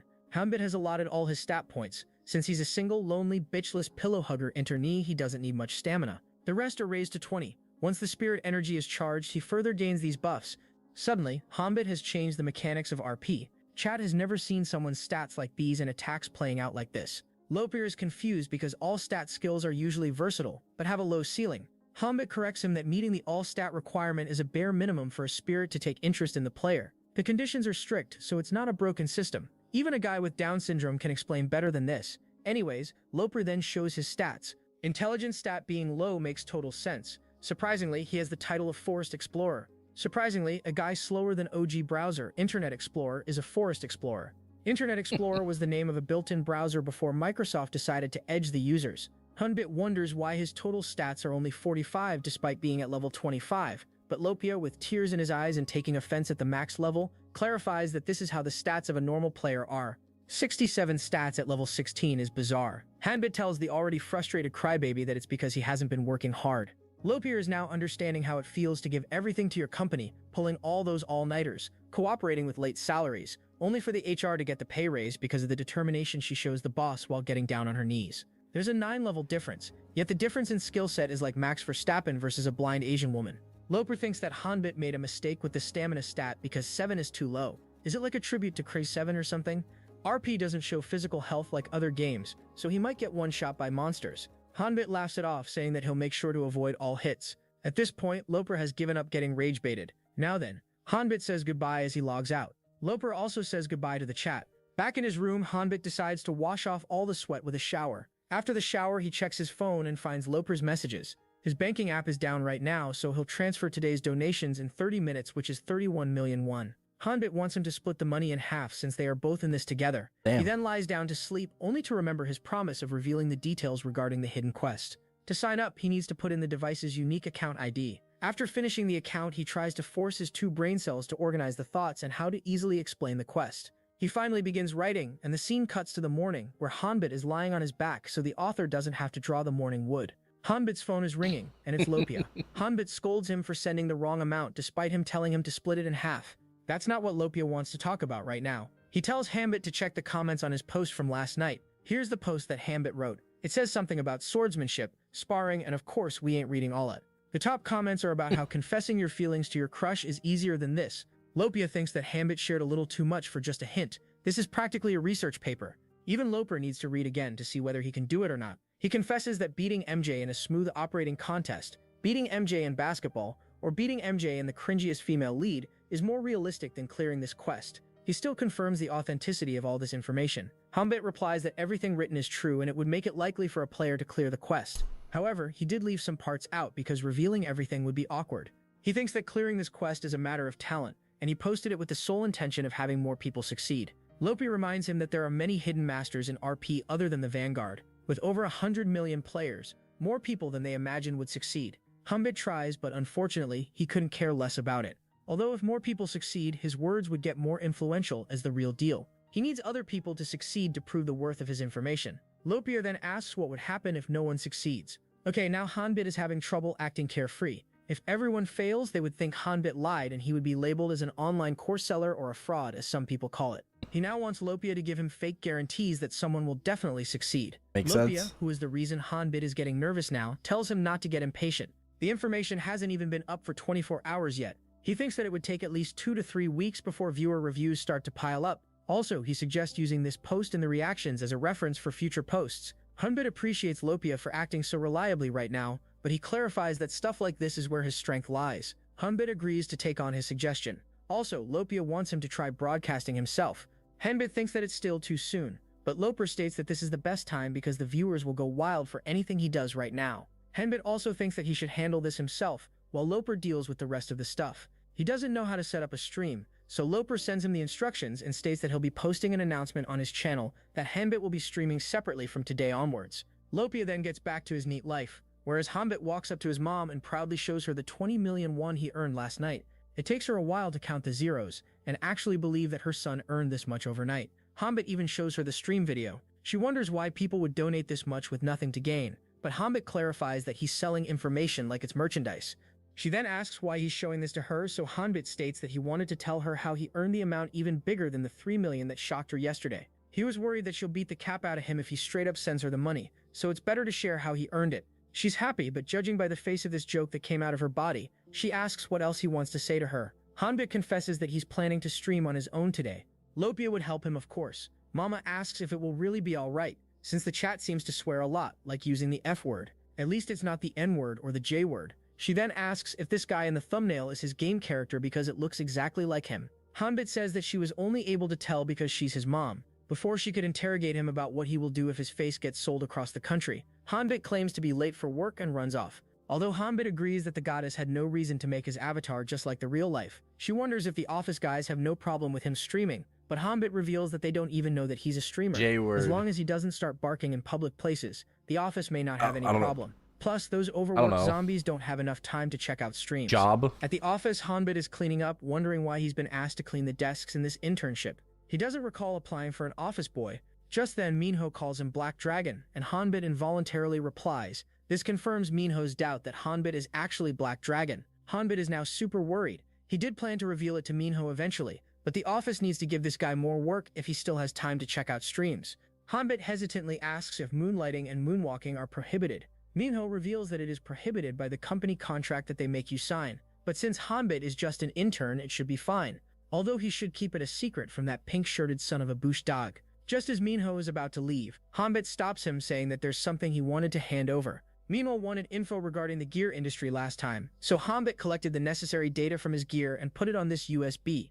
Minho is shocked to see that Hanbit already completed this task despite Minho asking for way too much data, but Hanbit claims to be in a good situation for data. Minho's good side will benefit him in the long run. He might get information regarding how the world in RP was implemented and just what that nonchalant baddie intends to do. Minho thanks him since he has never played video games before. Hanbit wonders when Minho plans to work on this project. He replies that he intends to finish it this weekend. Hanbit right away requests to join him while doing so. Later that day, he logs into the game and is a bit nervous to stream alone for the first time in his life. After a bit of a low IQ struggle, he finds the stream button and starts right away.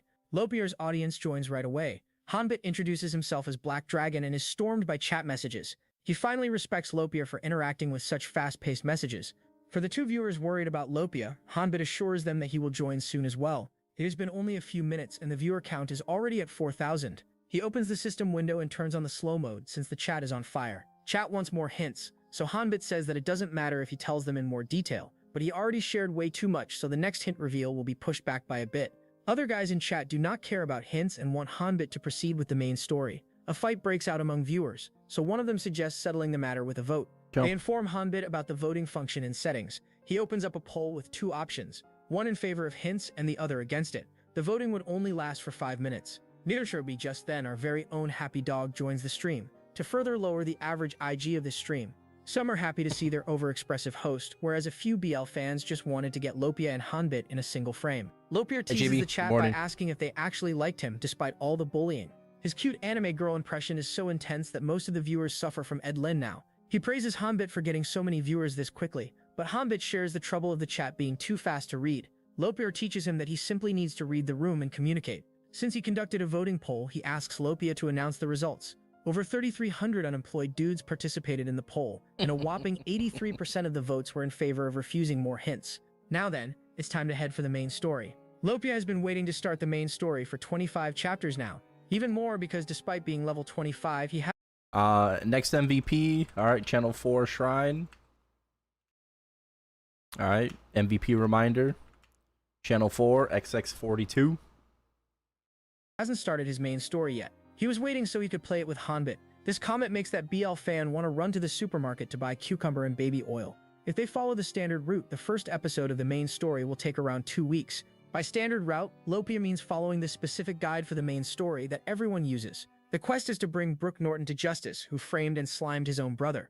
Beanbet wonders if he should follow the guide because his story has already strayed far from other players' paths since the Atsubo quest. He can't get ahead of the pack by doing exactly what they did. He decides to trust his own instincts and forge his own unique path. Lopier entrusts Hanbit as the party leader and shows full confidence in however he decides to proceed. His contribution to the quest rarely matters, so he will do what he does best. Get bullied by the chat. They head inside the Adventurers Guild where the cutscene begins. A massive tree in the center of the ocean has a single sentence written underneath. And no, it's not "we had 111 missiles shot by the Islamic Republic of Japan." It said, "Whoever discovers the unknown entity named Erport shall earn the right to face the truth." The ancestors were sure that this sentence was the creator's wish. Driven by a sense of duty, they set out to find One Piece, a duty that they will enforce on future generations as well. Even the generation who laughs at 67 will have to fulfill this duty. Hearing Erport brings Hanbit's trauma back. His eyes look like someone made him watch episode 10 of Violet Evergarden on repeat. The journey to find Erport begins once again. Consider it the 56th cycle. The first step to uncover the secret of Edlin is to seek out a guy named Neil and speak with him. A reward to simply communicate It's not like the game is asking players to communicate with flat earthers or orange fish supporters to offer a reward as compensation for torture. Turns out Miel is a girl. They finally approach her only for Miel to ignore them as God ignored you when he was creating couples.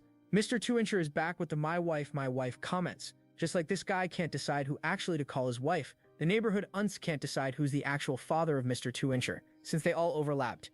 Guidebook Nim donates a 1001 to inform the guys that she's gonna be like this throughout the conversation. Hanbit has been left of seen by her like this before as well, therefore he knows the right approach to take here. He asks the cat ears baddie if that perfume belongs to her. With an attitude befitting her looks, she replies that it does. She's ready to hear some compliments, but Hanbit tells her that the scent is a bit too plain for a hottie like her. Miel stops the makeup and actually looks forward to Hanbit finishing his sentence before she beats his aha. However, Hanbit doesn't intend to rage bait her. He actually wants to give her a perfume that actually suits her. Miel is disappointed. Many people have tried hitting on her before, but no one managed to hit. Chad and Lopi are once again sure about the fact that Mr. Black Dragon is indeed the Edlord because what was that lame pickup line? A better approach would be to walk up to Miel and ask her if she wants a stud. Then tell her that he already has STD, so you are all he needs.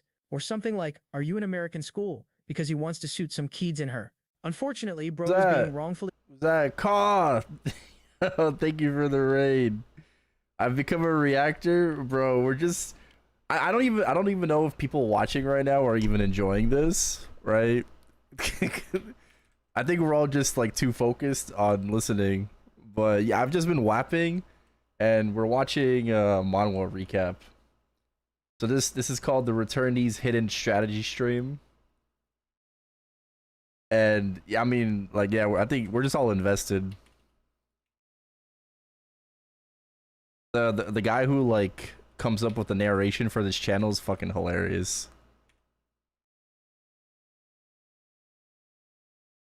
Yeah, that's the name of it.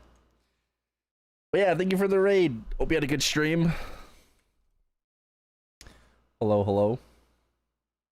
With Frontier Champions, can you only use familiars you find and level during that week? No. It's not just during that week. As long as it's after version 270.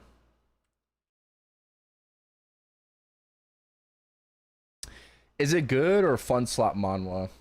It's aight.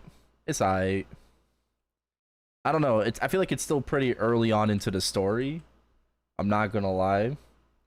But yeah, this channel does like some pretty, like the narration. There's a lot of jokes, you know, which is great.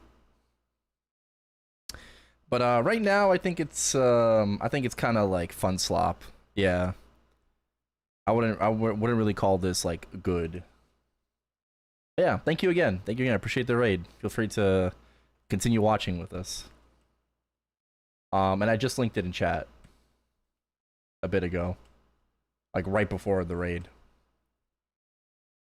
Labeled as a simp because he actually brought something that she might find interesting. A rare grade firefly flower that enchants wind fragrance. It can only be obtained with the assistance of a spirit. He approaches Miel again, saying that he doesn't know much about cosmetics, so he wants her insight about making a perfume with this item since he found its scent lovely. Miel's heart skips a beat upon smelling this beautiful flower. All of a sudden, they realize that her ears are not the only cat attribute she possesses. She demands that Hanbit hand over this flower to her. No one has seen her react like this before. The guys finally have her attention. Even Loper really likes the scent and asks where he found this flower. As always, Hanbit will lie, right? No, he tells the truth, that he picked it up in the cave last night. As they were about to leave, the system didn't allow Hanbit to leave due to Sylphson interference. The cute birdie then flies off and leads Hanbit to this rare flower that no player has seen since the Heian era. He wonders if he should give it to Miel or not. She's already going crazy over how Hanbit is shaking the flower, endangering its petals. She agrees to talk to him as long as the flower is safe. She then reveals that Edlin is a port city within the Raven Kingdom. Finding her port is the ultimate goal, but motivations vary entirely depending on which faction is after it. The hardliners think of Urport as an enemy. The moderates seek to have dialogue with Urport. I haven't read that. The Holy Kingdom that worships Urport. These three are the major factions. There's also the United Nations that observes carefully things happening around Urport. If someone tries to harm peace, they might step in to keep a more intense eye on the events. Worst comes to worst, they might condemn the actions. Hanbit already knows that Raven belongs to the hardliner faction. The kingdom is currently recruiting for an investigation team. The guild is assisting with that to create a group composed of the world's strongest individuals gathered together. The selected candidates will have to pass through intense tests to be inducted as members. A nation that produces members for this team will gain immense prestige and very... I wish I actually read like a lot of manhwa. I don't read too much, especially like at the moment. I kind of have like my stints, you know, with like being addicted to reading more. But what I have on hold right now, I mean, I love ORV, right? Omniscient Reader's Viewpoint. I love that shit. Um, and then I think I'm reading. What am I reading? The I think it's the regressed son of a duke is an assassin.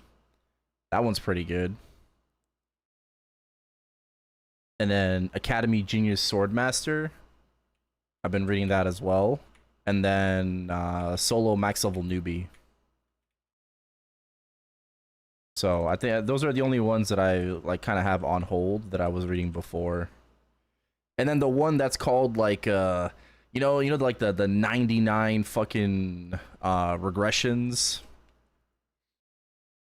So something about a dude like regressing 99 times and it's like its 100th regression. Yeah, that one too.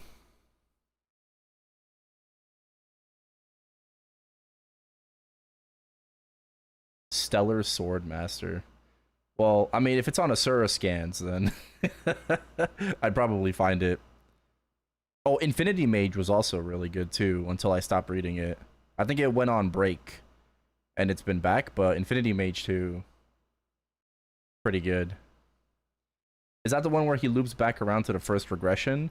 No. He doesn't loop back to the first regression. He just regresses a 100th time. Yeah. All right, let's continue. Various benefits. In real-world terms, it's equivalent to being a part of the big leagues. The N-word armed state. Of course, we're talking about nuclear. In short, Hanbit will have to prove his worth to join by resolving requests until high-ranking officials seek him out like Messi was scouted from Rosario. While she's explaining the quest, her eyes are glittering at the sight of this beautiful firefly flower. She couldn't care about any black dragon or golden retriever. System window pops up saying that the first main quest is completed. Next up is proving his skill. Current progress is at 1%. He can choose requests from the bulletin board behind her. Lopia adds that monster subjugation is the best way to start for most people, but Hanbit here has fully boycotted the standard approach. The best way to grab attention is to go for something big. He looks around and finds this quest to investigate the interior of a dungeon that appeared near Edlin and eliminate all threats. The difficulty can be anywhere between A to F, so they can either ace it or it will be a fan moment. This bold selection may end his life, but at least Bro will be remembered as the one with balls of steel. Meal very cutely tells him that he can't choose this quest. Even after several attempts to convince Meal, she keeps refusing to allow them to choose this quest. Being the guild keeper, she has seen enough confident newbies biting the dust by swallowing more than they should and ended up choking to death. She feels uneasy whenever that happens. She couldn't care less about the weak guys. But what if this uneasiness causes wrinkles to her face? She doesn't want Hanbit to contribute to her wrinkles. Hence, the permission is denied, with no room for negotiation. Hanbit swings the flower in front of her again, saying that he so wanted to bless it with a new owner, but it will have to wait now. She reminds him that he was supposed to give it to her after she talked to him. She finally gets what the poor $10 an hour workers in America feel after getting scammed into thinking they bought insurance for their mother. But it's just a why did you redeem it guy enjoying that money on poisonous street food. Hanbit keeps shaking the flower to help Meal decide quickly. She even tries to grab the flower, but Hanbit farms some aura and puts forth a sound argument. If he were a rookie adventurer, he wouldn't have such a rare flower. She thinks he got lucky and bought it, or maybe stole it, or begged for it. Ultimately, Hanbit wins the argument and gets the desirable request. He then hands her the flower that she so deserves. Meal is surprised because she was expecting a couple of petals at most. She deeply thanks him since she has desired this flower for a long time. She then tells them to run away if the dungeon quest looks dangerous. As they are heading out, Loper asks Hanbit if he has read the guidebook. Hanbit replies that he has, and it's about uncovering the corruption in the Edlin market. They need to earn the guildmaster's trust for that. Hunting monsters would have been a better approach because time flows in real time once the main quest starts. Being too slow would result in missing critical events. Hanbit assures him that these reasons are exactly why he chose the dungeon request. Not only will it get them in the guildmaster's good book quickly, but also progress his story via his own unique route. His strategy will be a rare commodity. If he succeeds in this quest, he can kill 2 stones with 1 bird. That's because Sylph is a bird right now, so bird slander won't be tolerated. Loper then shares that the Vanguard is already on episode 8. Hanbit intends to catch up to them quickly. Despite calling him edgelord, his confidence is making chat doubt themselves. Maybe he can actually pull it off. We have already seen that Hanbit is liked by the author, unlike Gojo Satoru who got kicktated, because apparently he almost cucked his own creator Gege. Being optimistic is a good thing, but Lopia reminds Hanbit that Vanguard Spoilers, players what the poured their fuck? souls into this game, yet it took them 2 years to get there. Hanbit also has a job in the real world, so it might take him more time than them. Hanbit inquires about the place where Episode 8 takes place. Lepa reveals that it's Pyrea, an island on the western side of the central continent. Moreover, the competition among them is so intense that there's almost no information about it. The island Pyrea gives Hanbit a hint of where exactly those Vanguard players might be stuck right now. Anyways, Hanbit tells him to forget everything else and focus on Episode 1, which they should clear as quickly as possible. While Lopia is looking for an easy dungeon, he receives a call from his father, so he excuses himself and logs out for a bit. Hanbit decides to head out alone for now and invite Loper back later. Chad is now discussing which dungeon to go to. One of them suggests a challenge dungeon top 10 mission. Hanbit is interested in this challenge thingy. Only level 30 and below can enter this dungeon in Edlin. However, the 10th place cutoff is around 20 minutes, so sneaking into the top 10 will be impossible. He asks Chad about the location of that dungeon, and upon seeing the location, his smile confirms what we should already have guessed by now. He's familiar with that dungeon. Hanbit baits Chad into thinking that he can get into the top 10 if he really tries. Lucifer suggests setting up a penalty if he fails. Penalty sounds fair if there's an equally good reward if he succeeds. Lucifer registers a 1,000,001 challenge if he succeeds in entering the top 10 ranks. For this reward, Hanbit thinks that maybe the appropriate penalty should be posting a more detailed version of his last strategy guide. The chat unanimously agrees that it's a bad idea. It's like someone is having trouble with algebra and you throw differentiation and integration on him. Hanbit has another idea. They can choose a random person using the raffle function, and he will give a little help to him with the quest. With that, he heads off to the dungeon. After walking for a while, Hanbit arrives at the dungeon entrance. He's trying his best to engage with Chad as much as he can. Surprisingly, there's already a massive crowd waiting to see Black Dragon in action. Word here gets faster than a cat hearing the automatic feeder go off. Now he feels a bit nervous with this unofficial fan meetup.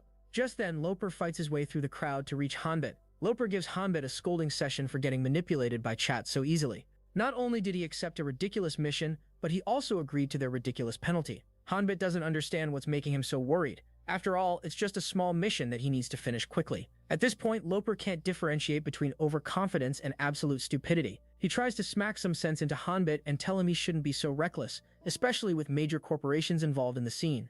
However, Hanbit assures him that he doesn't do ifs, buts, and maybes. He does absolutes. They shouldn't be so worried about it, especially not before giving it a try. He then points at the ranking screen. The top 3 were all at 30th level, with the first one finishing at just under 19.5 minutes. Hanbit is at half the maximum entry level while being up against freaks who grind speedruns. Hanbit gets all that, but to him life is all sunshine and rainbows. He has already been through hell. Nothing can be worse than that nonchalant baddie making him relive the traumas 55 times. He wants to know what the rewards are for finishing first, so Loper reveals that he will receive the total amount of dungeon entry fees collected over a certain period every week, kinda like passive income. He can then sell a course on how to finish first to maximize the passive income. Even if it's just game money, money is money, so game is game. Loper is super tense. It's like he was abducted by Elenali's Dragon Road and squeezed dry for a week. Hanbit considers Lopia's suggestion of renegotiating with chat. He agrees and turns around to announce to the chat that he wants to change the challenge. Was that a Mushoku Tensei reference? I think it was. He's gonna get first place for sure. Seems like someone is already drunk on the money that hasn't arrived yet. At this point, Lopia's soul leaves his body.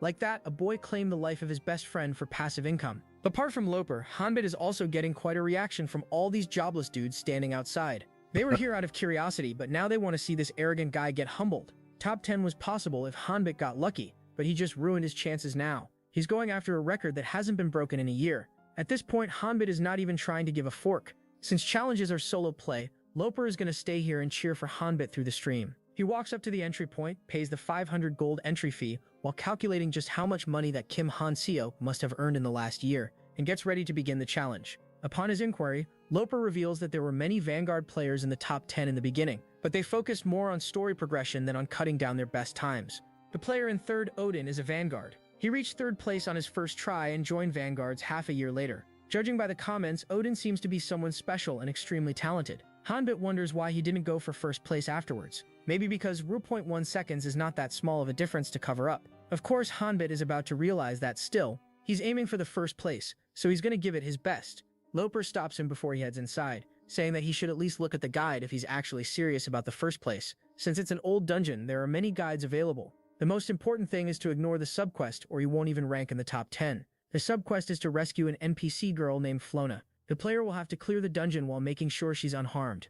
It is said that the loss is greater even if the player clears the subquest, so no benefit in wasting time over it. The reward is so bad that there are rumors that Flona is a fake NPC. She's actually a trap to waste the time of players. The reverse psychology goes hard on this brainless dude. Hearing all this makes him want to rescue that girl. However, Looper explains that it would take him an hour to clear the quest while keeping her safe. He can still be first from the bottom, that is. That's also not a bad case for this walnut-sized brain MC because his losing would benefit the stream a lot. Loper wants to knock some sense into him, but all Hanbit could think about is how badly Flona is being treated in the game. Thurgans. He's shocked to see how no one realized that Flona is a major turning point in this story. Hanbit assures Loper that there's nothing to worry about and finally walks inside. For someone short on time, bro spent half a chapter on lame discussions. Loper cheers him off as Hanbit walks through the gate. You would 500 know. gold is deducted right away and the timer begins. Hanbit calls out Self, brings out his sword and begins dashing his way right through the dungeon. He uses rank 1 narrative that enhances wind movement and increases the physical stats. Somehow, Loper just brought out headphones from his inventory and sets up his commentary booth. Hanbit approaches the spike zone, but he's not slowing down. Everyone wants him to slow down, but this is exactly where he's going to accelerate. At his fastest, he tries to jump through the spike zone, but it's too long to avoid with a single jump. Hanbit knows that, so he uses a wind splash downwards using his sword to bounce off the spikes. Just like that, he hopped over the spike zone and avoided all the spikes like the girls avoid you. Some guys in the chat are now thinking that Hanbit might get into the top 10 if he goes on like this. Damn. One after another, Hanbit avoids all the traps and keeps moving forward. Using his sword strength and windy agility, Hanbit is untouchable. He comes across another spike zone, only this time it's upside down. He slides his way through it like Mr. 2-incher sliding into DMs of every baddie. He's now at that point in the dungeon where it splits in two. This is where he should find Flona. There she is, sitting alone, scared and crying.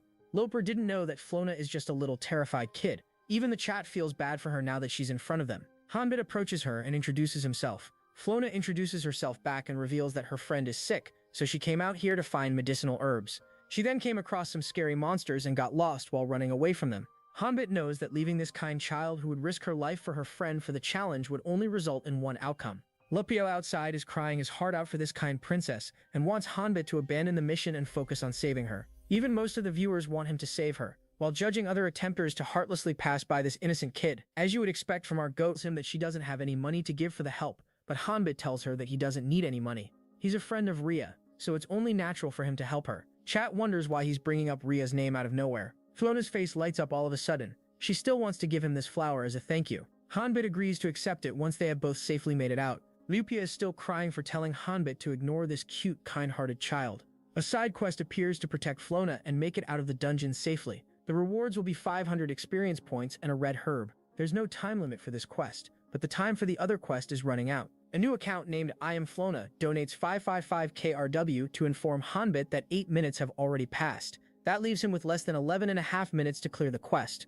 Hanbit thinks that it's more than enough for him. He picks up Flona to give her the princess treatment she deserves, as he starts running towards the dungeon final boss. At this point, Lopia has solved the water crisis in Africa with his tears. Stop, bro. He's saving her now. Although chat keeps reminding him about what he said to Hanbit before the quest began. Hanbit fully realizes that avoiding all traps while carrying Flona is impossible, so he should simply charge his way through with brute force. He gives Flona a heads up that he's going to shift the gears now. Hanbit is not only destroying the traps, but also the pathway that he's going through. The audience is loving this generational run. At this rate, they think that Hanbit might clear it within an hour. Little do they know, bro's still aiming for that first place. Armed goblins appear next, so Hanbit asks Flona to close her eyes for a bit as the scenes are about to get a bit gory. The goblins are Eren Jaegered with a swift slash. This last one tries to land a cheeky attack only to suffer a more brutal fate than his companions. The donations are dropping by as everyone wonders how Hanbit knew about that sneak attack. Little do they know, it's not his first but his 56th attempt. He'll also become MC after failing 55 times. They have arrived at this maze now. Hanbit asks Flona to hang tight so she doesn't fall off while he does something crazy. Loper doesn't understand it. The maze doesn't have foothold detection, so he'll just slip off. However, he's not actually bouncing off the walls but the wind. He clears the maze in a record time and is now up against goblin warriors and goblin archers. Hanbit doesn't have the luxury of watching them react and charge up an attack. He launches an attack first to wipe them out quickly and dash forward. Some goblins are getting Lelouch Britannia, some are getting Eren Jaegered, some are getting Gojo Satarud. Don't know about Gordon Ramsay, but bro here is cooking hard. Hanbit has passed 70% of the quest. Unfortunately, the timer has already hit 17 minutes and 30 seconds. Unfortunately, more goblins have started to gang up on him after hearing the explosion. Hanbit slices them in a single strike and rushes forward. It has already been 18 minutes, so Loper is now feeling what every Argentina fan felt in the knockout rounds. Every match was like Gojo versus Sukuna. Hanbit is now up against goblin gatekeepers, but he only uses 2 seconds to deal with them. 18 minutes and 10 seconds have passed, and Hanbit is now in front of the dungeon boss. He asks Flona to stand back for a minute until he claps those green cheeks. The boss is a level 30 elder goblin. He states those NPC dialogues that he was programmed to say. It has been a minute and 10 seconds, and this inverted teeth and chinny peeny is still yapping about how he's gonna win. Hanbit can't lose any more time, so he launches an attack before the dialogues are completed. He fully intends to finish the fight in this one attack.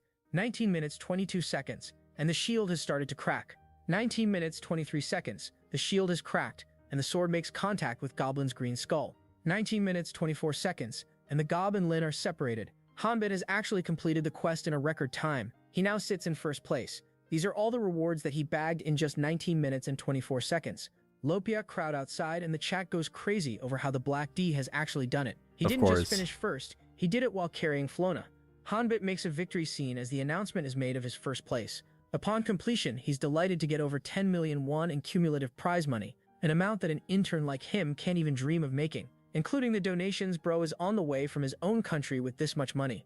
At least he's working for it. Unlike that Jan guy from our other video who can see the body counts and gets money every second just because the gay author can't come up with a decent idea with his brain as small as his PP. Loper is still crying, by the way, though it's tears of joy this time. He tells Flona the good news that she can come out now, that the scary monster poofed. She was scared at first, but then a green wind warmly wrapped itself around her. That should be Sylph, so Hanbit brings her out to introduce her to Sylph. Flona is overjoyed to see this green bird as cute as herself. Even the chat is in tears. They weren't prepared for such a wholesome moment. All the attempters regret leaving this pure soul behind during their quest. It's time to open that flashy, sparky chest lying around. Frinchrin would never leave a treasure chest unopened for this long. She would have already been trapped inside by now.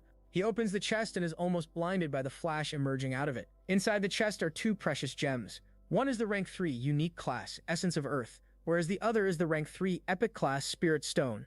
2 items above the unique class make Loper jump with joy. Hanbit is also surprised. The Essence of Earth thingy is indeed a valuable item. But how is epic above unique? He has no idea about it. He asks Shat about it, but they start cursing him, thinking that this black dragon is trying to flex on them.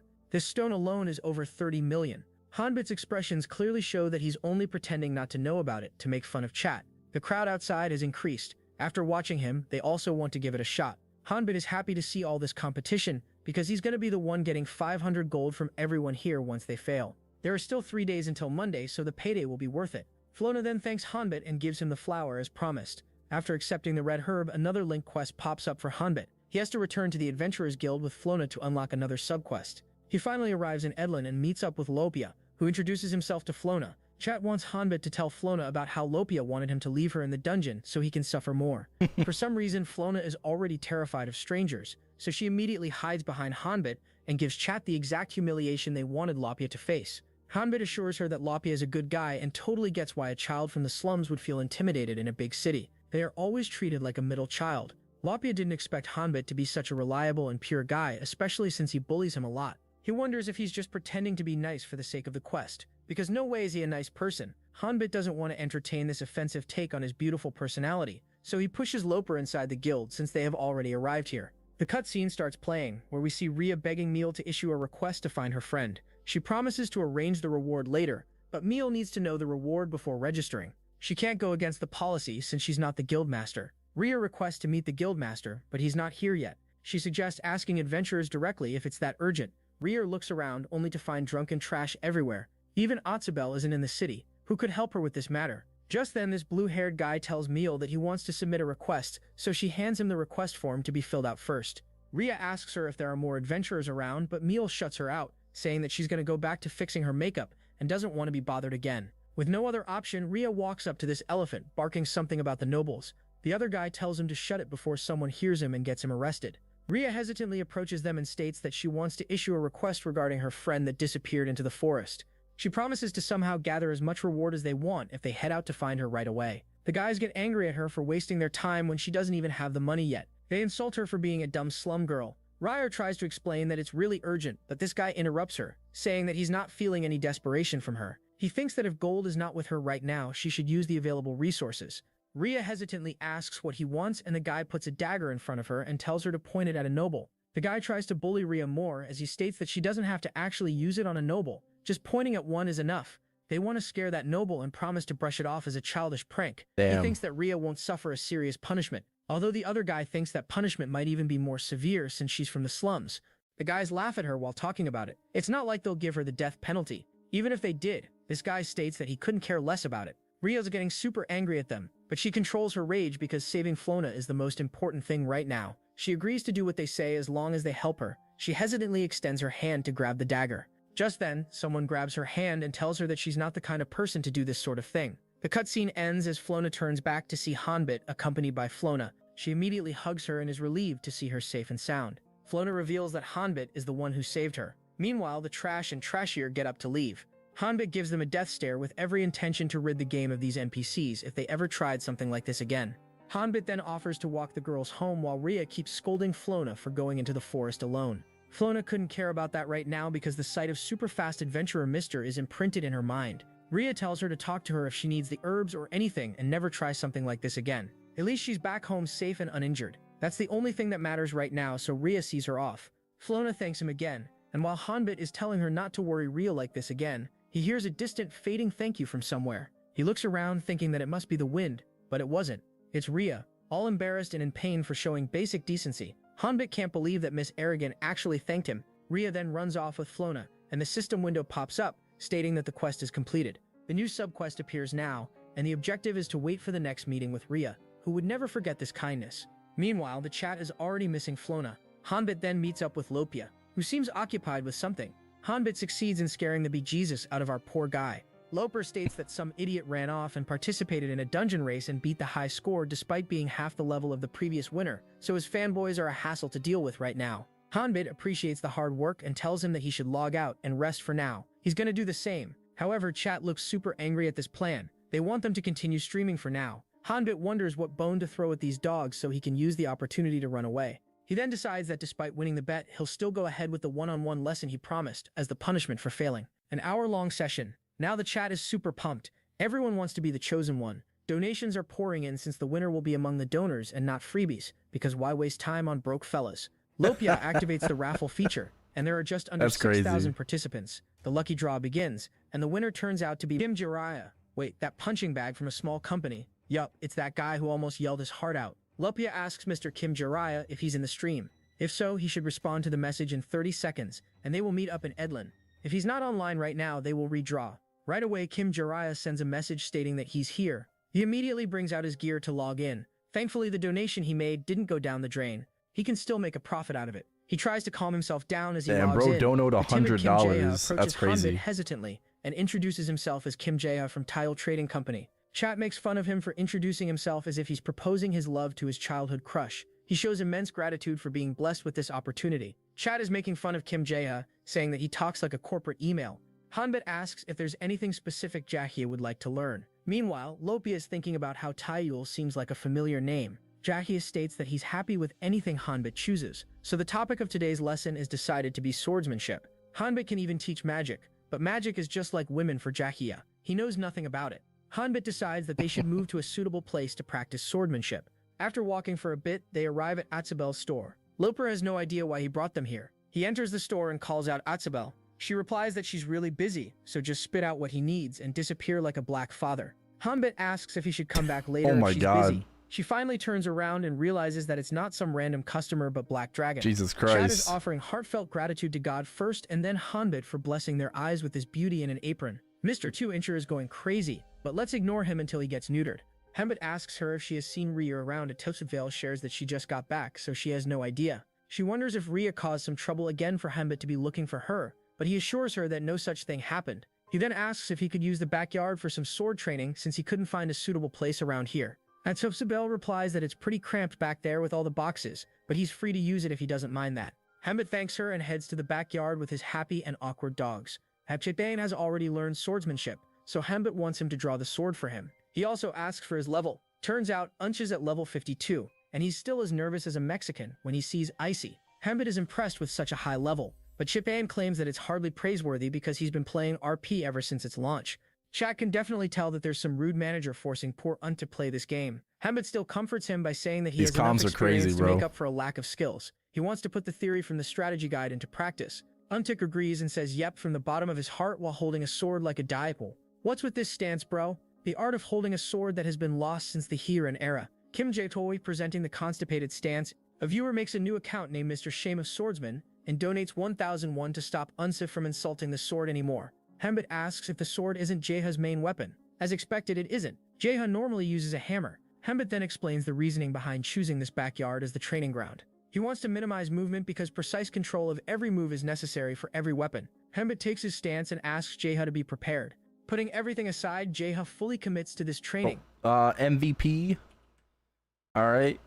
Next MVP, Channel 4 Shrine. Channel 4 Shrine. Alright, it is very soon. XX14. Once again, Channel 4 Shrine.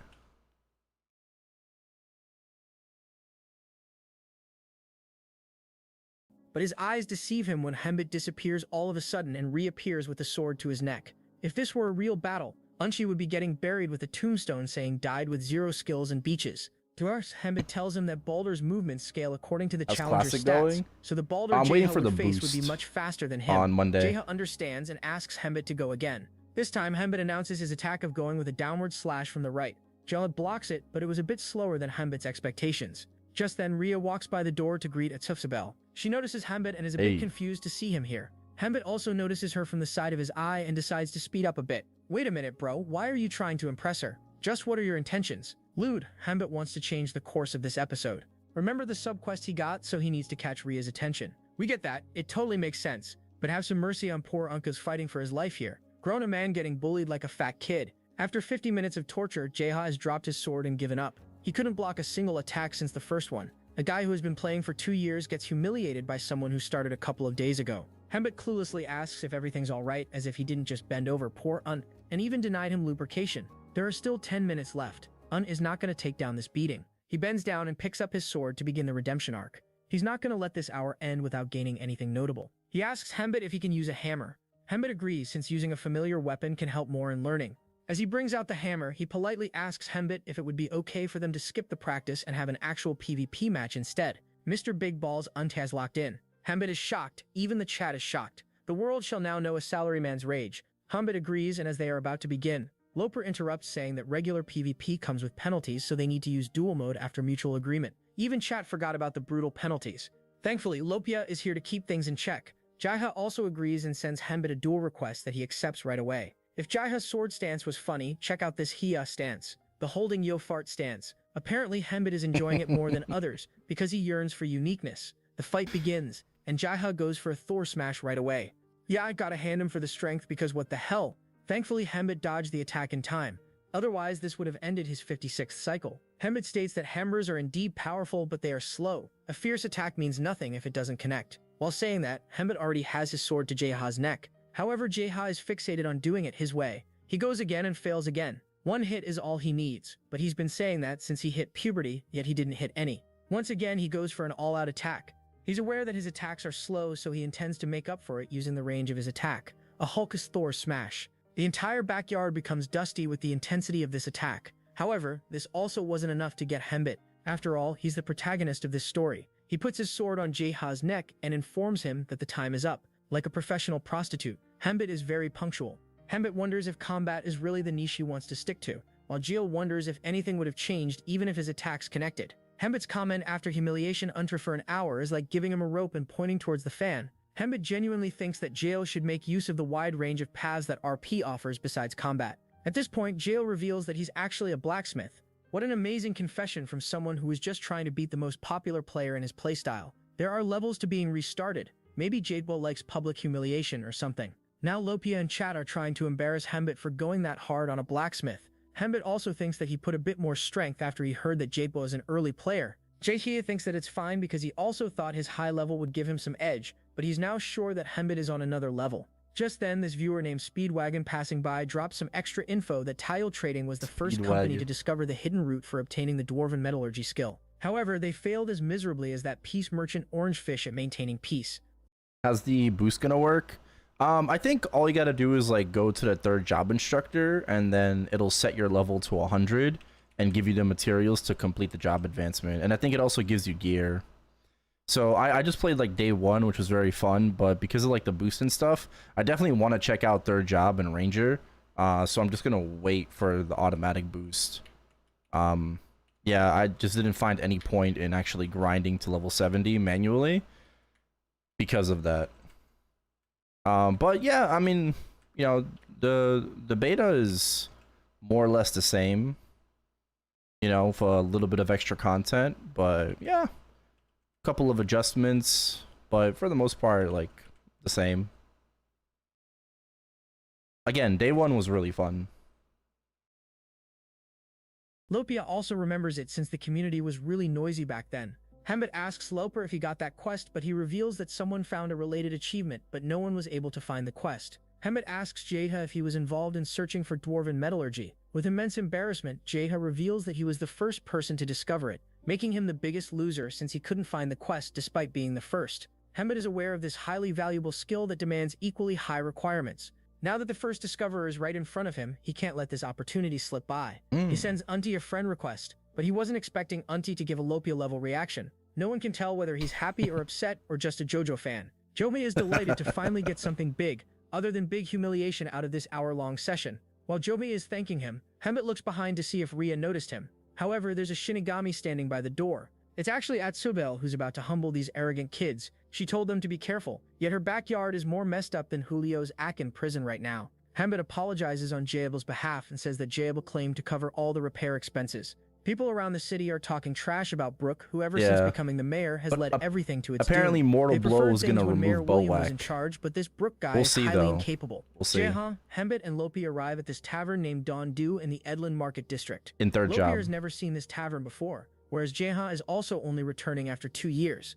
Hembit hears anti-Brooke people talking about fleeing to a powerful nation like the Holy Kingdom. The other guy reminds him that he has freedom of speech, but the Empire doesn't guarantee freedom after speech. But Gestapo Hembit asks Jeha what he should call him, since Kim Jeha looks like his real name. Untrix is already used to it because of his company affiliation, so it doesn't matter. Chad is calling Unk crazy for using his real name, as one should never risk his privacy on an online platform. Hembit is reading the comments while having a face exactly like real life. Hembit then asks Jeha about his discovery. Jeha reveals that it wasn't the achievement that he found first, but an item.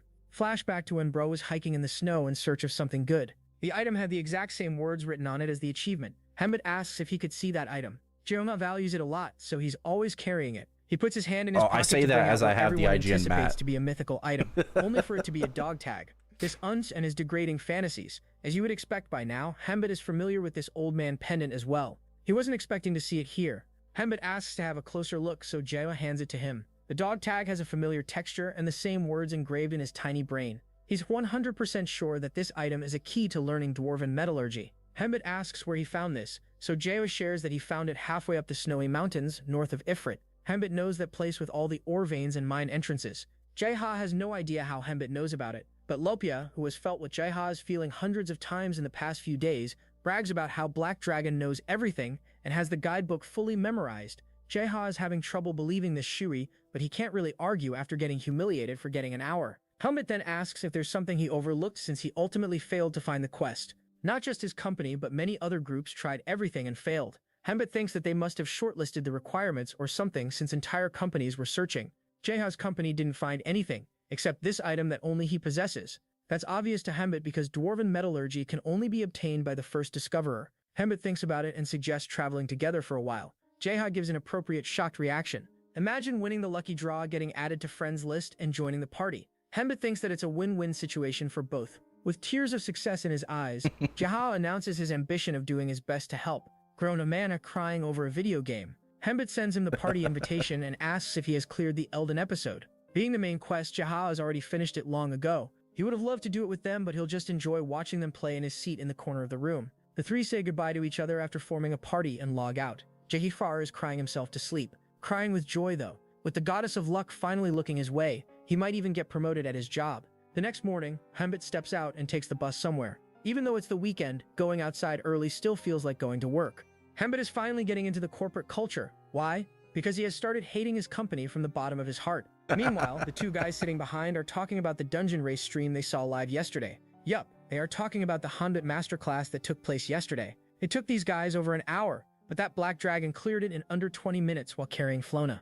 At this point, the nickname Black Dragon sounds aesthetic to them. What was Edgelord in the past is now an aesthetic nickname. The conversation shifts to Kim Han-seop's response. The guy who was overtaken by Hanbit, they think that he must still be crying his heart out now that he lost his one-year gold mine. By the way, 50,000 players have attempted the challenge after reading the guide. That's 25 million gold that Kim Han-seop earned. It wouldn't be surprising if he becomes openly hostile to Hanbit now. Not that he can do anything about it though. He finally arrives at his destination. With the help of maps, he arrives at Gyeomsong Villa. He heads inside to uncover the secret of the gear that every RP player owns right now. Hanbit rings the bell and it makes a weird sound, making him think that the bell might be broken like his love life. Just as he is about to knock, the door opens slightly, with a zombie looking outside scaring the hell out of Hanbit. It's Minho saying that Hanbit is a bit early. He welcomes Hanbit inside, and as he enters, he asks Minhee if he was awake the entire night. Turns out, Minhee found something strange that kept him up all night. First of all, he apologizes for his place being so cramped, and second of all, he disassembled the components of a level 1 gear. He still can't understand how the technology is so far ahead of its time. Everything aside, what caught his attention the most is this chip that gave him the real headache. He couldn't separate that strangely patterned thingy at its center. Hanbit takes a closer look and sees a golden sphere. Minho tells him to zoom in a bit more to see a peculiar pattern surrounding it. Something clicks for Hanbit, and he asks Minho for anything else that he found unusual. There is the program that the R&D department gave him appears a bit sus, the same one that Hanbit used while collecting data. Turns out that the framework for that program was provided by RP Games. It's as if the devs of RP wanted companies to dig into their secrets. Most importantly, Minho analyzed the code using the data collected by Hanbit. He noticed the same pattern repeating throughout the code. This pattern never appeared in data from any other department. That's code? Hanbit knows these patterns. These are the letters they used in the other world. They are not even trying to hide their shield. Hanbit sticks to the same lie he often tells to Lopia as well. He claims that this pattern looks very similar to a fantasy writing system, a novelist that Hanbit liked created. He thinks that he can decipher the code using the same principles. The word hidden among this pattern is Edlin. The next day, Hanbit starts his broadcast a bit earlier than usual since it's the weekend. He's planning to stream a little longer today. Despite being early, he already has 31,000 viewers. The heart of this stream, Lopia, arrives as well. Hanbit thought he could be busy, but here he is. Crazy. Right away, he launches his signature move, tears falling down his face. He's so happy that they hit 30k viewers today. He's getting way too emotional, as it just feels like yesterday he was carrying him on his back, and now Hanbit already has 30k viewers. To be precise, it was actually yesterday, because this is only day 2 of Hanbit streaming on his own. Hanbit shoves the crybaby away and thanks everyone for joining.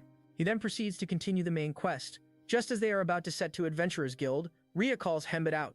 Hanbit went to Atsopsabel's backyard with the intention of seeing Rhea and unlocking the second side quest. Fortunately, he succeeded. Hanbit thinks that it must have been awkward for her since she didn't even get the chance to repay him properly for that favor. She hesitantly asks Hanbit to hear her out for a second. Being a Sigma Alpha male, he tells her that he's busy right now. Rhea loses her composure as she can see him doing what Mbappe would say, for example, nothing. She grabs his arms and takes him away by force. This is exactly the short-tempered Rhea everyone loves. Now that she has already dragged them away, Hanbit tells her that she can let him go now, but it would be a problem for her if he runs away. Hanbit reminds her that running away is actually Rhea's speciality. She can't argue with that. Rhea and the guys finally arrive at Flona's doorstep, where Rhea knocks several times but no one answers the door. She opens the door only to find the house empty. Flona is not here. Rhea is getting super worried now, but Hanbit tells her to calm down as Flona might have stepped out to buy something. That shouldn't be the case because Rhea knows Flona was preparing food to treat the guys as a thank you. Rhea thinks that she must have been kidnapped by someone. Lopia wonders where the quest is leading them, whereas Rhea is already thinking about people who might have kidnapped her. Hanbit thinks that it's too early to conclude that it's a kidnapping because the place should have been in far worse condition if that was the case. She requests Hanbit to help her look for Flona before it's too late. Among this confusion, they suddenly hear a loud noise. It was Flona running back to her house. Rhea rushes out, asking where she has been. Flona is out of breath, so she says something about Ruby. Ruby is the name of Rhea's cat. Flona reveals that Ruby ran off that way. Rhea tells her to stay here while she goes and searches for her cat. Flona is now worried, so Hanbit calms her down, saying that everything would be alright. This only makes her cry, and now Chat has labeled Hanbit as a trashy guy who made a cute little girl cry. Bro knows that simple words aren't enough to stop the cries, so he brings out Sylph. While the little Pookie bird tries to cheer Flona up, Hanbit interprets that Sylph is telling her to stop being sad or else Ruby would feel guilty when she's back. There, Flona immediately believes Sylph's words and stops crying. Now that Flona has calmed down, she asks Hanbit if Ruby will be back safely. Hanbit pats her head, saying that he can also go look for her if that would make Flona feel better. Flona takes him up on this offer. He asks Sylph to keep her safe and heads off to find Ruby. The side quest 2 is finally unlocked, and the task is to catch up with Rhea and find her lost cat. The reward would be unlocking side quest 3. Rhea is leaving no stone unturned. She knows cats have the ability to find the most diabolical hiding spots, like what you mean you were hiding in the microwave. Hembit sneaks behind Rhea to let her know that he's here to help. However, bro needs to work on his communication skills. He scares the poor girl to the point where she becomes Ruby and jumps all the way to that roof. She scolds him for leaving Flona alone, but he tells her that Sylph is looking after her.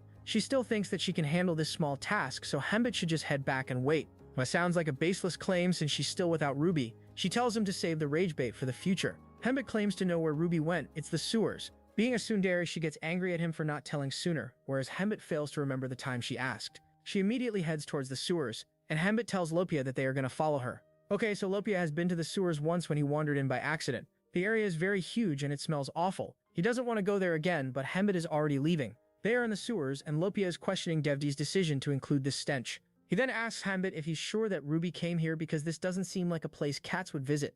Hembit can see through Lopia's useless attempts at ending the sewer visit quickly. Even though the guidebook covers it, most people avoid it because there's just a tiny appendix about it in the corner of a page. Most players wouldn't even know it exists unless they're an unemployed hardcore fan. This guy in chat thinks that those unemployed broken nates should be classy RP enthusiasts instead because it sounds classy. Mr. Explainer donates 5,001 to reveal more details about the sewer system that was designed by Erteliger. Before he reveals any info, Hembit cuts him off because he sees Rhea right in front of him. She's confused because Ruby's trail ends here, so she's going to check the surrounding areas now. Hembit stops her and points towards that hole in the wall, implying that she must have gone through that. Rhea is now even more confused because how can she get there? Hembit asks her and Lopia to step back as he unleashes a fire blast and destroys the entire wall. Of course. Rhea can't believe the absurdity behind his actions, destroying public property like it's nothing. Hembit believes that they won't be punished as long as they keep it a secret. Now they head inside this hidden path to look for Ruby, but Rhea refuses to follow them. That's just her rebellious phase, so ignore her. She ultimately follows them inside, and right as she goes through the hidden passage, her amulet starts shining like a bald man's head on a sunny day. Her necklace shines brightly until it detaches and falls to the ground in a ring form. Rhea is shaking because what the hell was that? She has a bad feeling about it as she bends down to pick up the ring. Just then, she feels the wind. It's the wind spirit Sylph expressing her anger. Hembit looks at Rhea, who's on the verge of crying, and asks what's wrong. Rhea tells her that she has a feeling that something dangerous, something really bad is about to happen. Meanwhile, chat wonders what Sylph is doing here when they left her with the guard duty. Hembit tells her that he's still gonna go ahead. Rhea grabs his sleeve, saying that she doesn't want anything bad to happen to him. Otherwise, Flona and Atsabel would be heartbroken. She clarifies that only those two would feel heartbroken and not her. Hembit assures her that he's gonna be alright, but Rhea replies that this is what every character says before passing on to the afterlife. It's either I'm gonna be alright or now I'd win. Denise then asks Ruby to look ahead because Sylph has already found Ruby. Rhea is delighted to see Ruby alright, although there's something strange on her front paw. Someone tied something to Ruby that she's desperately trying to get off. Hembit takes it off, and the paper turns out to be carrying Holy Kingdom's flag. Right away, the system window pops up stating that the subquest 2 has been completed. The next subquest is to find more information about Ruby carrying this emblem. The task is to report the clue to the guild master. Hembit tells Rhea to head back to Flona with Ruby while assuring her that he's not up to some dangerous stuff. He's simply going to report this to the guild. Rhea then runs away, and Hembit heads off to clear this subquest. The guys arrive at the guild and approach Miel, who's still living in her own world. She knew these guys would be back soon to change the request. They should have stuck to herb-gathering quests. Hembit tells her he's here to inform her that the quest is cleared. As proof, he brought this item. The chat is still stunned at what their eyes got to witness. Miel knows that people think of her as a beauty without brains, but she's not falling for this lie. However, the moment she lays eyes on the spirit necklace that only drops in D-rank dungeons or higher, she realizes that Hembit actually pulled off the impossible. She pulls his cheeks just to make sure he's not some ghost. Chat is loving her reaction, saying that Miel DXEs has stopped working.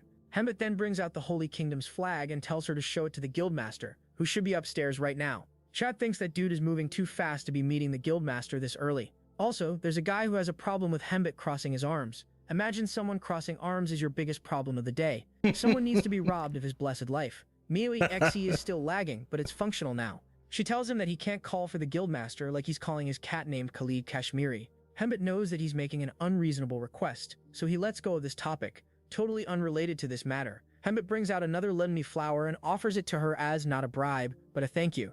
Miel stays strong at first, but this guy is intentionally pushing the flower closer to her nose, not to convince her, but simply to thank her properly.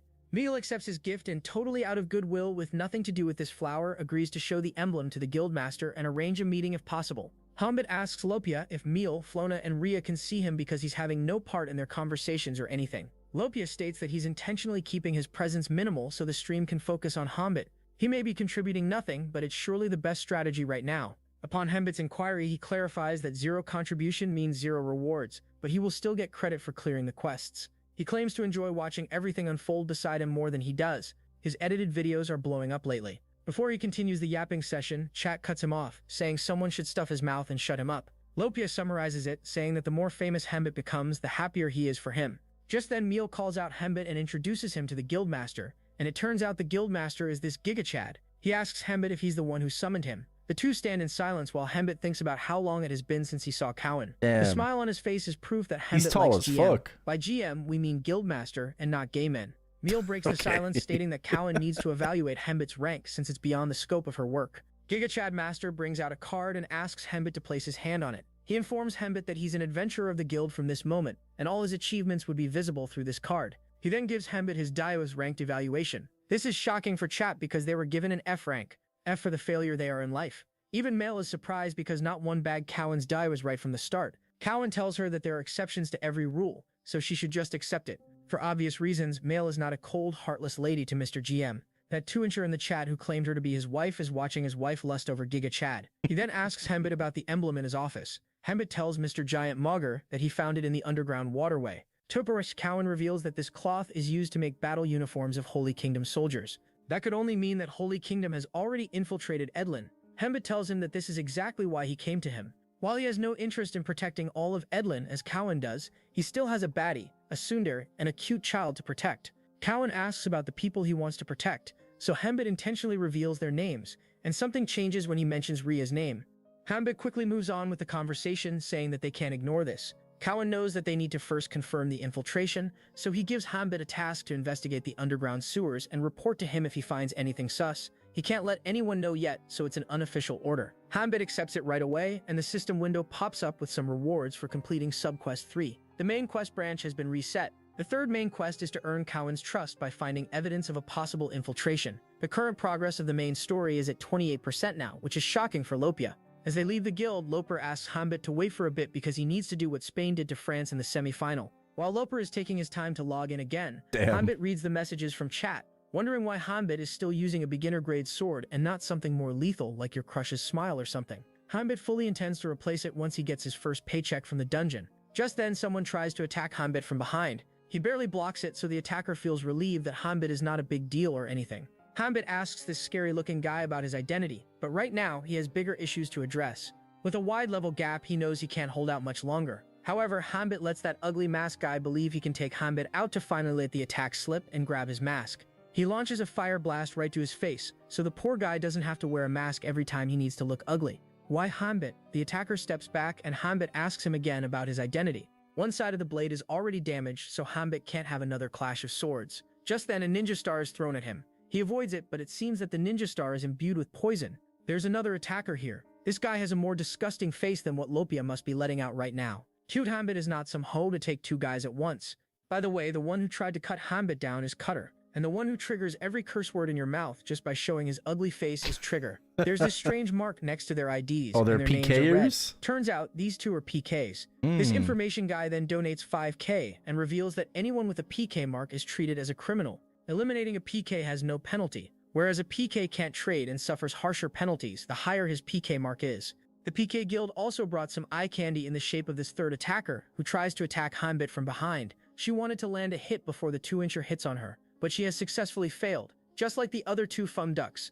This baddie goes by the name Shabre. She's shocked at how just a level 20 dodged her attacks, but what's more shocking is just how slim fit that shirt is. Ma'am, Trigger tells her not to think of Hembit as some ordinary player. Even Trigger sounds like someone intelligent when compared to a woman. Hembit brings out Sylph and points his sword at these bad guys, asking what they want. Both Hembit and Sylph are not happy with their bad manners. Trigger tells him that they are just his fans wanting to say hi to him since they were in the area for business. The only business they have is to do someone's dirty work like an illegal janitor or something. Wind Spirit Sylph joins Hembit in provoking the enemy. Trigger gets triggered and tries to trigger back Hembit by saying that since he likes him, he'll only slime him 50 times using those ninja shots. Hembit appreciates the generosity because it is 10 times less than the shots he took on Trigger's mama. Hembit opens his status window and adjusts his stats to prioritize agility, because 1v1 might give him a chance. Since they all attacked him first, Hembit's axe will only be seen as self-defense. Hembit then covers his stream for a bit, but the chat is not happy with this because they want to see the ambush. Hanbit jumps at his number 1 fan to give him some fan service, and launches a fire blast up close. Hanbit then pretends to run away to trigger his number 1 fan into following him before the others. As expected, he is the first one to follow like a good dog. Hanbit launches another fire blast, but Trigger thinks that it's getting boring now. He can sense Hanbit's presence just from the vibrations in the air, so trying to hide using these silly tricks is useless. He launches multiple ninja stars towards Hanbit, or where he thinks Hanbit must be. Little boy has no idea that Hanbit is already standing on the top of the building behind him, farming aura while making him look like a fool. He mixed Sylph's wind into the dust and the idiot completely fell off it. He's now fighting the dust and Hanbit expects him to keep it up like a good boy while he deals with the cutter and the baddie first. While the Halloween costume guy is still clueless about Hanbit's whereabouts, our guy jumps at him. We should have slimed him.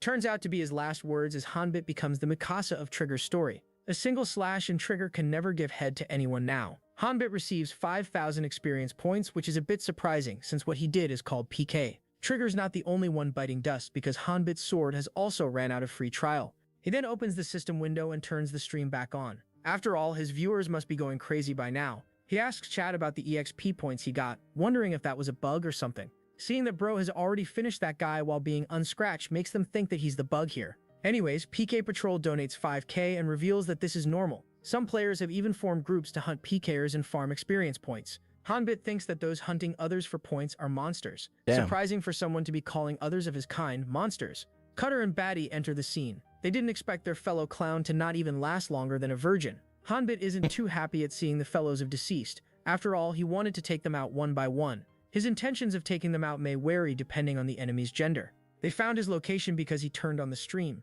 so this 2v1 is on him. You know when bad guys are about to bully an innocent character, that's when the main character, the aura farmer, the solo leveler makes his entrance and rescues the weak person. Same happens here as Lapia enters the scene to rescue his princess Hanbit. The 2v2 fight splits into two 1v1 matches. The baddie decides to take on Lapia so she can quickly get rid of the cider and head for the main dish.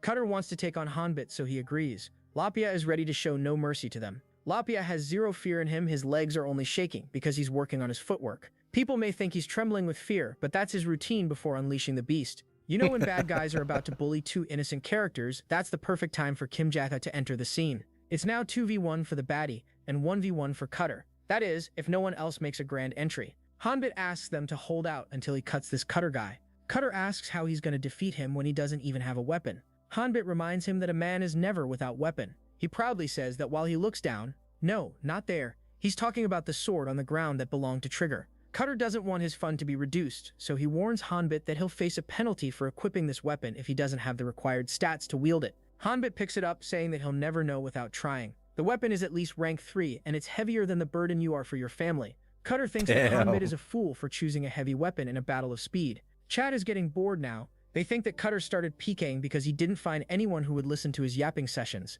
They want him to shut up now. Meanwhile, Hanbit wonders if he's ready for this weapon. He did master this weapon in those 55 cycles, but this is the first time in this cycle. Just then, he unlocks a new effect of his 55th recorder title. 1. He would max out the proficiency of skills that he learned in those lives very quickly in this cycle. Also, the performance is scaled up based on the level of experience. Spirit Power's effect will increase dramatically. Thirdly, he doesn't have to meet the requirement quota of previously learned skills. The skill won't be that strong until his stats match up, but the difference is kept minimum. There's another one, but that is still locked. The only hint is NPC, so maybe it's one of the previously known baddies, or maybe we'll be blessed with another one. Anyways, Hanbit can now use this sword. Cutter, who should be called Chatter instead, yaps something again, but we're gonna ignore his words like terms and conditions page. Turn out the guy is actually strong as Hanbit is sent flying just with a single block. The Geofag and Loper are worried, but this girl with two big and pointy horns reminds them that she's the one they should be worried about. As they begin the fight, the scene shifts to Hanbit and Cutter exchanging attacks mid-air. Chatter turns out to be extremely fast. Not only is he dodging all of Hanbit's attacks, but by the time Hanbit fully braces the impact, Chatter is already launching the next one. Seeing that Hanbit is trying to go for some spirit magic, he charges right at him, only to be baited into a fire burst attack. Perks of having a big mouth and small brain. However, Chatter uses magic steel to come out of the attack unharmed.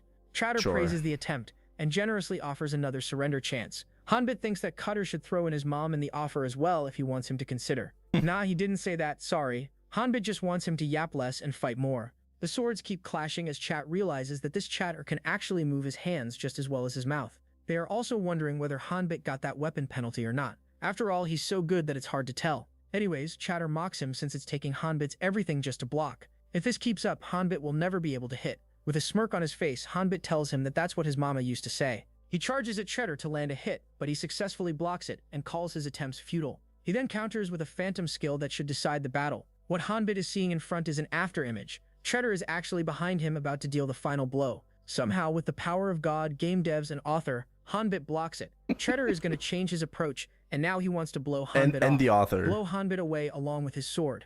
He may not get the chance though, because Hanbit is launching a spirit attack. To reduce the chances of a successful hit, Trigger jumps from one place to another like an illegal immigrant on the run. Hanbit then throws his sword at him, but Trigger evades it easily. The sword was a distraction, as Hanbit is now as close to Trigger as AOT fans are to a mental breakdown. He grabs Trigger's arm and throws him at the ground with full force. Despite taking some damage, Trigger is back on his feet. Hanbit charges straight at him, with just his massive balls of steel and no weapon. Just as he is about to get into an attack reach, Trigger slips in a sneak attack, but thanks to Hanbit's ridiculously fast reflexes, he blocks it. Not just that, but every attack Trigger is throwing his way is getting either dodged or blocked. Still, Trigger doesn't have anything to worry, because Hanbit is unarmed. That's what he thinks, because the boomerang sword is coming back like Thor's hammer, named Jonathan, making its way back to Thor. Hanbit uses the sword's speed to gain momentum, and throws everything into this extremely powerful attack. Finally, for once, we see Chatter shutting up because all his energy is going into blocking this attack. He couldn't hold it back any longer, and diverts the attack, resulting in him losing a dagger to Hanbit that he promises to fully treasure. This is a soul-bound weapon, so Hanbit shouldn't be able to use it, but since he can, and it's covered in green, Chatter uses his small brain to deduce that Sylph must have done something. He doesn't know what it is, but he's not going to back down. His aura turns purple, as he uses a rank 4 smoke skill. Despite hiding in smoke, he still can't land a hit because Hanbit keeps predicting where the attack is going to come from. He's not predicting actually, the killing intent is too visible. Using a skill and mastering it are two different things. Well, he can't blame Chatter for not mastering it. After all, it's not something that can be achieved in a year or two. In the end, Chatter is nothing more than an imitation. Using his own dagger, Hanbit stabs him in the shoulder and pins him to the wall. At this point, Hanbit looks like a more experienced PKer than Chatter. Hanbit denies this claim, saying that he's just an average neighborhood simpin. While taking his last breaths, Chatter asks Hanbit if he knows what the best part about these games is. It's that the pain that he's feeling by getting stabbed, and the pain of getting his arm torn off is all fake. It's not real. Okay.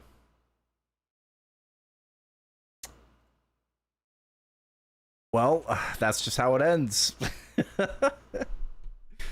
I don't know what chapters that was until. Also, Final MVP. Final MVP, Channel 4 Shrine from me. I will link the video again. And again, that series is called The Returnee's Hidden Strategy Stream. Does it say how many chapters it did? I don't think so. It doesn't say like what chapters this was until, so.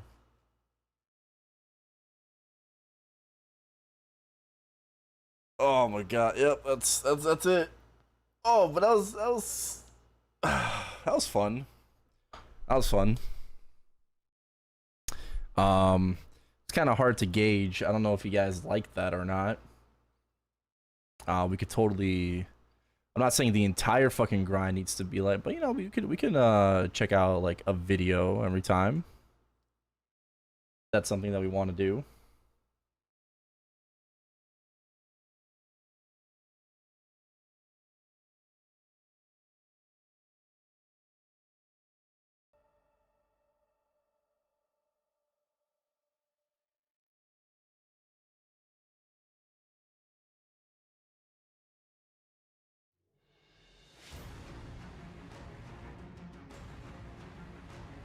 Yeah, no problem.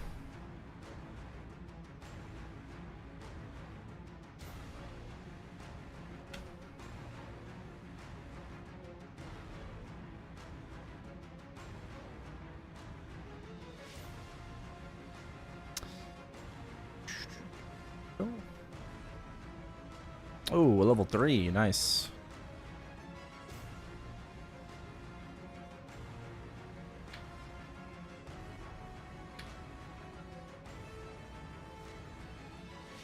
What amidst life is a highway. So, did you medicine? Huh? Medicine? Probably did it, huh?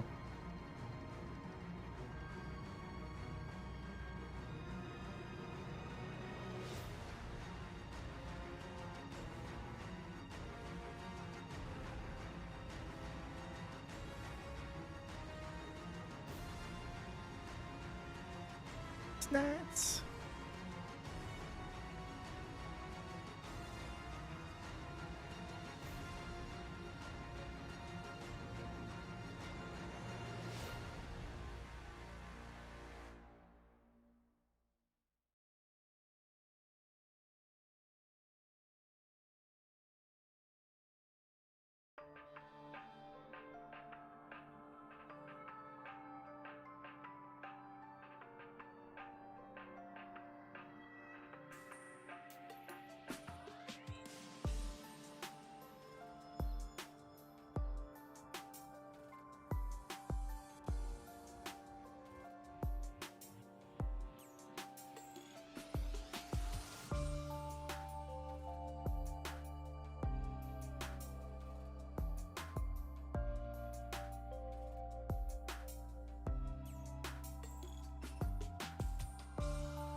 That was actually a really, really good time killer. I'm not gonna lie.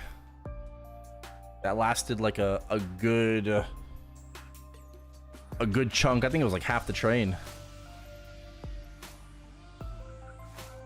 We're already done with the we're done with the MVP train.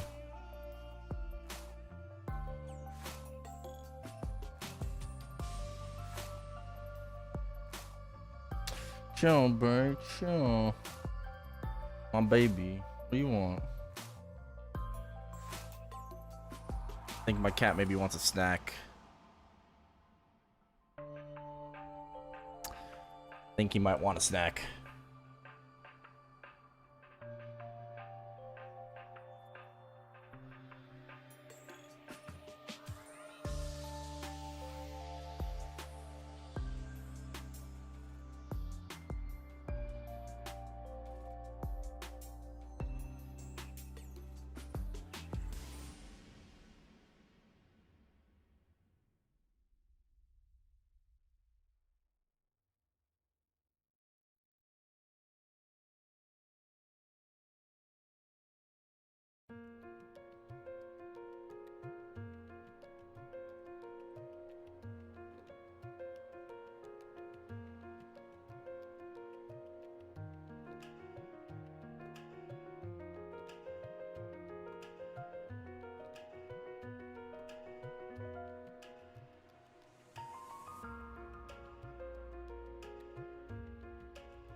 Yo. Gonna play Classic World? Of course.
All right.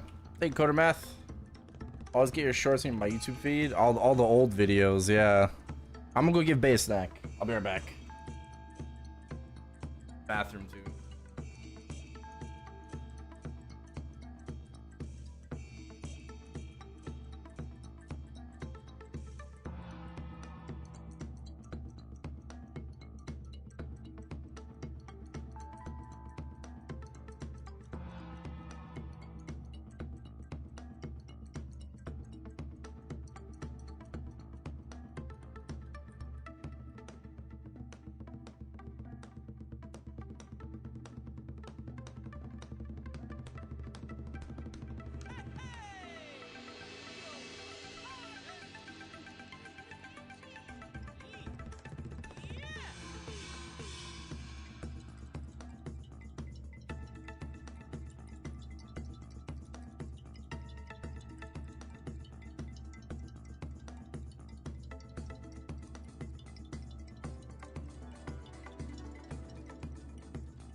happened.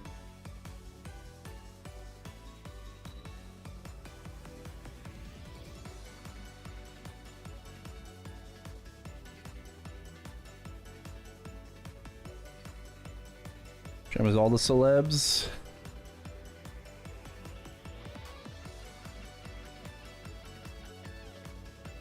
Apparently, people are duping in the classic world closed beta.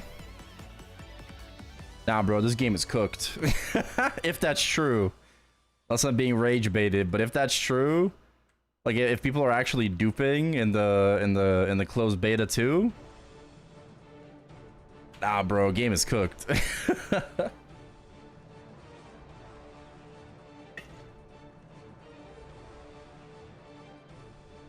Apparently it was reported last beta too. Really? Really? Damn.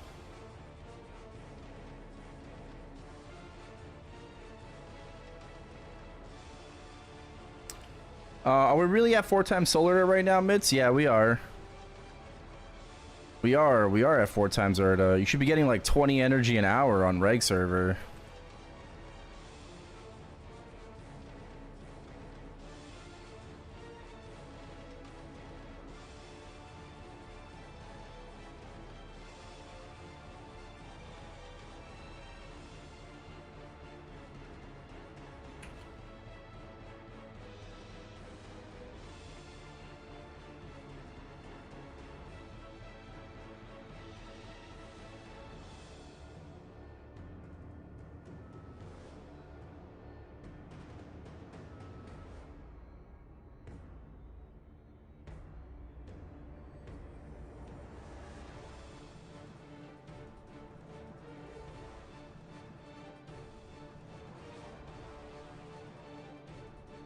How long's the train? That's it.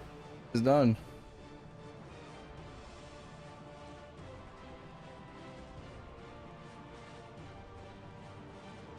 They fixed all the old bugs and hacks. Bro, the next one's probably gonna have to refix all of the fucking issues with Classic as it comes out. Like...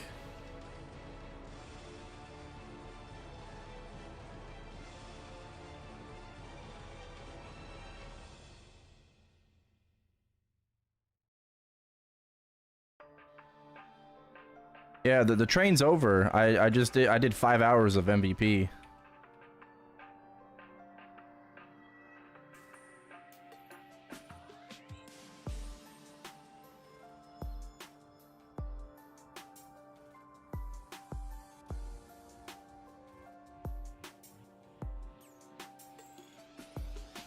Yeah, that's true. I don't know what Nick is talking about.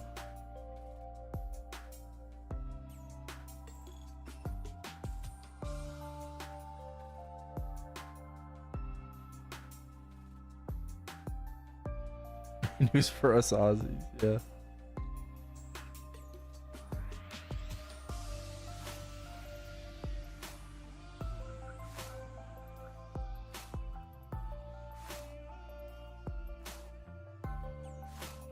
Run Frontier Champ? Nah, bro, I went 5-4.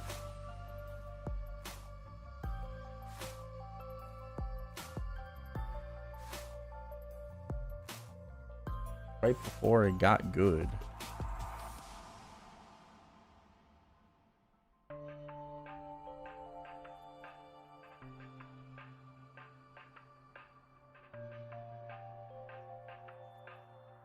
Yeah, I'm just like watching, you know, like supporting the homie, and I heard about like some dupe.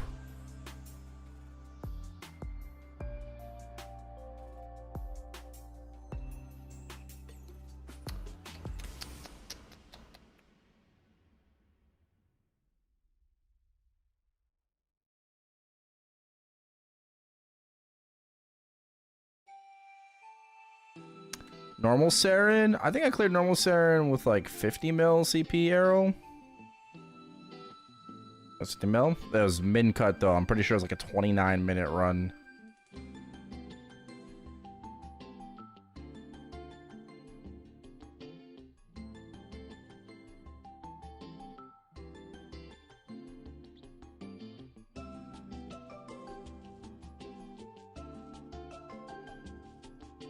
Bend over, lat pull down.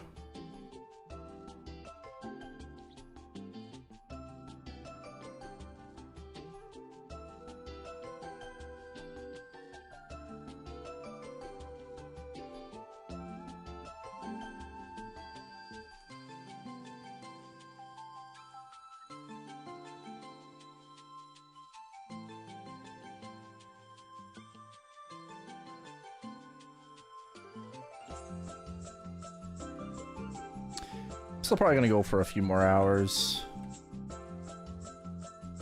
Probably. I don't know if my schedule has shifted a little bit more. I don't want to, but...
It's still nice to see people like grinding out the CBT2.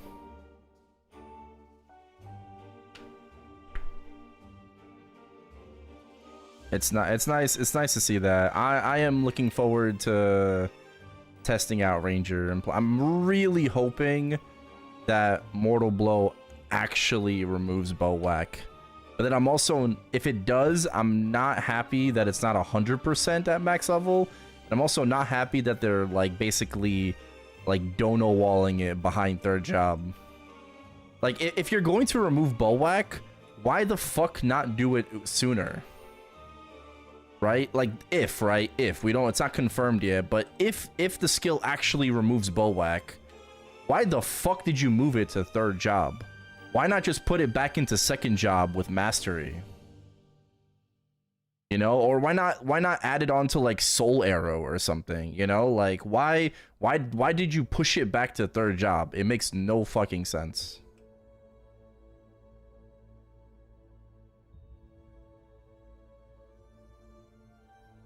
Any rumors? Well, as a Nexon informant, no, I'm playing. Jokes. I don't want to get sued. I think that they're definitely going to announce something at MapleCon this year, right? Either it's going to be official release at MapleCon, you know, during the classic segment, or they're going to announce like an open beta that's going to like lead into full release. I don't think they're going to do an open beta. They might, you know, they might do an open beta, which isn't as exciting, but at least like the floodgates will be open. And I'm hoping that like there won't be any wipe, you know, but I would just like fully release it. All right, there's gonna be plenty of time between now and a potential full release, you know, still several more months. So yeah, I'm hoping they just announce full release at MapleCon. But that's what I figured they would do like from the start.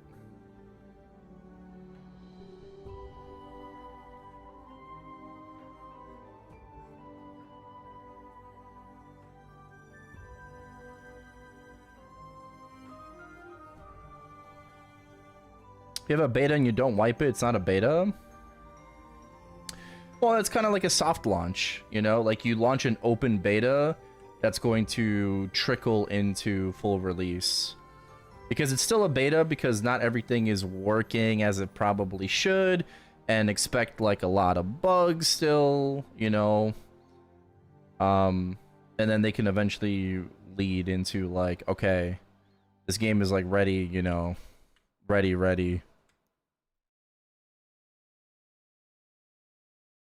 The summer patch is a beta.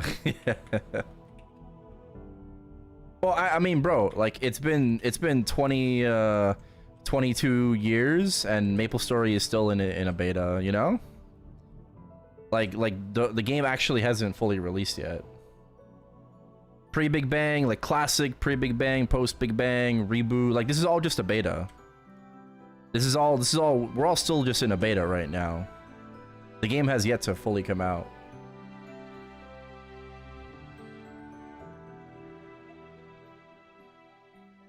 It's just been like a very elaborate simulation to figure out like what to do and what not to do.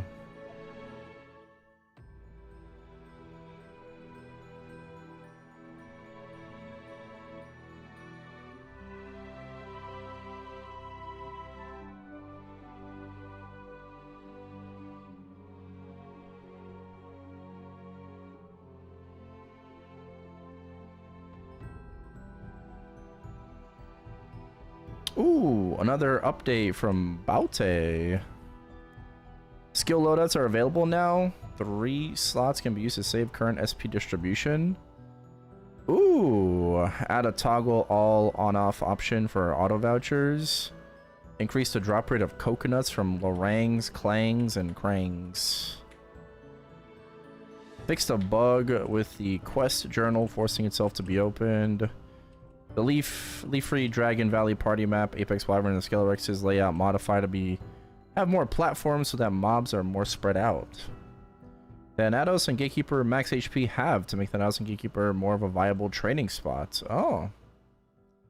Change how poison and burn effects are displayed. Party map monsters with damage over time cap now cap burn and poison damage. Interesting. Oh, and some class changes too. Oh shit! Anything to Bowmaster? Storm Arrow got buffed. Cool. Covering Fire got removed. Vortex replaced. Okay. Summons a large vortex of wind that sucks in enemies into the base of the tornado. Must be someone on the ground. Now crits. Huh. What? Summons a large vortex of wind that sucks in enemies into the base of the tornado. Isn't that just like wind archers? What?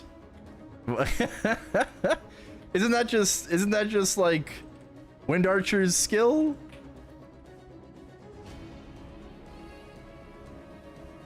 I think so. Oh shit. Yo, when I like go play and try out Chronostory again, this is going to be very interesting. It's going to be so different.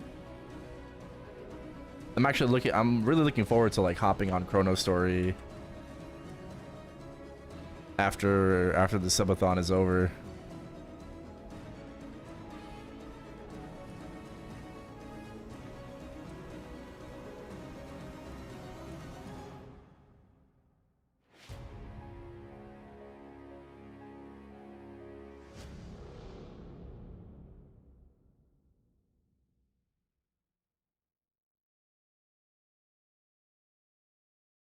Not anytime soon.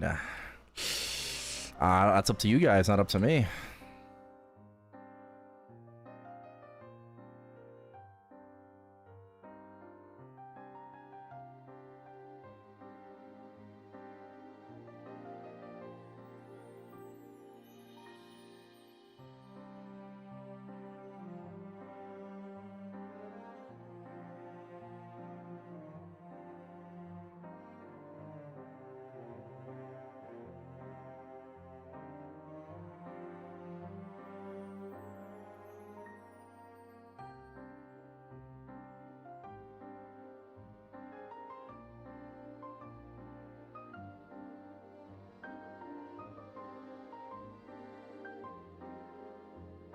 Yeah.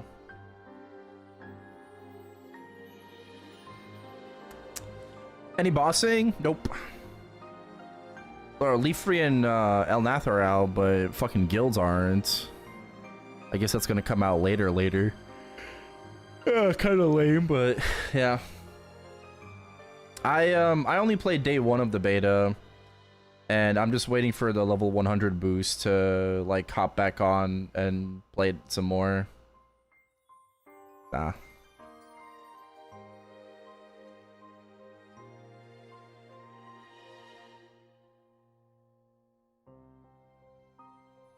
Bigfoot, bro. There's no NLC, dude. What level did people do Zachem back in the day? I mean, Zachem was definitely with Third Job, right? But I feel like you had to be probably like in the, I don't know, maybe like fucking 13x or some shit.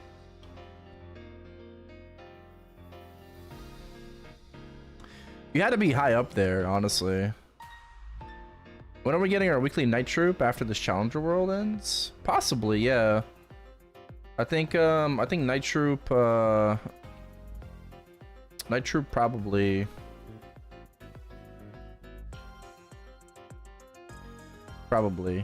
after this update. We could also possibly be getting collab after this update. Free ring collab, possibly.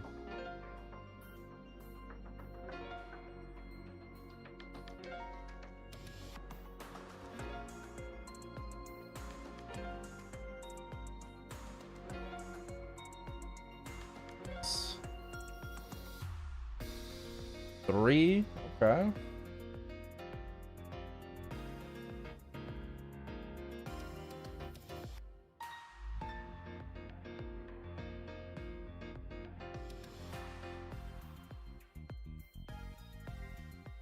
Grinding rate similar in Chrono Story? No, Chrono Story is definitely like more like private server like. Custom spawns, maps, mobs. Yeah, Chrono Story is way different. Way different.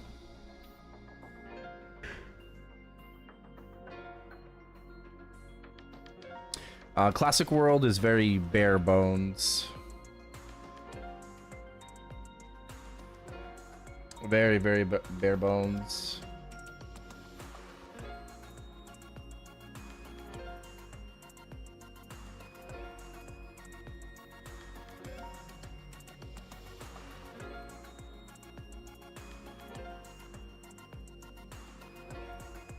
Yeah, Bigfoot Cast Wars would be crazy.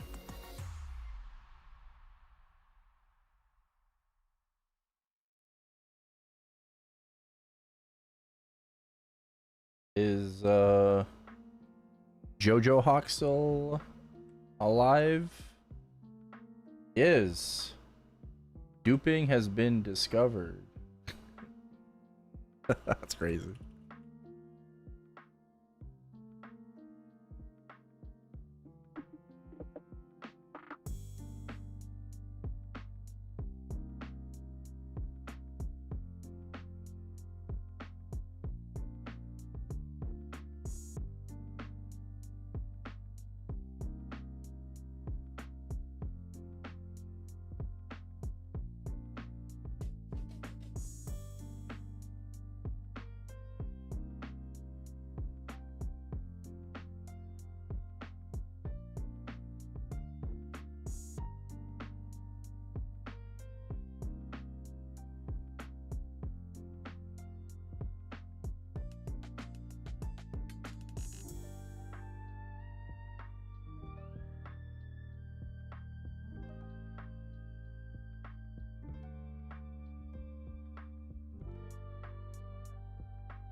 You think they will try to keep PQ as the main EXP gain?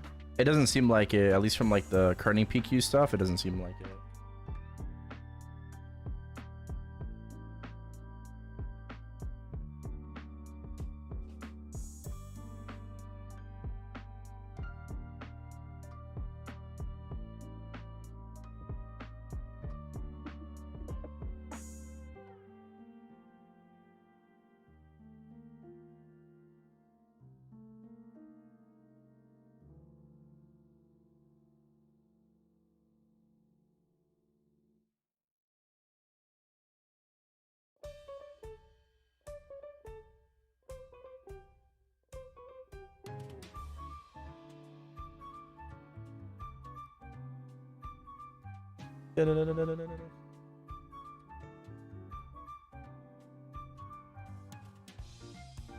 Type Maplestory.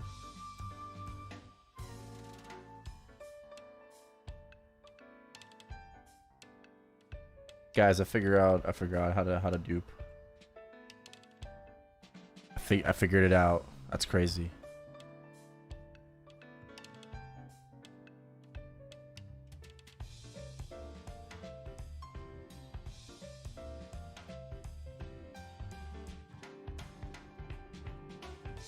Yo, who's doing the next MVP? Hey, Genzi. Who's doing the next MVP?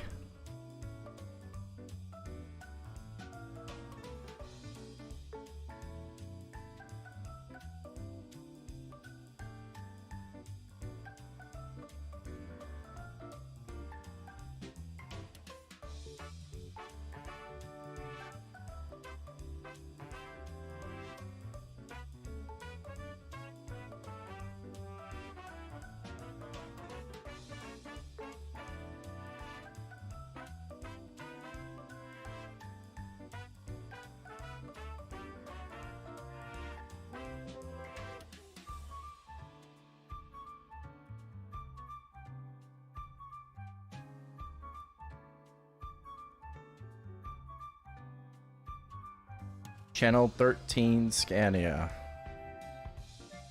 Oh, bro. I'm on Challenger World. Fuck you mean Scania? We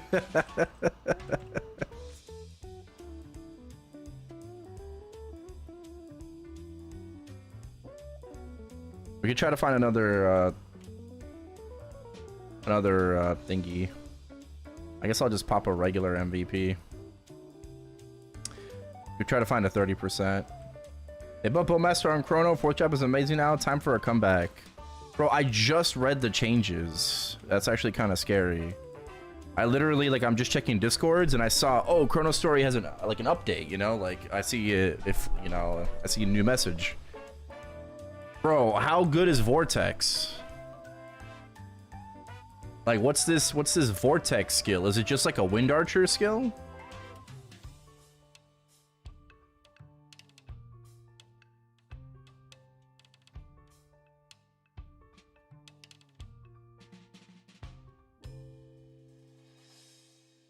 Is it like the Wind Archer like sphere that just sucks in mobs?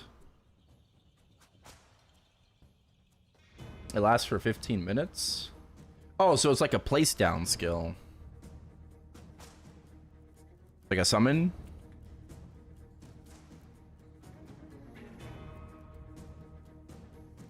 Okay. So it's just basically just like Marksman's arrow.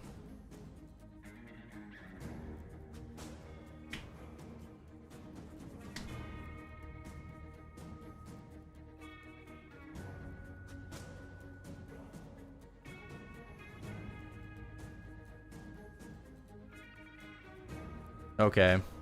Yeah, I mean, listen, bro, like I said, Chrono Story, I'm definitely gonna check it out after the subathon is over. Alright, I'll be back on, I'll be checking shit out. I don't know how much I'll be playing it, but I'll be definitely checking shit out after the subathon is over. So.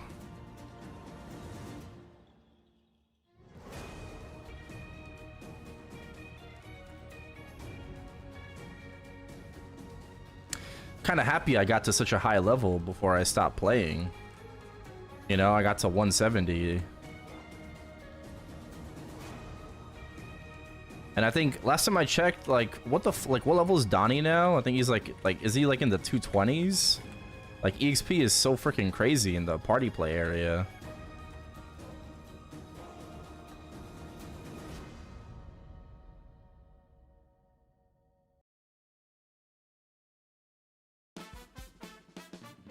I prepped perfectly? Bro, tell that to my fucking pink adventure cape that I went 0 for 5 on.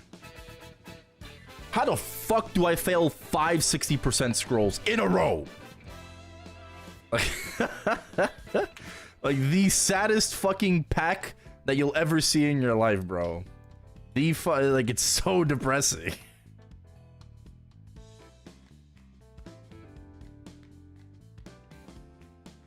My Star Force raids.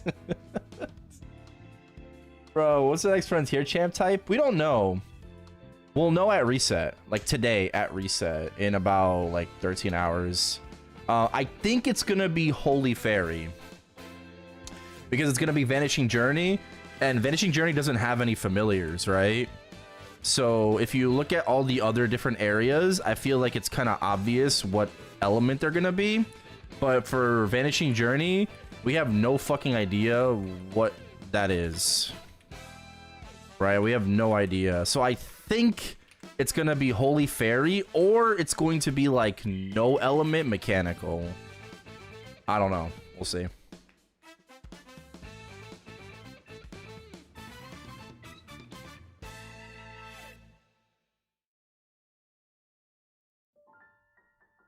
Yeah, Reverse City. It could be no element mechanical. If for sure it could be. So we have to just wait until reset to find out. Last time I checked on Friday, he was 215. Okay, so he's not in the 220s. Yeah, he's 215. Okay, cool. Hell yeah. Yeah, bro's fucking grinding. That's great. Love to see that. Love to see it.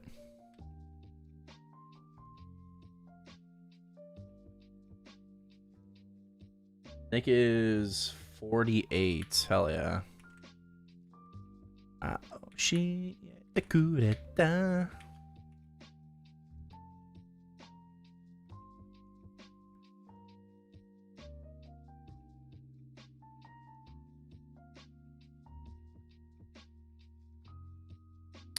How much mess are we at?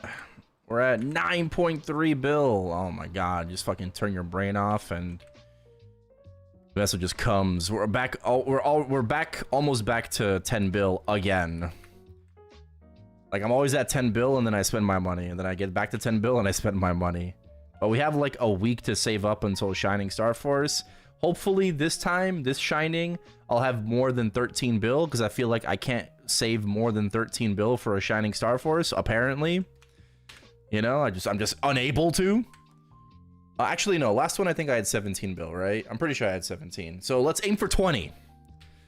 All right, let's aim for 20 bill for this next Shining. We have to just keep, you know, one-upping ourselves. You know, it's 13, 17. Let's try to get 20. And then I can spend the rest. No, I don't need to spend anymore.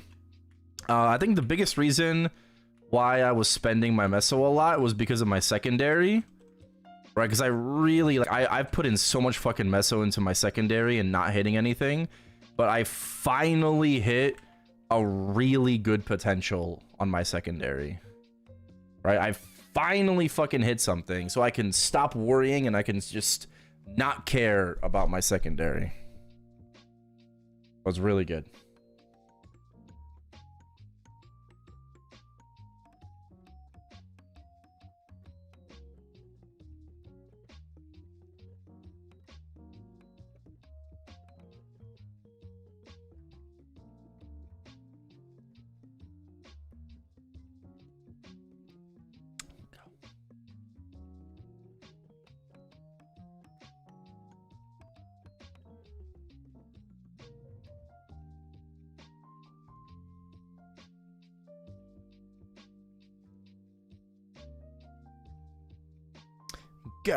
Go.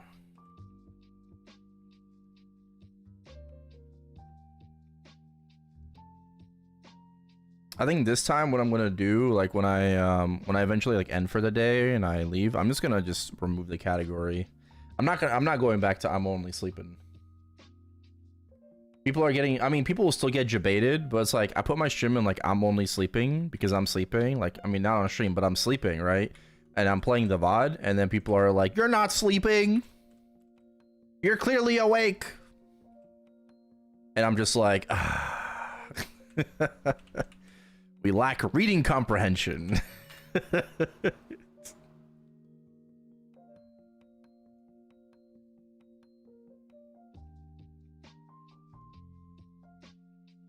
People might be trolling. The sad thing is, I don't think they are. That's the sad thing. The sad thing is, like, no, I don't think they are. Like, people are unironically asking like legitimate questions, like, because I can read the chat back, you know, when I come back from, you know, my sleep, and I feel so bad because people are asking like legitimate questions, and I'm like, not here, and then but they're like, oh, the streamer's ignoring me, ah, fuck this guy, unfollow. But I'm not here, like.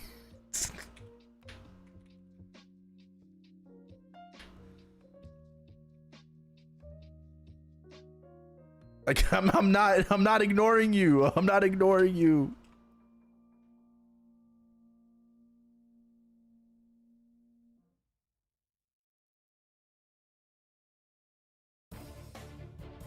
What gear would you prioritize after secondary, emblem, and interactive using challenger gear at the moment? I mean, if you're grinding a lot, I would say accessories, you know, like rings, you know, meso drop gear, stuff like that. Do you have a big ass caption? Yes, I have a big ass fucking message that says, "This is a VOD, I am sleeping."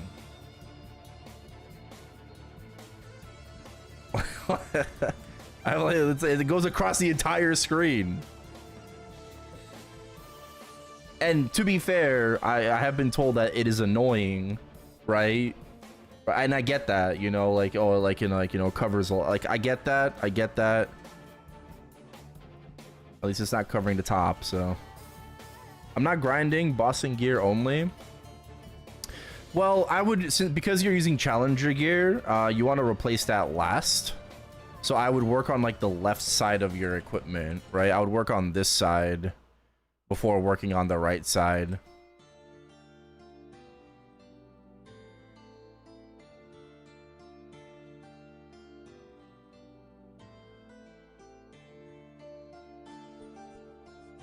Sorry.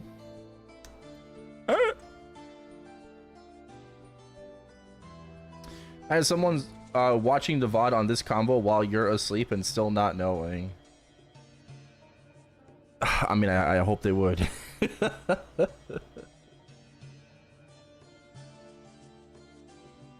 I'd hope they would.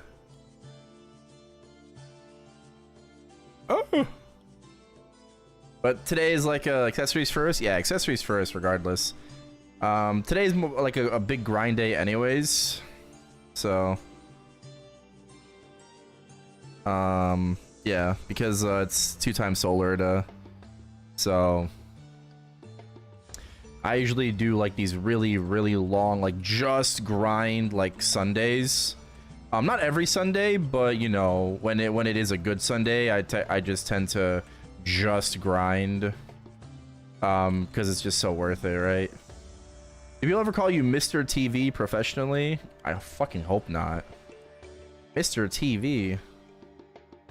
No. Orange pouch, please tear up. Fuck. 10 frags. I'll take it. I'll take it. Actually, I think that pushes me over the edge. Fuck, I need 39. Never mind. I take that back. I still need a bit more.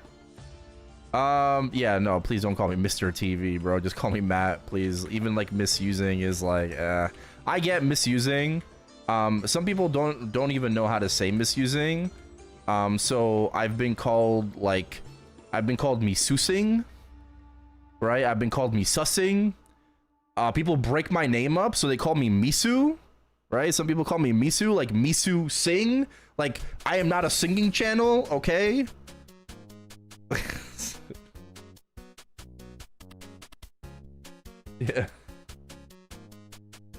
Yeah. I've been called misussing.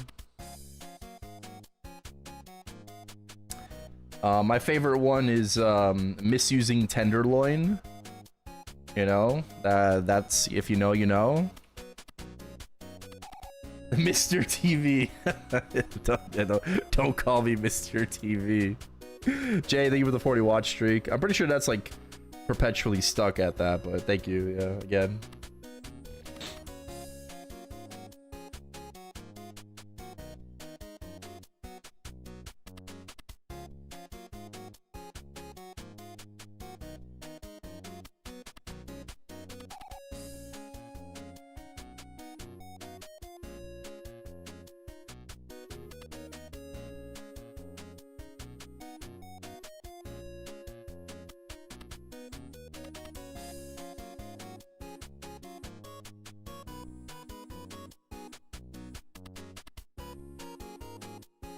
Yeah, I mean, misusing was just like the IGN of my main, and that's why I made it.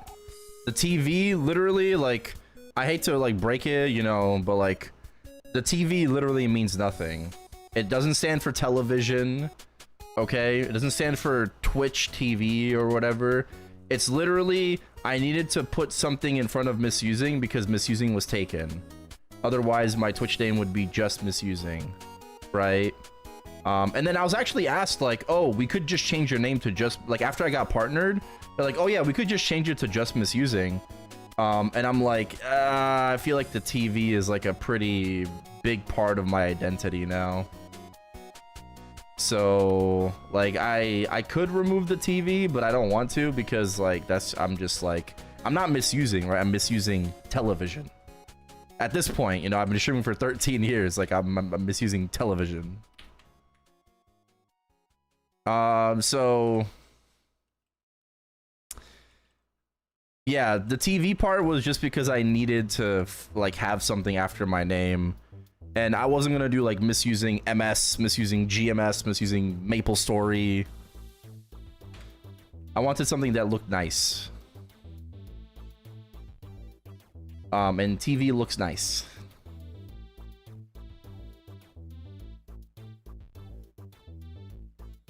It's just like aesthetically, you know, like it just looks nice.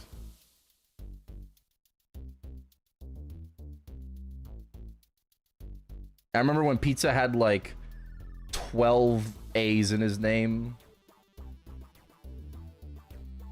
and now it's down to 3.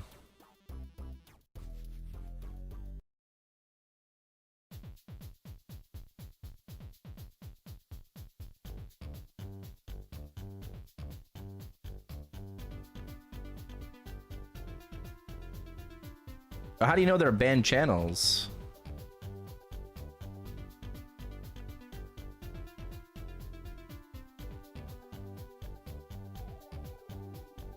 I always wanted the Twitch name Matt. You know, I always wanted Matt. Unavailable due to a violation of Twitch guidelines. Oh, really? Wow. I always wanted Matt. But I think Matt is just taken by like it's like they're like some like active person.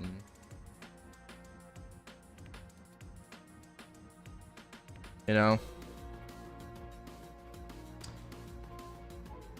There's some guy named Matt EU. I should change my name to Matt NA. Oh man.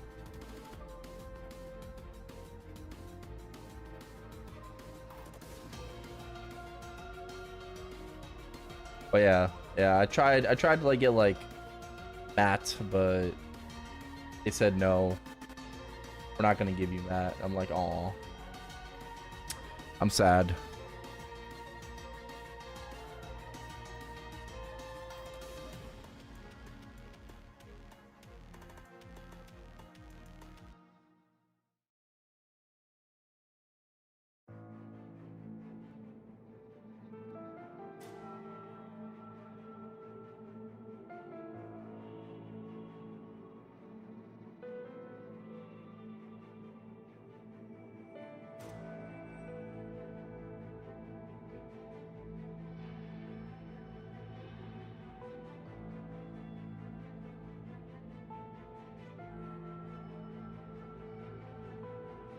No, never.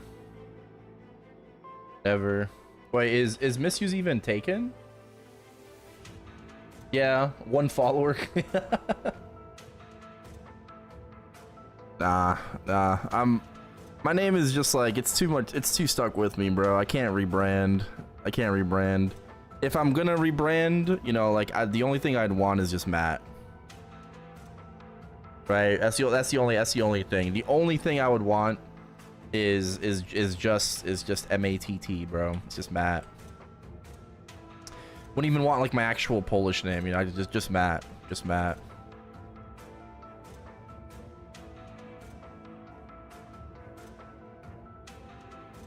Rebrand as you say?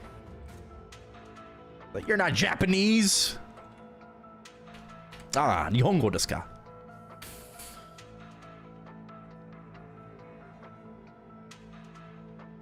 Baka gaijin.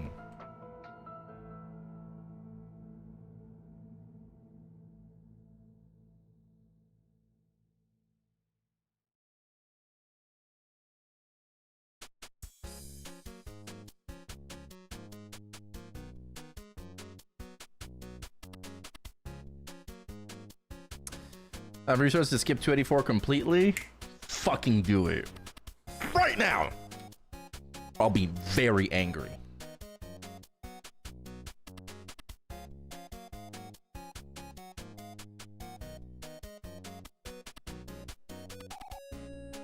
Alright, I can level this up. Boop. You're 282, 80%? Nah, bro, you're fucking slacking. Okay, level 10, Sentinel Rise. Now I think we just work on Origin and 200 for eggs. Yeah. Well, I'll be able to level that up in a few days once we get Operation Dive.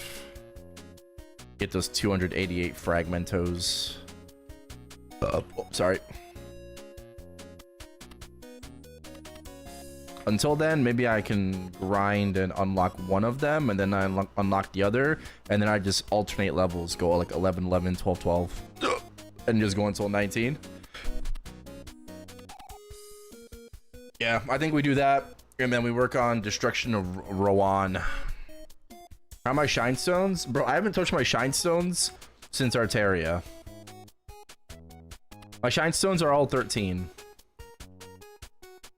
It's all 13, 13, 13, 13. I don't want to like YOLO. I don't want to like risk tearing down. So I don't want to risk tearing down or anything. So I'm just keeping them at 13. Just gonna be working on like my actual Hexa.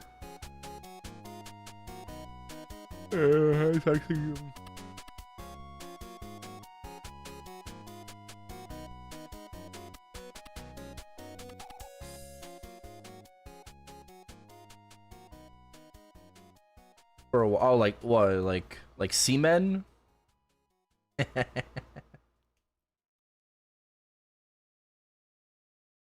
Yeah, imagine Simon being called seamen.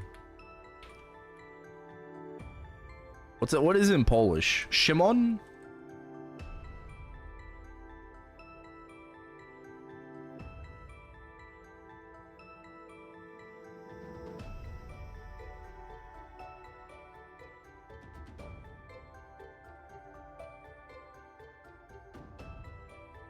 I think so, yeah.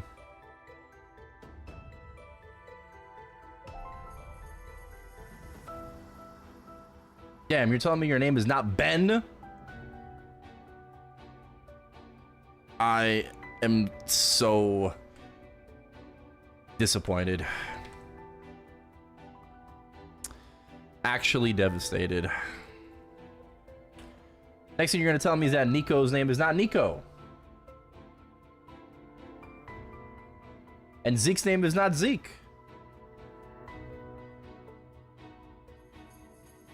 Twitch.tv/Gaijin would be tough. That would be tough, yeah.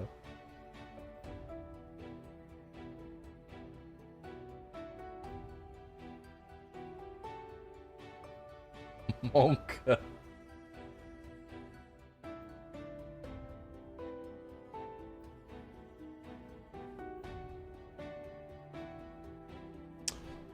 Is Iwan in Polish Ivan? I don't know what Ivan is in Polish.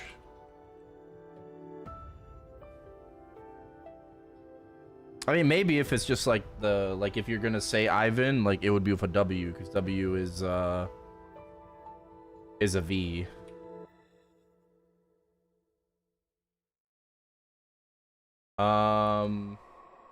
Ivan in Polish is Jan.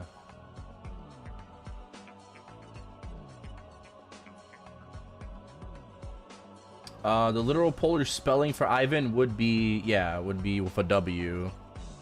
But Jan would be Polish equivalent to John or Ivan, apparently. That's what Google says.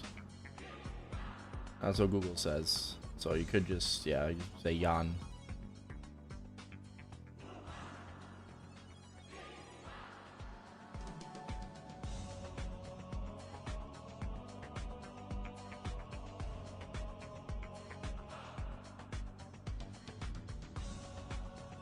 In Norway? I have no idea. I guess so.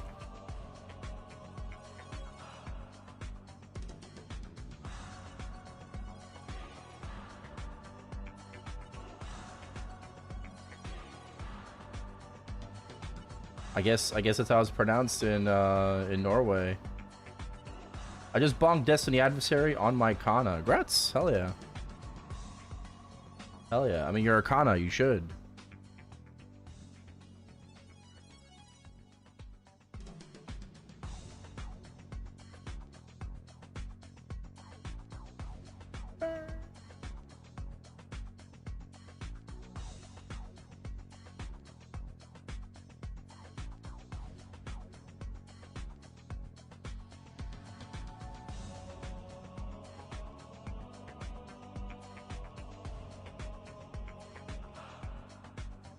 Add 6K converted to every Sengoku.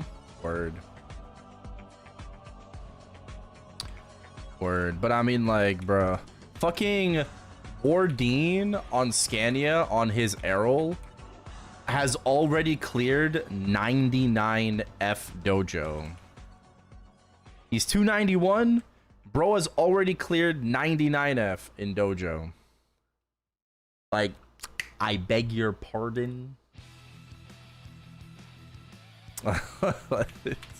Bro, the class has been out for like 2 months.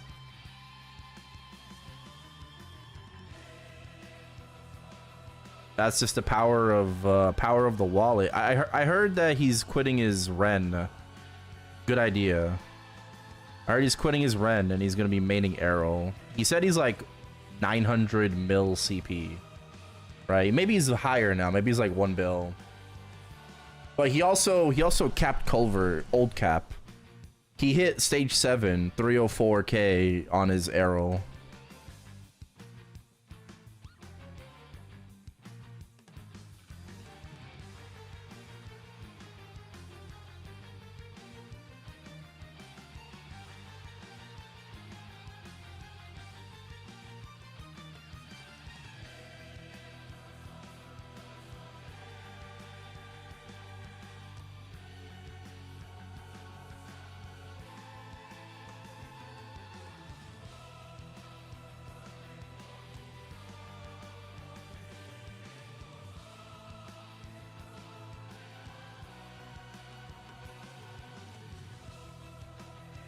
Did you transfer run gear to Erel? Yeah. How are you getting 40? 40 what?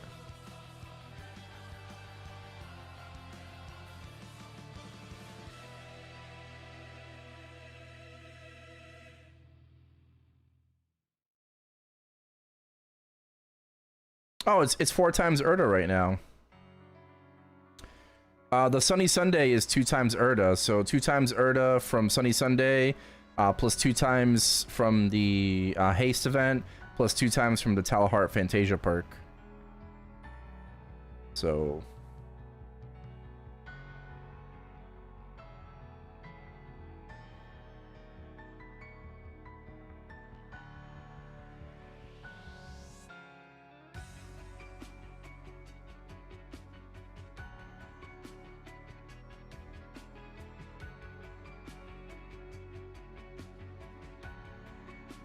Almost 289, 290 like 2 weeks away. Basically, I'm gonna have like some like mecha berries and stuff. I don't buy them with Meso. I do that on Chronos, but I do have like the momentum pass. So it depends on like how fast I can grind. But like, you know, this Tuesday, for example, we're gonna unlock a couple of weeks, and then the week after, right, like next Tuesday the 18th, I think we get to about here, so we're missing like 4 mecha berry. So yeah, it depends on how fast I grind and where I can get to. How far into 290 do you think you'll be at this rate before Challenger World ends? Probably not very far into it at all. Right. That's like what, 2 weeks, possibly in Talahart. I'm gonna guess maybe like 20 to 30% into 290. Probably.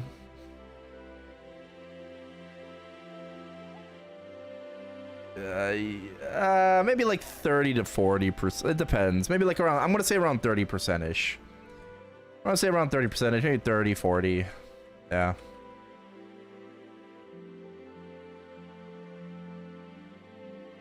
So not much. Not much. Come on.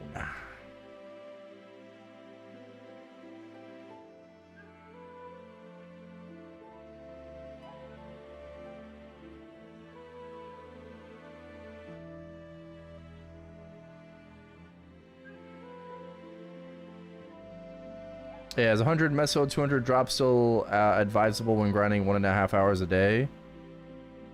Maybe don't go for 200, 100, but you know, you could go for like above 100% drop with 100 meso is fine. Whether it's like 120, 140. You like 7K? Okay. What is that? What is what? Alright, pop another 30 minutes here. Gotta pop a MVP. I don't think anyone's casting, so.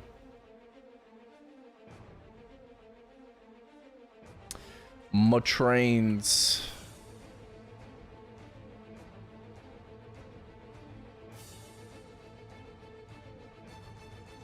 Yeah, we're getting there. We're getting there. Might not be the fastest person, but I'm doing my best. Right? That's all that matters to me. I'm doing my best, bro. I'm doing my best.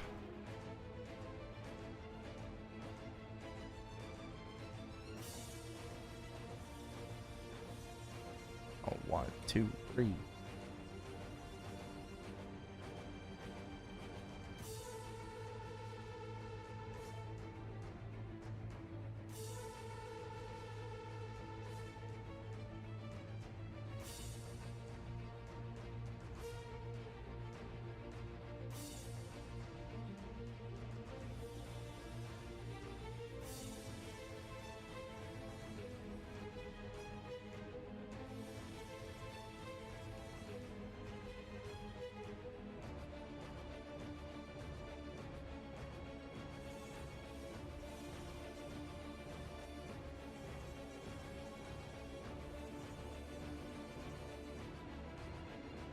Let me go, oh god. Let me go grab a snack. Oh, my legs.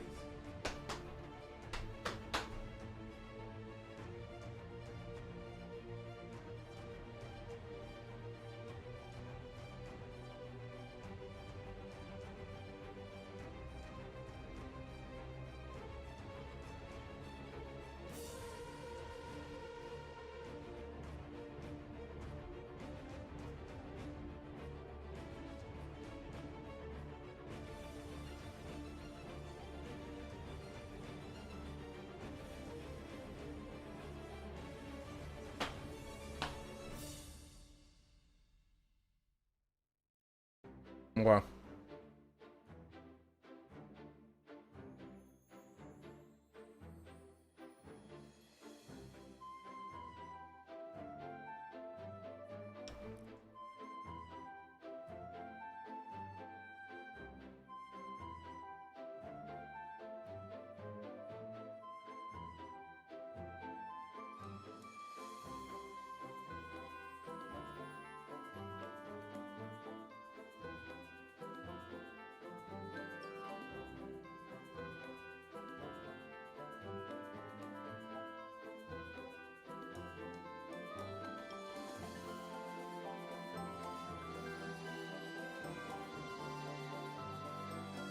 More burning? Yeah, we don't have any burning. Oh, I think it's out, right? Count 21. All right, I'll be there. I'll be there in a minute. I cast my spells.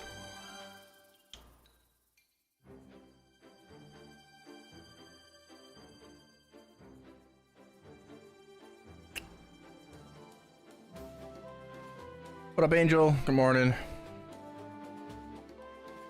Into the walls.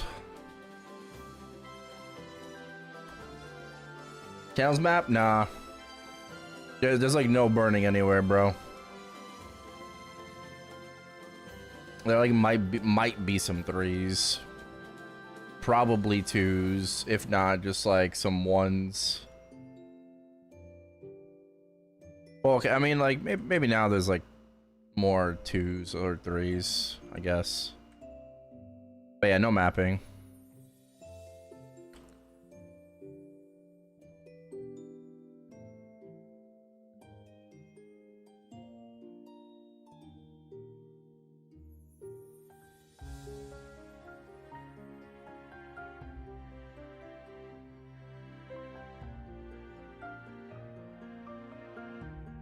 Should you map it? I mean, I don't know, up to you. Chibi, did you check some channels, or are we just vibing it?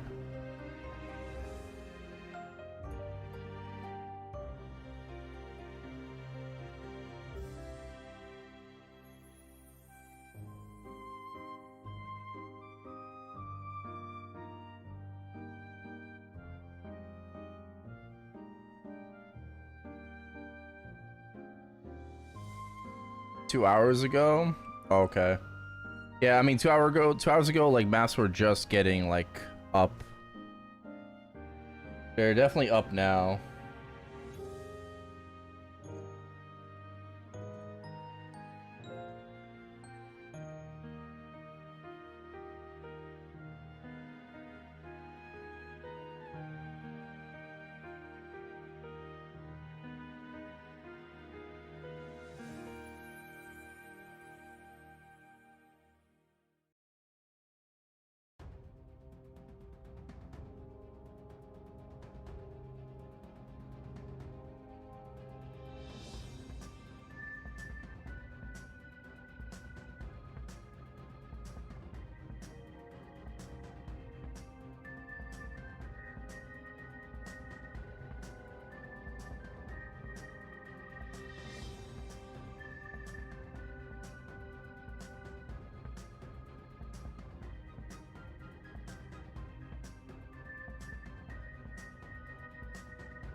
On 11, but I'm on a 9.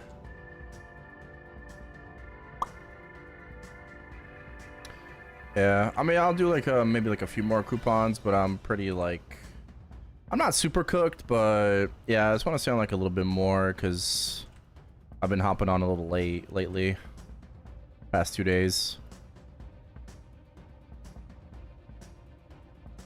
SR2 not better. SR2 got no burning, bro.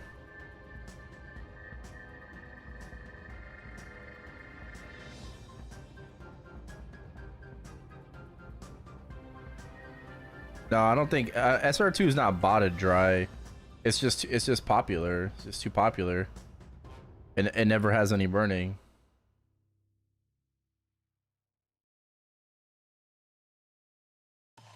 Right, that's just people like SR2 is like TD6. Right? Everybody goes there and they don't care about burning. So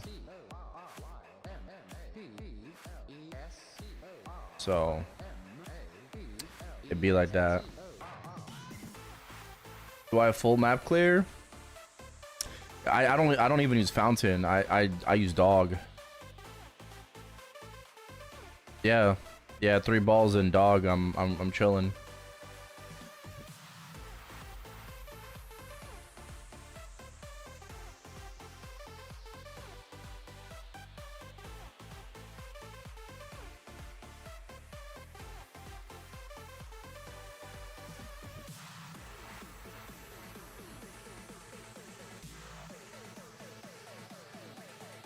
Can't wait for 290 for NR1.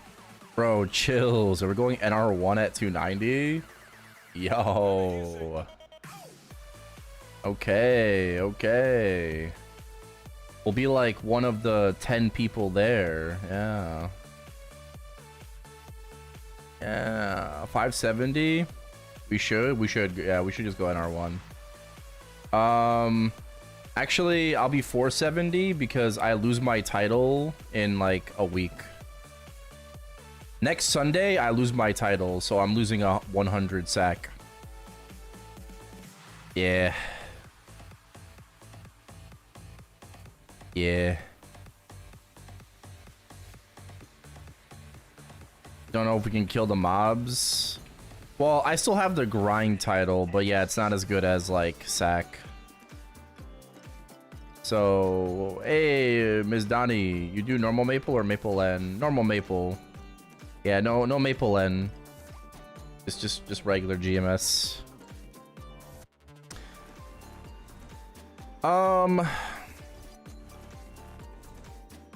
Yeah, the sack is pretty cooked. But I haven't used the Erel title, right? I'm still holding on to the Erel title. So it's not that good. I'm thinking about swiping for a boss title. I don't think I need to. I kind of want to, but at the same time, I don't want to because it's money. So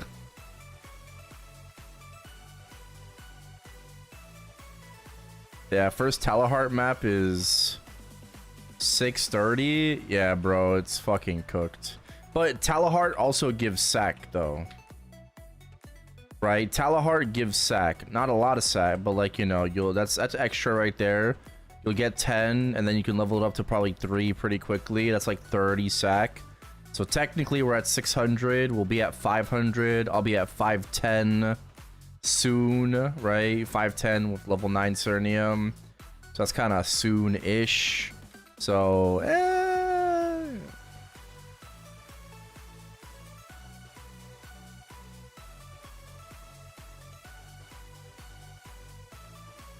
you can't use symbol selectors on Talahart, Angel. I don't know if anyone told you that. Talahart is a grand sacred symbol. It's not a regular sacred symbol. It's a grand sacred symbol, and there's no selectors for that. Same thing with Geardock. Because Talahart and Geardock don't actually give stats. They don't give you, like, damage. It gives you EXP, Meso, and Drop. It still gives you sack, but it gives you EXP, Meso, Drop. Right? And it's on a different tier. It's a grand sacred.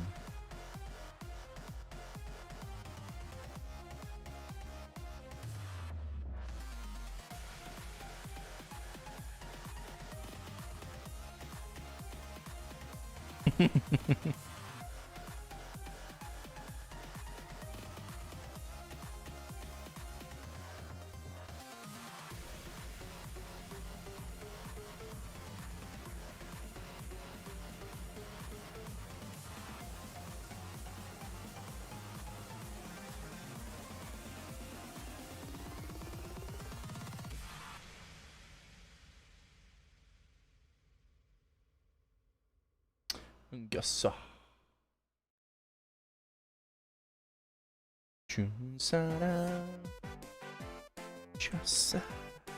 사랑해. Wait, what? What'd you do? If you buy it, you will not have FOMO. I don't even have FOMO over that shit. You hit Roar 6 on Cadena? Oh, wow. From rank D Rod. That's crazy. That's crazy. Congrats. Congrats. Hell yeah. I'm hoping, bro, please. I'm hoping I hit a fucking like 5 or 6 box on Challenger World, man.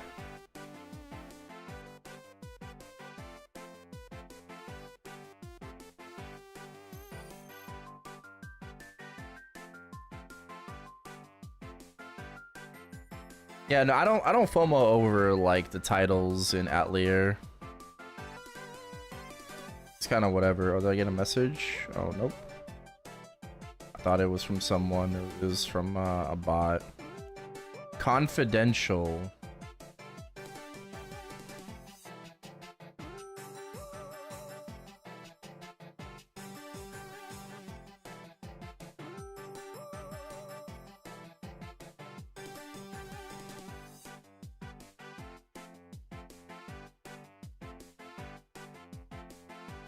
Ah, shit.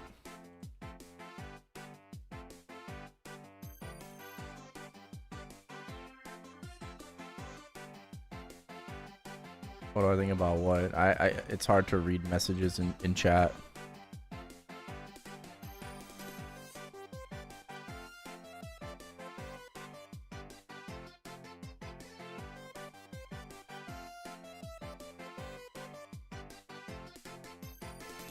It's easier to type in stream just because like it's hard for me to read my in-game chat. Hey Rye, what's up?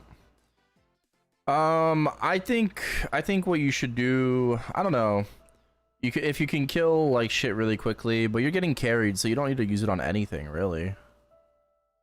You literally don't need to use it on anything if you're just getting carried through everything.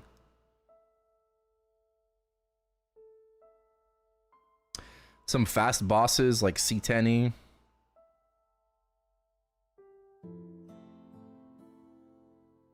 MTVW, bro. Hell yeah. How's this possible? I gotta reply to that. Word. Yeah, that's gonna pay for that. Cool.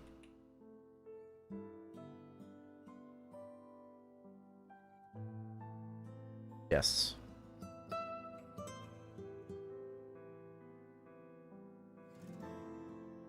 I feel betrayed. It's not a real thing. No. Rip semen.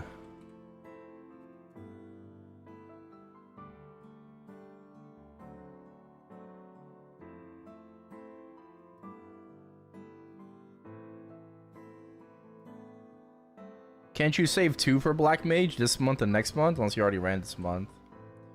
Can't believe I've been following for over 11 years. I'm now 33 with a kid. Time does fly. Damn, bro. 11 and a half years. Well, I appreciate that. Thank you for, you know, being with me on this journey. Congratulations on your kid. Hopefully, they're, you know, healthy and well, as are you and your family. So, makes me feel a little bit sad, though.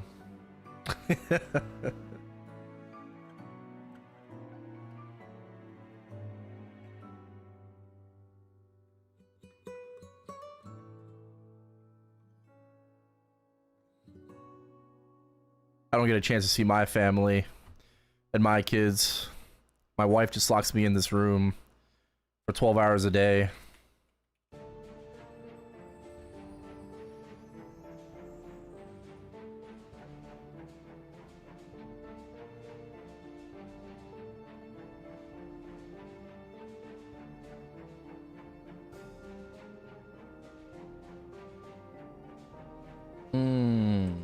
It's 8 o'clock right now.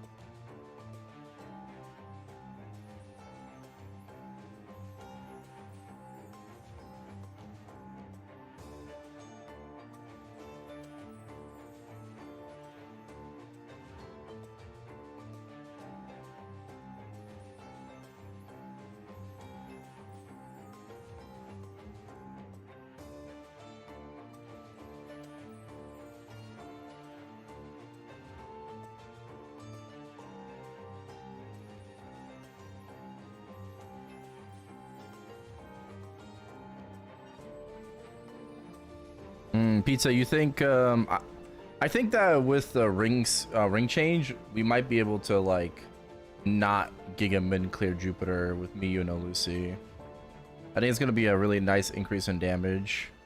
But low key though, I'm not even gonna say low key, high key. You guys need roar 6s.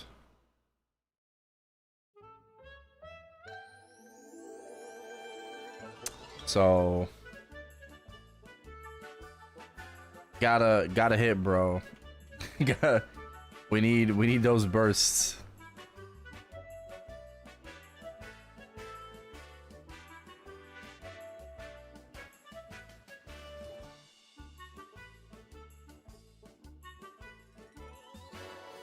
This is one of the strongest Manchester accents ever.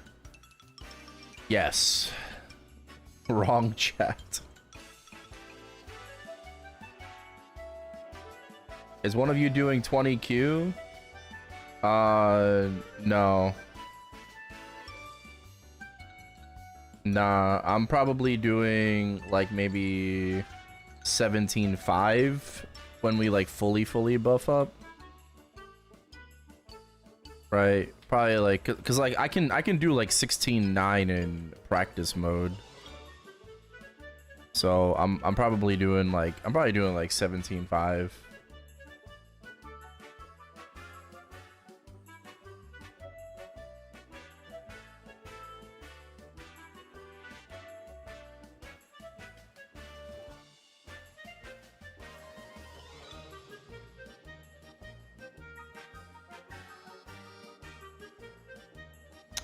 Should be over 100 mil after next shining. Okay.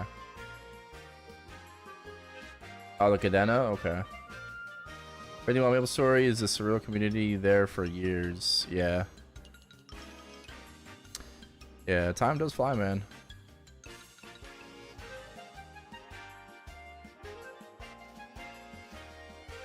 Yeah, you're 33, bro. I'm turning 32. In 12 days. My birthday's on the 21st. Not this Friday, but next Friday.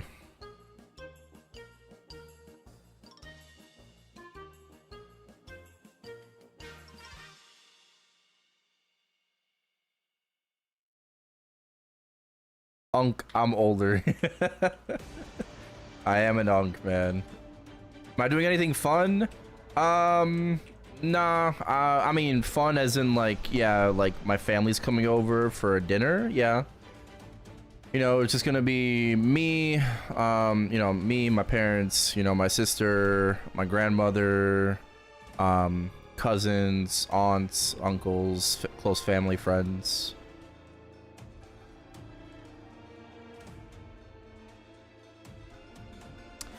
So yeah, you know, it's gonna be a nice dinner with the fam.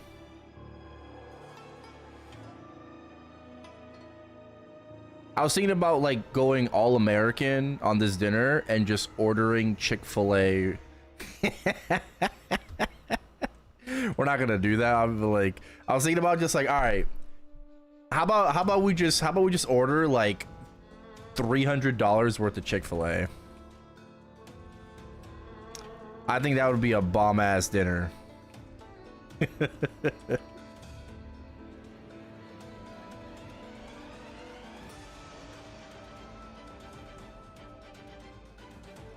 But I think some of the older people probably won't be able to digest it.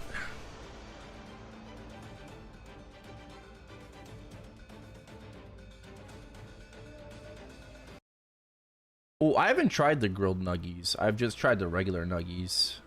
To White House dinner? Yeah.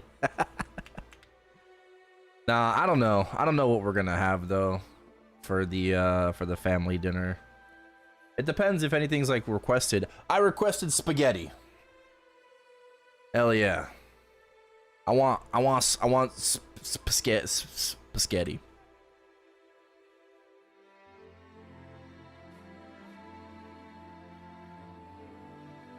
Oh, nice.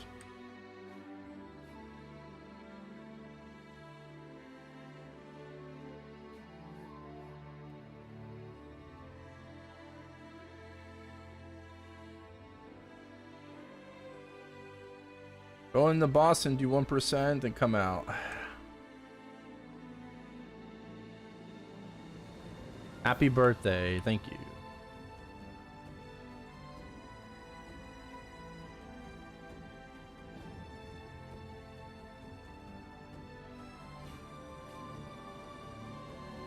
Early birthday. Early, yeah. You know, we're not there yet. We're almost there. I'm not feeling too great about it, but you know, it is what it is. Life is life. Nah. Life is life, bro, and I'm just living it. I'm doing, the most important thing is that I'm doing what I love. That is the most important thing to me, is that I'm doing what I love. And I'll just continue to do that as long as I can.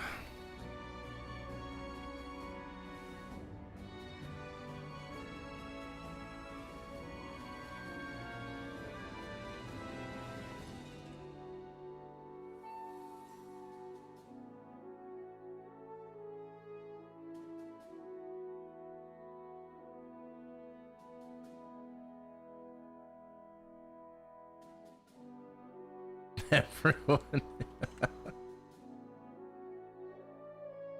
Nah, Shirley, bro. Who's the oldest in here? Who's like from people watching right now? Who's the oldest? Is anyone in their 40s?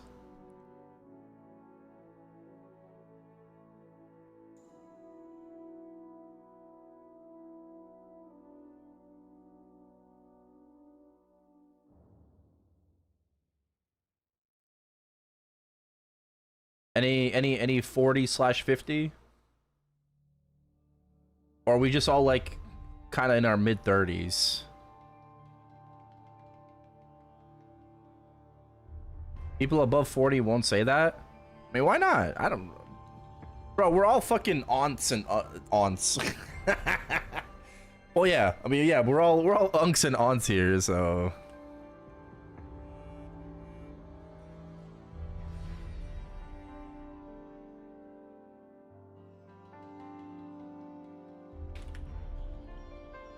like, I mean, like, bro, like, who fucking cares? Like, bro, there's like nobody here is 18, okay?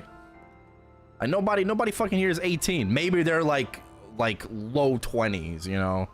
You know, maybe there's, you know, we have someone here that's like 22, 23, like possibly, right? But I feel like everyone that watches me is like over 30. So you're 19? Yeah, fuck no, you ain't.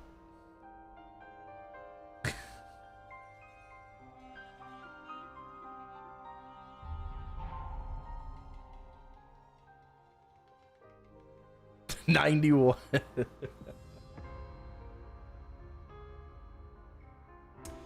Yeah, I'd say probably most people are like early to mid 30s, you know. But I think there's some people that might be like over 40, which is nothing to be fucking ashamed about.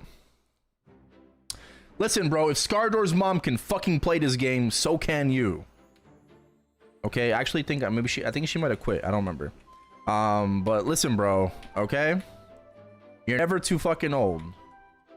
All right, if you feel old, she was grinding with fucking Fangblade, bro. So, you're not old. If I can play this game, so can I'm not that old, okay?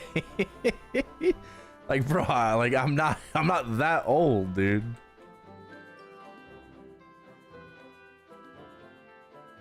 Afflicted can play this game, so can you. How old is Afflicted? Nah, there's no way. Like, bro's probably also mid 30s. There's no way. There's no way he's fucking ancient, bro. He's 34? Yeah, bro, he's not that old, man. Well, he's like 2 years older than me. I'm 50 at heart. Can't wait for the retirement home stream. It's gonna be crazy. Yak's 40 though. Yeah. I'm sure. I mean, you know, people don't want to say, that's fine. You know, like, it is what it is. But I'm sure there's some people like in their 40s, which is fine. We're just growing older together, bro.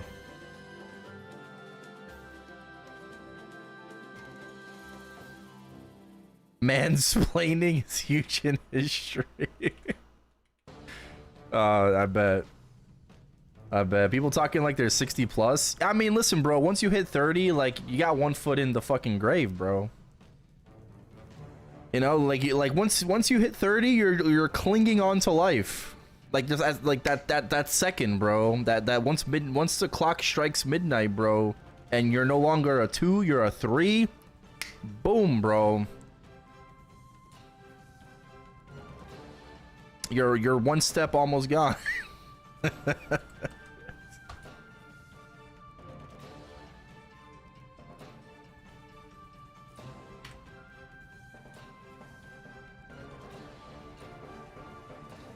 20 to 25 was shit anyways. I mean, I feel like my 20s were all the same, so you know, but I do feel like, listen, I've been streaming for 13 years, and that's why my 20s were the same. Okay, that's why my 20s were all the same, because I streamed through my entire 20s.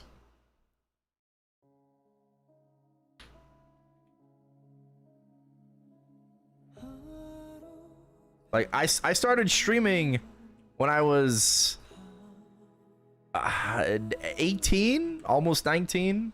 Like I was barely 19 when I started streaming. Right, in 2013. Yeah. Yeah, I like, it was before my birthday, so I was still 18. And now I'm turning 32, bro.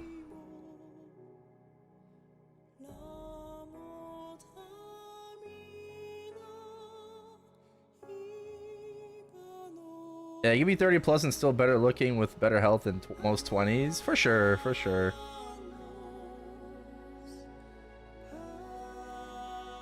Do I still have one of my old clips? Yeah. Yeah, I mean, we have like hella old fucking clips. Absolutely. I think the blackmail folder is gone, but that was definitely a folder. I'm sure Justin has it fucking saved on like somewhere. You know, we'll never forget the nipple rubbing. Yeah. I did some stupid things when I was younger. I did drunk streams. I was rubbing my body parts. My sister came on stream and called everybody a fucking loser. That shit was great, bro. It's like, bro, it's like, what are you guys doing when you're like, why the fuck are you here? Oh, man.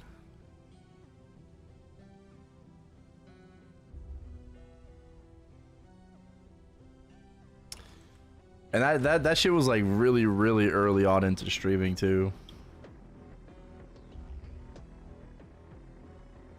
The laptop streams, yeah, I used to stream on a laptop when I first got into streaming and stuff. I played on a laptop, I streamed on my laptop. Good times, good times.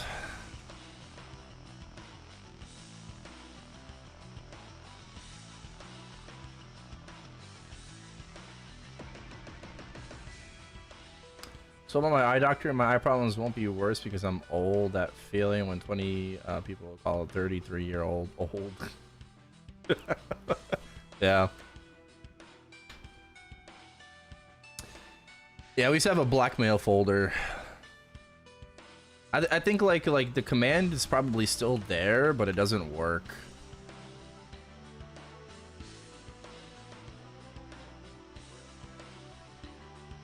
Yeah, it's nuked. It's gone. So.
And it was only saved 2 times as well. Like, what the frick?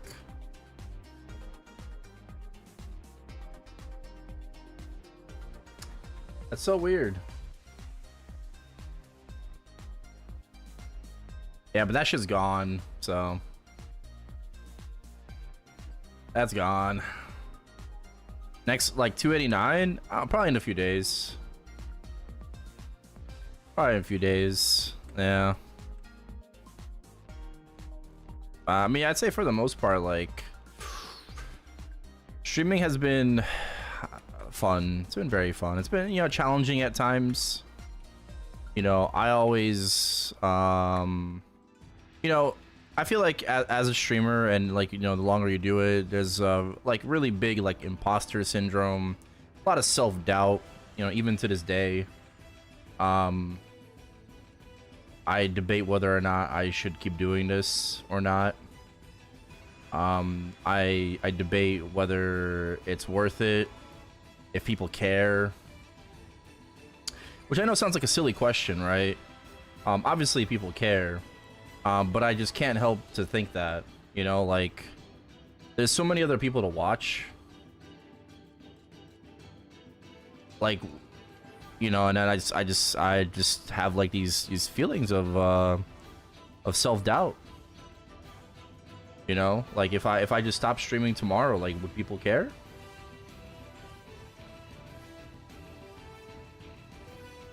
Does it matter? Like, do I go fuck off and do something else?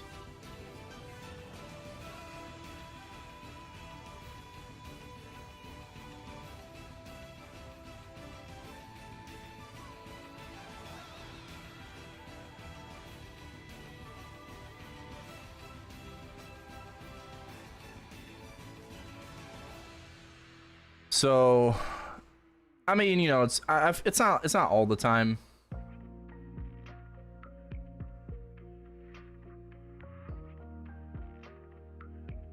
But, you know, I kind of just get in my head sometimes. You know, just sometimes, you know, just...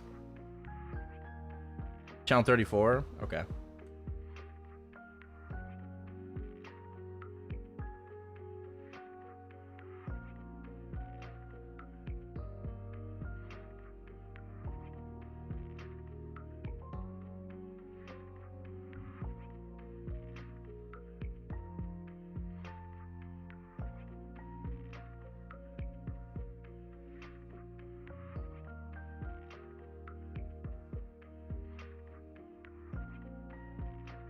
My greatest enemy is myself. I mean, truly. Truly, not wrong. You know? Absolutely.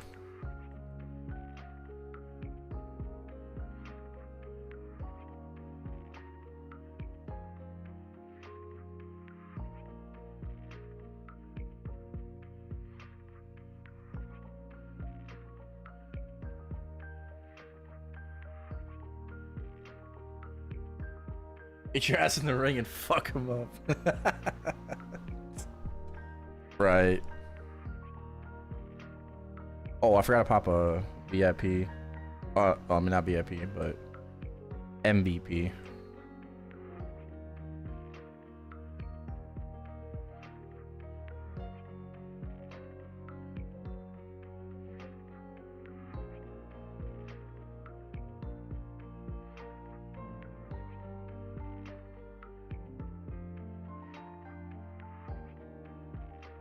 Yeah, I mean, it's not really like it's not really a reason of like, you know, or I'm not trying to like look for reasons. I'm just saying like, just kind of like what I feel sometimes. That's it. That's all. You know, I'm regardless of how big or small you are, I feel like you can't escape these thoughts as a content creator, or as really as anything else, really, even like your own, like, you know, personal profession, right? But especially as a content creator, and someone that does like this full time, I I can't really stop these thoughts from popping up every now and then.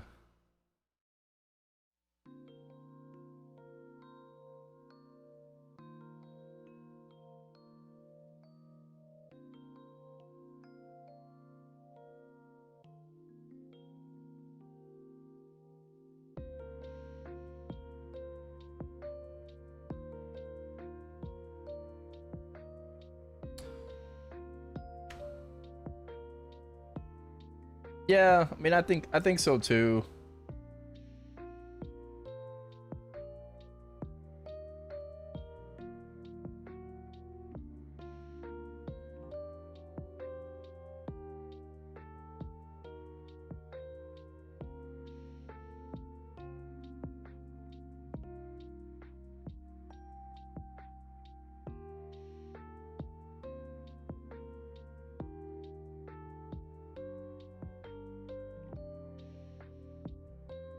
Oh, Mo, leave the raid. Appreciate it. Top of this, you mean on the side? Orvin D-Lib raid. Yo, congrats on Blue Jenny. Hella people hitting Blue Jenny. Congrats, man. Congrats. Good shit.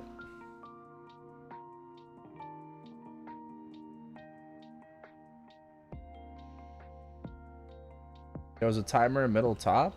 Middle top? No, there's no timer.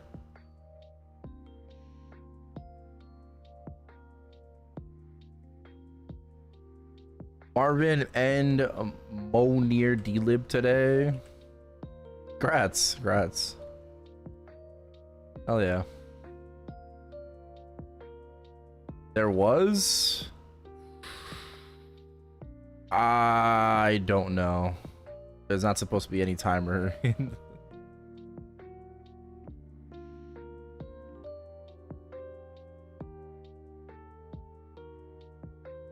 Oh, the booster. Oh, you're probably talking about the booster.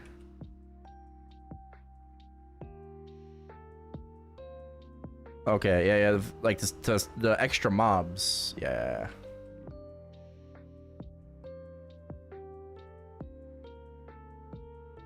Free MapleCon tickets.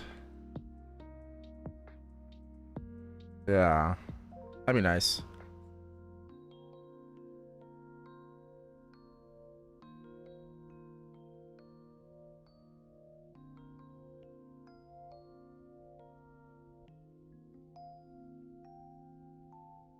I think they'd give you free MapleCon tickets if you were a famous actor. No, probably not.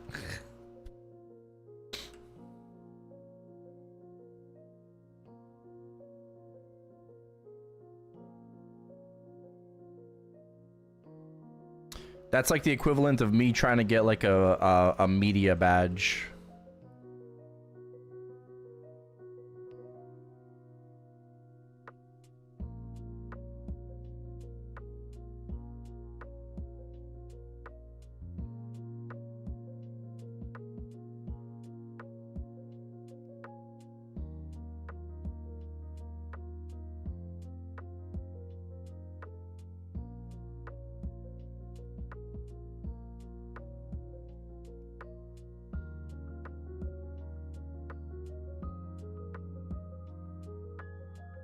Yeah, I mean, I probably could, you know, since I mean I'm no longer a part of Bean Brigade, but unfortunately their like internet is so ass in like every venue they decide to book. Not all of them, some of them were actually pretty okay.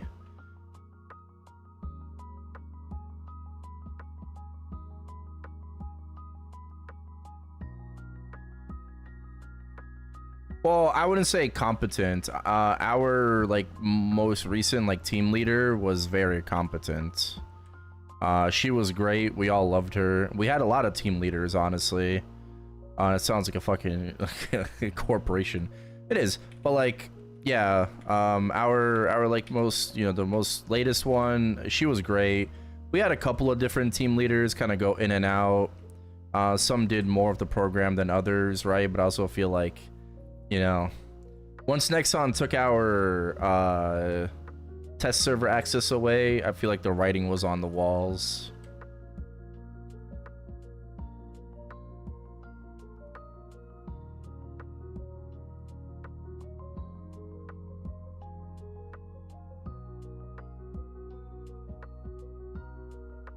Yeah, I mean, I guess that'd be cool.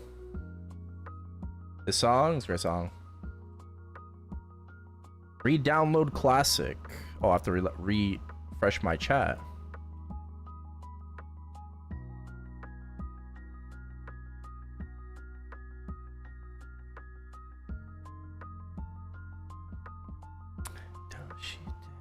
I can't forget.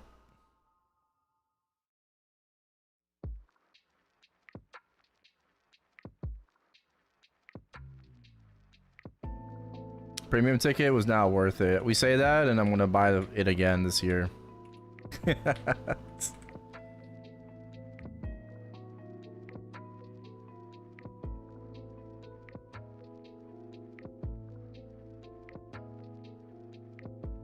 Bro, the problem is, like, if everyone is premium, then like, fuck, man, you know? It feels like they sold more premium tickets than general admissions tickets, right? And at that point, everyone's premium. Everyone gets the additional perks. What am I paying extra money for? I should have just bought general admission.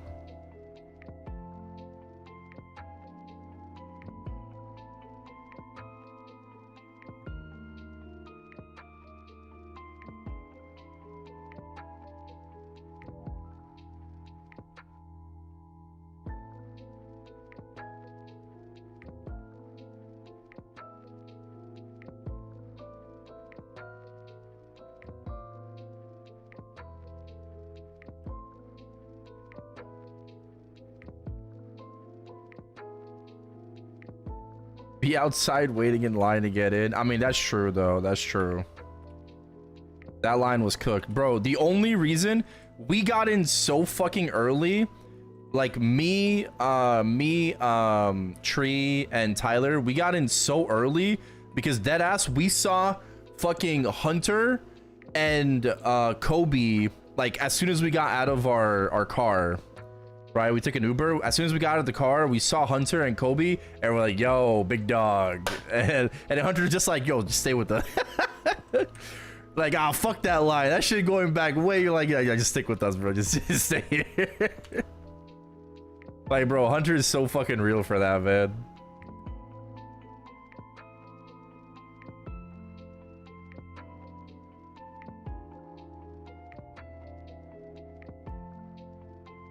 So like we did not have to wait in that line, bro.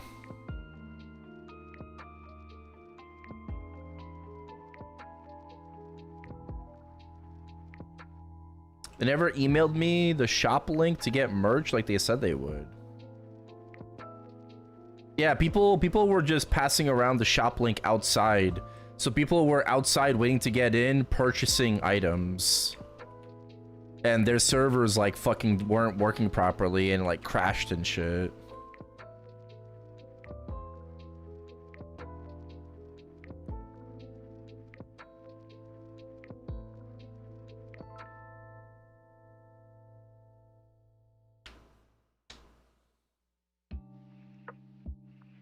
It did feel like they sold more premium, yeah. I'm gonna die when I was no longer a part of it. Well, you just kind of pieced out in general from being CM. Like, Justin's still there, but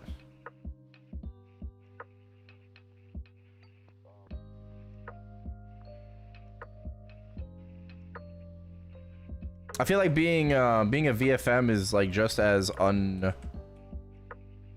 unforgiving, but you know, it's just as bad as being a CM.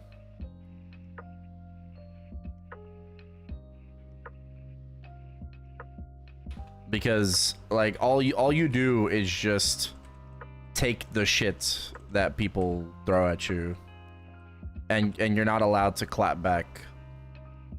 Like all you like, you're just there to just fucking take it. You're the meat shields for the company.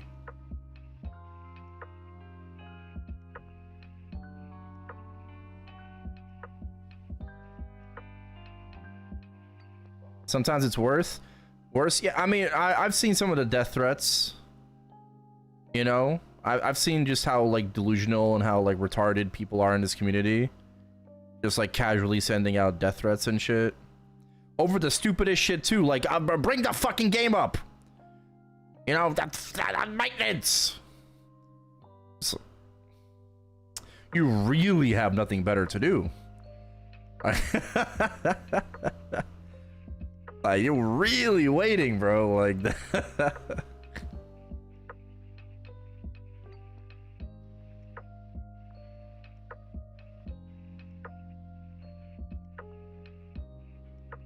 I mean, like, bro, there's some people in this community are just like so unhinged. It's crazy.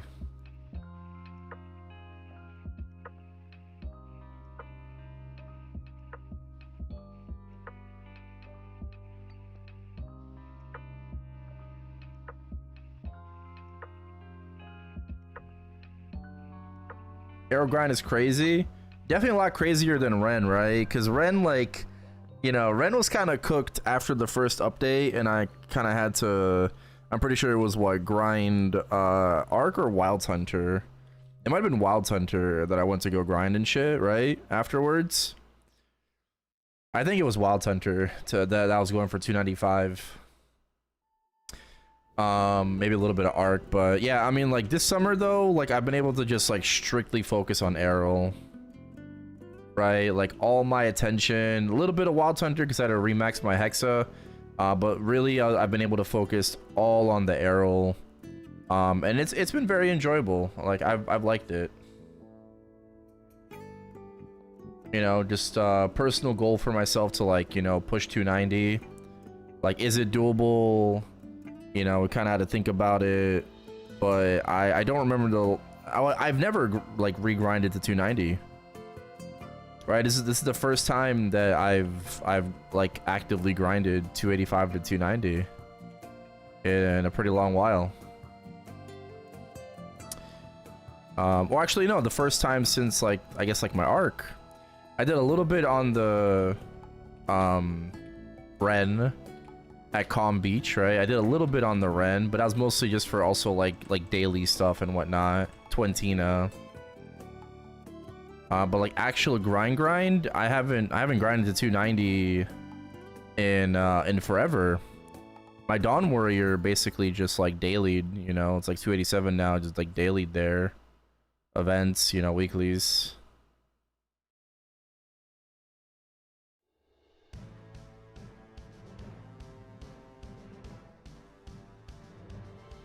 Yeah, I mean, despite like their obvious, you know, like bugs and stuff like that for being GMS classes, I feel like Nexon actually has done very well. They have done very well with their GMS classes with Sia and Erel, and probably the same with IL in the future. So, yeah. Morning, best of luck on the grind today. Thank you. Actually, like at the tail end of it today, but thank you. I'm grinding a lot today. Now that I'm delived, I'm gonna focus more on your mesos on Legion Champion C10 emails. Focus more on being normal. It's okay. We appreciate the way Pally is, because he's a one of a kind